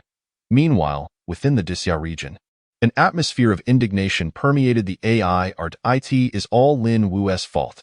Had he not crippled Shi Yin's cultivation, Shi Yin would have long ascended to the pinnacle of the unparalleled realm. Lin Wu is the scourge of Daxia. Enough. Be careful lest your words invite calamity. They are watching at home. The young people of Daxia were filled with resentment towards Lin Wu's actions. Feeling profoundly dissatisfied, should Shi Yin falter this time, it is likely that a wave of backlash against Lin Wu will erupt throughout the country. Within the confines of the Lin family's forbidden area, Lin Wu gazed at the television screen, a cold smile creeping upon his lips. May you fail, you little wretch. Only when you are crushed beneath the Tin Crown King's foot can Yao Xian continue to inherit the fortunes of Daxia. He scoffed. Mi Jia was utterly stunned. Her beautiful peach blossom eyes widened in disbelief as she trembled. He actually defeated me at the 6th stage of the unparalleled realm, on the arena. Shi Yin stared directly at him, speaking calmly. Defeating you requires only the 6th stage of the unparalleled realm. Upon hearing this, silence enveloped the crowd for a few seconds before it erupted into an uproar. Arrogance. They knew Shi Yin could be quite audacious at times, but never had they anticipated his audacity to reach such heights. What confidence does he possess to utter such words? Ha ha ha. The Tin Crown King laughed heartily, his long hair flowing in the wind. Now, let me show you my true strength. I hope you won't be frightened. As his words fell, 7 colossal manifestations, each 30 zhang tall, appeared behind the Tin Crown King. Each manifestation bore a fearsome visage. What is this? The crowd gasped, having never witnessed so many manifestations, particularly ones that appeared so grotesque. In their understanding, manifestations were typically vague, lacking distinct features, yet the Tin Crown King's were strikingly clear and terrifying. These are the demon god manifestations, an evolution of traditional manifestations. Such manifestations are 100 times more powerful than conventional ones. Even the most extraordinary talents may find it difficult to evolve a single demon god manifestation throughout their lifetime. Yet the Tin Crown King possesses a full 7. He is undoubtedly the foremost among them. An experienced elder explained. Upon hearing this, everyone inhaled sharply, their fear and admiration for the Tin Crown King escalating several notches. Is this truly his strength? It is simply too extravagant. How could Shi Yin possibly be his opponent? From this day forth, the Tin Crown King shall continue to lead the epics that follow. He is invincible, the crowd murmured in dismay, their gazes toward the Tin Crown King now tinged with fear. Mi Jia's mouth fell agape, rendered speechless by her astonishment. At this moment, she suddenly found her previous bravado amusing. Having dared to utter the foolishness of challenging the Tin Crown King, who could possibly defeat 7 demon god manifestations, it is nothing short of a jest. It's a sure victory. Lin Yaoxian's lips curled upward. Completely at ease, he knew that had he faced the Tin Crown King with 7 demon god manifestations, he would likely last no more than a single exchange. Even if Shi Yin were stronger than him, he was destined for a dismal defeat. The young people of Daxia clenched their fists, expressions filled with disappointment, their hearts heavy with unyielding frustration. They had anticipated this edition of the Human Race Grand Tournament to be the most promising for claiming victory. Yet the Tin Crown King proved to be so terrifying, weighing down upon them like a crushing burden, enveloping them in profound helplessness and despair. Throughout Daxia, the sound of sighs echoed. The hearts of the people grew cold. The recently ignited flames were utterly extinguished by the 7 demon gods of the Tin Crown King, in the forbidden grounds of the Lin family. Ha ha ha, splendid job, Tin Crown King. Lin Wu could not contain his laughter, which echoed throughout the Lin family's territory, unabashedly. Auntie, is brother going to lose? Tong Tong inquired anxiously, her expression reflecting disappointment. Yun Xian sighed softly, offering comfort. Fear not, if need be, I shall strike down the Tin Crown King with a single blow. Then whisk your brother away to the other tribes. Is this your confidence? On the arena, Shi Yin gently raised his right hand. Then, under the gaze of the multitude, 100-foot-tall avatar suddenly materialized. He stood amidst heaven and earth, resembling a colossal titan who had opened the heavens. Not only that, this avatar had solidified into a tangible form, as if a giant had genuinely appeared, rather than a mere virtual manifestation. A young girl, standing closest to the avatar, could not resist stepping forward to touch its leg. It felt fleshy. It's real.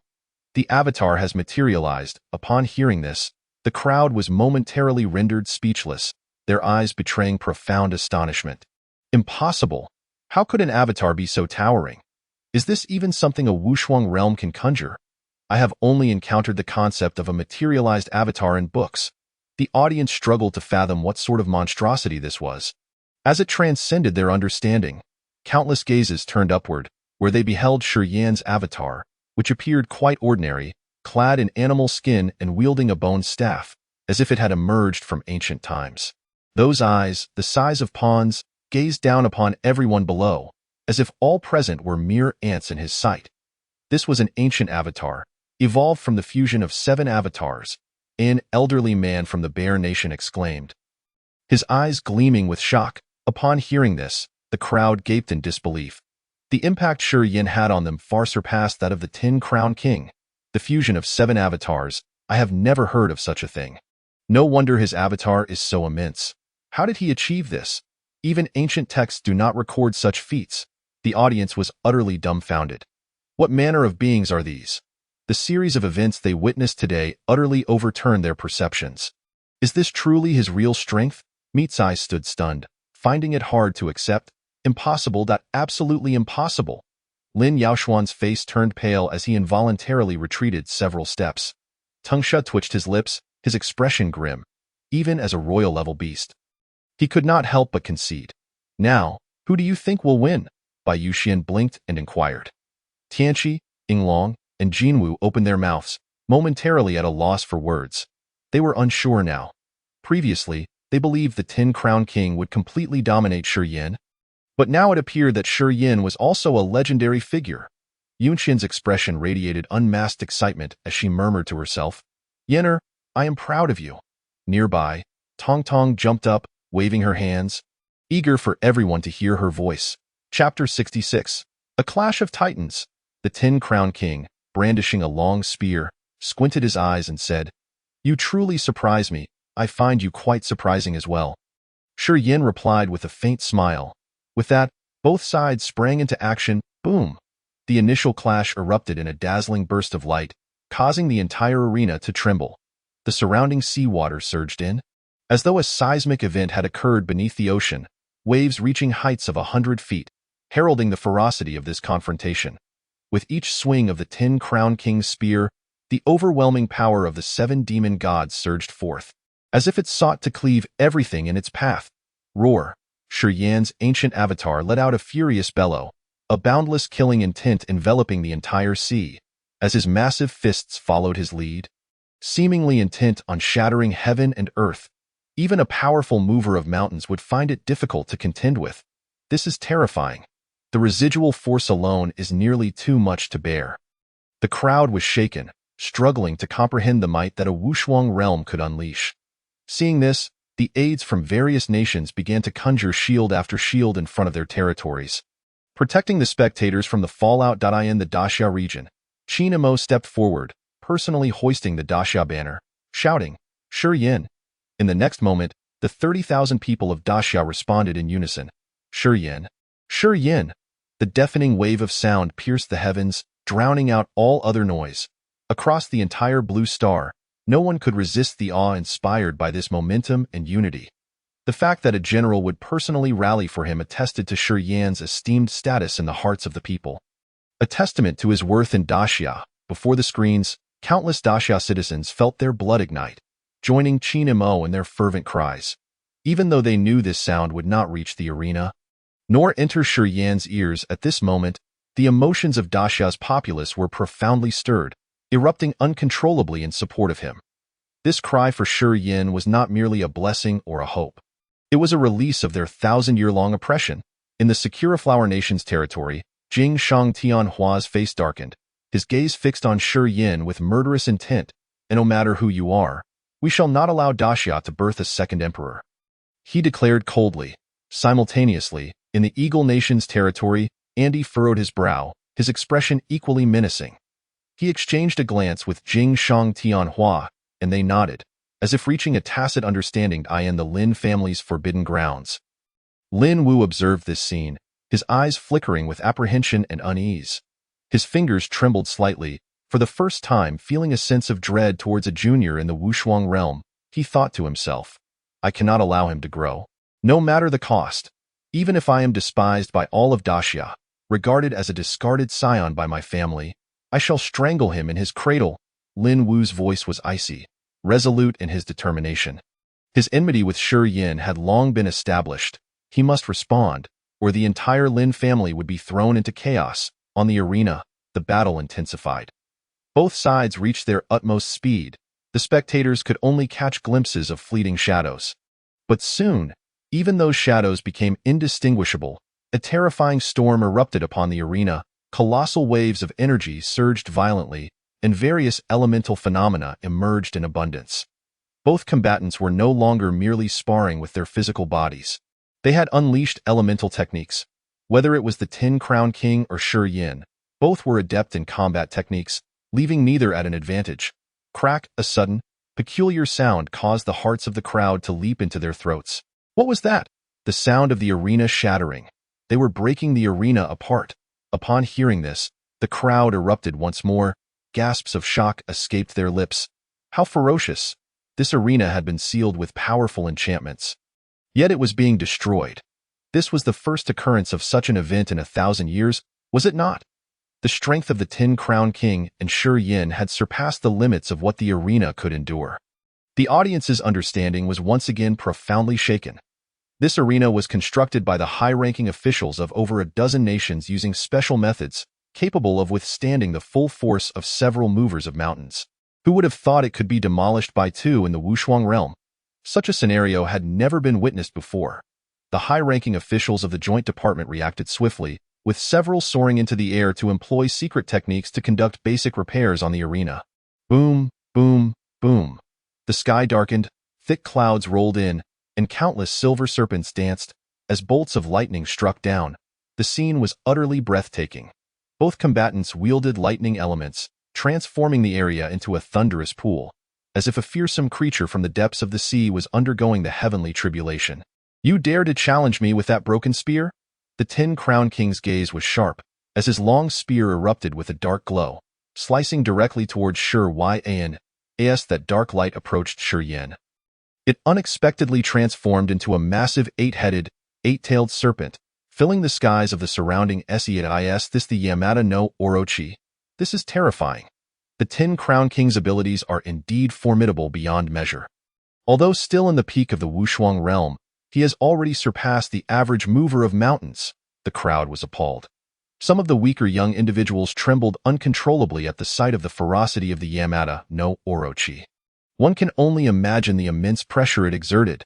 Just a mere insect, after being severed of one head by Dayu, fled to your tiny land and became a deity. How laughable! Shi Yan's expression remained calm. Utterly unperturbed, the starfall in his hand emitted a series of resonant hums, as if eager to shred the Yamata no Orochi into pieces. Shi Yan's words left the crowd momentarily stunned. What does this mean? The Yamata no Orochi of the Sakura Flower Nation originated from Daxia. A youth from the Bear Nation inquired in astonishment. Others from different nations also displayed confusion, directing their puzzled gazes towards the Daxia region. The president of No. 1 University, Chung Qingshan, raised his voice to clarify. It is said that during the ancient times of the human race, there existed a nine-headed, nine-tailed serpent in Daxia, named Xianglu. It controlled the weather and fed on humanity, only to be severed of one head and tail by Dayu, fleeing to the Sakura Flower Nation and renaming itself Yamata no Orochi. Upon hearing this, the crowd nodded in astonishment. They had not anticipated such a tale. However, the individuals from the Sakura Flower Nation grew anxious, outright rejecting this narrative. Jing Shang Tianhua scoffed coldly, bellowing, "Nonsense! The Yamata no Orochi has always been native to us. When did it belong to you?" Chung Qingshan dismissed him with a sneer, uninterested in engaging in a futile debate. The high-ranking officials of the Kimchi Nation suddenly interjected, proclaiming, "Dayu is our ancestor." As documented in ancient texts, the crowd from the Great Xia was left speechless, beads of sweat forming on their brows. unsure of how to respond. Even individuals from other nations coughed awkwardly, casting disdainful glances toward the Kimchi nation. "Look at the sky!" Suddenly, someone exclaimed, pulling the collective attention back. "Brothers, I present 2 chapters. Once I finish harvesting this sorghum, I will return to write and post another chapter at noon. I kindly ask for some free gifts to encourage me." Chapter 67. All cards on the table. Shi Yin stood resolute in midair, ripples emanating from the long spear he wielded in the blink of an eye. A black hole of considerable size materialized before the spear. Within this void, miniature stars, each the size of a fist, emerged, swirling around the weapon in an eerie display. Star explosion. With a thunderous shout from Shi Yin, the spear was released, hurtling towards the illusory form of the Orochi. The spectacle resembled a miniature galaxy unfolding across the heavens. Boom. A deafening explosion resounded, blinding light erupting across the horizon, rendering it difficult for onlookers to open their eyes, as the aftershocks subsided and gazes were cast once more.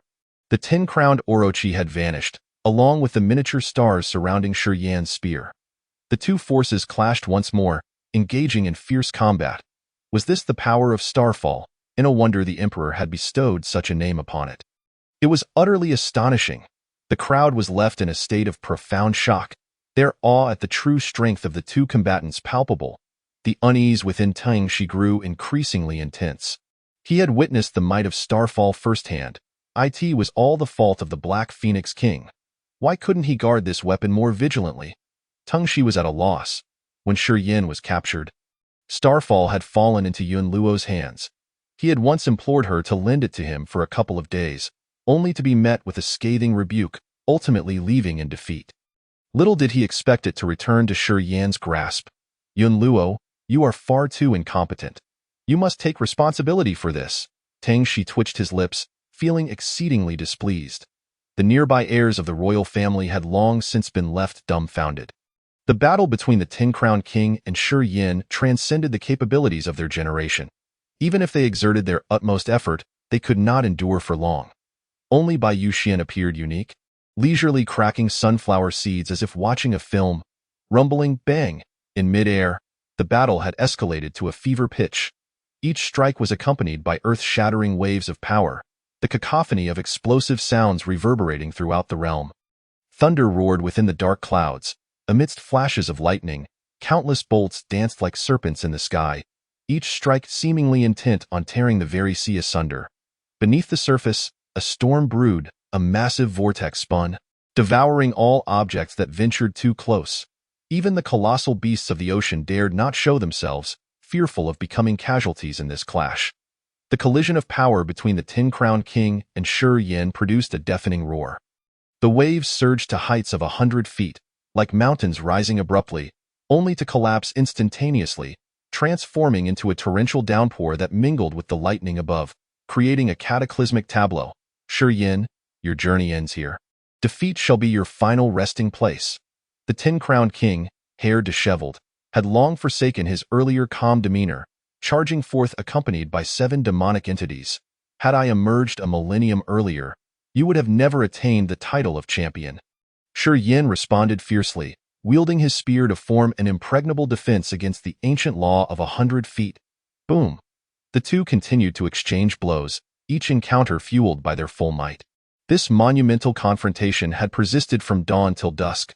The sun had long since set. The elemental phenomena they conjured were so terrifying that the spectators had lost track of time, oblivious to whether it was day or night. "If you are out of tricks, prepare to embrace the fate of defeat." The 10-crowned king retreated 100 feet before softly reciting an incantation. In an instant, he spewed forth a torrent of black flames. Racing towards Shi Yin, the temperature around them skyrocketed, even causing the seawater to hiss as it evaporated. This flame was black, seemingly capable of incinerating all, instilling a soul-deep terror. It is Amaterasu fire, the unique technique of the Aya clan. The very name of the 10-crowned king was derived from it. Those well-versed in lore gasped in astonishment, their lips trembling. The crowd, upon hearing this, opened their mouths wide, their eyes betraying profound fear. They had only encountered descriptions of black flames in books, rumored to possess 100-fold strength compared to ordinary fire elements. and this Amaterasu fire was its advanced form. In the crowd, Yun Xian wore a worried expression, murmuring, "Yinner, our Phoenix clan's flames are the strongest. Have you mastered them?" In midair, a smirk graced Shi Yan's lips. Under the scrutiny of countless eyes, he shockingly spread his arms wide, allowing the black flames to engulf him. Has Shi Yan lost his mind? Why does he not evade? The crowd stared in disbelief, struggling to comprehend his actions. Yet, the youth from the Great Xia quickly provided an answer. Ha ha ha, our Shi Yan endured these black flames for months in a foreign land.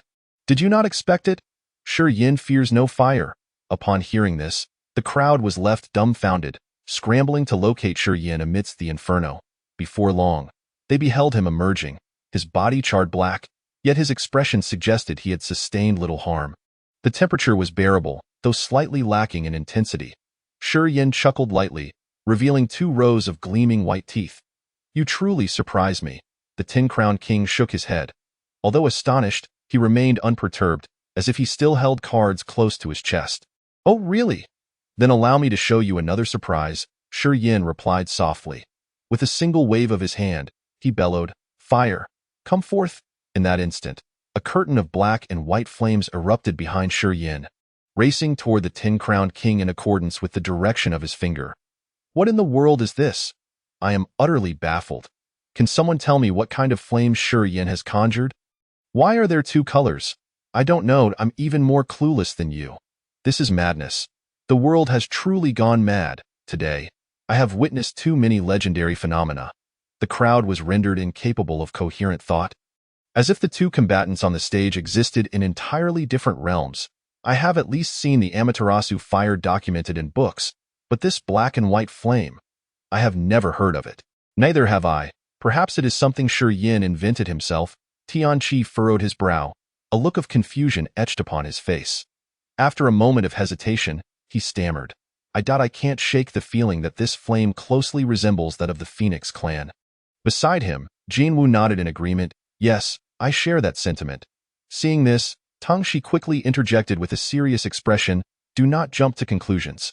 The Phoenix clan possesses no flames of this color." In another direction, Yun Xian's face was a mixture of surprise and elation, a return to ancestry. Her flames are white, while some of her kin possess black flames. Shi Yan's black and white flames can only be achieved through a phenomenon of ancestral return. And even among the ancient Phoenix clan, such an occurrence was exceedingly rare. Chapter 68.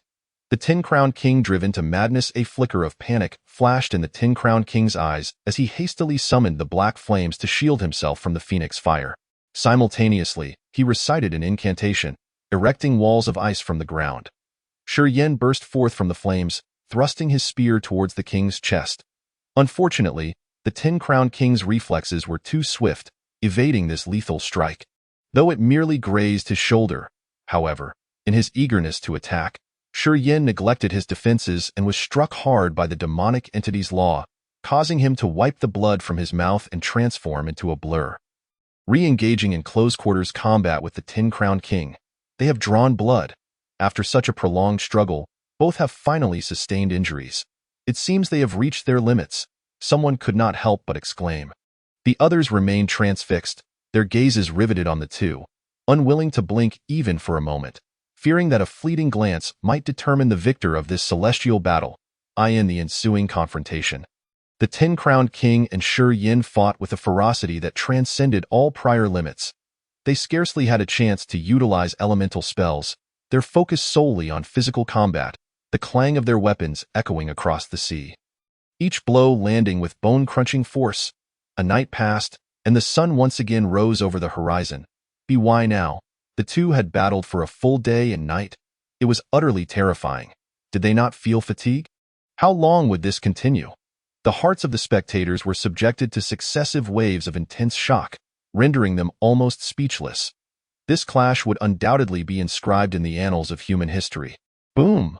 Following yet another earth-shattering collision, a tempest swept through the realm, energy swirling chaotically. Moments later, calm returned. 2 figures stood resolute in midair. The crowd hastily directed their gazes toward them, only to gasp in astonishment at their state. Both the Tin-Crowned King and Shi Yan appeared utterly disheveled. blood streamed continuously from their bodies, and even their bones protruded grotesquely, presenting a horrifying sight. My heavens, have they fought to such a degree?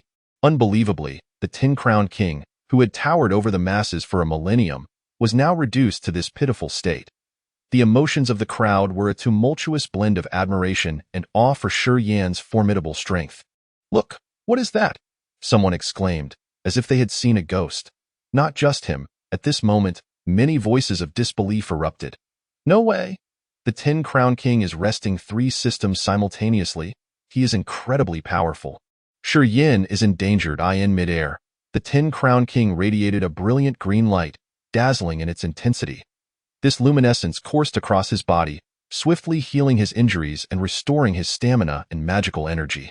A group of unworldly observers marveled, for the Tin-Crowned King was not only a formidable warrior and mage, but also a spirit auxiliary body. At that moment, in no way Tenka from the Sakura nation scoffed, his expression betraying unabashed confidence, as if he had already envisioned the outcome of this confrontation. Upon hearing this, the crowd could hardly contain themselves, mouths agape in astonishment. The spirit auxiliary body was an exceedingly rare constitution, far more precious than the spirit warrior or spirit mage types. What was the point of fighting then? Shi Yan could be worn down to exhaustion. Alas, the outcome seemed predetermined, leaving them with a palpable sense of regret. They had not anticipated that this monumental clash would conclude in such a manner. With the Tin-Crowned King cultivating in 3 systems and possessing a spirit auxiliary body, he was akin to a mobile spring, capable of recovery at any moment. Even if Shi Yan was immensely powerful, unless he could completely overpower the Tin-Crowned King, he was destined to be worn down at Ha. Is the spirit auxiliary body truly strong? Can it achieve rebirth? Yun Xian scoffed, displaying no trepidation. In the Great Xia region, the crowd felt a tightening in their chests, more anxious than the combatant Shi Yan in the arena. If only I could assist Senior Shi Yan, as I too possess a spirit auxiliary body, sighed Jianwenwan, the heir of the Jin family. Do not fret. Senior Shi Yan's constitution is also exceptional, a companion replied. The crowd eagerly anticipated, their gazes fixed unwaveringly on the figures battling in the arena. Their expressions devoid of excessive worry. They had witnessed Shi Yan recover even after being mauled by fire ants, regaining his strength. Boom! The clash between the two reignited a colossal wave, thunder dancing upon the sea's surface. Resonating with an electrifying intensity, the Tin-Crowned King and Shi Yan weaved through the tumultuous lightning, their feet amidst the storm, engulfed in boundless flames, transforming the surroundings into a scene reminiscent of an apocalyptic nightmare. After an indeterminate time, someone suddenly spoke up. Something feels amiss. Why does Shi Yan seem to grow stronger with every battle? Upon hearing this, many began to realize. Indeed, wasn't Shi Yan injured? Don't tell me he's also cultivating in 3 systems, exclaimed a man, shaking his sleeves in disbelief. However, his assertion was immediately refuted, for when utilizing auxiliary skills, an individual would emanate a green light. Yet, Shi Yan exhibited no such glow, indicating he was not a spirit auxiliary body and would not provide assistance. What the crowd failed to notice was the faint white light flickering around Shi Yan's form. The energy storm generated by their battle was so immense, coupled with the blinding sun, that the naked eye could hardly discern it. What on earth are you? The Tin-Crowned King could no longer contain himself, letting out a primal roar. He was the one most acutely aware of the situation. He had believed that his advantage of constant recovery would guarantee his victory. Yet Shi Yan not only fought with increasing vigor, but his injuries were also healing rapidly, his momentum surpassing that of before. What sorcery is this? Even the normally placid Tin-Crowned King's composure shattered in that instant. You cursed fiend! Shi Yan grinned malevolently, raising his weapon and advancing with blinding speed. Ah? The Tin-Crowned King howled to the heavens, forced to engage once more. It's over. The Tin-Crowned King has gone mad. Mi Jiaya's eyes widened, her tone tinged with a hint of innocence. She was not alone. Many present couldn't help but twitch their mouths, rendered speechless. They had not expected that the invincible Tin-Crowned King, who towered above all in the younger generation, would be driven to such a state. Shi Yan, you have thoroughly enraged me. In the sky, the Tin-Crowned King, hair disheveled and visage contorted, after forcing Shi Yan back once more, remained stationary. In the next moment, under the curious gazes of the crowd. A mysterious aura enveloped the Tin Crown King, his hair billowing as if caught in a wind. "Let me show you my final technique. This time, you shall surely perish." With the Tin Crown King's declaration, suddenly, layers of ripples surged behind him. Subsequently, a colossal image emerged, dominating the surrounding SEA.IT depicted the sacred mountain of the Sakura Nation, Mount Fuji.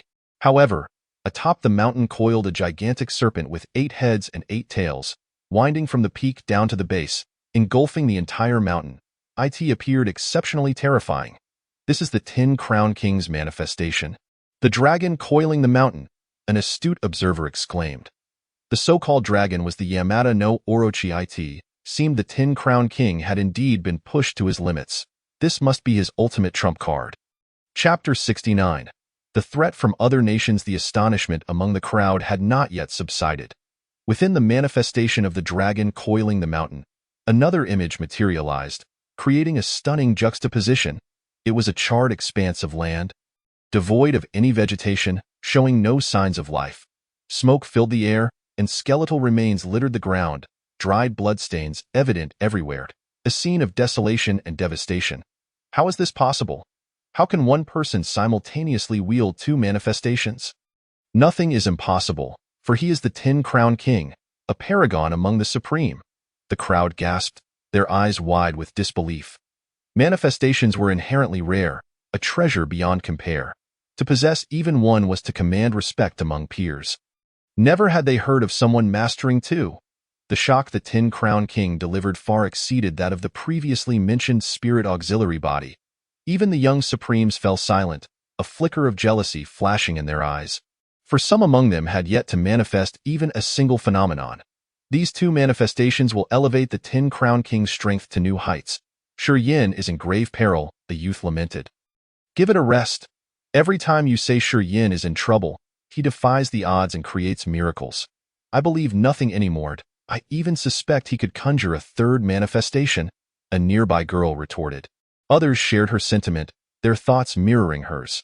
Ever since Shi Yin had engaged in battle with the Tin Crown King, they had witnessed too many legendary feats. Each time they thought Shi Yin was on the brink of defeat. He delivered an even more profound shock. This time, how will you respond? Mi Jiaya's expression revealed a glimmer of anticipation. It wasn't that she had developed a fondness for Shi Yin. Rather, she simply looked forward to witnessing more miracles from him to broaden her horizons. Meanwhile, the crowd from the Great Xia region grew increasingly tense, silence enveloping them, no one daring to speak. The closer they drew to this decisive moment, the more anxious they became. As for Lin Yaoxian, he stood in a shadowy corner, his expression dark, eyes darting as if contemplating something. In the arena, Shi Yin calmly regarded the Tin Crown King, softly intoning, "Is this truly your final technique? If so, you are destined to lose." The Tin Crown King erupted into laughter. "Ha ha ha! Then let me see if you can withstand it." With that, he began to channel the power of his manifestation. In an instant, his aura surged, exponentially more formidable than before. At that moment, all eyes were fixed on Shi Yin, eager to witness his response. Suddenly, a crashing wave echoed, leaving the crowd bewildered. They looked towards the sea, where the surface remained tranquil, devoid of wind. Where did the sound of the waves originate?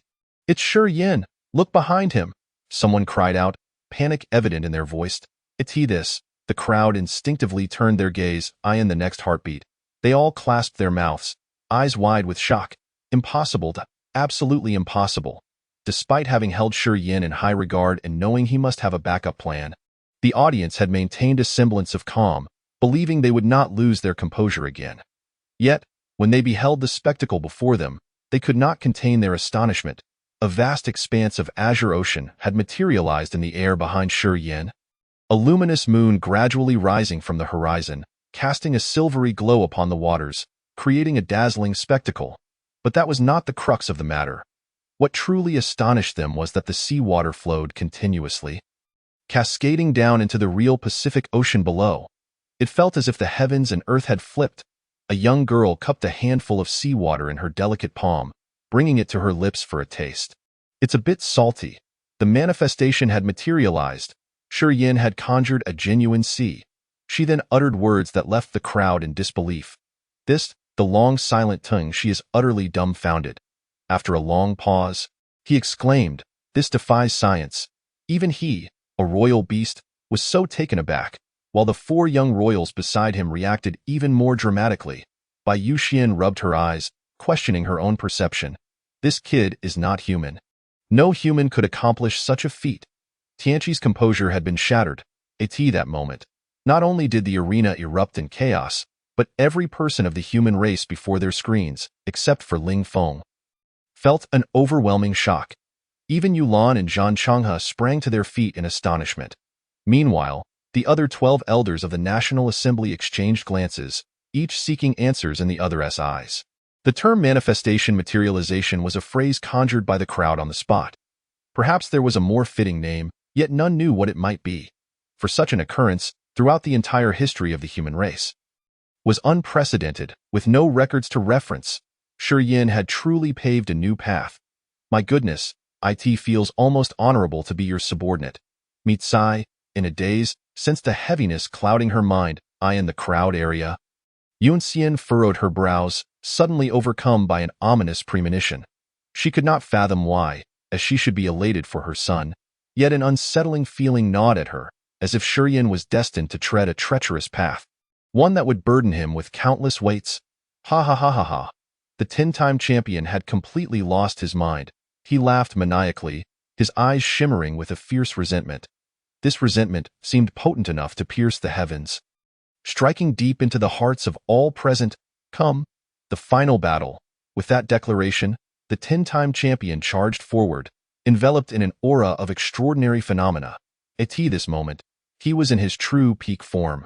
He summoned all his might, converging every ounce of his power in a final confrontation with Shi Yin. Your era has come to an end. Shi Yin's eyes sparkled like stars as he surged forward. Boom!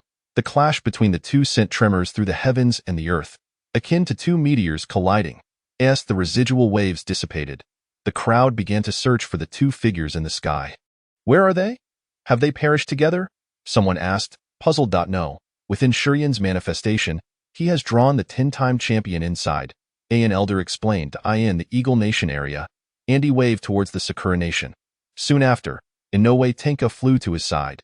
Regardless of the outcome of this battle, once they emerge, it will be our turn to act. We cannot allow the Great Xia to produce a second emperor, understand? Andy stated, isolating the field with a voice only they could hear. Inoue Tenka nodded gravely. In a hoarse voice, he said, in a certain sense, he has already surpassed the original emperor. Thus, Shi Yin cannot be allowed to live. Andy scanned the surroundings and then inquired, what do the representatives from the other 7 nations say? Inoue Tenka replied, they are willing to follow your lead, provided the promised benefits remain unchanged.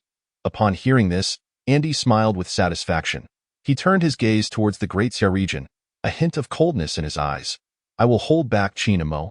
You ensure that Shi Yin is killed. Chapter 70. The birth of a new king. There they are. Suddenly, someone exclaimed with excitement. The crowd quickly directed their gazes skyward.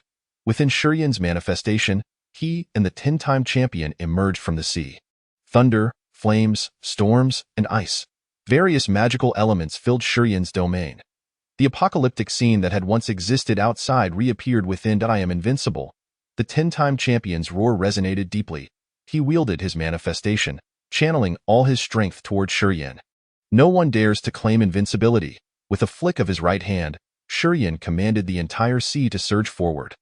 Moments later, the scorched earth of the 10-time champion's apocalyptic manifestation was entirely engulfed by the sea. Roar! The 8-headed serpent of the giant dragon, entwined with mountains, swept its massive form towards Shi Yin. Yet, the radiant moon above the sea stirred as well, racing forth to transform into an exceptionally sharp crescent blade, seemingly capable of slicing through the very firmament. Crack! Wherever the bright moon passed, everything was obliterated. The 8 heads and tails of the serpent were severed, scattering like stardust. Subsequently, the moon erupted with a dazzling, pure white light, melting the eternal ice of Mount Fuji. Thus, both of the 10-time champions' dual manifestations were annihilated. In my manifestation, I am the only invincible one. Shi Yin charged forward with his spear, the ancient law manifestation reappearing behind him. The 10-time champion's resolve shattered, his spirit suffered a severe blow. causing him to momentarily forget to defend himself. Yet, it was his magic manifestation that instinctively stepped in to shield him from the blow. However, the price was the destruction of his magic manifestation. Law manifestation protection. It was unexpected that the 10-time champion had grasped such a realm. Indeed, he was someone who stood at the pinnacle. Uncle, what is law manifestation protection? A little girl inquired. Establishing a mental link with the law manifestation allows it to briefly gain self-awareness and shield the master from fatal dangers, an older man explained. Unfortunately, he encountered the even more monstrous Shurian. Another lamented. From the commencement of the battle until now, the strength and tactics exhibited by the 10-time champion certainly warranted the title of the foremost supreme of the human race. This unparalleled brilliance, overshadowing a millennium, validated everything. Who would have thought that the emergence of Shurian would shatter all the legends crafted by the 10-time champion? Within the manifestation, the battle had tilted overwhelmingly. The demoralized 10-time champion, before the fervent Shurian, had little strength left to retaliate. His 7 magic manifestations had all collapsed, and his body was riddled with wounds. Although he continuously attempted to recover with auxiliary skills, ultimately, he could not outpace the damage inflicted by Shurian. Defeated, the 10-time champion was vanquished. At this moment, everyone understood the answer. The old king had fallen from the throne. The new king had risen in the Sakura Nation area. A somber cloud hung over the crowd, and expressions of despondency spread across their faces. Some of the more emotionally fragile young women could not help but cover their eyes and weep. They could not accept this scene. They could never have imagined that the invincible 10-time champion, the strongest supreme of the Sakura Nation, would fall from grace like this in the Eagle Nation area. A chorus of sighs echoed similarly. Though these young individuals did not suffer as deeply as those from the Sakura Nation, they too felt a profound sense of loss. The more powerful Shurian became, the slimmer the chances of their goddess Mitsai returning. The emotions among the youth from other nations varied. Some cheered, celebrating the birth of a new king. Some were bewildered, struggling to regain their composure. Others felt envy, wishing for the 10-time champion and Shurian to perish together. Some felt disheartened, overwhelmed by a deep sense of helplessness. The higher-ups of the United Department also wore furrowed brows, unwilling to witness such an outcome. They had previously accepted benefits from the Eagle Nation and the Sakura Nation, but now, with the shifting tides, they would at least have to return half of those benefits. Damn, why won't you just die?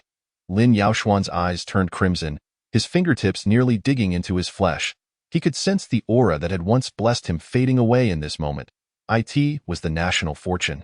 The national fortune of the great Xia would no longer favor him. A thick cloak of jealousy enveloped him, nearly suffocating him, wishing for a meteor from the heavens to descend and obliterate everyone present. In stark contrast, the others from the great Xia exhibited unprecedented excitement.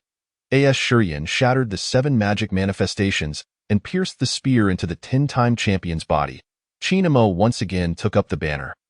Soaring into the sky, waving and shouting, Shurian. His voice resonated across the heavens, dispersing the clouds, igniting the emotions of everyone from the great Xia. Shurian, Shurian. The voices of hundreds of thousands rose in unison, celebrating the imminent victory. The crowd, overwhelmed with joy, flushed with pride, released their exuberance through jubilant shouts, that sense of honor. Tong Tong, your brother has won. It is time for us to depart. Yunxian gently patted the young girl's shoulder, her face radiating pride and contentment. Her son had become the strongest supreme among the younger generation of the Blue Star. In this moment, Yunxian felt a joy 1,000 times greater than when she first ascended to the throne. Shall we not go see brother? Tong Tong asked excitedly. It is not convenient at the moment. As this is the realm of the human race, Yunxian shook her head, her gaze lingering on Shurian with reluctance. Very well. Tong Tong nodded in agreement. After casting one last deep glance at Shurian, Yunxian took Tong Tong's hand and exited the crowd area. Her steps appeared slow, yet each stride covered several kilometers in the blink of an eye. They vanished at the horizon of the sea. Within the great Xia territory, the cheers grew even louder. This was no longer merely the voice of several 100,000 people, but rather the jubilant cries of millions. Tens of millions, soaring from every city, shooting up to the heavens. A millennium of setbacks, a millennium of pent-up frustration and disappointment, were utterly proclaimed to be at an end. What awaited them would be an endless glory of honor. Who is truly the strongest among the younger generation of the Blue Star? It is Shiyin, the pride of the young supremes of the Great Xia. This signifies that as long as Shiyin continues to grow, he will safeguard everyone, just as the former emperor did, looking down upon an era and leading the Great Xia towards brilliance. How could anyone not be excited? Child, you have done it. Lu Tsong's eyes brimmed with tears of excitement, his aged visage reflecting an uncontrollable exhilaration. Well done. The ethereal blue emotions fluctuated little, simply expressing 4 words.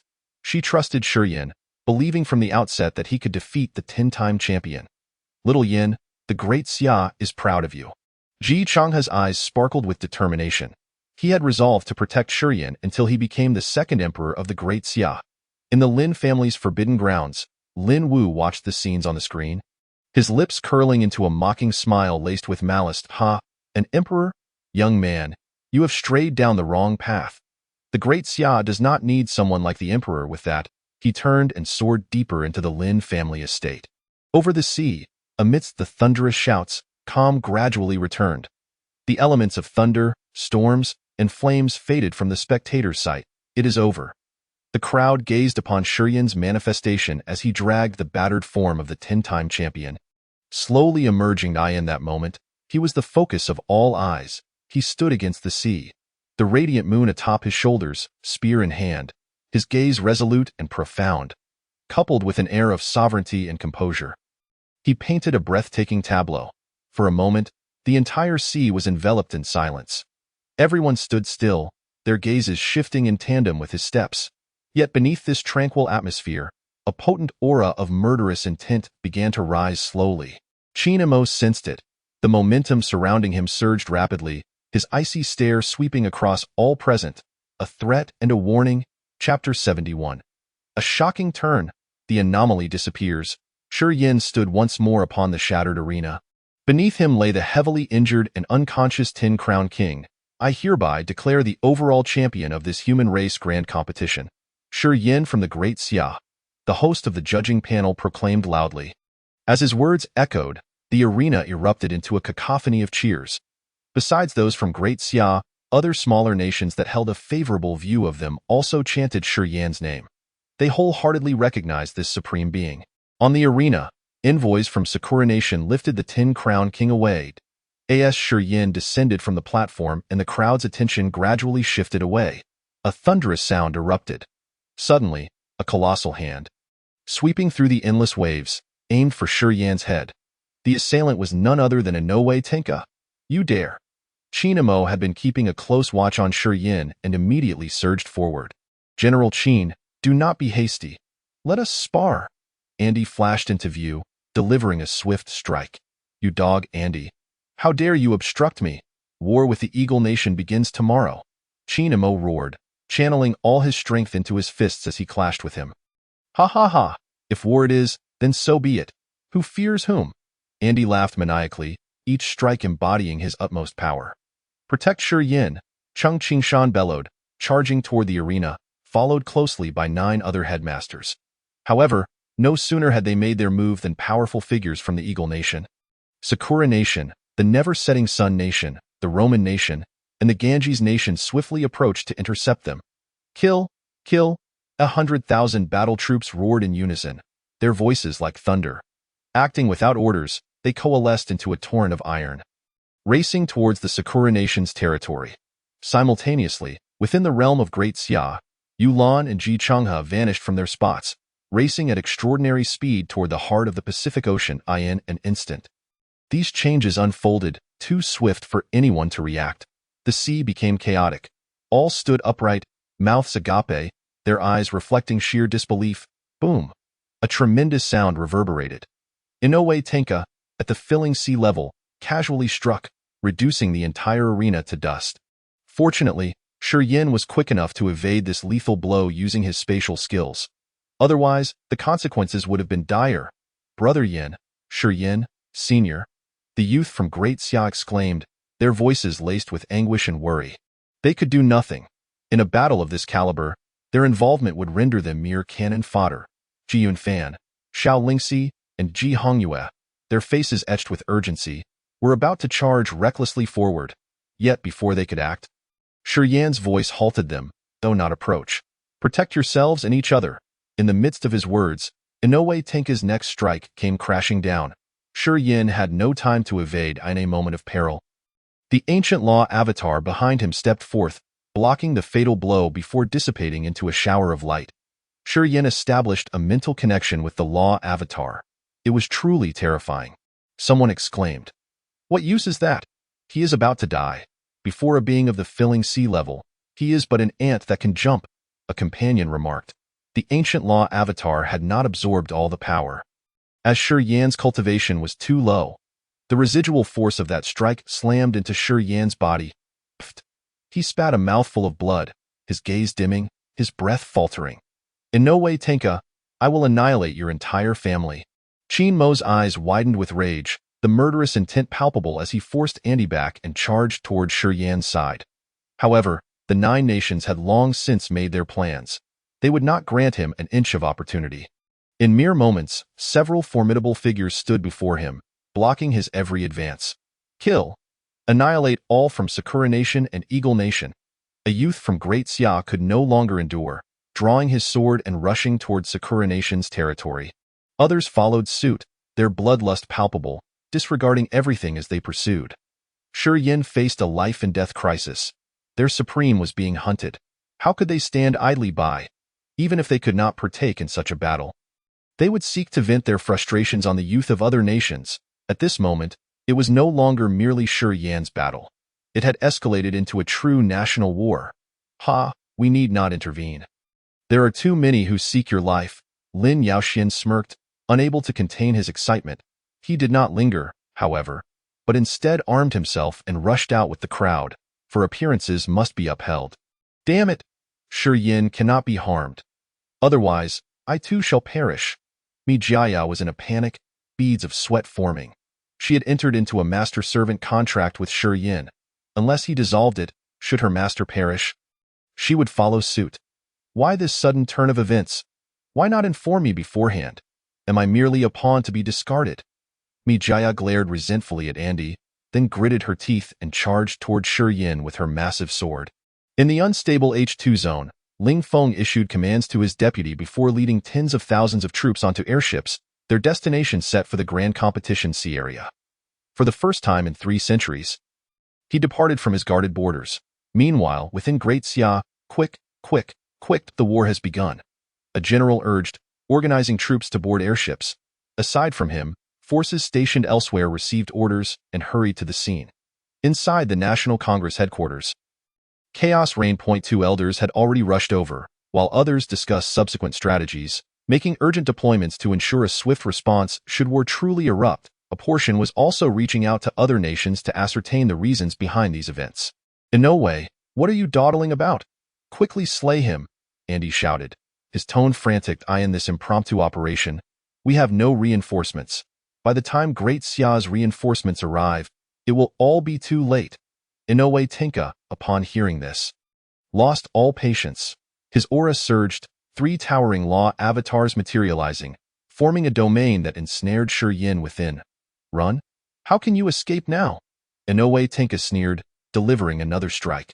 This blow contained all the power of his filling sea level, sufficient to obliterate Shi Yan entirely. As this scene unfolded, Tang Shi, spectating from the crowd, found it almost comical. Look at this. This is the human race, forever embroiled in infighting. Ha. Yes, just like that, kill Shi Yan, and we need not worry. Yet, his words had scarcely left his lips when his smile froze, eyes wide with disbelief.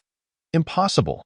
As Inoue Tenka's hand neared Shi Yan's crown, a resplendent 7-colored phoenix erupted from within Shi Yan's body, its vibrant light illuminating the surrounding sea.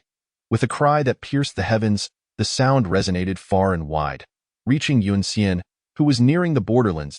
Yenner. Yun Xian turned, unleashing a heart-wrenching wail. She could no longer afford to conceal her identity, revealing her true form as an immense white phoenix, soaring through the skies, trailing flames, racing toward the sea. Chapter 72. Chaos. The 7-colored phoenix, impossible, absolutely impossible. That is the bloodline of the Phoenix clan.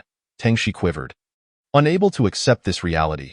Previously, during the battle between the Tin Crown King and Shi Yin, no matter the magnitude of the shock, he had remained composed. Yet this seven-colored phoenix shattered his perception of reality. How could this be? How could he possess something from our alien race? Tianqi murmured in disbelief. The Jinwu and Yinglong shared similar sentiments, fixated on Shi Yin, attempting to unravel the mystery of his existence. Is there a possibility that Shi Yin is one of us? Bai Yuxian was left dumbfounded, her voice brimming with excitement. Upon hearing this, Tang Shi paused momentarily before indignantly retorting, "There is only one possibility." The four leaned in, curiosity piqued. "What possibility?" Tang Shi gritted his teeth and said, "That accursed emperor stole the only son of the White Phoenix monarch. Did he not?"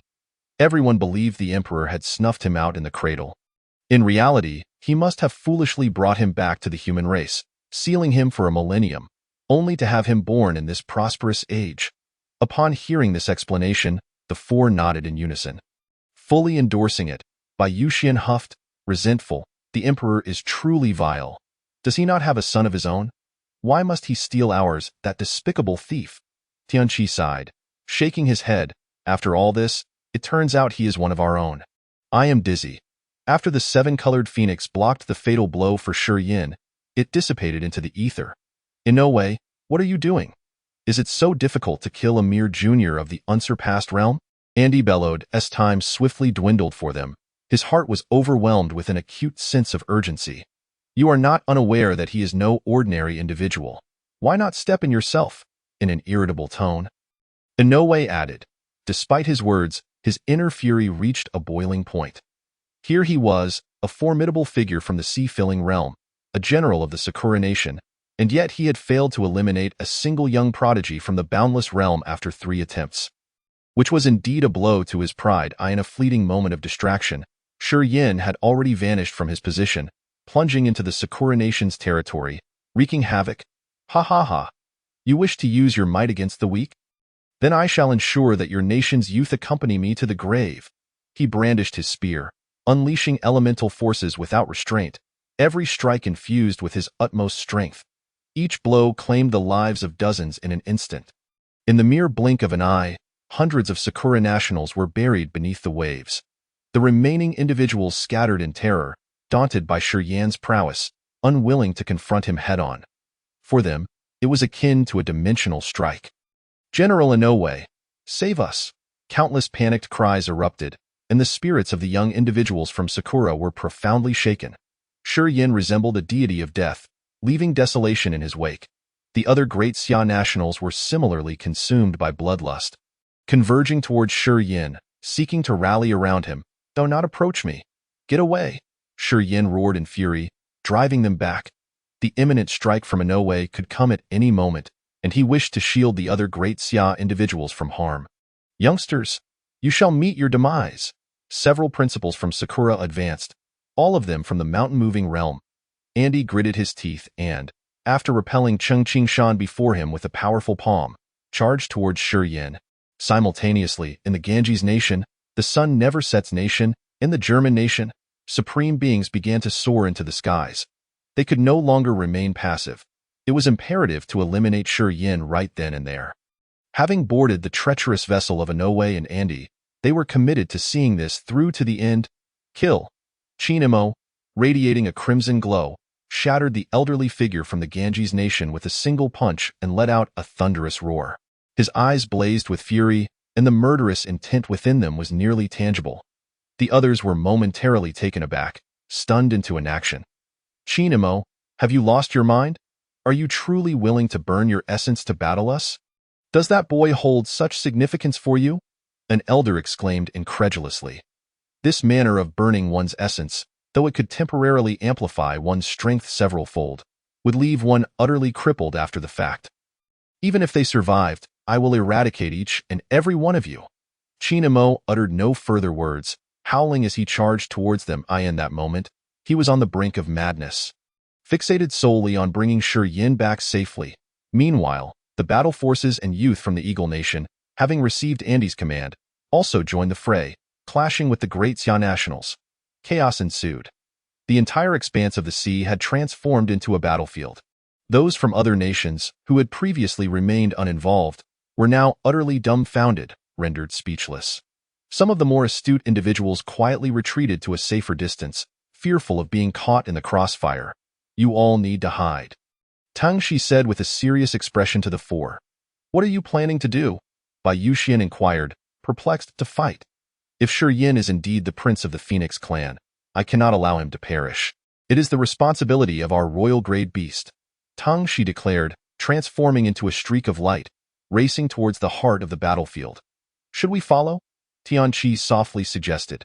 Bai Yuxian shot him a disdainful glance, retorting, "Spare me. The moment you engage in battle, your true form is revealed. It's not like anyone is unaware that you resemble a Qilin. You'd probably be struck down by a powerful human before even getting close."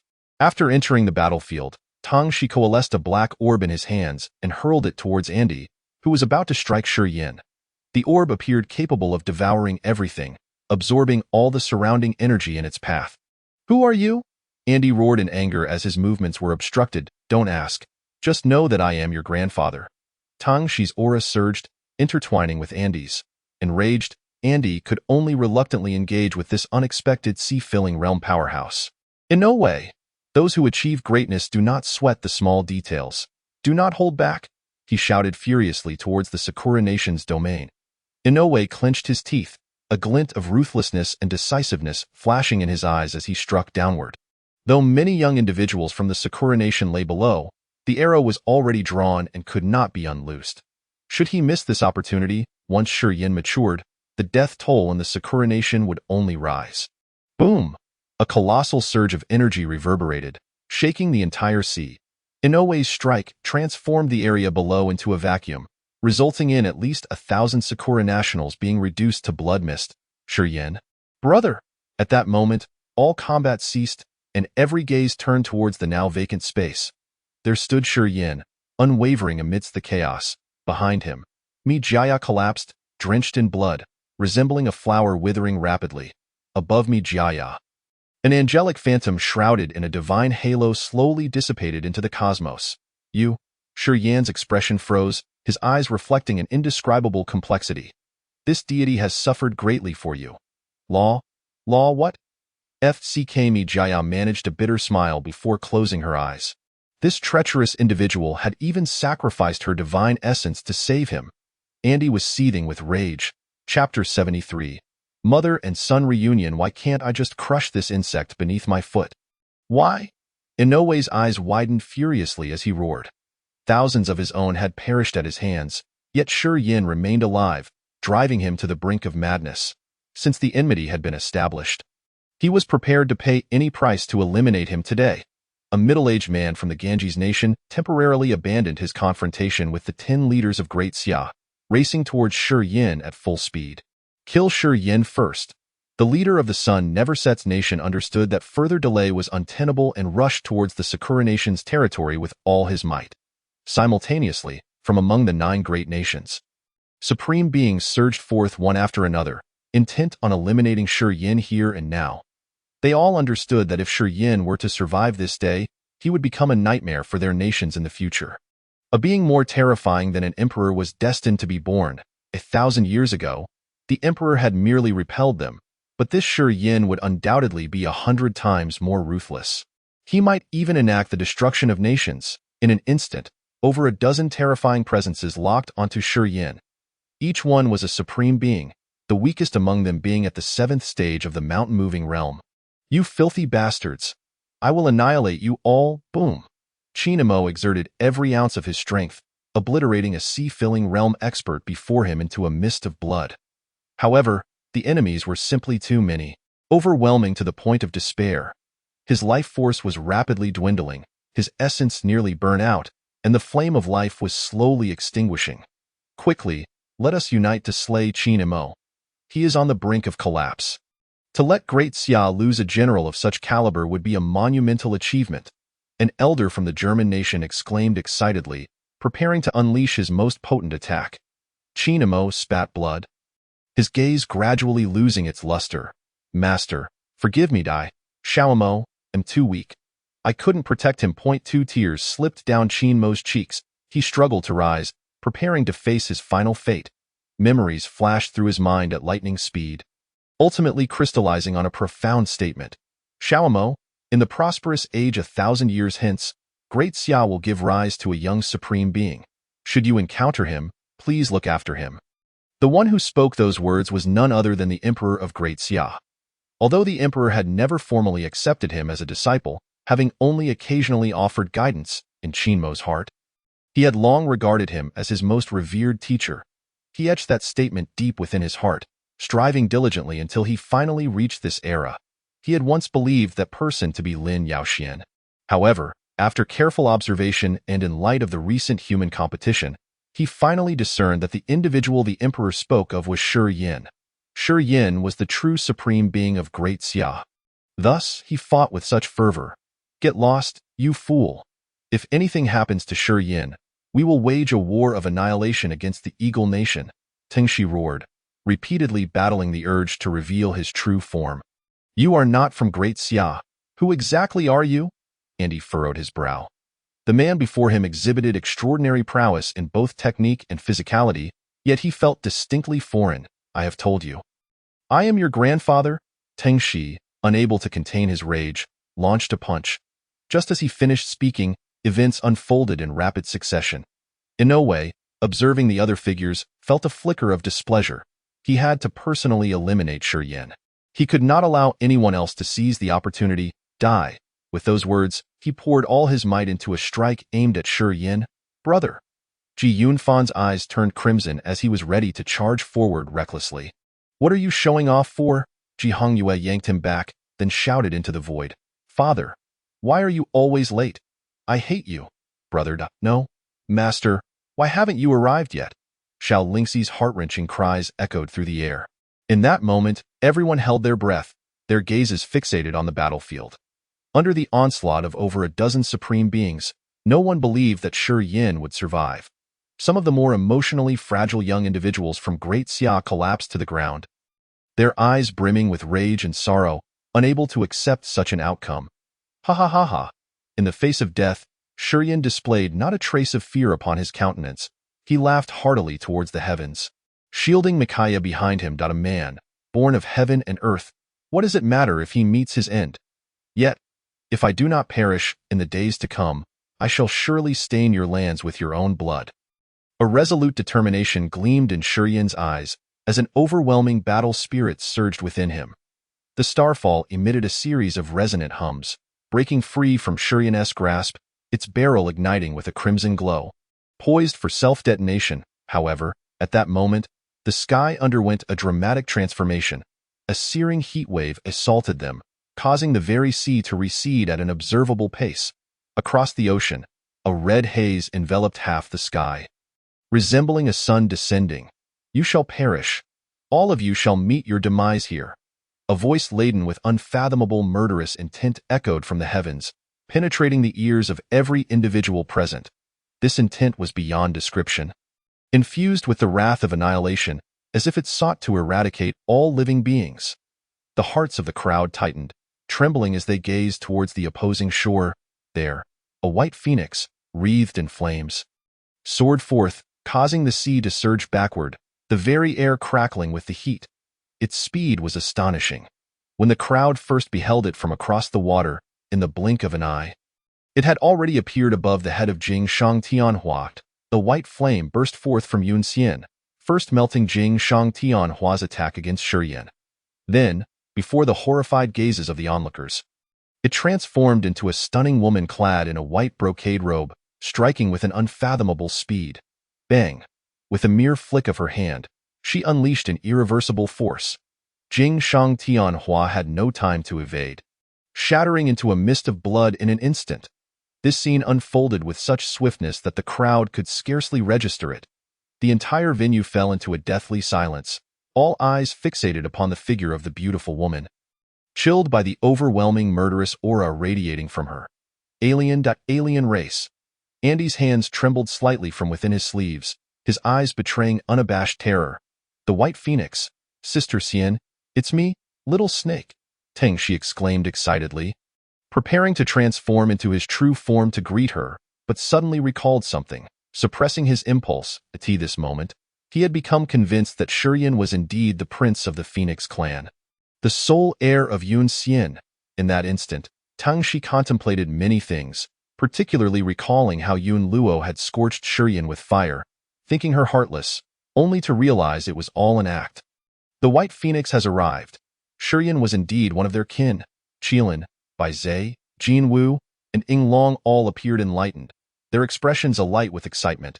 Shurian gazed blankly at that figure, his expression one of confusion. He opened his mouth, intending to speak, yet found himself at a loss for words. For some reason, he felt an uncanny familiarity with this person, as if he had seen her before, yet he could recall nothing. He even sensed that the blood within him had grown warm. Yun Xian similarly cast a glance at Shurian. Her gaze was filled with kindness and longing, but in an instant, she concealed that expression, replacing it with a frigid intent to kill. In the next moment, Yun Xian vanished from her original position. When she reappeared, she was already before those who had previously aimed to attack Shurian. Boom! This was a one-sided slaughter. With each of Yun Xian's palm strikes, torrents of white flames erupted, effortlessly reducing a member of the mountain-moving realm to ashes. Even the mightiest among the sea-filling realm could not withstand the flames for long, helplessly watching as their bodies disintegrated piece by piece, ultimately perishing amidst agonized screams. Unassailable, she was a royal-level demon beast on par with those of the celestial transformation realm. Flee. Chapter 74. The wrath of Yun Xian. Cries of panic erupted from the ocean. The strong from the 9 nations scattered in all directions, daring not to linger for even a moment. Andy was the first to flee, utilizing a secret technique to escape to a considerable distance upon catching sight of Yun Xian. An alien race! It is an alien race! Run! The aliens are attacking! At this moment, everyone realized the gravity of the situation, no longer daring to remain and spectate, each rushing towards the periphery. Tang Shi had quietly returned to the side of the 4, hands respectfully at his sides, awaiting the White Phoenix's clearance of the area. His deep green eyes brimmed with admiration and pride, especially upon witnessing the fleeing figures of the 9 Nation strongmen. He couldn't help but smirk disdainfully, saying, "Think you can escape? Foolish mortals! Uncle, what are you saying?" Bai Yuxian blinked in confusion, questioning. Hee, it's a dialect from a certain region of the Great Xia Kingdom that I picked up secretly. It is quite effective for cursing. Tang Shi chuckled awkwardly. The entire sea was thrown into chaos. Shouts and screams echoed deafeningly, as if they were not confronting a single Yun Xian, but rather an army of millions from an alien race. Quickly, quickly! Send messages to the various nations for aid. An alien royal has arrived. War has erupted. The personnel from the joint forces were thrown into disarray, their voices trembling in fear. They had never considered that it was merely Yun Xian who had come. Rather, they assumed that with the royal clan's appearance, the borderlands must have fallen, and perhaps millions of demon beasts were en route. As the scenes from the battlefield reached the Great Xia, 2 elders immediately soared into the sky, hastening towards the location. Simultaneously, military orders were issued. Level 1 combat readiness was activated. Countless battle units were put on standby, and all active generals returned to their bases, awaiting final instructions. For a millennium, no royal-level demon beast had ever breached the gates. For that signified that war had commenced, that the alien race had officially launched an assault on humanity. Not just Great Xia. At that moment, in countries such as Eagle Nation, Bear Nation, Germany, and the Sun Never Sets Empire, numerous formidable figures raced towards the Pacific Ocean. The sudden upheaval plunged all of humanity into a state of panic. Has war truly begun? In cities across the nations, elders gazed into the distance, murmuring, their eyes revealing fear and lingering dread. They were veterans who had survived a millennium ago, and each recollection of the last great battle with the alien race felt like a nightmare. What is war truly like? A confused young woman inquired softly. A spirited youth laughed heartily. Ha ha ha, this is splendid. I shall go and slay the aliens. I shall achieve glorious feats. I shall establish my name and legacy. I shall defy fate and ascend to the pinnacle. Hearing such impassioned declarations, the elder merely shook his head. Then, in a voice laden with the weight of experience and fear, he explained, "War is death. It is the eternal farewell to family. It is mountains of corpses and rivers of blood. It is the demise of an era. There is no honor in war. only endless sorrow lie in the face of war. There are no prodigies. Those who survive to the end are the strongest and the most formidable. A general success is built upon the bones of countless dead. We are all but remnants. Tears streamed down the elder's face as he succumbed to sorrowful memories. He recalled the days of yore when he too was a spirited youth, filled with dreams. Yet upon witnessing friends and family perish before his eyes, he began to loathe war, to fear it. The elder's words extinguished the flames of enthusiasm in many young hearts. Yet still, numerous individuals remained undaunted, their spirits unbroken by his somber remarks. A young man boldly countered, "Elder, your words are misguided. We are the ones being invaded. Are we to cower in fear? It is precisely because of the brave sacrifices of the previous generation that we enjoy peace today. Now it is our turn. How can we not fight?" Just as Shurien said, "A man born of heaven and earth, what does it matter if he meets his end? Where shall we be buried? The mountains of the world are our resting grounds." The youth's voice rang out with conviction, stirring the hearts of all around him with his fearless fervor.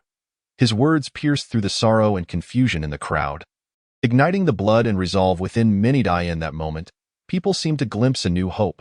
While the elder's words weighed heavily, he did not entirely dismiss the value of fighting.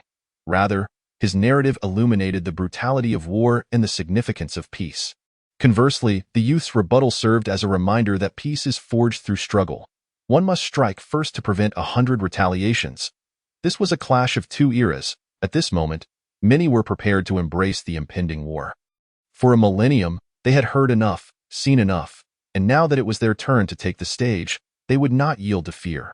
What is war truly like? The earlier young woman posed her question once more. In the ocean, Yun Xian provided the answer.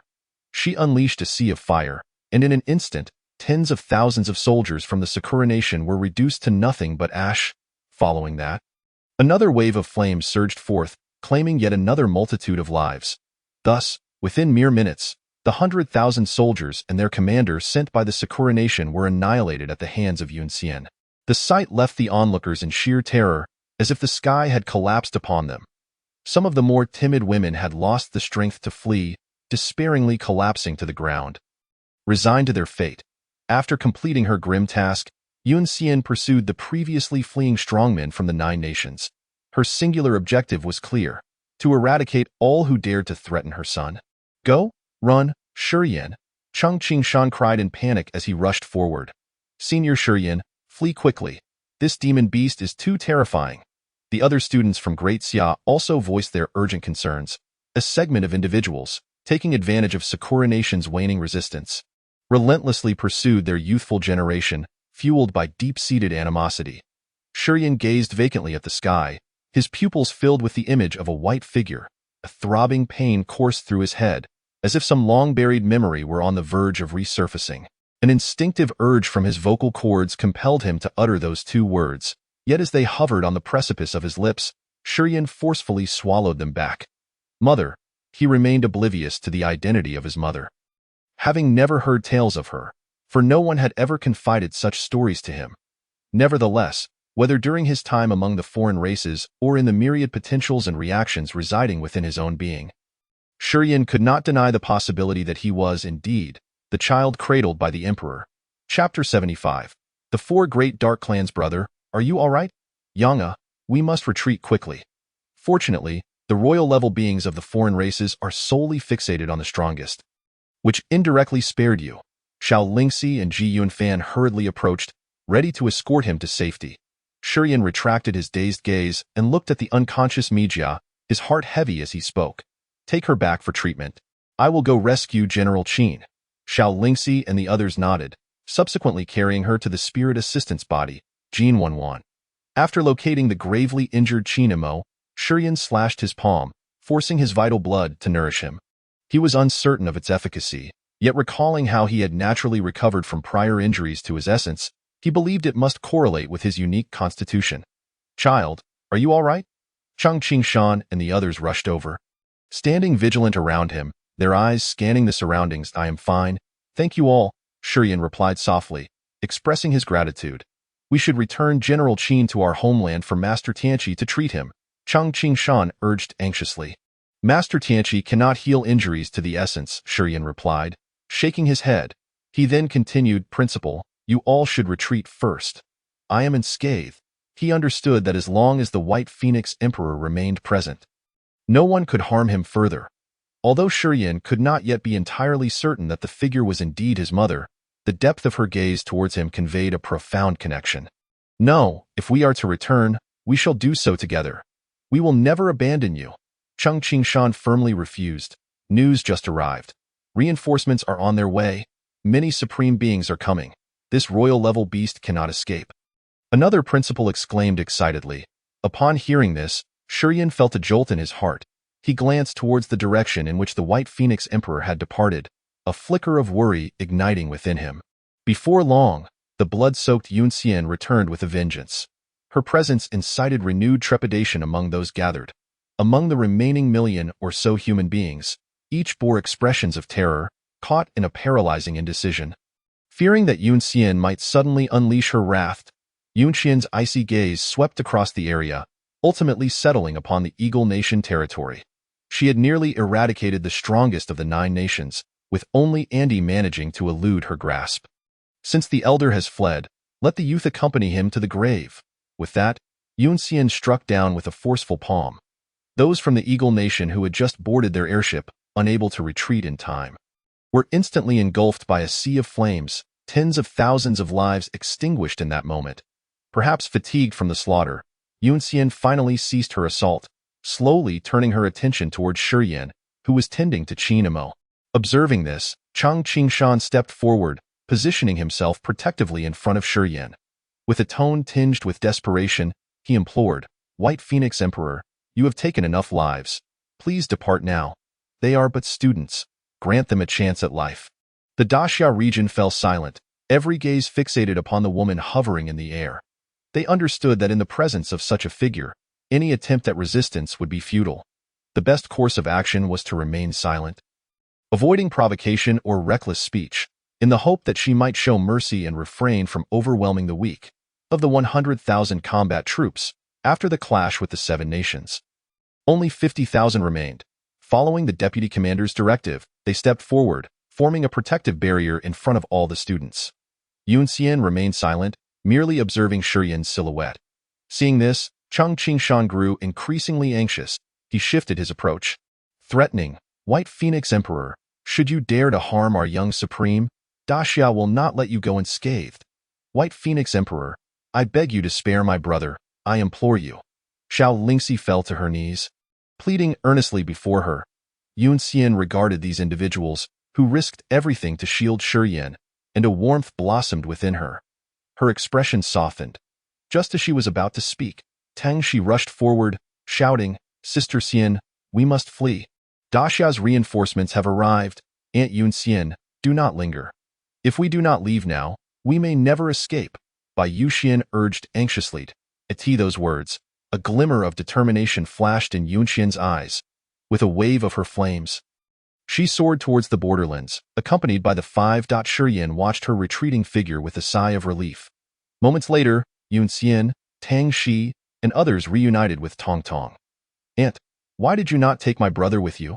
Tong Tong inquired, a hint of disappointment in her voice. Yun Xian sighed, her expression weary as she replied, For now, it is safer for Xiao Yin to remain in Daxia than among the foreign races. His victory has drawn the attention of certain individuals. They will not allow a second emperor to emerge. You have likely surmised that he bears half the bloodline of our kind, having grown up in Daxia and earning the support of the younger generation. Thus, his situation is far from simple. Upon hearing this explanation, Tang Shi's eyes flickered with fear as he softly asked, Sister Xian, are you suggesting the 4 great dark clans? Yun Xian nodded. Tianqi sighed, picking up the thread. Moreover, Shiyan has slain numerous beasts from the foreign races. Even if our royal family does not mind, others will undoubtedly harbor resentment. It is indeed a precarious situation. Yun Xian collected her thoughts, her tone serious as she cautioned. Do not speak of Shiyan's matters upon your return. It is crucial that the 4 great dark clans do not discover he is my son. Beside them, Bai Yuxian expressed her indignation, pouting as she remarked, When will the 4 great dark clans roll out of our lands? They are neither beasts nor even akin to the people of Blue Star. Who knows what they are scheming? Jin Wu stroked his chin, contemplative as he mused. I once heard my father mention that they instigated war with the foreign races, seemingly in search of something. Yun Xian shook her head, clarifying, not to seek, but to ferry. The emperor once aimed to expel them from Blue Star, definitively ending this inhumane war, yet ultimately failed. Upon hearing this, Bai Yuxian curiously inquired, Aunt Xian, if the powerful emperor was so formidable, why did he suddenly fall? Yun Xian's gaze clouded with sorrow as she replied, I have also been in search of the reason, yet have found no leads. Perhaps there are clues on the Daxia side. Thus, it shall be left for Xiao Yin to uncover the truth in due time. Chapter 76. One wave unsettled, another rises in the ocean. Ji Changhe and Yulan, who had set out first, had already arrived at the scene. Fortunately, you are all unharmed, Ji Changhe sighed in relief upon confirming the safety of his children and Shurian, master. Xiao Lingxi approached to greet him. Why apologies for our tardiness, Yulan added that it is of no consequence. Had the foreign races not intervened, my brother would have surely been in peril. Xiao Lingxi wiped her tears, still shaken. Ji Changhe's eyes glinted with cold resolve as he raised his spear, gazing towards the direction in which Yun Xian had vanished. His tone sharp. You protect them. I shall pursue her. This royal being must not escape. Yulan regarded him with a peculiar expression, inquiring lightly, do you stand a chance against her? The White Phoenix Emperor is the strongest among the royal clan. Her power comparable to the peak of the heavenly transformation realm. Ji Changhe insisted. I will temporarily hold her off until the other elders of the National Council arrive to assist. Yulan chuckled wryly. Do not overexert yourself. She has not claimed a single Daxia life, and at her speed, she has likely already fled to the borderlands. Upon hearing this, Ji Changhe relented, shifting his gaze to the rear with an icy tone. Reinforcements from the other nations will arrive soon. This time, the 9 nations must pay the price for this incident. Before long, waves of steel surged towards the scene. They were the vanguard forces from various nations, alongside the supreme beings coming to provide support. Seeing this, the remaining human beings still present breathed a collective sigh of relief, experiencing a sense of exhilaration akin to surviving a calamity. The vast ocean once again buzzed with activity, as discussions erupted regarding the recent events. Their voices laced with lingering fear. Once the 9 nations had gathered, Ji Changhe exchanged glances with Yulan. In the next instant, Yulan was enveloped in a radiant blue light, her hair flowing without wind as she chanted incantations. Countless runes materializing around her. In mere moments, the entire ocean was ensnared within a sealing formation. Daxia, what are you doing, Daxia? Do not misinterpret. This is a misunderstanding. As the 9 nations processed the situation, it was already too late. They hastily attempted to clarify. Some supreme beings ascended into the air, collectively attacking a specific location, seeking to create an opening. Yet, as they struck, 2 more figures from Daxia began to chant spells, revealing themselves to be the remaining star spirit mages of Daxia. Thus, this expanse of ocean was irrevocably sealed. The combined sealing formation of the 3 star spirit mages was sufficient to isolate everything. No one could escape. The members of the 9 nations began to panic. They had come with a limited number of forces and could not break through by brute strength alone. Let us take him first. Ji Changhe pointed to a golden-haired man with emerald eyes hovering in the air. Yulan nodded slightly, then once again cast a spell, isolating that individual from the others, preventing any chance of support. Accept your fate. With that, Ji Changhe instantly vanished from his original position. When he reappeared, he had already pressed his spear against the throat of the elder from the Eagle Nation. You have truly lost your mind, the elder of the Eagle Nation shouted in anger, forced to engage in battle. In an instant, the heavens and earth were once more stirred by fierce winds and colossal waves. The clash of 2 masters at the celestial transformation stage rendered the earth pale, while the sky alternated between snow and rain, an utterly bizarre spectacle. Had it not been for the protective array set up by the star spirit mage, many would have perished in the aftermath of the overwhelming energy fluctuations. The onlookers were left utterly dumbfounded. Just as one crisis seemed to settle, another arose, sending their emotions on a roller coaster ride that found no respite. Could it be that another battle has begun? Of course, the The forces of the Nine Nations would not let the young supreme of the Great Xia be attacked without consequence. Fortunately, this time we should remain unharmed. Let us quietly witness the spectacle unfold. After several dozen exchanges, the expression of the elder from the Eagle Nation grew increasingly frantic. He not only faced Ji Changhe's full frontal assault, but was also intermittently harassed by Yulan's spells, resulting in considerable injuries. Meanwhile, the other nation's powerful beings were trapped within the array, unable to provide aid, and if this continued, he would surely be worn down. Ji Changhe, I have already stated that this is a misunderstanding. Why are you so enraged with me, misunderstanding? We have lost tens of thousands of combat troops in this incident, and Qin Mo's life or death remains uncertain. You should descend and clarify this with them. Ji Changhe's words were icy, and with an unparalleled force, he thrust his spear, scattering the clouds above. The elder of the Eagle Nation gritted his teeth, desperately defending himself while attempting to explain. We have lost countless lives at the hands of foreign tribes. My heart aches even more than yours.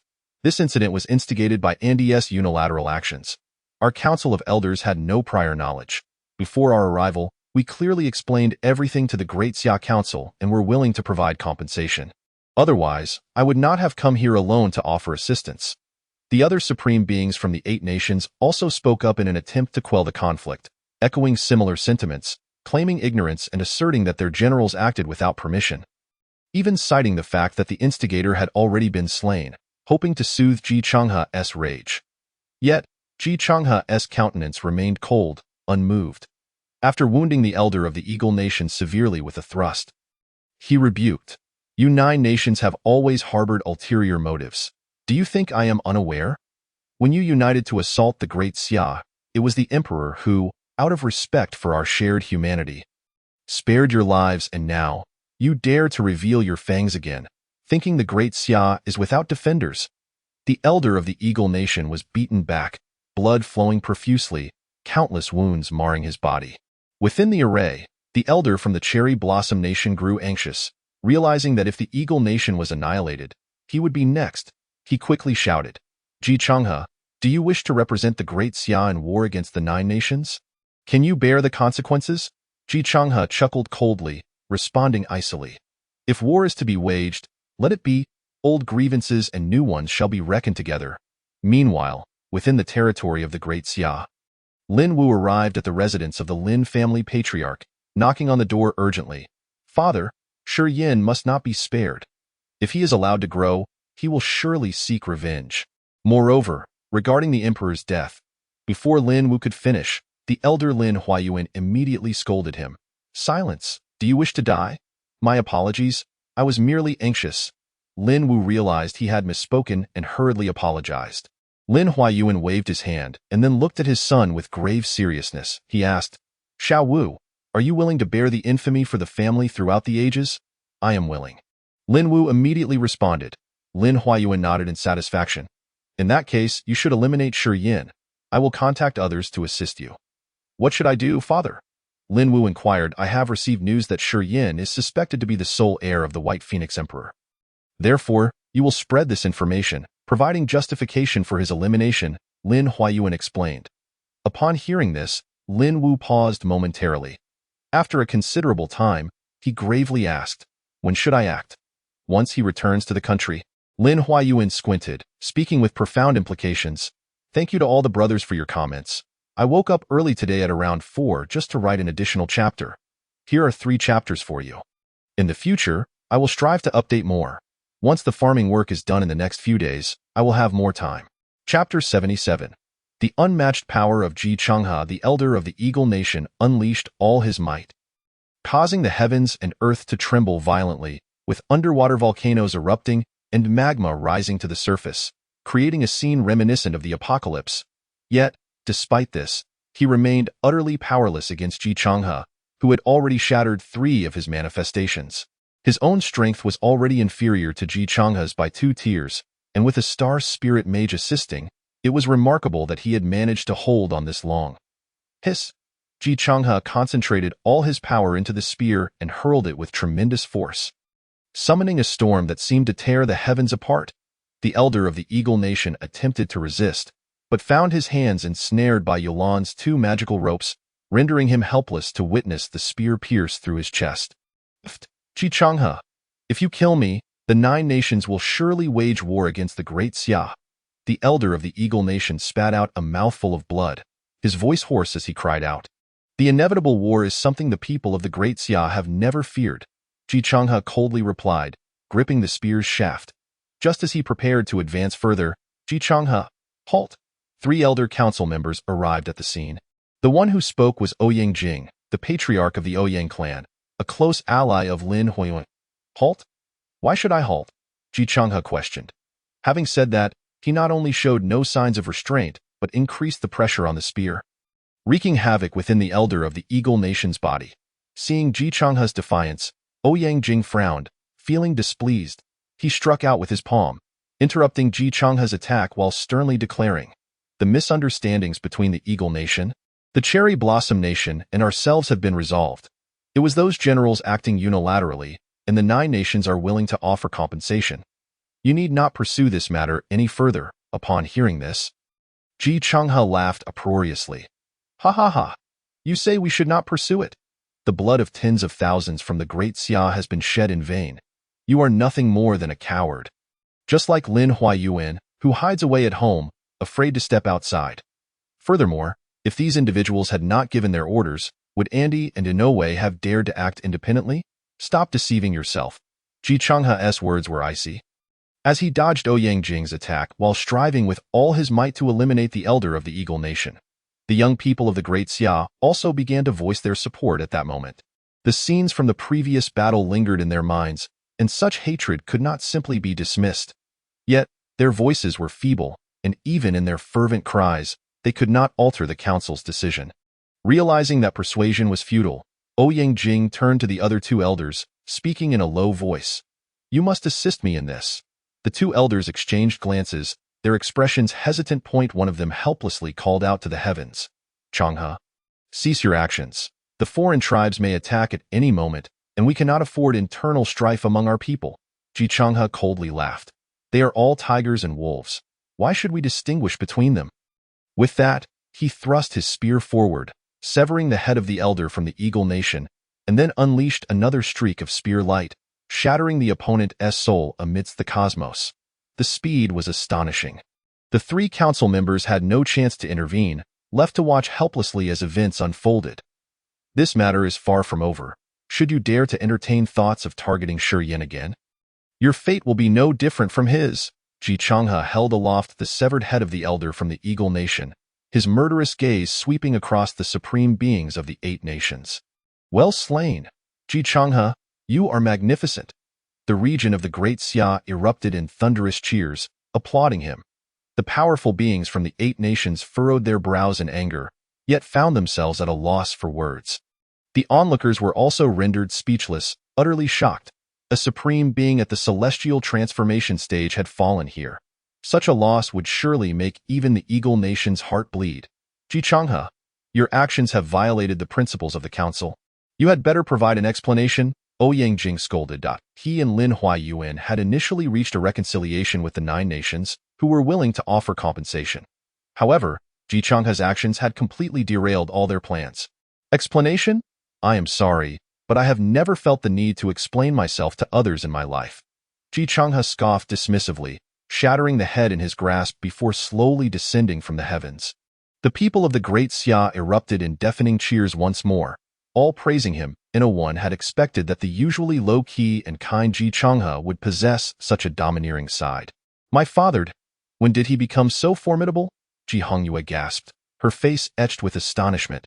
We shall return to our homeland.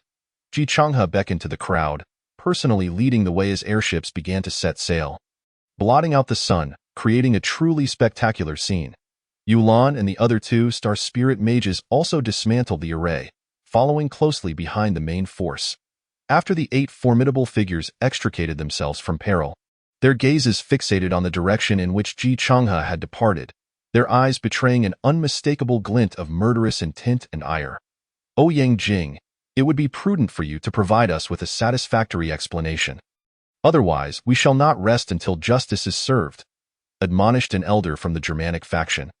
Ouyang Jing let out a cold snort, flicked his sleeves, and turned to leave, he harbored a rage that eclipsed that of the eight. For not only had he lost face, but the compensation that had seemed within reach had evaporated into nothingness, all of which was instigated by Ji Changhe. Let us depart as well. We must reconvene to deliberate thoroughly. This matter cannot simply be brushed aside, stated the elder from Sakura country, his tone laced with a hint of sternness. Before long, under the leadership of the paramount figures from various nations, the assembly began to disperse back to their respective realms. The once bustling maritime expanse, vibrant for nearly a month, gradually fell into a profound silence, with only the rhythmic sound of waves crashing, as if recounting these tragic tales. Thus, the grand contest of the human race reached its definitive conclusion. From this day forth, the name Shi Yin became indelibly etched in the minds of all. Just as the great Xia was on the brink of being eliminated with a score of 0 in the group stages.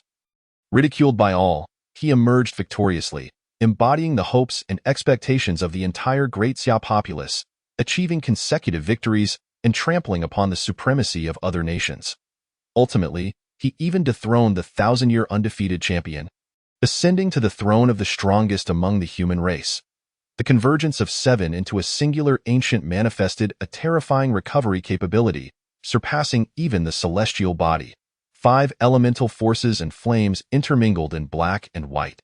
Shi Yin forged an abundance of legends, each rendering others awestruck and feeling distant. 3 days later, Micaiah awoke.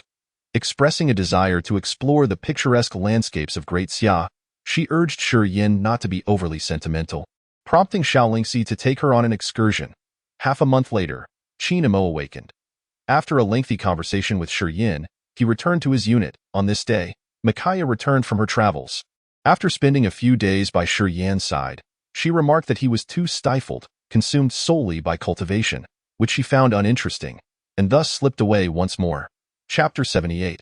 The storm approaches. The wind rises in the Lin family's forbidden grounds. Lin Wu hastened to the residence of the family head.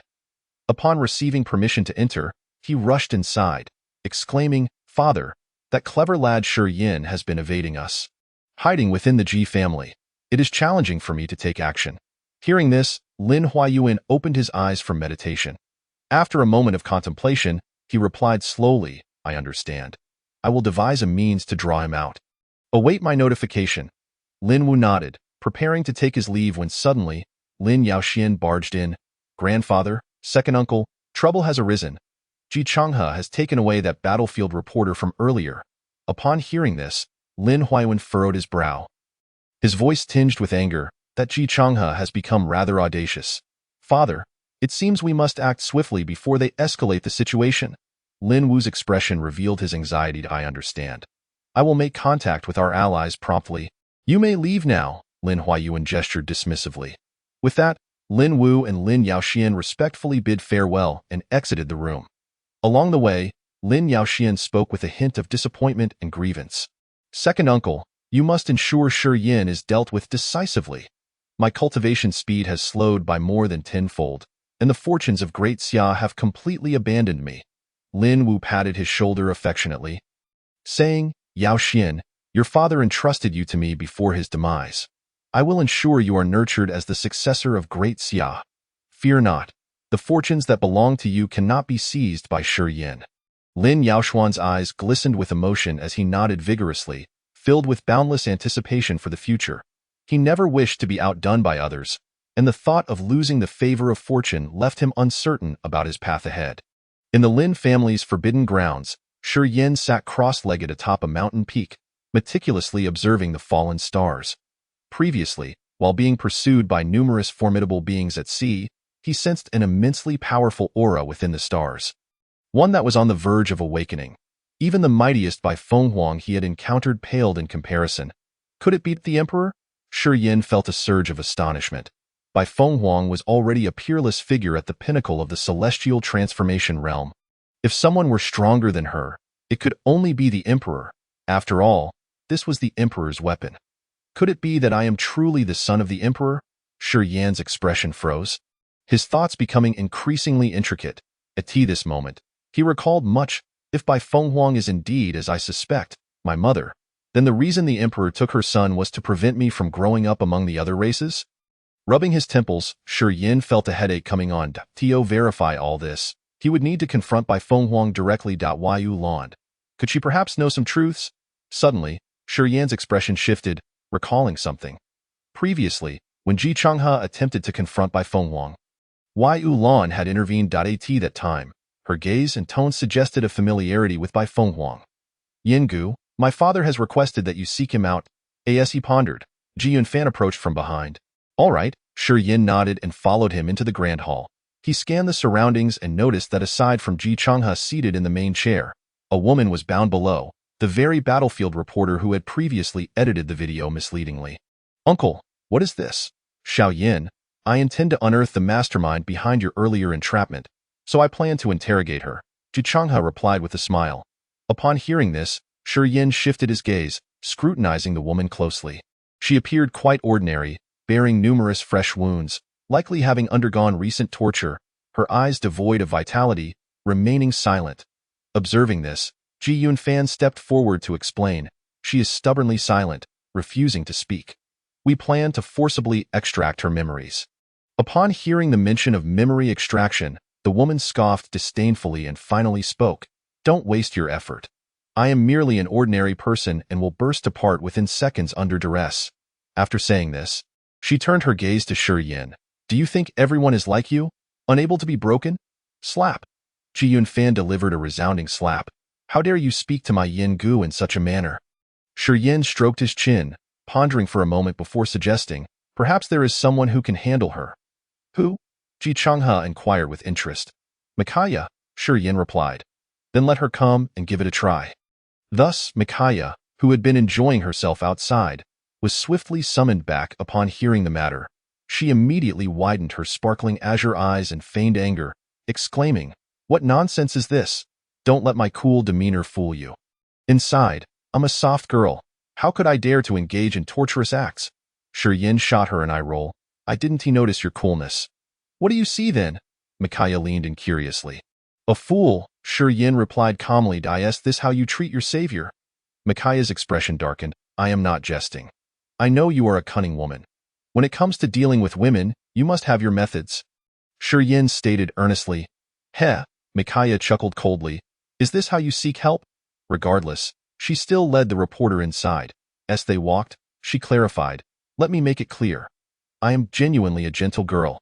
If she refuses to cooperate, do not blame me. 2 hours later, she emerged beaming, her lips curled in satisfaction.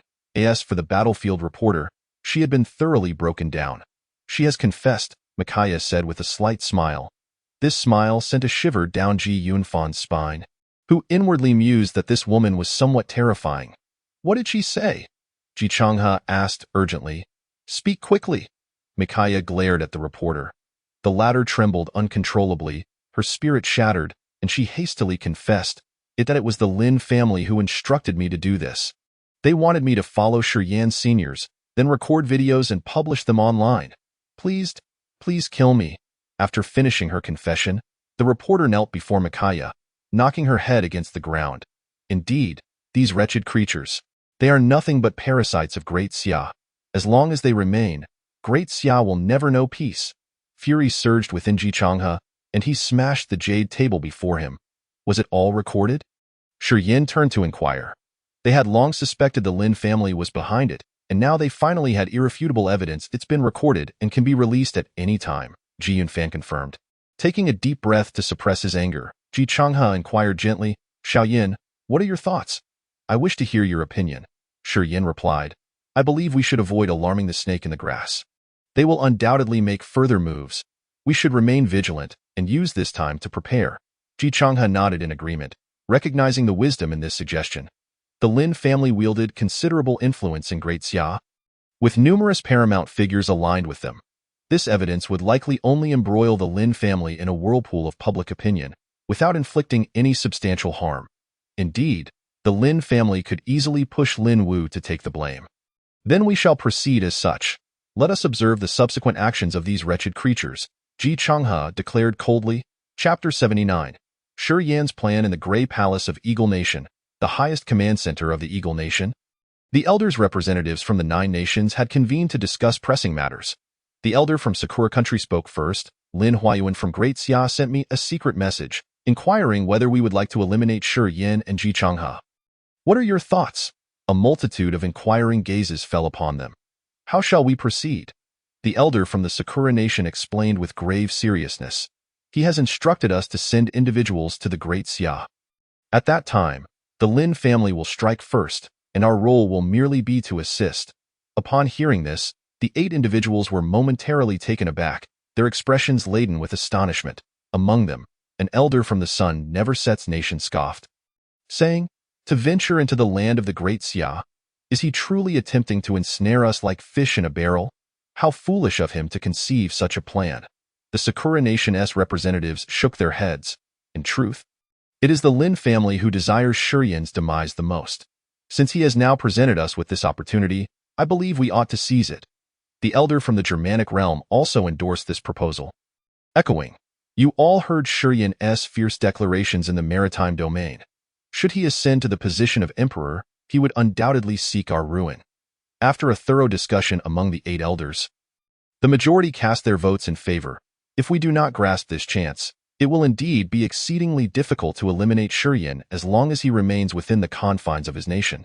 Ultimately, their gazes turned to the Eagle Nation, seeking its final verdict. The elder of the Eagle Nation squinted thoughtfully for a moment before slowly declaring, "Shi Yin must die. Ji Changhe has slain one of our elders. Thus, his end is inevitable. Since Lin Huayuan is willing to permit us to tread upon the soil of the Great Xia, let us proceed and create chaos there." With that, he beckoned to the rear. In the next moment, an elderly man entered with utmost respect. It was none other than the previously escaped Andy.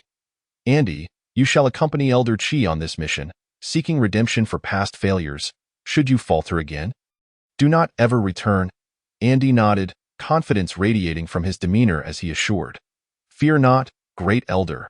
Had it not been for the unforeseen intervention of the other races last time, Shi Yin would have already met his end beneath the waves. I assure you, there will be no unforeseen occurrences this time."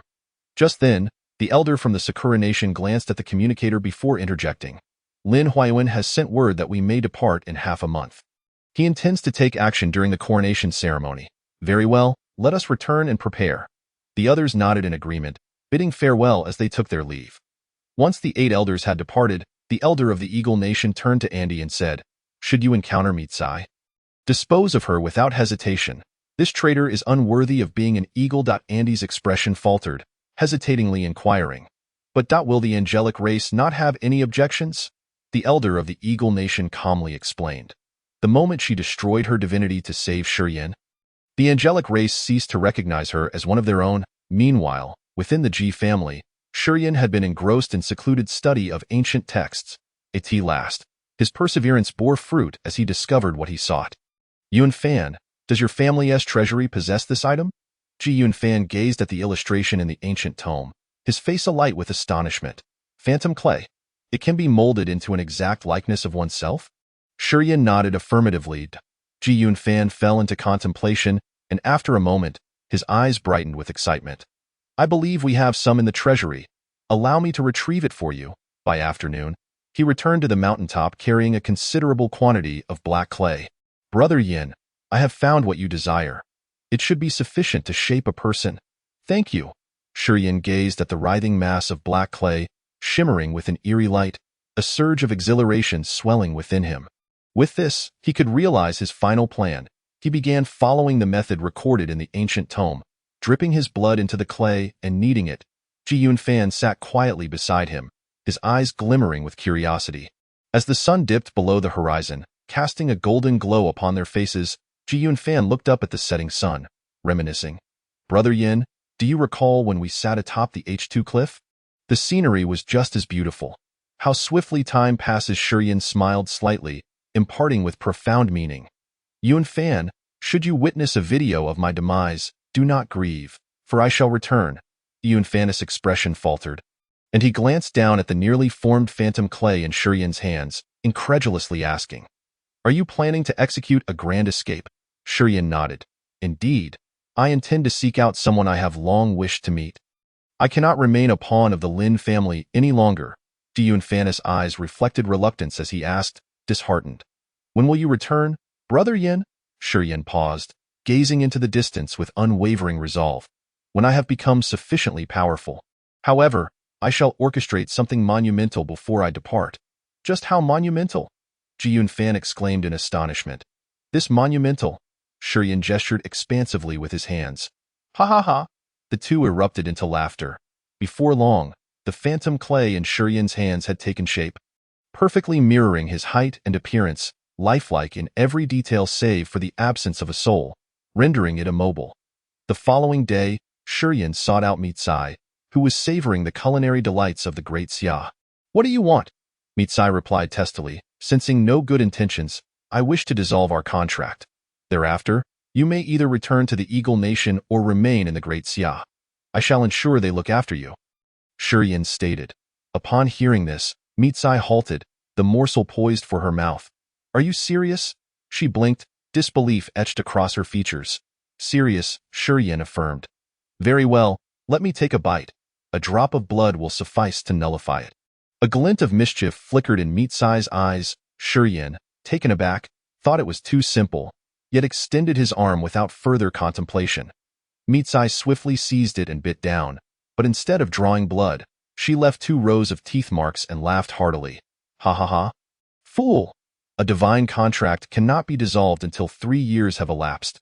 Shi twitched his lips, rendered speechless.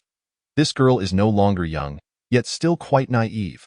That night, Shi sat alone atop the mountain, gently caressing the starfall. This time, it all hinges on you. He had prepared everything. Now, he awaited the right moment. The starfall emitted a soft hum in response. 7 days later, an announcement from the National Assembly reignited the long-dormant fervor of the Great Xia.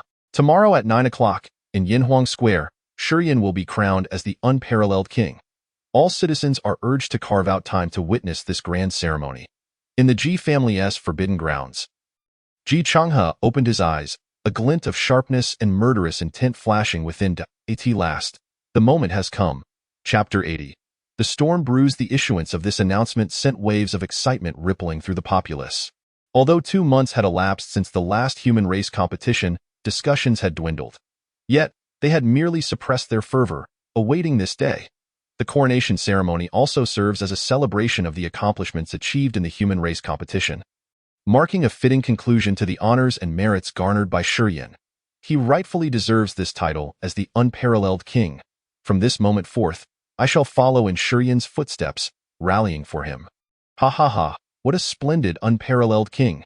Shi is the hope of our great Xia. The crowd erupted in cheers, their fervor and respect for Shi palpable. This ardor was not forged overnight. Rather, it was rooted deeply in Shi's experiences and all he had accomplished, which had profoundly impressed them. In the city, a little girl gazed up at the large screen, her childlike voice inquiring, Grandma, what is the unparalleled king? The elderly woman smiled kindly, stroking the girl's head in affection. Since the fall of the emperor, the National Assembly was established, and a separate position was created outside its powers, known as the unparalleled king. To hold this title, one must have achieved remarkable military feats, possess a heart set on the great Xia, and earn the support of its people. This individual is not beholden to any commands, not even those of the National Assembly.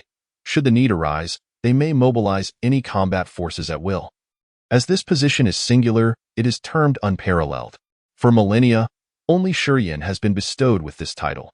Upon concluding her grandmother's explanation, the little girl blinked her sparkling eyes, her finger in her mouth as she exclaimed in awe, Wow!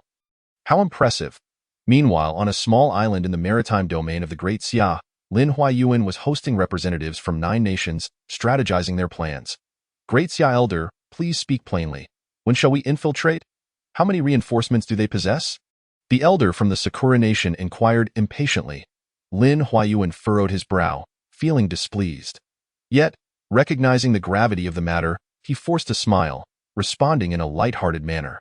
Tomorrow at 9 o'clock, Shi will arrive at Yinhuang Square, at which point you may infiltrate. Their main combat forces currently comprise only Ji Changhe and Yulan. The others pose little threat. Upon hearing this, the group nodded in satisfaction. If it is only those 2, then with our lineup, we can easily overpower them. The other elders will not intervene, will they? The elder from the Germanic realm expressed concern. Lin Huayuan smiled slightly. They will not.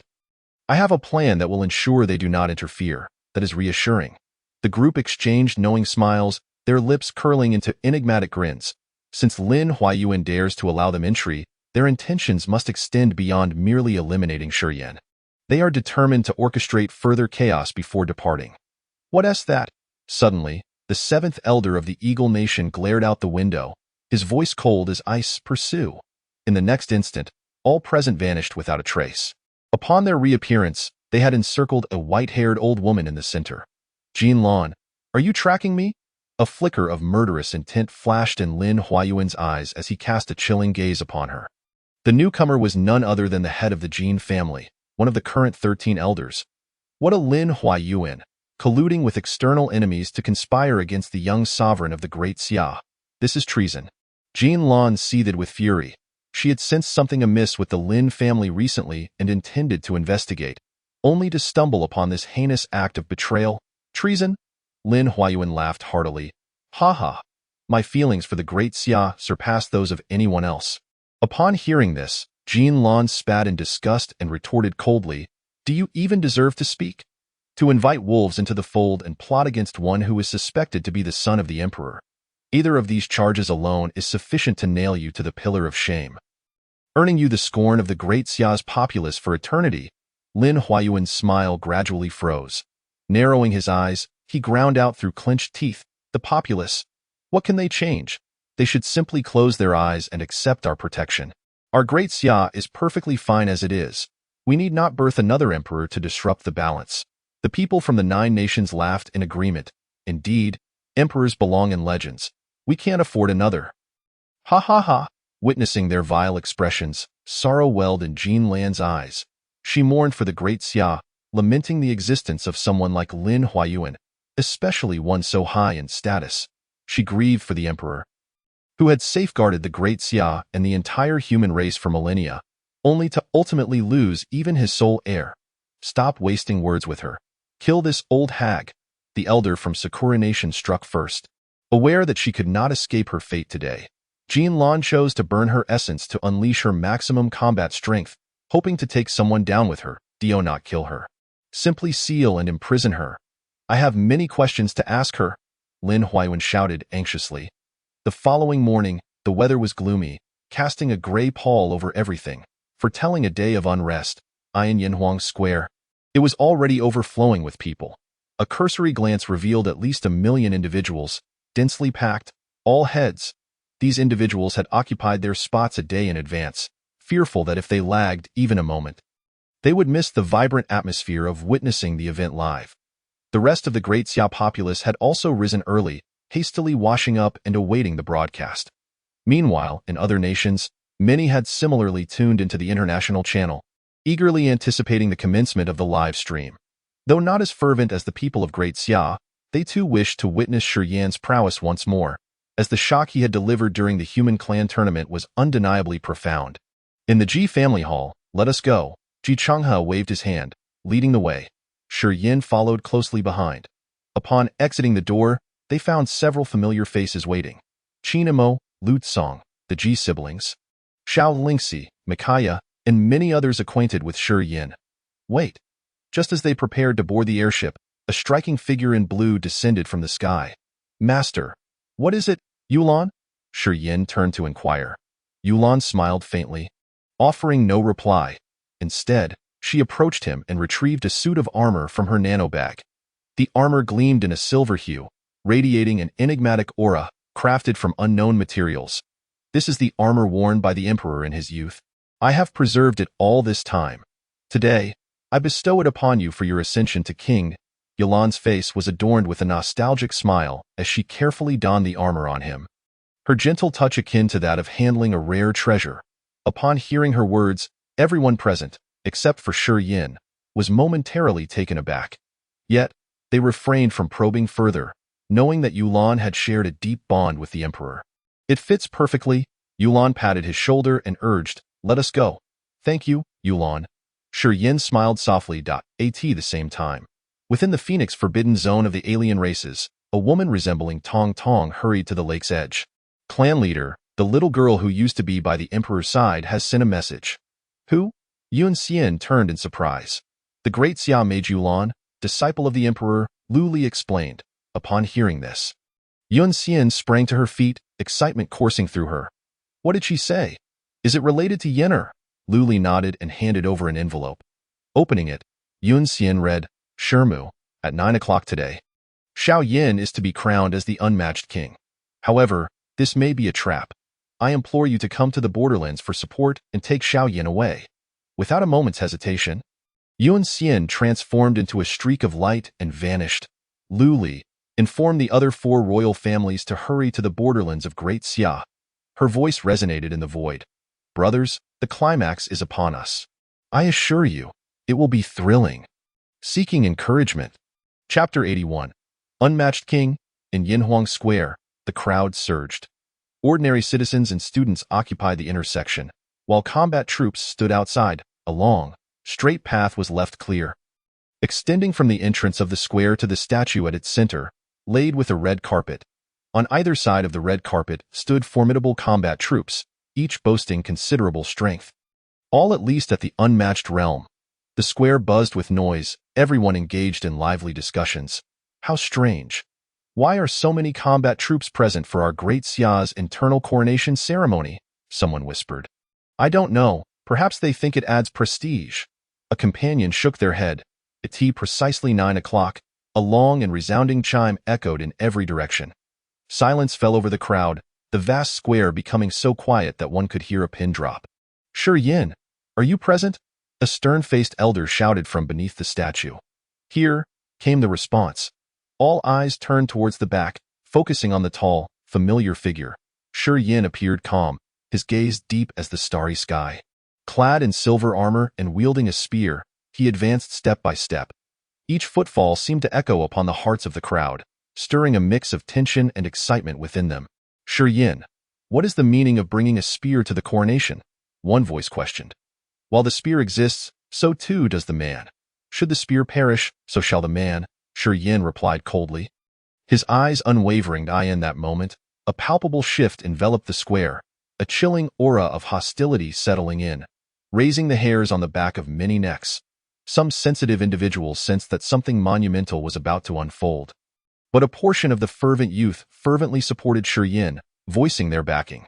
Shi Yin's contributions have earned him renown across Great Xia. He deserves special treatment. The starfall has slain countless foes. It is more than just a weapon. It is our kin and should not be treated merely as a tool. The Emperor's spear commands respect throughout the realm and should not be constrained. Gradually, the number of voices joining in support grew louder, reverberating in the air, deafening in its intensity. The Minister of Internal Affairs furrowed his brow, preparing to interject when Lin Huayun beside him waved his hand dismissively. Let it be. After all, he is our great Xia's young sovereign. The clamor subsided, and everyone's gaze converged upon Shi Yin as he approached the Yinhuang statue. Beneath the statue stood dozens of dignitaries. With Lin Huayun at the forefront, he calmly regarded Shi Yin, slowly accepting a jade box from a woman of the Internal Affairs Department. Opening it revealed a luminous jade pendant, intricately carved with 2 golden dragons and the characters unmatched nestled between them. According to the National Council's decree, Shi Yin's military achievements are unparalleled, and he has the support of the people. Today, before the Yinhuang statue, we bestow upon him the title of Unmatched King.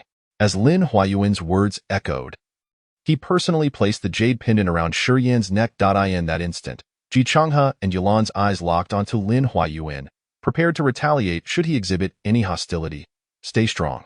Fortunately, Lin Huayun displayed no ill intent. Instead, he smiled and patted Shi Yin on the shoulder. Unmatched King. Unmatched King. At that moment, the square erupted in a chorus of overwhelming applause. The crowd expressed their fervent admiration for Shi Yin with exuberance. Amidst this rising tide of enthusiasm, a cold voice suddenly pierced through from the periphery. Shi Yin is a beast of the alien Phoenix clan. All of you, heed my command and take him into custody.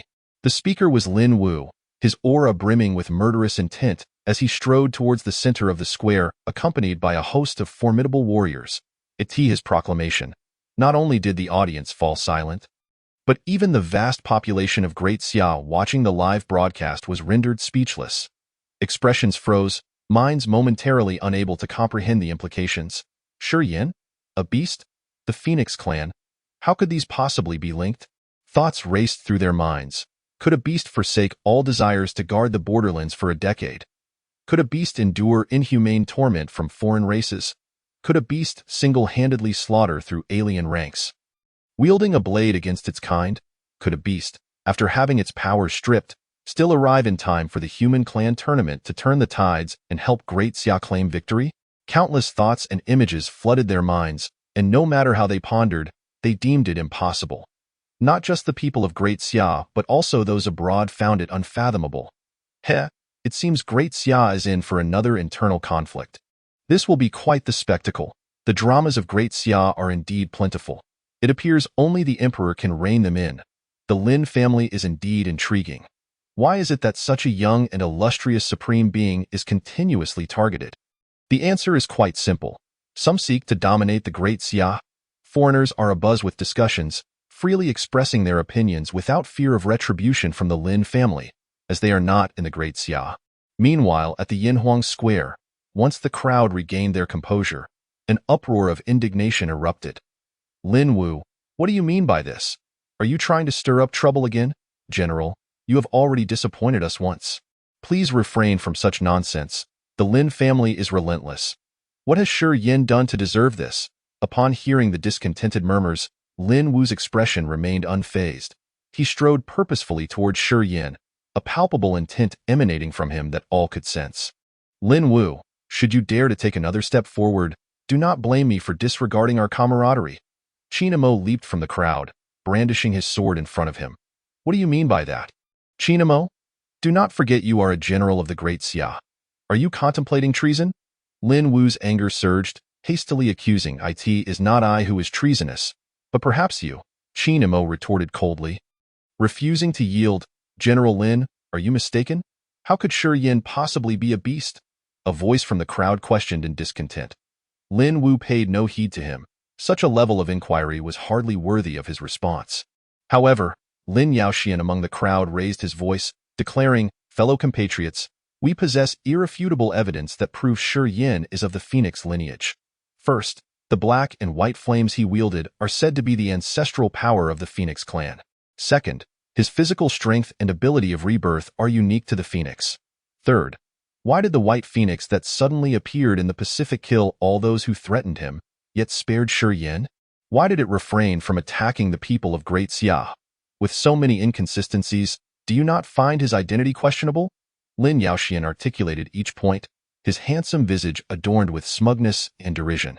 In his view, once he voiced these words, the people of Great Xia would surely scoff at Shi Yin, perhaps even turn against him. But as he scanned the crowd, his brow furrowed in confusion. Their reactions seemed to deviate from his expectations. Oh, if that is the case, we owe a debt of gratitude to the White Phoenix Emperor. A sudden voice interrupted, freezing Lin Yaoxuan's expression. Before he could react, another voice chimed in excitedly, "What should I do? I've discovered that I have feelings for the White Phoenix Emperor. She saved our young supreme," exclaimed a young girl. "The White Phoenix Emperor should be honored in the Great Xia." The White Phoenix Emperor is the deity of the Great Xia. As the crowd grew increasingly absurd in their declarations, Lin Yaoxian stood aghast. He stared incredulously at them, unable to restrain himself from scolding. "Are you all fools? The White Phoenix Emperor is an outsider. How can you possibly idolize her? Are you out of your minds?" Upon hearing this, the crowd erupted in discontent. Jian Wanwan chastised with a melodious yet piercing voice, "Lin Yaoxian, it is you who is deranged. The White Phoenix Emperor not only saved Shi Yin, but also indirectly saved all of us present. You, ungrateful wretch, not only fail to express gratitude, but also slander her." Others echoed her sentiments, their words laden with discontent towards the Lin family. If I recall correctly, the White Phoenix Emperor did not harm a single person from Great Xia. She annihilated the forces of Sakura Nation and Eagle Nation. Killing tens of thousands, is that not a kindness? Even if she is an outsider, does that negate her goodness? She is 1,000 times better than someone like you, who stabs from behind. Lin Yaoxuan's countenance darkened as he gritted his teeth. Casting a frigid glare at the crowd, feeling an overwhelming urge to crush this group of rats. Am I not addressing the issue of the White Phoenix Emperor? I was speaking of Shi Yin. He is an outsider, a beast, he nearly roared, his eyes bulging as he stomped the ground in frustration. The facade has crumbled, you fool. Such a person reveals their inner turmoil. If others do not accept his words, he will lash out. The crowd erupted in laughter, leaving him utterly humiliated. Even as a descendant of the imperial lineage, one youth raised his voice, delivering a striking retort. Even if Shi Yin is an outsider, I will follow him. What can you do about it? At this declaration, the crowd immediately grasped the sentiment, raising their fists in fervent enthusiasm, chanting, Shi Yin, the peerless king.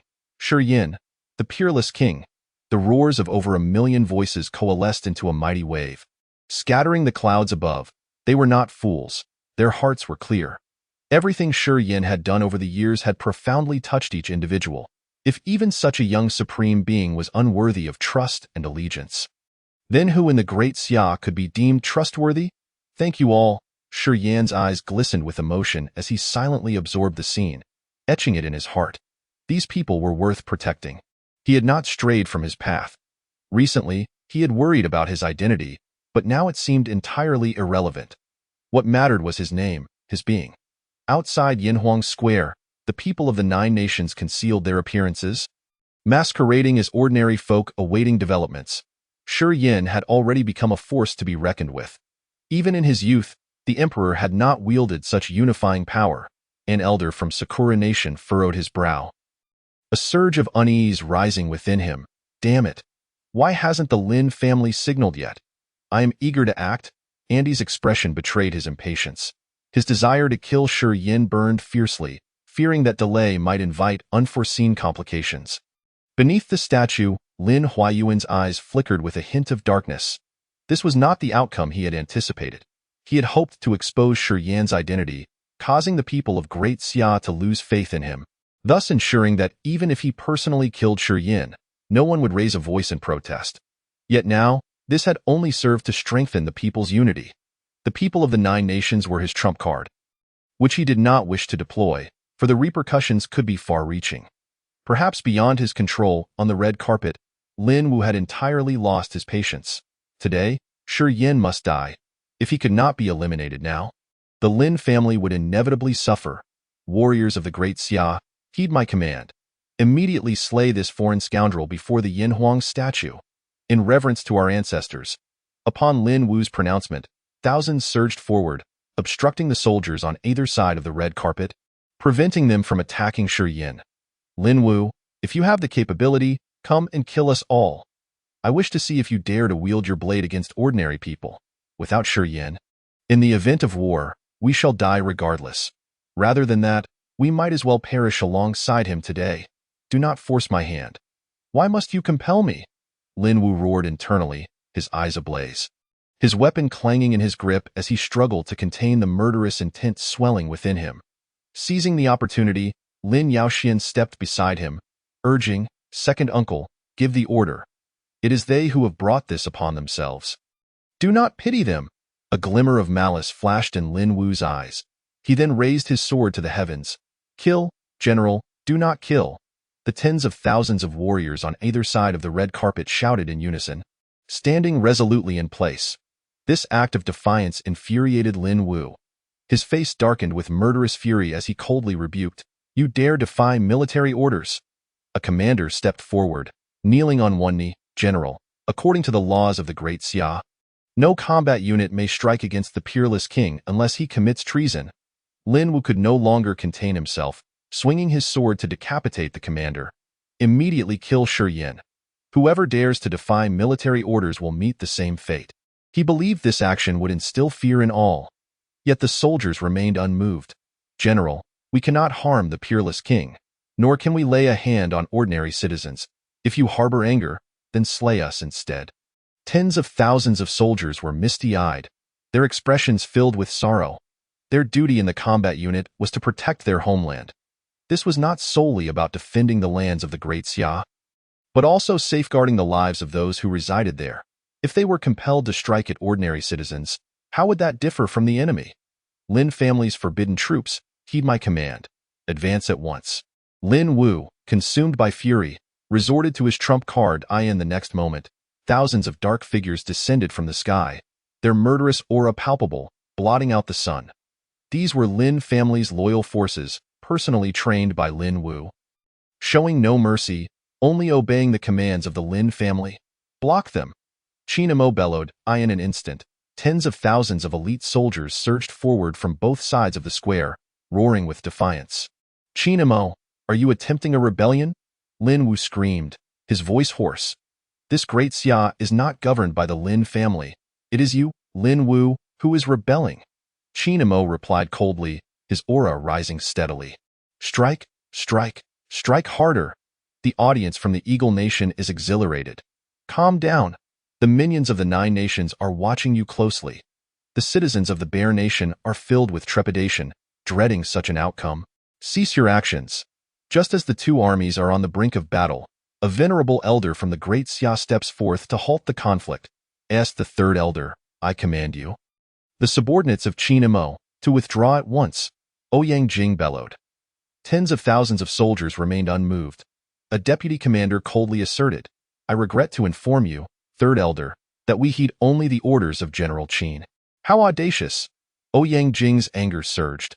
After years of being an elder, this was the first time he encountered troops daring to disregard his commands. "Where is the supervisory army? Capture this band of traitors. The rest of you, advance and slay the foreign stone rock."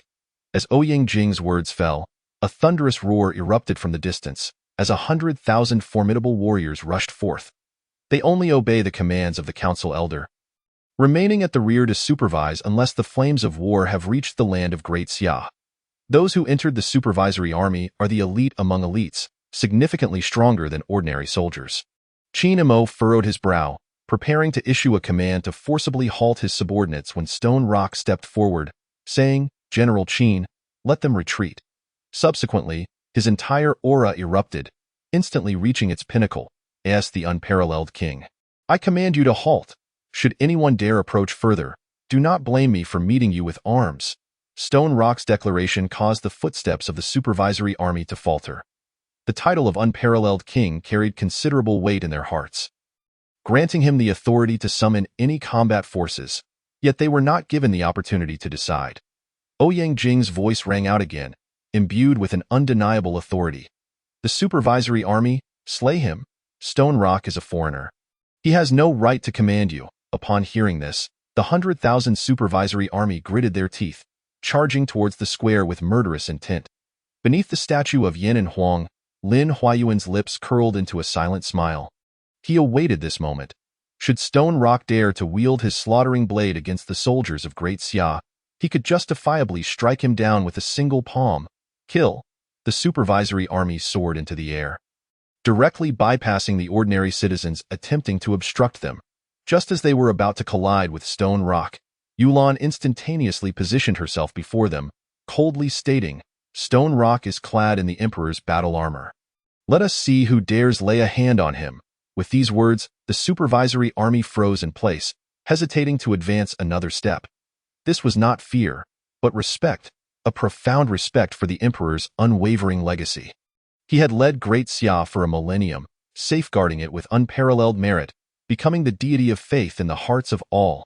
At this moment, the people of Great Xia turned their gazes towards the silver-white battle armor adorning Stone Rock. Their eyes filled with deep reverence. Some elderly men were moved to tears, murmuring the Emperor's name. Even some elders beneath the statue were left speechless, their expressions revealing nostalgia and fervor as they gazed at the armor. Among the foreign races watching on their screens, apart from the 9 nations, many felt a profound respect at this moment. This respect transcended national boundaries, emanating from all of humanity. The name of the Emperor is immortalized throughout history. With his singular strength, he repelled foreign races, safeguarding humanity, and to quell the war, he ventured alone into foreign lands, battling the 4 great dark clans. Though he did not eradicate the 4 great dark clans entirely, he severely weakened them. Even after a millennium since the Emperor's demise, the 4 great dark clans dared not easily instigate foreign assaults. They even established barriers at the abyss, ensuring that any beast that dared to enter would pay a hefty price. With their strength have.as for the four great dark clans attempting to infiltrate, that was nearly impossible. The Emperor's spear, the Emperor's battle armor. Let us see who dares to harm a hair on Stone Rock. Stone Rock is the chosen successor of the Emperor. Even if he is a foreigner, I will trust him unconditionally. Lin Wu, cease your actions. You tread upon a grave taboo.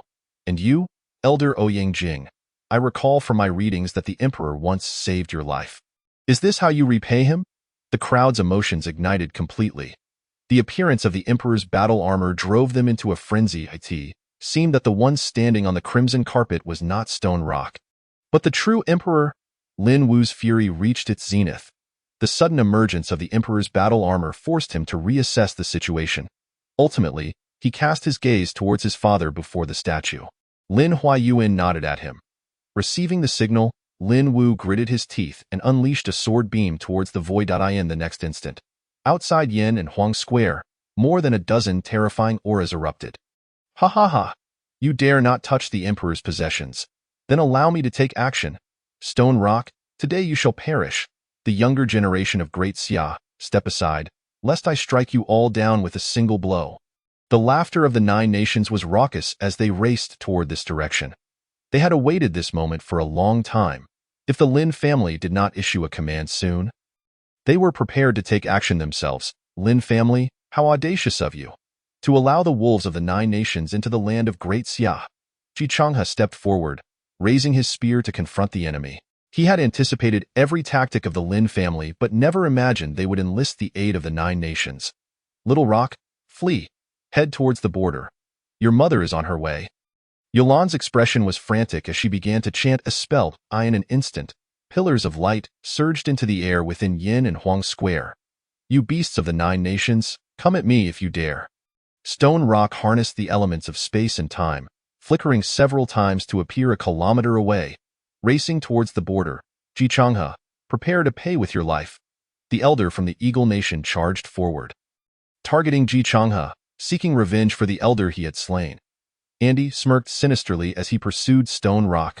Besides him, several other elders of the heavenly transformation realm rushed towards the border, while the rest remained to assist the elder from the Eagle Nation. Dare to set foot on the borders of Great Xia, and you shall find no return today. Ji Changhe unleashed his full strength. Simultaneously, an immensely thick light shield enveloped him. It was the awakening. Great Xia's first spirit assistant, who had made her move. In the next moment, the entire Yin and Huang Square was encased in an indestructible light shield, protecting the people of Great Xia within. You have such audacity! The other elders beneath the statue roared in anger, preparing to charge forward, though not be agitated. They have merely come to slay the foreigners. Once done, they will depart. Ouyang Jing, Lin Huayuan, and the other 4 elders aligned with them exchanged mysterious smiles, blocking the few elders preparing to assist. All of this transpired in a matter of seconds. The crowd was taken aback, momentarily bewildered as to what had just occurred. Chapter 84. First slay the assistants. Why have the elders of the 9 nations come here? Someone murmured in panic. Individuals of such stature are strictly forbidden from entering foreign lands, and the 9 nations are enemies of Great Xia. If they unleash a massacre, it would take mere moments to decimate a city. Need I even ask? It is undoubtedly the Lin family who allowed them in. The Lin family is truly a scourge upon Great Xia. Seeking to seize the ultimate sovereign power, boundless fury ignited in the hearts of the crowd, unable to tolerate this betrayal. The actions of the Lin family were tantamount to pushing all of Great Xia to the precipice.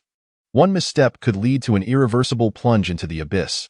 Not only them, at this moment, those among the foreign races watching on their screens were equally astonished, left speechless for a long while. What sort of operation is this in Great Xia? Inviting wolves into the fold. Is internal strife not sufficient? Must they invite the enemy state to fan the flames? Truly befitting a nation with a history steeped in warfare. They seemed to revel in conflict. The foreign races were perplexed. How much hatred must they harbor towards Stone Rock to take such enormous risks to eliminate him? They could not help but wonder if Stone Rock had disturbed the Lin family's ancestral grave. Within Yin and Huang Square, 3 imposing figures rushed forth with great speed. It was Elder Gu, Elder Huangfu, and Elder Wu. They had initially been at sea searching for the missing Jin Lan, but upon sensing the commotion from Great Xia, They rushed back immediately. Such audacity, to dare invade our great Xia. The three exchanged no words, ignoring Ouyang Jing's commands, and directly engaged in combat with the 9 nations. The clash of 8 heavenly transformation realm experts turned the area into chaos.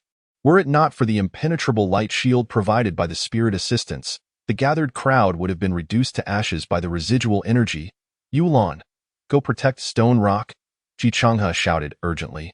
Upon hearing this, Yulan did not hesitate, transforming into a streak of light and darting away. Simultaneously, the other 2 star spirit mages followed closely behind. Awakening, you too. Awakening nodded, casting protective shields over Ji Changhe and the 3 elders before vanishing from sight. Axel, do not linger here any longer. Our target is Stone Rock, an elder from the Germanic faction called out. The elder from the Eagle Nation gritted his teeth, forcing Ji Changhe back with all his might before redirecting his focus towards the border. The remaining 3 swiftly shook off their opponents, fully pursuing the direction Stone Rock had fled. Go.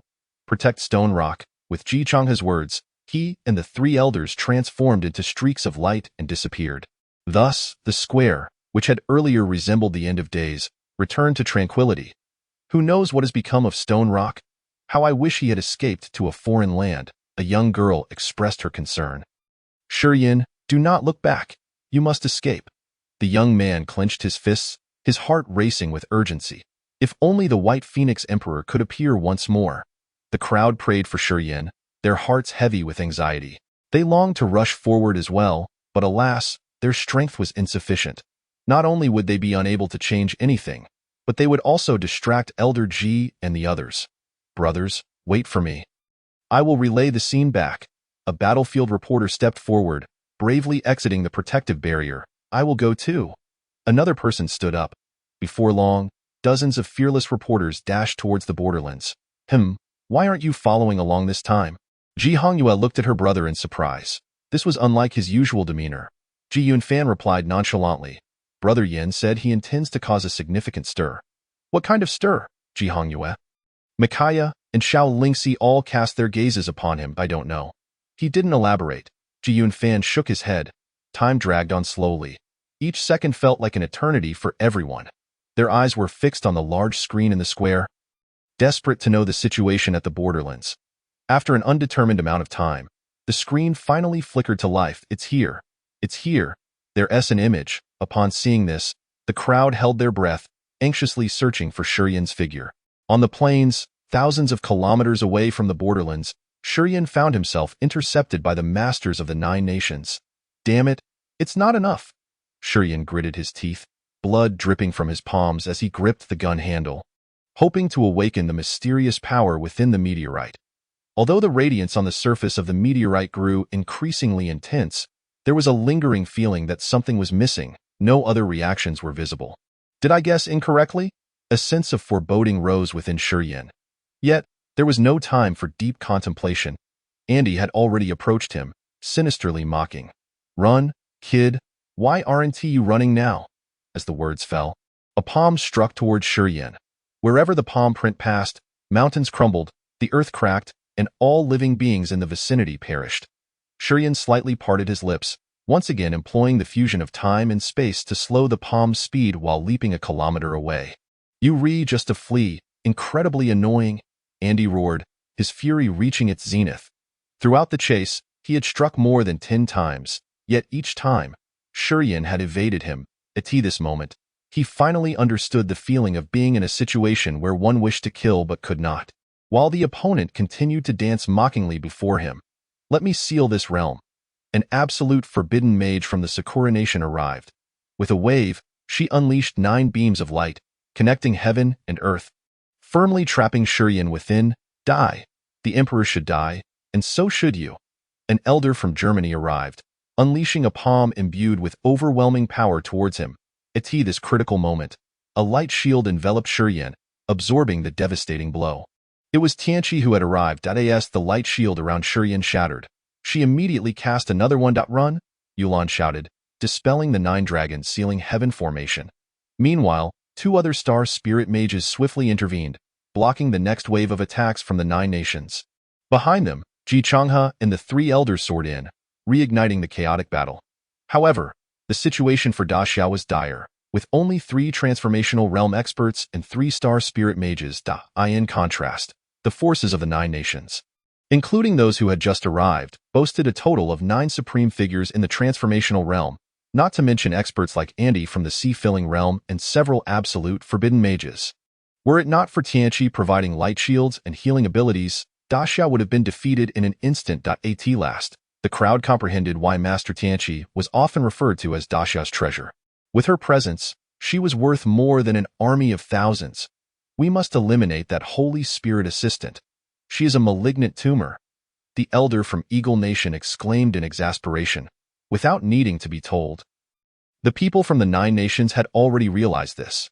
Immediately, 3 transformational realm powerhouses abandoned their pursuit of Shurian, redirecting their focus towards Tianqi. Although their initial target was Shurian, if they could eliminate this Holy Spirit assistant, it would be a tremendous achievement. Chapter 85. Father, elders, hurry and assist them. What are you waiting for? Are you not from Daxia? The enemy has already breached our defenses, and you, as council elders, merely stand by and watch? Observing the alarming situation on the plains, some bolder individuals in the square voiced their grievances. They simply could not comprehend how, in such an urgent scenario, several elders could remain so nonchalant. Fellow compatriots, there is no need for undue anxiety. The allies from the 9 nations have merely come to eliminate foreign tribes and will leave once they are done. Ouyang Jing smiled as he spoke. Though, given his status, he typically looked down upon these people, he felt compelled to feign concern at this critical juncture. Otherwise, the public's discontent would swell too great. Allies? You dare refer to the people of the 9 nations as allies? A bold young man retorted coldly. This time, Ouyang Jing chose silence, closing his eyes and refraining from further comment. An elder, watching the scene unfold on the screen, could no longer contain himself and gravely inquired, "Are we truly not going to help? Ji Changhe is in serious danger." Ouyang Jing replied curtly, "This is Ji Changhe's own doing.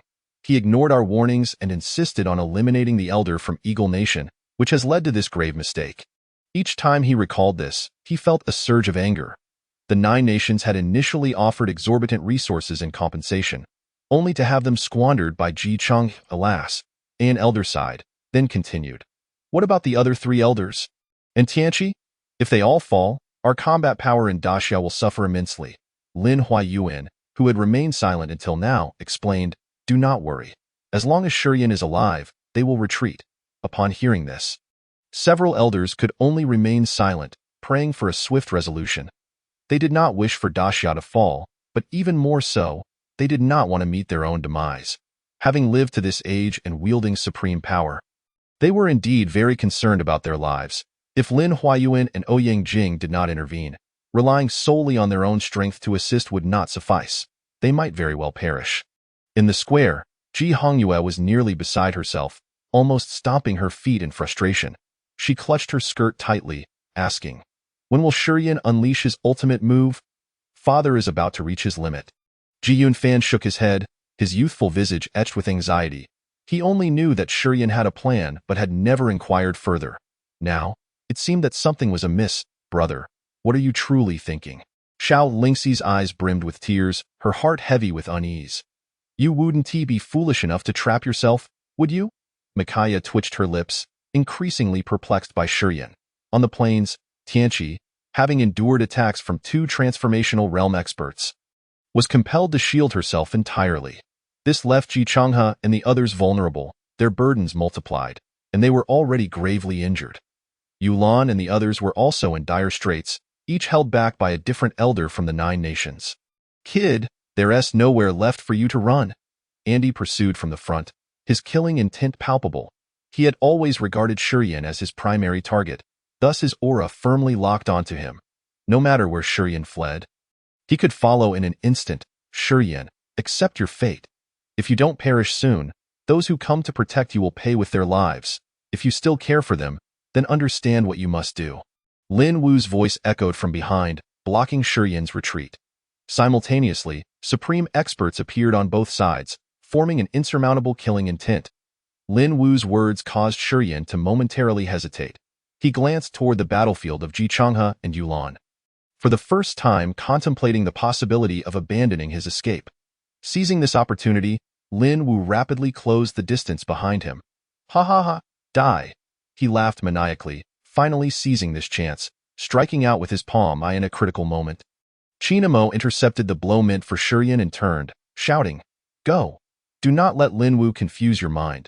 From another direction, Ling Feng and Lu Tsang arrived, intercepting Andy midway. "Run, child. If you die, there will be no hope left." Lu Tsang roared, striving to awaken Shurian's spirit. Meanwhile, in the distant sky, dozens of formidable auras raced swiftly toward the plains. Among them, there were no fewer than 20 supreme experts in the transformational realm. The rest were either star spirit mages or life support mages, not a single weak sea-filling realm individual among them. Ha ha ha. Reinforcements have finally arrived. You are all doomed. Andy laughed maniacally, his expression brimming with excitement. Ji Changhe, your time of death has come. The elder from Eagle Nation spoke with fervor, even slowing his attack frequency to leave the battlefield for the newly arrived group. Shurian is secondary. Our primary target is the entire Daxia. Ha ha ha ha. Thank you for opening the borders. The laughter of the 9 nations experts sent chills down the spines of all Daxia citizens. Countless eyes widened in horror, staring at this scene, their minds momentarily paralyzed. Ha ha ha ha. Daxia is doomed, delivered straight into the jaws of the tiger by you. You have betrayed Daxia, betrayed all of us. You are the sinners of Daxia. In Yinhuang Square, the crowd's eyes brimmed with tears. Unleashing anguished cries of fury, this moment, there was no longer any distinction between the high and the low. In this critical moment of life and death, who dares to question the National Assembly?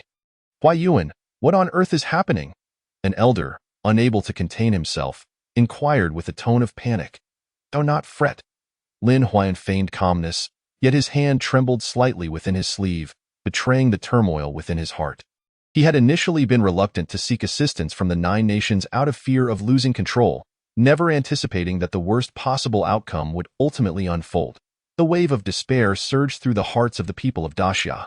They had anticipated attacks from foreign tribes and the chaos of war with the 9 nations coalition, but they had never foreseen that the formidable experts of the 9 nations would tread upon Daxia's soil without a single soldier being dispatched. Thinking of escaping. Even if you flee to the foreign tribes today, we shall bring you back. 2 experts of the heavenly transformation realm pursued Shurian at the edge of the plain. Xingyun, how can I awaken the power within you? What must I do? Shurian stood still, his heart racing with anxiety. He had awaited the arrival of someone, and now the enemies had also come. Yet, despite being fully prepared, he could not awaken that mysterious power. No matter the methods he attempted, Xingyun emitted a reluctant lament, as if bidding a final farewell. Then, it erupted in a burst of silver light, breaking free from Shurian's grasp and uncontrollably soaring toward the 2 heavenly transformation experts. It was just as it had been during their previous encounter at sea. Shurian was on the brink of emotional collapse, unsure of its intentions, yet his instincts warned him that it was not something he wished to witness. Does the Emperor's spear seek to obstruct me? If the Emperor himself were here, it would be a different matter. One elder from the heavenly transformation realm scoffed, lunging toward Xingyun. Boom! In an instant, the heavens and earth trembled. As if planets had collided, the entire plain split in 2, with molten lava surging forth, black smoke rising into the sky, enveloping the land in a haze. A cataclysmic wave of energy swept through, instantly melting the 2 heavenly transformation experts into nothingness. Xingyun had self-destructed. Thousands of miles from the abyss, Yun Xian came to an incredulous halt. Yenner, she then, without hesitation, ignited her essence, propelling herself to the utmost speed. Protect, on the plain, an elder from the Eagle Nation shouted in panic. In the next moment, 7 newly arrived reinforcements from the 9 nations began to cast spells, encasing their comrades in protective shields that absorbed much of the explosive force of Xingyun's detonation. Once the chaos subsided, all eyes turned toward the edge of the plain. Shurian, overwhelmed by grief and indignation, covered his face and wept. Father, come out. I need you. Daxia needs you. Next chapter, the Emperor appears. Chapter 86, the Emperor appears. The self-detonation of Xingyun brought about a brief cessation of hostilities. Although the people of the 9 nations were shielded, they still sustained considerable injuries from the explosion. The moment of the blast. Tianqi had enveloped the Daxia citizens in a light shield, mitigating their impact. Lin Wu, displaying his cunning, had hidden behind Shiyan, thus avoiding harm. In that instant, the world seemed to fall silent. The people of Daxia gazed at the scene before them, their hearts heavy with sorrow. Xingyun, who had fought alongside the emperor for millennia, vanquishing countless foes and earning illustrious accolades, had vanished before their eyes. Many were left with reddened eyes, especially the elders who had survived from the previous era. To them, Xingyun was no mere weapon, but a comrade, a partner, and a vessel for the emperor's aspirations. The experts from the 9 nations inhaled sharply, feeling a lingering dread. Had they pursued Shiyan just moments ago, they would now have been utterly obliterated. This power was too terrifying, instantly reducing 2 heavenly transformation experts to ashes. It must be remembered that the heavenly transformation realm represented the pinnacle of martial prowess in existence. Who would have imagined this young man had such a hidden trump card? Andy wiped the cold sweat from his forehead, reflecting on how fortunate he was to have been halted by the Daxia people. The consequences of what might have transpired were too dreadful to contemplate. Damn it. So you dared to show yourself. There must be a reason. Lin Wu gritted his teeth, relieved that he had summoned reinforcements from the 9 nations. Had he and his father acted against Shiyan in the Yanhuang Square, they would have met their demise in an instant. Thank goodness I was cautious enough. The fear in Lin Huayuan's eyes gradually dissipated. He suddenly realized that calling upon the 9 nations had indeed been a prudent choice. At the very least, it had shielded him from danger. On the square, Ji Hongyue's anxiety remained unabated. She desperately shook Ji Yunfan's arm, shouting, "Is this the grand move Shiyan spoke of? While it is indeed grand, it is insufficient to resolve our current crisis." Ji Yunfan was nearly driven to exasperation but dared not vent his frustration. He could only respond with a hint of indignation. "I don't know. I didn't ask." Upon hearing this, Ji Hongyue instinctively raised her hand, nearly striking him on the head. "You didn't think to clarify such a matter? You re truly audacious," she exclaimed, her eyes wide. "Because I trust Yin Gu," Ji Yunfan retorted defiantly. At this moment, he likely could not even trust himself.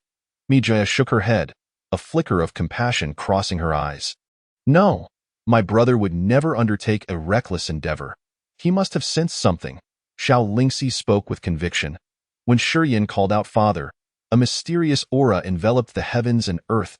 It was indescribable, as if something that ought not to exist in this world was about to emerge. Tears welled in Shiyan's eyes. The sensation he felt emanating from within Xingyun was that very aura. The familiarity rooted in his bloodline compelled him to reach out, to embrace It. Was at that moment that he conceived this audacious notion. He realized that this aura must belong to the emperor, and in that instant, he understood that he was indeed the emperor's son. What in the world? The elder from the Eagle Nation frowned, the hairs on his body standing on end, his heartbeat accelerating uncontrollably. "No, It cannot be." Lin Wu, aghast, bellowed in horror, retreating incessantly. He would rather die than confront this being. "Master, is it you, Master?" Qin Imo gazed at the void behind Shiyan, overwhelmed with emotion and tears streaming down his face. "Master, I sense your presence. Have you returned to see Xiao Yu?" 2 streams of tears flowed down his cerulean cheeks, brimming with longing. Yun Xian also sensed it. Even from hundreds of miles away, her steps gradually slowed, the weight on her heart lifting. "Dao Fei, have you come to protect Yan Er, or have you never truly left his side?" Yun Xian murmured, her voice hoarse. "What in the world is happening?" The people of the 9 nations exchanged glances, their eyes reflecting uncertainty and unease. Although there was no one visible around Shiyan, they felt an ominous presence accumulating there. At that moment, the spectators before the screen also grew perplexed. Not just Daxia, but all of humanity. While they could not sense the aura, they could observe the changes and expressions of those on the plane. "Kill him first, delay, and the situation may worsen." The elder from the Eagle Nation pointed at Shiyan, roaring at his command. Andy was the first to act. He forcefully suppressed his inner turmoil and, gritting his teeth, charged toward Shiyan. Everyone go and kill him." The elder from the Eagle Nation's urgency intensified as he turned and led the charge toward the edge of the plain, leaving Ji Changhe behind. Upon hearing this, the members of the 9 nations were initially taken aback. Then, Except for the mages and supports, they erupted into a frenzied dash toward Shurien. With the recently arrived reinforcements, there were a total of 31 supreme beings of the heavenly transformation realm and 16 formidable experts from the mountain-moving realm. This lineup was unprecedented, capable of exacting a bloody toll from Daxia. After all, they had originally set their sights on Daxia, and killing Shurien was merely an ancillary task. However, the aura behind Shurien now commanded their utmost attention. It was imperative to neutralize him first to avert any unforeseen developments. What on earth is happening? Andy felt utterly disoriented. Even when he was 800 meters away from Shurien, he found himself unable to advance another step. Regardless of the methods he employed, the newly arrived experts from the 9 nations faced the same predicament, as if Shurien were no longer of this world. Try attacking, someone suggested the next moment. Dozens of experts unleashed their collective might, shaking the entire plane, their power capable of annihilating a small island. Yet, as that terrifying energy approached within 800 meters of Shurien, it sank as if trapped in a quagmire. Stirring not even a whisper of wind. It's the realm. A godlike being is about to descend. Run, retreat. The elder from the Eagle Nation finally reacted. He took the lead once more, dashing back with reckless abandon. As if one more second would lead to his demise, upon witnessing this, the others gasped in shock before scattering in all directions. This scene starkly contrasted with their previous aggressive advance. Shurien paid no mind to his surroundings. He felt the familiar aura intensifying and slowly turned his head. Behind him, a spectral figure began to materialize. At first, it was a blur, but it soon grew increasingly distinct. It was a middle-aged man. Tall and imposing like a mountain, cloaked in a black robe that added an air of mystery. Time had etched some traces upon his face, yet it did not diminish his allure. Instead, it imbued him with a depth and maturity. His countenance bore a resolute expression, with features chiseled as if by the hand of a master sculptor. His eyes, profound like the infinite expanse of the night sky, sparkled with a wisdom that seemed to comprehend all worldly matters, as well as an imposing aura that looked down upon the realm. Upon closer inspection, he bore a striking resemblance to Shurien, or perhaps it could be said that Shurien resembled him, especially in those piercing eyes. Chapter 87. Yenner, you have grown. He stood there in silence, yet an intangible pressure emanated from him, as if the very world trembled beneath his feet. Every subtle movement he made was infused with an innate rhythm, resonating with the essence of the cosmos. Suddenly, on the land of Daxia, a soundless melody began to play, so faint it was that one could scarcely hear it without focused attention. No one knew the source of this melody. It was as if the land itself was welcoming his return. The Emperor. It is the Emperor. An elder from the Eagle Nation glanced back. That single glance sent tremors through his entire being, as though his very soul had plummeted into an eternal abyss. The Emperor? He is the Emperor? The people of Daxia stood in stunned silence upon witnessing that figure. After receiving confirmation from several elder statesmen, they erupted into a fervent excitement, their voices caught in their throats as if something obstructed their cries. Tears threatened to spill forth. The Emperor, whom they revered and idolized, had appeared before them, the very legend that had persisted through millennia. The mysterious figure, whose likeness had never been captured in art, was powerful enough to instill fear in foreign tribes and other nations alike. Even the 9 nations sought to extinguish the Emperor's scion. Shurien, in his infancy, showcasing the nightmare the Emperor represented to them. The Emperor has come to rescue us. He has come to save Daxia. The elders who had survived from a millennia ago were overwhelmed with emotion, tears streaming down their aged faces. Having lived through that era, they could deeply appreciate the sense of security the Emperor instilled, feeling the most genuine of emotions.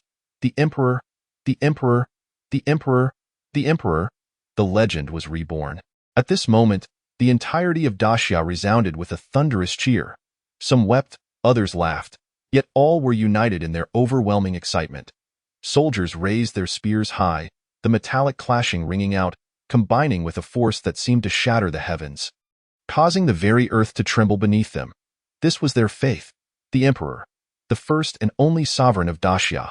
Before the Emperor, there had been no ruler of Daxia, and none would follow after him. This alone attests to his irreplaceable significance in the hearts of the people of Daxia.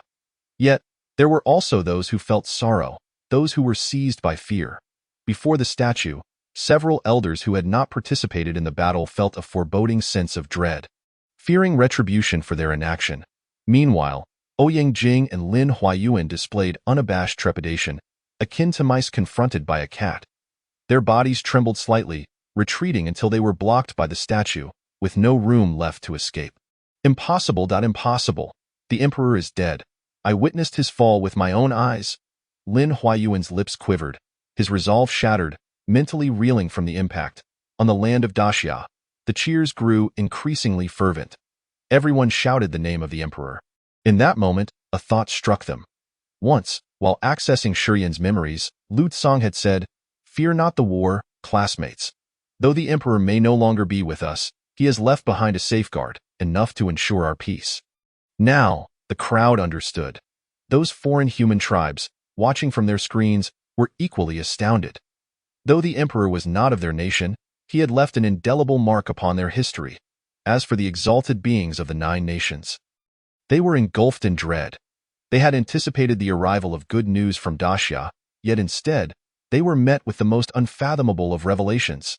Dao Feis, it truly you, are you well over there?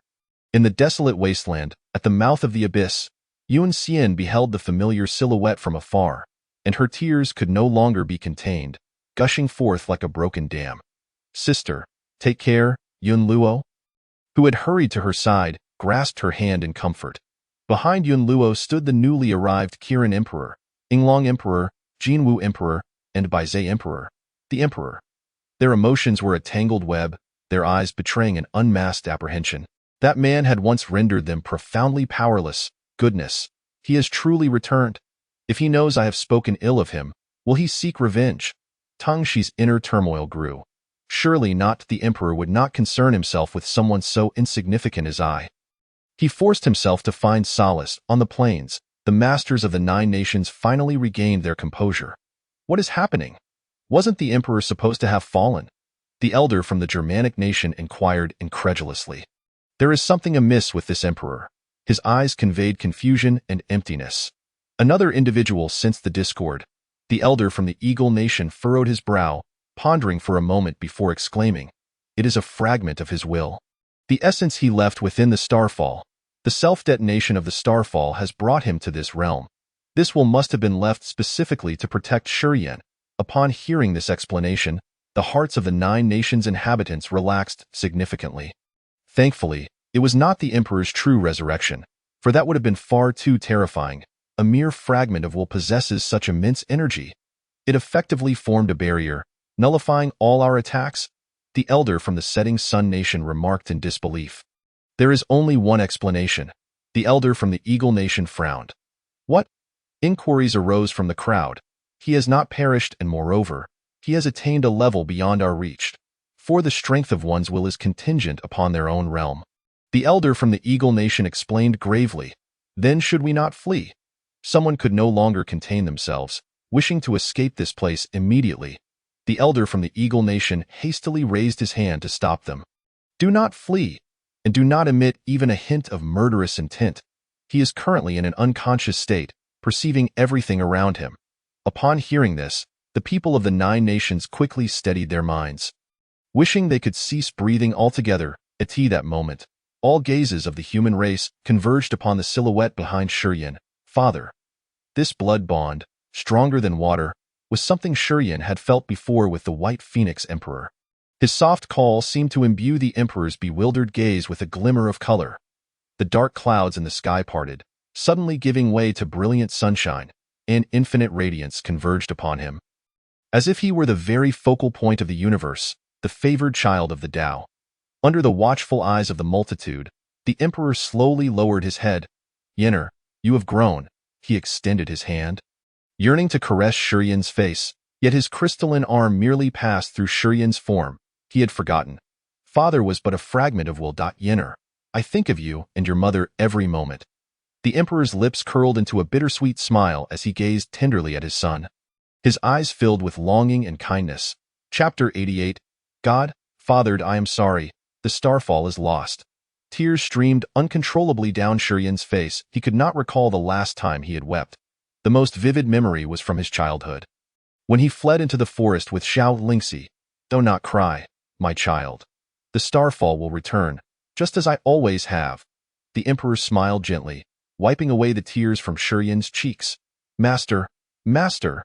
Yulan knelt on the ground, weeping incessantly. 1,000 years had passed, and she had finally reunited with the master she had longed for day and night.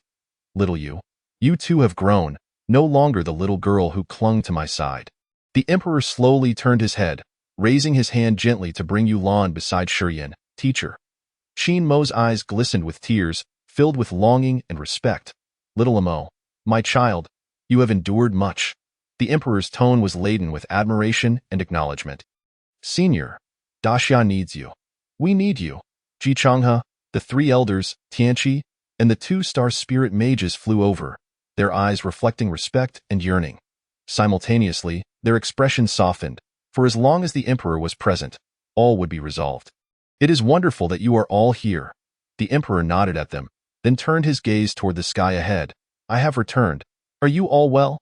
He spoke to the land of Daxia, addressing all its people. Before the screens, the citizens of Daxia were overwhelmed with emotion, tears streaming as they struggled to articulate their feelings. This was the emperor, their guardian deity. Everyone understood why Shiyan had been granted the starfall, why he could don the emperor's armor, why they felt an irresistible hope in him. For Shiyan was the emperor's only son.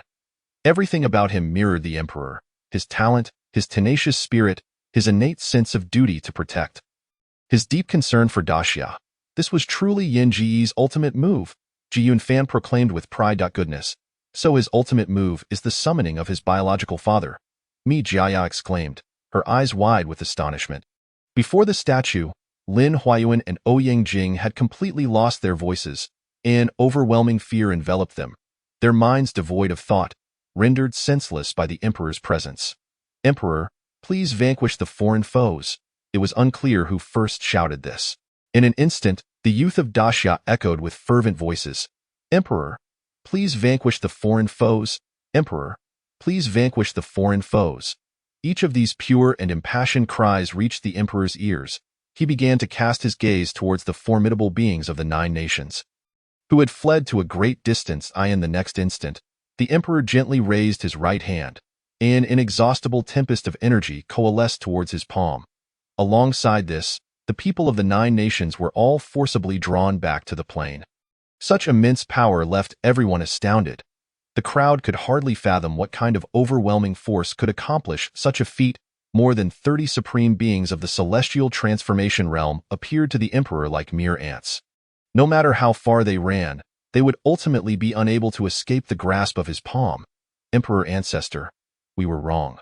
For the sake of our shared humanity, please spare us," they pleaded. "We had no intention of attacking the Great Xia and harbor no hostility towards it." The emperor's once gentle gaze gradually turned icy white as his palms slowly closed. There was a resounding boom, boom. In a matter of 3 seconds, all the powerful figures of the 9 nations exploded into a mist of blood, leaving not even a trace behind. In that moment, the entire human race fell into a deathly silence, profoundly shaken by the power exhibited by the emperor. The celestial transformation realm was the pinnacle of known power in the human world. And yet, with a mere squeeze, they were annihilated, without the emperor even needing to touch them. What realm did that place him in? Semi-divine, true divine. However, deities were merely figments of imagination. No one had ever laid eyes on one. Though each nation possessed its own myths, those remained mere legends, unverified. Only that which truly existed could be called history. Yet, the various manifestations brought forth by the emperor compelled all to believe that the legends were indeed true. There are gods in this world. If so, then where have they been? Why have they never revealed themselves before? Moments later, the Great Xia erupted in thunderous cheers and shouts. Even the toddlers, who had just learned to walk, waved their tiny arms in excitement. "Teacher, the Great Xia has traitors. They let the people of the 9 nations in to harm Xiaoyin," Qin Mo exclaimed passionately. Upon hearing this, Lin Wu, trembling from a distance, immediately knelt down, tears streaming down his face. "Teacher, I was wronged. I did not know that Xiaoyin was your child. Teacher, I deserve to die 1,000 deaths. I am ashamed before you." Lin Wu's voice was filled with sincerity, resembling that of a child seeking forgiveness from an adult. Qin Mo coldly rebuked, "Silence! You dare to speak?" Lu Tsong, filled with indignation, took up the challenge, questioning, "Your Lin family initially framed Shi Yin as a traitor and conspired to kill my student. What do you have to say for yourself?" In response, Lin Wu raised his head and cried, "Teacher, it was the four great dark clans. They promised that if we handed over Shi Yin, they would agree to cease hostilities for another 1,000 years. Even if they attacked the human race in the future, they would not set foot on the land of the Great Xia. The sacrifice of the students was for the greater good of the Great Xia. For the common people, those young lives were worth sacrificing. Their deaths have brought peace to the Great Xia, allowing the people to live in comfort. How they wished it were themselves who had perished. I would gladly take their place."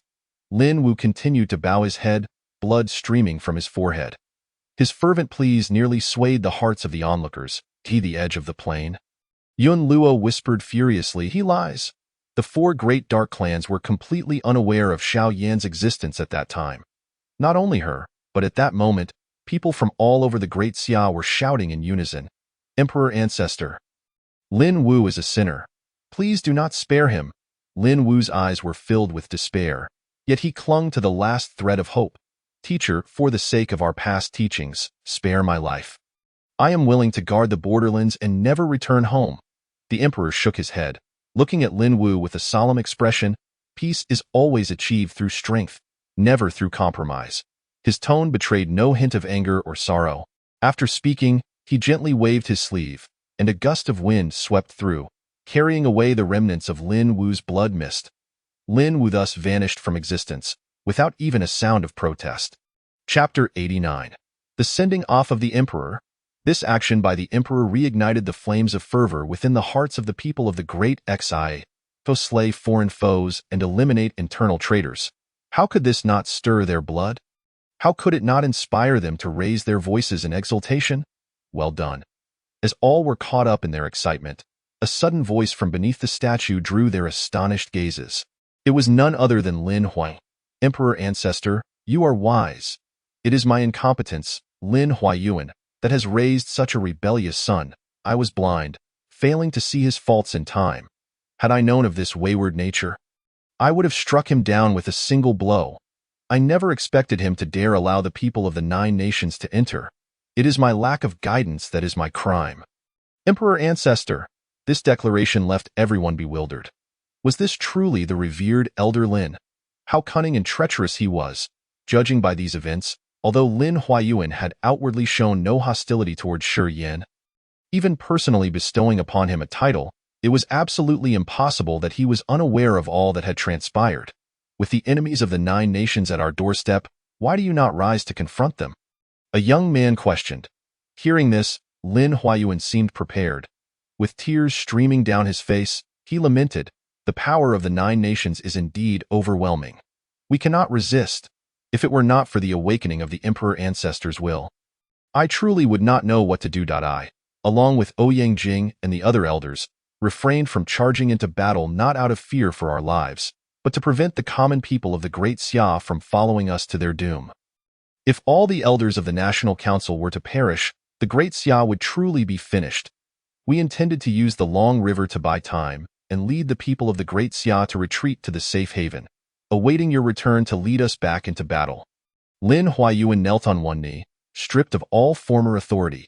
He gazed at the emperor on the screen with utmost reverence, as though before a sovereign, eager to reveal every heartfelt confession.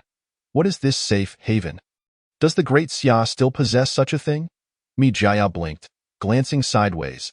Ji Hongyue nodded, explaining, "I once heard my father say that to the south of the Great Xia, amidst the encircled mountains, lies a region where one can evade war. The emperor spent 10 years and 3 months arranging numerous formations there. Upon his return, he informed 13 young individuals, who are now the 13 great elders, that in the event of a catastrophic calamity, they could arrange for people to seek refuge within, preserving the ember of the Great Xia and of humanity." After hearing Ji Hongyue's explanation, Mi Jia was so astonished she could hardly speak. She suddenly felt that the people of the Great Xia were incredibly fortunate, protected by such an extraordinary figure as the emperor. Even if he fell, the Great Xia would remain safe. What does the calamity of extermination mean? Does it refer to a full-scale attack by foreign races? After a long pause, Mi Jiaya's eyes widened in disbelief. Ji Hongyue shook her head in confusion, softly replying, what my father referred to was visitors from beyond the heavens. Aliens? Mi Jiaya covered her mouth. Sister, you really should learn when to keep your mouth shut. Ji Yunfan rolled his eyes. Do not speak of it. It will cause unnecessary panic. Ji Hongyue laughed awkwardly, quickly mimicking a gesture for silence. Mi Jiaya, however, was displeased, lamenting, you little brat, are you implying that I am an outsider? I am a citizen of the Great Xia with foreign blood. Before the statue, Ouyang Jing immediately stepped forward, kneeling on one knee after Lin Huan finished speaking, and with tears flowing like a dam bursting, he cried, Emperor Ancestor, I truly had no knowledge of all this. If we had seen Lin Wu for what he was, we would never have allowed him to remain. The other elders quickly followed suit, eager to dissociate themselves from him. Their expressions of remorse and grievance suggested that even if they were stripped of their positions now, they would do so without hesitation. The crowd was somewhat taken aback. Yet aside from condemning them in their hearts and vocally, they found no other recourse. After all, these individuals were still supreme beings of the celestial transformation realm. Only before the emperor did they appear so pitiful and cowardly. Emperor Ancestor, Huayun vows to investigate this matter thoroughly. Anyone connected to Lin Wu, regardless of whether they are members of my Lin family, will not be spared, Lin Huayun promised repeatedly, his words brimming with a sense of righteous indignation. Meanwhile, the already hidden Lin Yaoxian nearly lost control upon hearing this. His grandfather was willing to sacrifice even his own son. It was hard to guarantee that he would not be swept up in the purge as well on the plain. The emperor slowly withdrew his gaze, his expression betraying no sign of emotion. Yener, your father knows that after I depart, the great Xia will face phantoms emerging from the shadows. But my time is limited. Those phantoms are for you to uncover in the future. He gazed deeply at Shi Yan. His words gentle, filled with reluctance. Father, where have you truly gone? Will I ever see you again? Shi Yan's voice trembled, tears streaming uncontrollably down his face. He could feel his father's presence growing fainter, his figure gradually dimming, as if he would vanish completely at any moment. The emperor smiled fondly, not directly answering his question. Yener, I sense the aura of the ghostly soil within you. Your choice is indeed the right one. The great calamity is fast approaching. When that time comes, I hope you do not act recklessly. Promise me, do not emulate your father. Shi Yan wiped away his tears, saying, Father, I promise you. The emperor revealed a comforting smile before casting his gaze around. With my final strength, I will bring the fallen stars back to your side before I depart. As the words fell, his hands emanated a silvery light. In the next moment, the remnants of the fallen stars, which had dissipated in the heavens and earth due to self-detonation, gradually converged into his palms. Before long, the stars appeared before him, intact. Yener, farewell. When you reach that realm, you will understand many things. There are gods in this world. But where have they all gone? It is beyond words. As he spoke, the emperor's gaze slowly drifted towards the barren lands. I am sorry. In his eyes, directed at Yunxian, there was an unmistakable depth of reluctance and longing. Tears streamed down Yunxian's face as she opened her mouth, wishing to say something, but ultimately, nothing came forth. Perhaps it was precisely because she had so much to express that at such a moment, she found herself at a loss for words. She could only silently watch his figure, allowing her tears to drift away with the gentle breeze, following him into the distance. Father, I will find you. Shi Yan's eyes shone with determination, unwilling to let his father witness his sorrow. Despite the myriad of emotions swirling within him, he had no choice but to bid his final farewell. The emperor nodded with a smile, his figure gradually becoming indistinct. Farewell, esteemed emperor. Ji Changhe shouted vehemently. In an instant, all of Daxia's people raised their voices in unison. Farewell, esteemed emperor. Farewell, esteemed emperor. The voices of hundreds of millions pierced the heavens, echoing for thousands of miles, resonating throughout the entire land of Daxia.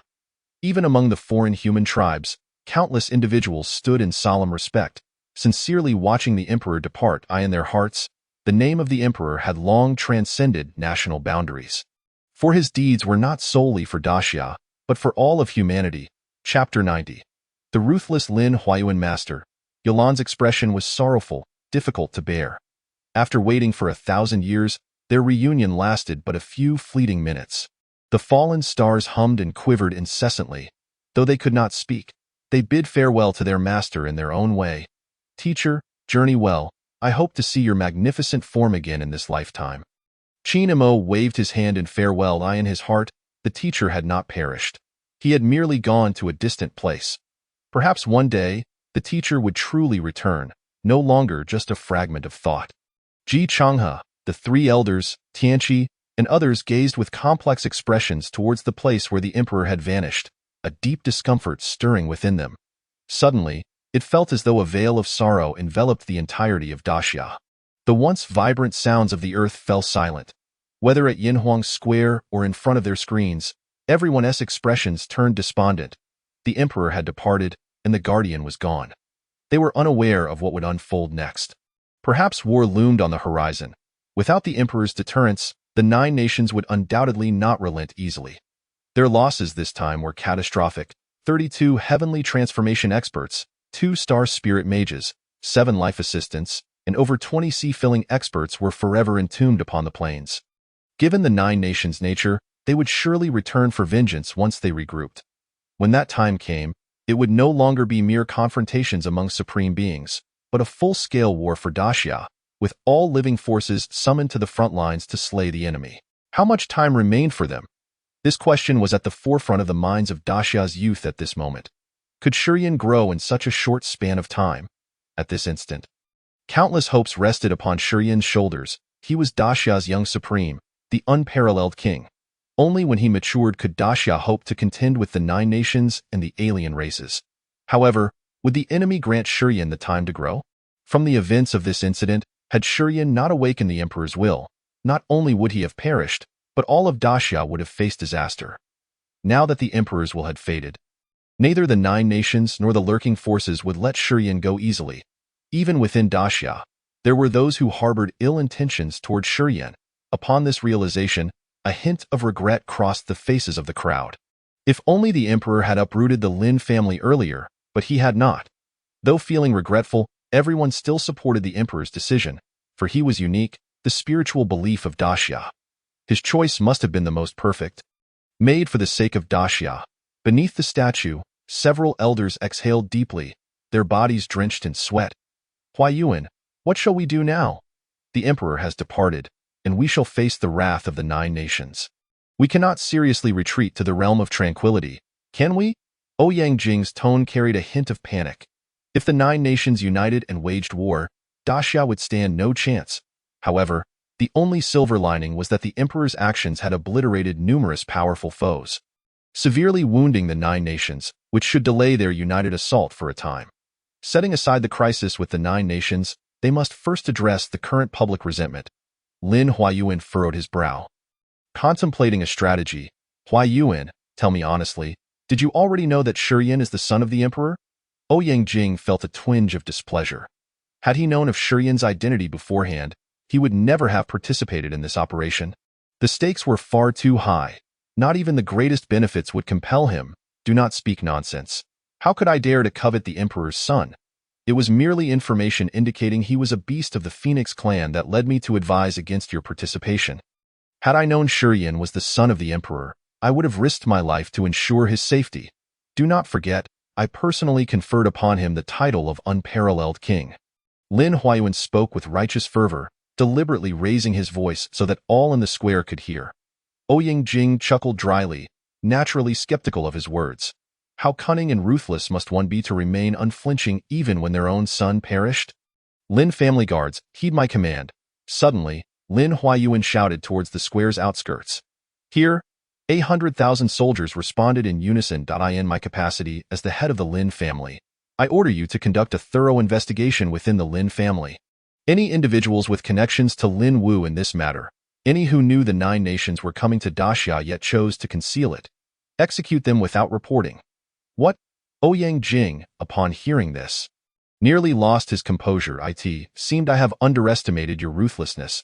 He raised his thumb in silent admiration. Not just Ouyang Jing, the entire Yinhuang square erupted into an uproar. Lin Huayuan's actions were undeniably shrewd. Many had already begun to believe he truly had no part in this incident. Go remain unfazed when one's own son was killed, only to lead the charge in purging his own kin afterward. What remarkable selflessness. Another group of unfortunate souls from the Lin family is destined to become scapegoats. Ji Hongyue scoffed. Mi Jiaya twitched her lips, empathy evident in her eyes as she murmured, being born into the imperial Lin family is truly misfortune. This is not honor. It is hell. Ji Yunfan shook his head, picking up the conversation. Investigating one's own kin. What can I say? Many discerning eyes can see through it. There were indeed many discerning eyes. Upon witnessing Lin Huayuan's actions, smirks of ridicule crept onto their faces. Yet they could not alter the course of events. The emperor had departed, and no one in Daxia could suppress Lin Huayuan any longer. That he could enact such measures was already a considerable concession to everyone. Perhaps they would truly have to wait for Shiyan to personally settle accounts in the future, a young man muttered quietly. But if Lin Huayuan is a demon, he certainly won't let Shiyan off easily, right? His companion inquired anxiously. Rest assured, the concerns you have are surely those the emperor has considered as well, the young man replied. As the two conversed, Lin Huayuan beneath the statue spoke once more. My lack of discipline has nearly led Daxia to catastrophe. In order to reflect on all of this, I hereby resign from my position as elder of the National Assembly and shall never stand for election again. Furthermore, I will lead all Lin family members to guard the borderlands indefinitely, until peace is restored. Lin Huayuan's actions left the crowd utterly dumbfounded. What sort of maneuver was this? Ouyang Jing opened his mouth, his expression one of astonishment. Then he muttered to himself, this is not only harsh towards his family but also towards himself. Are you truly afraid? Or do you have ulterior motives? Ouyang Jing shook his head, suddenly finding himself unable to see through this ally at all. He could not fathom how he had ended up on this treacherous path, and a hint of regret emerged within him. On the plains, Shiyan gazed towards the horizon. Upon seeing the white phoenix empress at the abyss, his sorrow began to ease. The alien races were the final part of his plan, and now it could commence. Let us go, sister. We shall bring Xiaoyan back. Yunlu spoke softly. Yunxia nodded, temporarily setting aside her complex feelings towards the emperor. For her now, her son was the most important person. Chapter 91. The Great Escape. Xiaoyan. Let us depart. Yulan spoke hoarsely, still struggling to rise from the depths of her sorrow. Sister Yulan, you all go back first. I have some matters to attend to, Shiyan replied. Upon hearing this, Yulan initially felt puzzled, but then followed his gaze. Upon seeing the white phoenix empress in the distance, she instantly understood everything. Xiaoyan, this place is dangerous. You must come with us quickly. Ji Changhe's expression was grave as he too caught sight of the figures of the foreign tribe. Rest assured, he will be fine. Let us not concern ourselves with him, Yulan explained. Ji Changhe was no fool. Upon hearing those words, he instantly speculated many possibilities. Could it be that Xiaoyan truly is? Yulan offered a faint smile. Interrupting the topic, none of this is of consequence, is it? Ji Changhe also smiled, nodding in agreement. Indeed, regardless of his identity, he will forever remain a child of our great Xia. Lu Tsong and Qin Mo exchanged glances, both seeing astonishment reflected in each other's eyes. Though they had been mentally prepared, they never anticipated that the emperor would be wed to the white phoenix empress. Sister Yulan, when you depart, remember to take those war correspondents with you. Shiyan spoke up. All right, take care over there. I hope that when you return, you will be invincible in the world, Yulan said with a gentle smile, her tone laced with blessings and anticipation. Xiaoyan, we will await your return. Ji Changhe patted his shoulder. Child, take care of yourself. Lu Tsong and Qin Mo bid farewell in succession, their gazes reflecting reluctance. Mem, you too. Shiyan nodded solemnly, smiling as he watched them leave. Once everyone vanished, leaving not a single human in the vast plain. Shiyan slowly approached the white phoenix empress and the others. As he drew closer, Yunxian could no longer contain herself and rushed over, embracing him tightly. Yenner. Her voice trembled, tears welling in her eyes, fearing her son might vanish before her once again. Mother. Dear, Shiyan softly responded. Though the terms felt somewhat foreign, he experienced a warmth and sense of belonging he had never known before. Yunxian released her grasp, gazing intently at Shiyan's face. tears finally escaping her eyes. My child, you have grown. You are even stronger than I imagined. Shiyin smiled, tears glistening in his own eyes. I have always missed you and father. Clad in a black dress, Yunlu stepped forward, her eyes sparkling with delight. Yet a smirk lingered at the corner of her mouth. Call me aunt, she declared, crossing her arms. Shiyin cast her a fleeting glance, just that one glance, before swiftly averting his gaze. Oh, you hold a grudge, don't you? Aunt only meant well when she scolded you. Yunlu immediately expressed her displeasure. Silence. Yunxian shot her a glare, then turned gently to Shiyin. Yinner, do not hold it against your aunt. She did so to awaken your fiery talent. She slapped me for no reason before. Shiyin feigned grievance. Oh, really? You just returned and are already reporting me? Yunlu gritted her teeth, her indignation apparent. I will settle this with you later. Yunxian began to defend her child. Shiyin provocatively looked at Yunlu, a triumphant smile on his face, before shifting the topic. Mother, if you slap me to death, aunt will be recording it. Upon hearing this, the group widened their eyes in disbelief. Yinner, what nonsense are you spouting? Yunxian panicked, her pupils sparkling as she scanned Shiyin from head to toe. Yunlu, equally astonished, approached to feel his forehead. He's not burning up. The four great emperors and Daxia behind them were equally baffled. After pondering for a moment, Shiyin pulled Yunxian aside and whispered in her ear, Mother, can you trust these people you brought? Yunxian paused slightly before nodding. Fear not. We beast folk are different from humans. Once we form bonds, we shall not betray. Shiyin awkwardly chuckled. His mother's words made his half-human, half-beast nature feel rather uncomfortable. Since she trusted them, he no longer hesitated and retrieved the substitute crafted by Yulan from his nano bag. Yinner, are you suggesting I slap him to death? Yunxian's beautiful eyes brimmed with astonishment. A clever ruse? That idea is quite good. We were just troubled about how to bring you back without raising suspicion. Daxia chimed in with a smile. Hearing this, Yunxian's expression wavered, conflicted, but that even knowing he is a fake, I cannot bear to have mother strike someone who looks just like you. Shiyin turned his gaze to Yunlu. Then you do it. You should have the heart to do so. Yunlu rubbed her hands together, looking eager to try. Just as she prepared to act, she caught sight of her sister's unsettling glare and quickly dropped her hands. Awkwardly smiling, how can you speak like that, dear? Aunt can't bear to do it either. After saying this, someone stepped forward. I'll do it. I've been waiting for this moment for far too long, Daxia exclaimed excitedly. Rubbing his hands together as soon as he spoke, he realized he had misspoken and hurried to clarify. Sister Xian, do not misunderstand. I merely saw that you all were hesitant, so stop dawdling and get on with it. Shiyin urged, witnessing Shiyin's arrogant demeanor. Daxia gritted his teeth in frustration, inwardly vowing that this brat was getting too cocky with his mother backing him. If he weren't the son of the White Phoenix Empress, he would have slapped him to death long ago. Go ahead, Yunxian nodded. Upon receiving the command, Daxia immediately gathered his energy and delivered a resounding slap. Shiyin quickly retreated behind the recording equipment. Once the dust settled, he approached to inquire, Mother, do you have any methods to change one's appearance? If that fails, a mask to conceal my aura would suffice. Before Yunxian could respond, Yunlu interjected, That's simple with that. She stepped in front of Shiyin, using her delicate hands to pinch and knead his face. Be gentle. Yunxian cautioned from the side. I know time. As the dark aura on Shiyin's face faded, his appearance transformed significantly. Gone was the resolute and mature demeanor, replaced by a more youthful and bashful visage, reminiscent of a charming neighbor boy. Only those deep, starry eyes remained unchanged. Subsequently, Yunlu unleashed a black flame to scorch his body, claiming it was to burn away his human scent. All done. Looking at the revitalized Shiyin, Yunlu clapped her hands in satisfaction. Then let us return home, Yunxian suggested.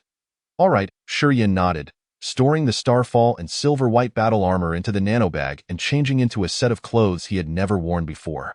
Chapter 92. Shiyin is dead. 3 days after Shiyin returned to the Phoenix tribe, Great Xia was once again thrown into turmoil. The Lin family's forbidden army, after an investigation, brutally executed 127 direct and collateral members of the Lin clan, most of whom belonged to Lin Wu's faction. This action sent shockwaves throughout Great Xia. Initially, everyone thought Lin Huayuan was merely putting on a show, but to their astonishment, He was genuinely resolute. It was worth noting that most of those executed shared his bloodline. In a moment, the public was at a loss, unsure whether to call him righteous for slaying his kin or to condemn him for his heartlessness. Nevertheless, Lin Huayuan's actions indeed quelled public outrage, transforming the people's dissatisfaction into sheer fear. A man willing to casually sacrifice his descendants. Would you dare provoke him? Is Lin Yaoxian dead? He must die. I beg you. Someone jested. He should still be alive. I saw him online lamenting just yesterday, another replied. Lin Yaoxian was the strongest talent of the Lin family. Lin Huayuan was not foolish enough to wait for him to lead the Lin family to glory. As Lin Huayuan relinquished his position as elder and led his entire clan to the unstable R3 area for garrison duty, the matter gradually reached a conclusion. Just when everyone thought they could return to a peaceful life. Half a month later, a video was anonymously posted on the international forum. Within merely 2 minutes, it overshadowed all trending topics. Every viewer of the video felt disbelief and relief, leading to a cacophony of discussions, sentiments running the gamut. Within Great Xia, a pall of despair hung heavy in the air. The populace struggled to accept this sudden news. Just a week prior, everything seemed fine. How could it suddenly? Impossible, absolutely impossible. I cannot accept this, heaven. Why must you be so unfair to our young sovereign? Emperor, please, open your eyes once more. Some wept sorrowfully, others roared in defiance, and many helplessly prayed. Yet regardless of the emotion, it deeply reflected the desolation within the hearts of the people. They had witnessed Shurian's suffering, feeling sympathy and injustice for him. The path he had traversed was fraught with challenges and dangers, inspiring awe and admiration. Yet such an unparalleled individual fell without warning at the hands of the foreign tribe. The people could hardly comprehend it, even in death. Great Xia no longer had a young sovereign. Tongziu, I will hate you for a lifetime. I swear I will kill you.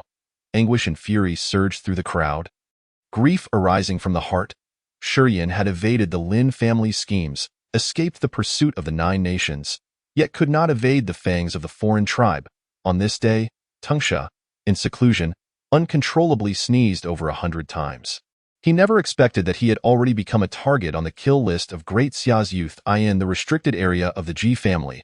Ji Hongyue's eyes were swollen from crying. She paced around the forbidden grounds, seeking someone to confide in, to help her find solace. At the edge of a cliff, Mijia sat alone, gazing at the sunset, her hands propping up her chin, her beautiful azure eyes betraying her sadness and despondency. Witnessing this scene, Ji Hongyue sighed deeply before turning to leave. Shortly after she departed, Mijia suddenly jolted, as if recalling something. Oh right. How come I'm completely fine? Could it be that Shurian isn't dead? She recalled that her pact with Shurian still remained. If he were to fall, she too would surely not escape unscathed. Damn it, that little rascal is feigning death. Mijia clenched her teeth in frustration, nearly shedding precious tears. Goodness, those are tears of an angel, worth a fortune. Ji Hongyue returned home to find Ji Yunfan. Upon seeing him calmly cultivating, a surge of anger welled up within her. You still have the mind to cultivate? Your brother Yin is dead. Ji Yunfan raised his head and replied indifferently. I know. At those words, Ji Hongyue was momentarily taken aback. She sensed something was amiss. Typically, her brother would be wailing inconsolably, crying out Yanji. Yanji, Shurian isn't dead? Ji Hongyue's mouth fell open in shock as she dashed out to seek confirmation from her father.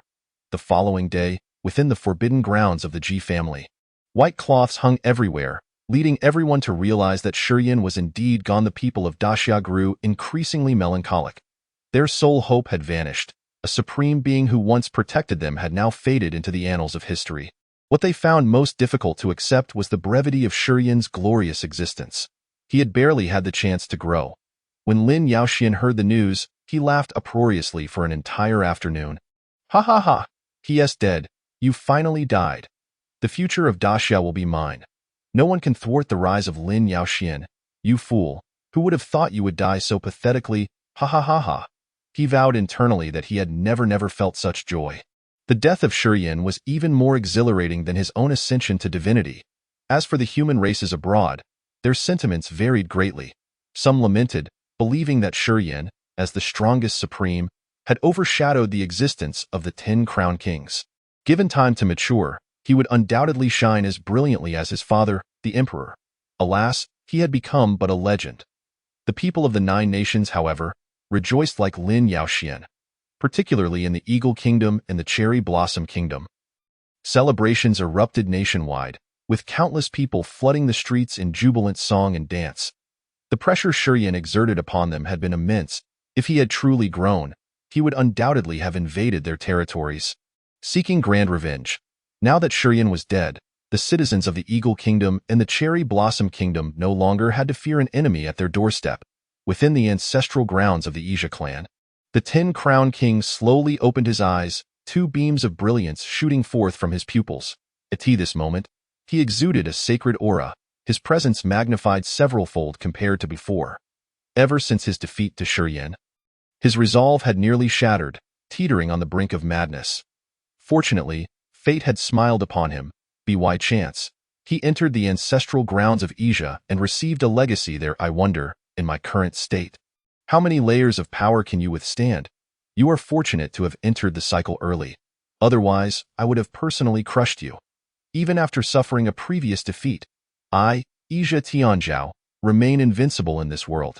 The 10-crown king's words brimmed with intense confidence and arrogance. This was not a facade, but a reflection of his current strength. For he had ceased to suppress his realm and had directly broken through to the mountain-moving realm. Moreover, after obtaining the ancestral legacy, his talent and bloodline had grown even stronger. He was on the verge of manifesting his 8th demonic form and his 3rd anomaly. Were outsiders to discover the 10-crown king's present condition, they would undoubtedly be left speechless. Meanwhile, within the dark forbidden zone of the alien races, a shadow swiftly approached the Great Hall. This place was dubbed the Dark Forbidden Zone due to its utter lack of light, akin to being trapped within a black box, rendering everything indistinguishable and intangible. The Shadow Clan of the 4 dark races resided here. My lord, the investigation of the Emperor's only son has confirmed he was slain by the Tungsha King. The news is reliable. Upon hearing this, a voice echoed softly, "It matters not. If he is dead, so be it." Even the Emperor could only depart with regret and reluctance. What could his son achieve? The voice resonated before them. Yet no trace of him could be seen, as if he had melded entirely with the darkness. "The master speaks wisely," the shadow responded respectfully. The man in the shadows continued, "In due time, we shall construct a passage to the myriad races' star system. When that day comes, let those little ones accompany the heirs of the royal family to broaden their horizons." Upon hearing this, the shadow excitedly inquired, "My lord, will we be able to bring our kin from home?" The man in the shadows clarified, "Not yet. We must first wage war against the human race and sacrifice 100 billion souls.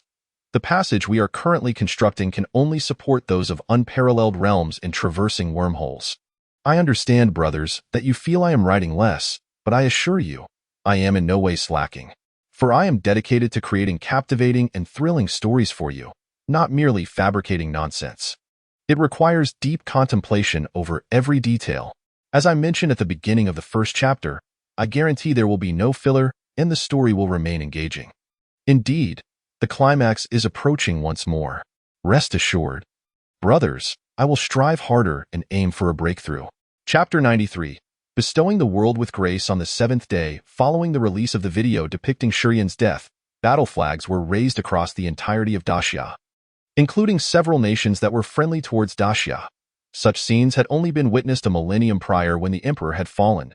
As night fell, the entire Ji family gathered on the plains to hold a funeral for Shurian. Following them were other Daxians, including council elders, active officials, and a continuous stream of ordinary citizens. The ground and air of the plains were filled to capacity, extending for hundreds of miles, with no end in sight. Ultimately, the council was compelled to issue an order, requesting those still en route to wait in place until a batch departed. Tio bid farewell to Shurian. With a resounding shout from Ji Changhe, all present closed their eyes. After a moment of silence, they lit the prepared memorial lanterns, allowing them to drift gently into the sky, carried away by the breeze. Brother, your death is so tragic." Xiao Lingxi knelt on the ground, weeping inconsolably. "Lingxi has come to accompany you." With that, she raised her jade sword towards her throat. This act startled the crowd, who immediately cried out in alarm, "No! Ji Hongyue hurriedly restrained her. Enough, stop the theatrics. You're not in a film, what a pity. Xiao Lingxi wiped her tears and sorrowfully departed. Next came Mijia, who wept even more heart-wrenchingly than Xiao Lingxi. As if she had lost her dear father, howling in anguish, he left one to wonder if this foreigner had some issues. It was unclear whether her feelings for Shiyan ran deep or if she was simply unhinged. The funeral lasted a full month without conclusion, with an increasing number of people lining up to pay their last respects to Shiyan. Many foreign humans also applied for entry into Daxia. These foreigners, firstly, admired Shiyan's strength and his deeds, and secondly, due to his identity as the emperor's only son, felt compelled to mourn and bid farewell. After deliberation by the council, it was ultimately decided that only those within the unparalleled realm would be permitted entry. And they must be accompanied by Daxian warriors. On the final day of the funeral, an unexpected event unfolded. Lin Huayuan arrived at the plains with his entire clan. After other members of the Lin family delivered their eulogies, Lin Huayuan stood alone before Shiyan's grave, his brow furrowed in deep thought. Could you so easily perish? He pondered for half a month yet could not resolve this question. Initially, he had been skeptical. However, witnessing the state of the Ji family and others, he could not help but accept that Shiyan might indeed have fallen. Grandfather. Lin Yaoxian approached, after feigning to lay a bouquet of flowers before Shiyan. He could not suppress a sneer. Well, now you can reign in the underworld, right? The ones who survive until the end are the true prodigies. Those who perish prematurely can only be deemed useless fools. Ha ha ha ha. As he spoke the final words, Lin Yaoxian erupted into uncontrolled laughter. I in the forbidden zone of the Phoenix clan. Brother, mother calls for you to the main hall. Today is the day to announce your identity to the clan and the outside world. On a picturesque mountaintop, Tong Tong came calling. All right, I'm on my way now. Shiyan opened his eyes. Shortly thereafter, the two arrived at the palace of the Phoenix clan. Surrounded by mountains, shrouded in mist, with herbs growing abundantly, spirit beasts roamed freely, unafraid, circling around Shiyan and Tong Tong. The main hall was already filled with people of all ages, men, women, and children, all members of the Phoenix clan. However, the Phoenix clan was small, comprising only a few hundred individuals. Greetings, young clan leader. Upon his arrival, everyone turned to greet him. Uncles and aunts, there's no need for formality. Just call me Xiaoyin from now on. We are all family. Shiyan awkwardly scratched his head, feeling somewhat bashful. These were his blood relatives, providing him with immeasurable security and trust. Here, he need not worry about schemes or betrayals, and could freely pursue his desires. Ha ha ha, Xiaoyin is still a bit shy. An elderly woman teased. Several children surrounded him, gazing up with wide, sparkling eyes, filled with curiosity. Shiyan's face flushed as he nodded and greeted them, gradually making his way toward the main seat. It was his first time meeting so many relatives, and he felt somewhat self-conscious, reminiscent of attending a relative's birthday banquet with Xiao Yuan in his childhood. Mother. Yes, please take a seat. Yunxian smiled gently and nodded. She then spoke softly. I have publicly announced your existence, claiming that you have been secluded within the clan all this time and have never ventured outside. According to our customs, the birth of each royal heir necessitates a journey into the world to meet other races. To impart guidance on cultivation or bestow blessings, I have prepared the resources for you to bestow. You should set off immediately. There are 4 individuals waiting for you outside, and they will guide you through the entire process. After speaking, Yunxian waved her hand, handing him several nanobags filled with cultivation resources. Very well, mother. Shiyan accepted the bags and bid farewell to everyone. He made his way to the entrance of the Forbidden Zone, where 4 young individuals awaited him, heirs of the Baizhe, Qilin, Yinglong, and Jinwu clans. Should I call you Shiyan or Yunduan? Bai Yuxian blinked and teased. Shiyan chuckled helplessly. As long as you are happy. Through their conversation, he learned that this young woman from the Baizhe royal family appeared innocent and charming on the surface, yet her heart was quite frivolous, comparable to Micaiah. Yunduan is the new name given by my mother to conceal my identity. Ying Qingfeng and Jin Zhuo approached, nodding in greeting. I suppose I need not introduce myself. Tianqi chuckled awkwardly, his expression somewhat unnatural. Initially, he thought he had defeated Shiyan, only to discover that Shiyan had shown mercy and had only used 70% of his strength. Do not feel too constrained. Let us be on our way. Shiyan replied with a smile. After a brief discussion, they followed by Yuxian as she led them from one tribe to another. at each place they visited. They were warmly welcomed. The exotic beasts held great respect for the royal heirs, especially for 5 of them traveling together. Shurien also proportionately bestowed some cultivation resources upon them, sharing insights and methods regarding cultivation. However, the knowledge he imparted was merely a reflection of what he had gleaned from books, as he had always practiced according to the human race's cultivation methods. As the newly appointed royal heir, he received the sincere blessings of the various exotic beasts who expressed their willingness to follow the Phoenix clan. This journey of bestowal lasted a full 3 months. Although it seemed to consume a significant amount of time, in reality, they had barely covered 1% of the exotic tribes. On the return journey, Bai Yuxian suddenly said, "Have you heard? We might be heading to the outer star systems for an experience." Chapter 94. The Andromeda Galaxy. Upon hearing this, the 4 cast incredulous glances at her, clearly having not heard the news before. Outer star systems? Bai Yuxian nodded and continued to explain. The 4 dark clans have constructed a passage to the myriad races' star systems. They intend to send someone to convey information and, while at it, take us along to broaden our horizons. Myriad races' star systems? What is that? Tianqi exclaimed in surprise. The homeland of the 4 dark clans is referred to as the Andromeda Galaxy by the human race. Bai Yuxian elucidated. Shurian's expression froze, clearly impacted by the revelation. The Andromeda Galaxy is actually the homeland of the 4 dark clans. What lies within Andromeda? Tianqi blurted out. Bai Yuxian rolled her eyes and retorted, "Fairies. You truly have a pig's brain. Since it is referred to as the myriad races star systems by the dark clans, it must contain an abundance of everything." Tianqi shot back. Yes, you are clever. No wonder you are flat-chested." This remark infuriated Bai Yuxian, striking a nerve, and she immediately unleashed a swift strike toward him. Aware he could not provoke the tigress, Tianqi quickly transformed into a Qilin and bolted away in a flash. Shurian chose to disregard their playful banter, instead becoming lost in contemplation. Given this, it must be that my father referred to the calamity from beyond the heavens as the adversary from the Andromeda Galaxy. They possess an expansive and boundless star system. Why would they seek to invade Blue Star? Is it merely because it is the closest to the Milky Way? The words spoken by my father before his disappearance carry profound significance. Do deities exist in this world, and if so, where have they gone? It is unspeakable. Could it be that they have all gone to the Andromeda Galaxy? Might my father also be there? Perhaps he has been unable to find his way home. Let us proceed, Brother Yunyuan. As he pondered, Ying Qingfeng and Jinzhua patted his shoulder. Yes, Shurian nodded. Upon returning to the Phoenix clan's forbidden zone, he made his way to the lakeside where Yun Xian often resided. What troubles you? Why enter? Was your journey relatively smooth?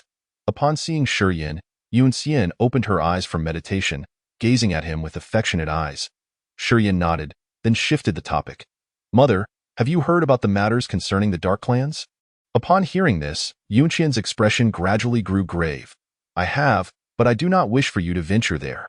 When you remained among the human race, I felt somewhat at ease. However, the Andromeda Galaxy is no longer a simple distance from home. It spans several million light-years, fraught with peril, both in terms of power and civilization, far surpassing our own. Shurian listened earnestly, understanding his mother's concerns and apprehensions. Yet, once he makes a decision, he is reluctant to withdraw in the face of difficulties. Whether it is in search of his father's whereabouts or preparing for the impending calamity from beyond the heavens, he cannot afford to miss this opportunity. Mother, but I still wish to see for myself. You? Yun Xian furrowed her brow, exclaiming, You are just like your father. It was the first time in her life that she raised her voice at her son. I am sorry, Mother. Shurian squatted before her, gently holding her hand. I promise you, I will return safely. He smiled, his tone reflecting determination. After a moment of silence, Yun Xian sighed heavily. Alas, I know I cannot dissuade you. A grown son cannot be kept at home. But you must promise me one thing, just as you promised your father. Do not be reckless. If danger arises, flee at the first opportunity. Before she could finish, Shurian interjected. Mother, I promise you. Yun Xian shot him a glare and continued. Do not be too quick to dismiss my words. If something were to happen to you, I would not survive either. Mother, why speak such things? I will certainly be just fine. Shurian retracted his playful demeanor, becoming earnest. Very well. Yun Xian finally revealed a smile, gently patting his hand. With 3 months remaining until the wormhole opens, use this time to visit the ancestral lands and strive to enhance your strength. Shurian nodded. All right, then I shall take my leave for now. After bidding farewell, he was guided by Tongtong's mother to the ancestral lands of the Phoenix clan. Though referred to as the ancestral lands, what lay before him was a sea of flames upon opening the barrier. The sea of flames was vast and boundless, with flames of various colors burning, creating a dazzling interplay. Among those hues flickered countless profound runes, dense and numerous, resembling tiny tadpoles. Thank you, Aunt Leoli. You may return to your duties now. Shurian took a deep breath, shedding his garments before making his way into the depths. Before long, he found an area with the highest temperature and the most potent energy fluctuations, settling down to meditate. A month swiftly passed. During this time, Shurian witnessed many visions and uncovered numerous secrets. It turned out that most of the exotic races were not native to Blue Star, but had migrated from beyond the stars in the previous epoch to escape the cosmic war. Their leaders were none other than the 5 royal families, the Phoenix, Qilin, Bai Zhe, Jin Wu, and Yinglong Dayu. Shurian's eyes shot open in astonishment.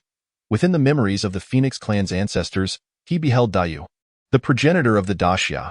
His demeanor, appearance, and attire were identical to those depicted in historical texts. Who would have thought there was such a connection? Shurian gradually suppressed his shock and closed his eyes once more to observe.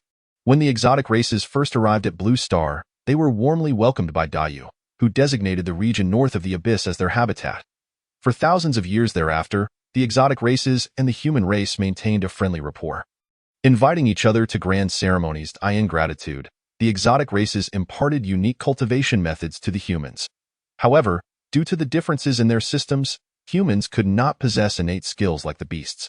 Consequently, Dayu, through deduction and innovation, initiated the human class transition cultivation system, thus distinguishing warriors, mages, and support roles. For prior to that, humans could only absorb the energy of heaven and earth through their physical forms, unable to control the 12 elements or offer healing. So it was. Shurian was once again taken aback. In a wonder in ancient history and legends, those powerful beings fought solely with their physical forms, never demonstrating any magical arts. It turns out that it was only after Dayu that a new cultivation system was established.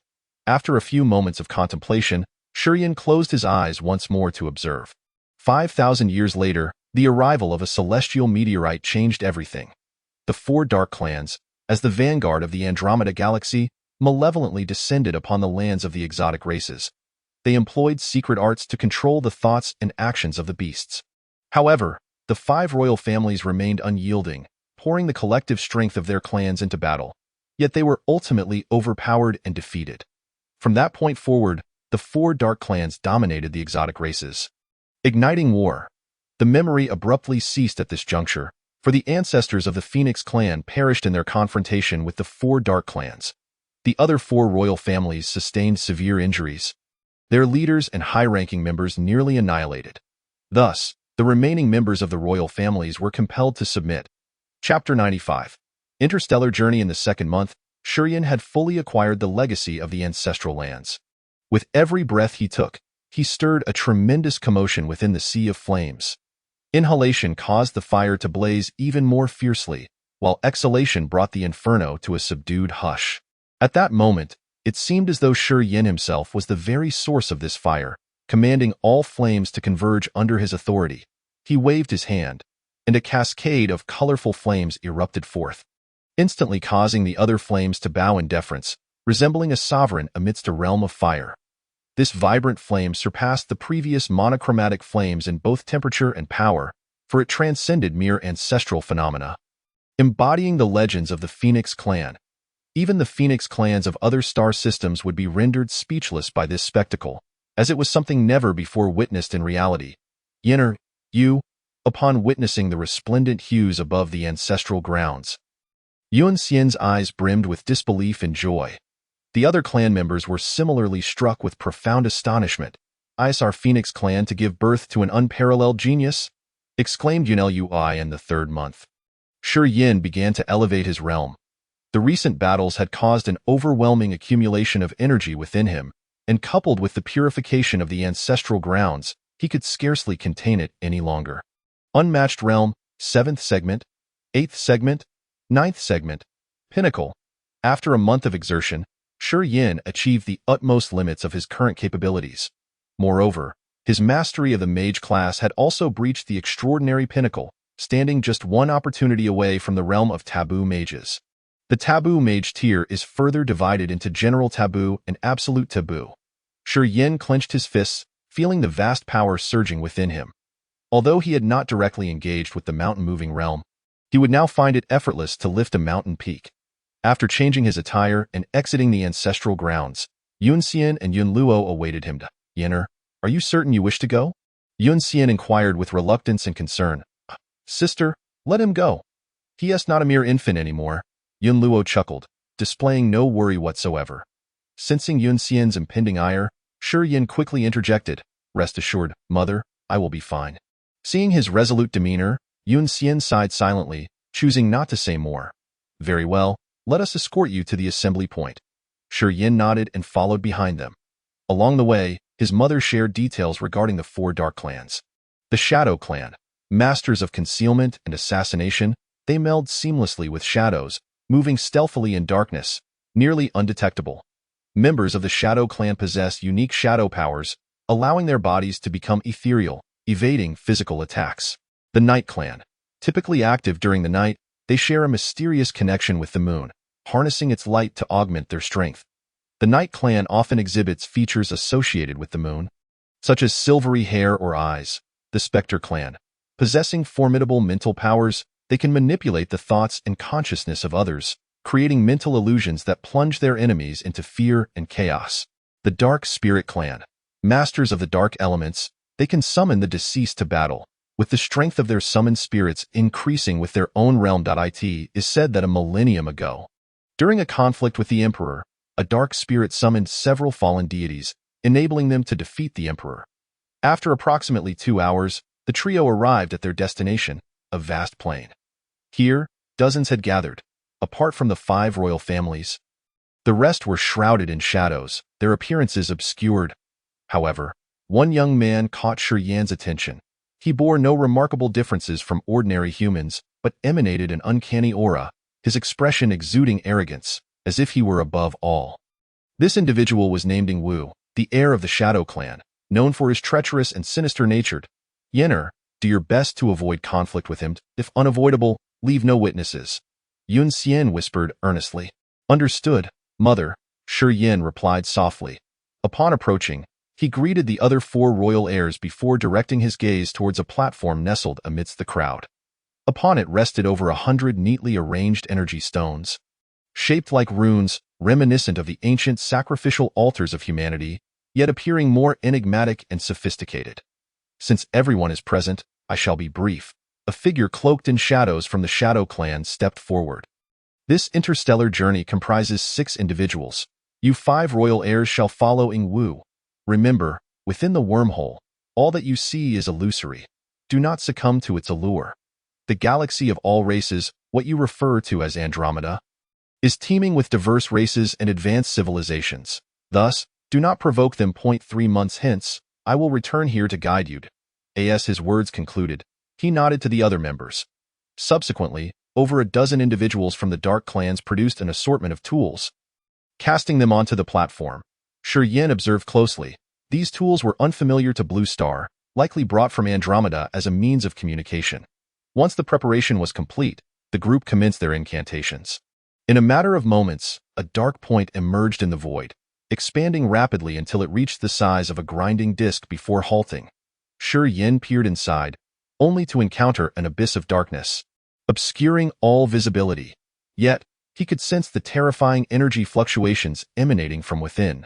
Don this specialized battle armor, and we shall commence our journey. It will protect against the material erosion of the wormhole.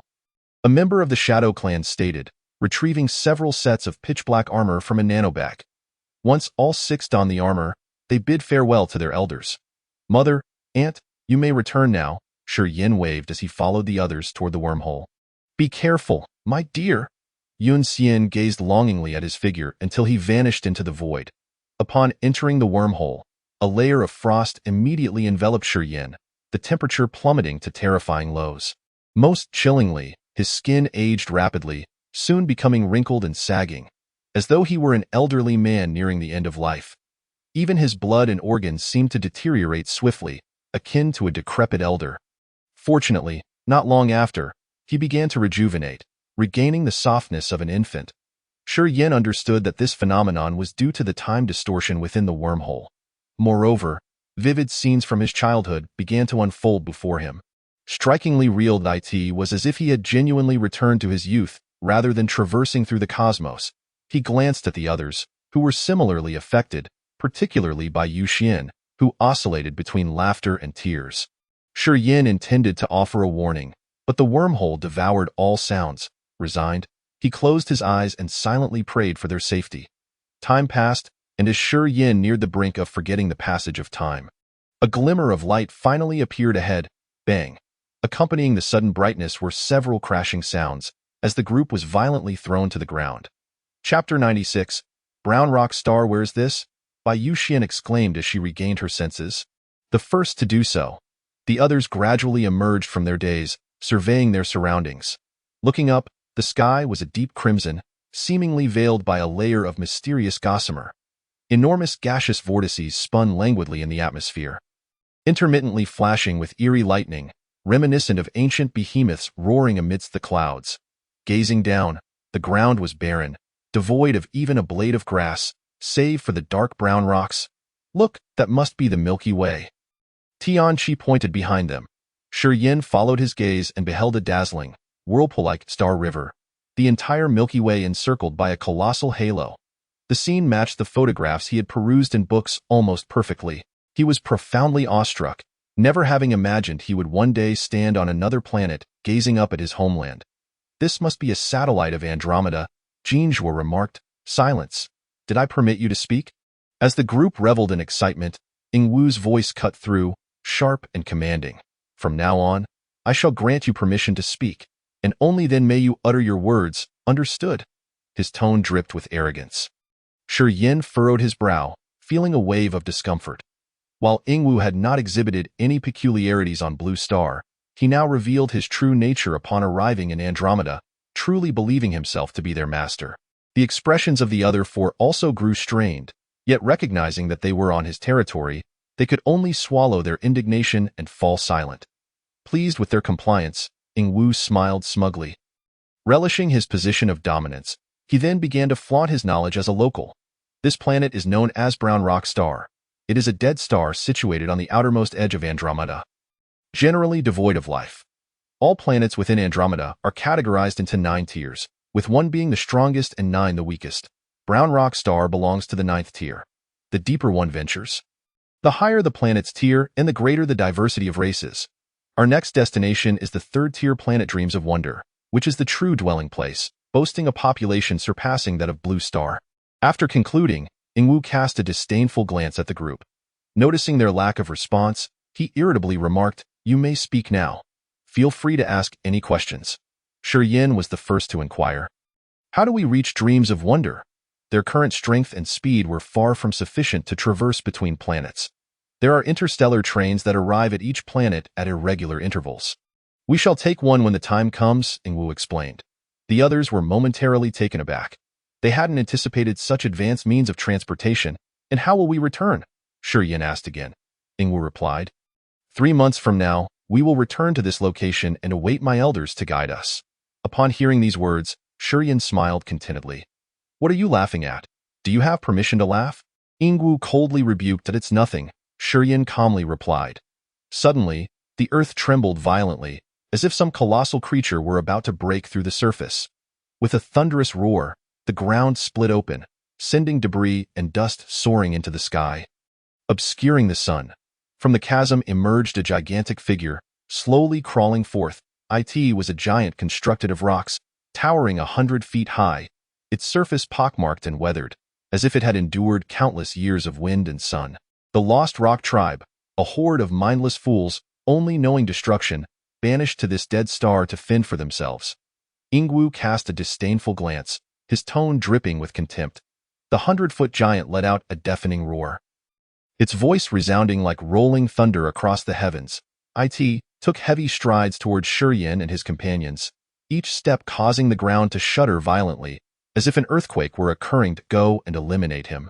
Yingwu commanded, pointing at Tianqi, his voice brooking no argument. Tianqi's face paled, hesitating as he stammered.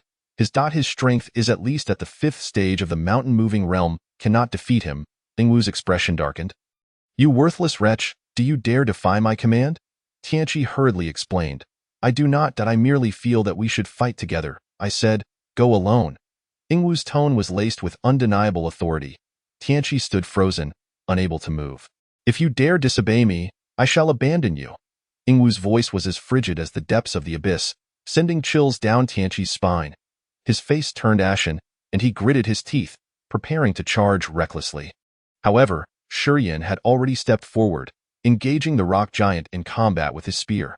Since emerging from the ancestral grounds, he had long sought a formidable opponent in the mountain-moving realm to test his true combat prowess. And this was the perfect opportunity. Boom, boom, boom. After a fierce battle, the rock giant was vanquished, its rocky exterior shattered into a pile of rubble strewn across the ground. Although its power was formidable, each swing of its arms generating vast energy storms, it ultimately relied solely on brute strength, devoid of any self-awareness. Against an average unmatched realm expert, it could easily crush them with sheer force, but against Shiyan, it was utterly outmatched in both speed and power. Yingwu furrowed his brow. The strength exhibited by the Phoenix clan's heir exceeded his expectations, stirring a sense of unease within him. He abhorred the feeling of being unable to control the situation, and thus turned to Shiyan, coldly admonishing, Yunduan, did I allow you to steal the limelight? Shiyan remained composed, disregarding the remark as he walked past. Seeing Shiyan's indifference, Yingwu's heart filled with murderous intent, yet lacking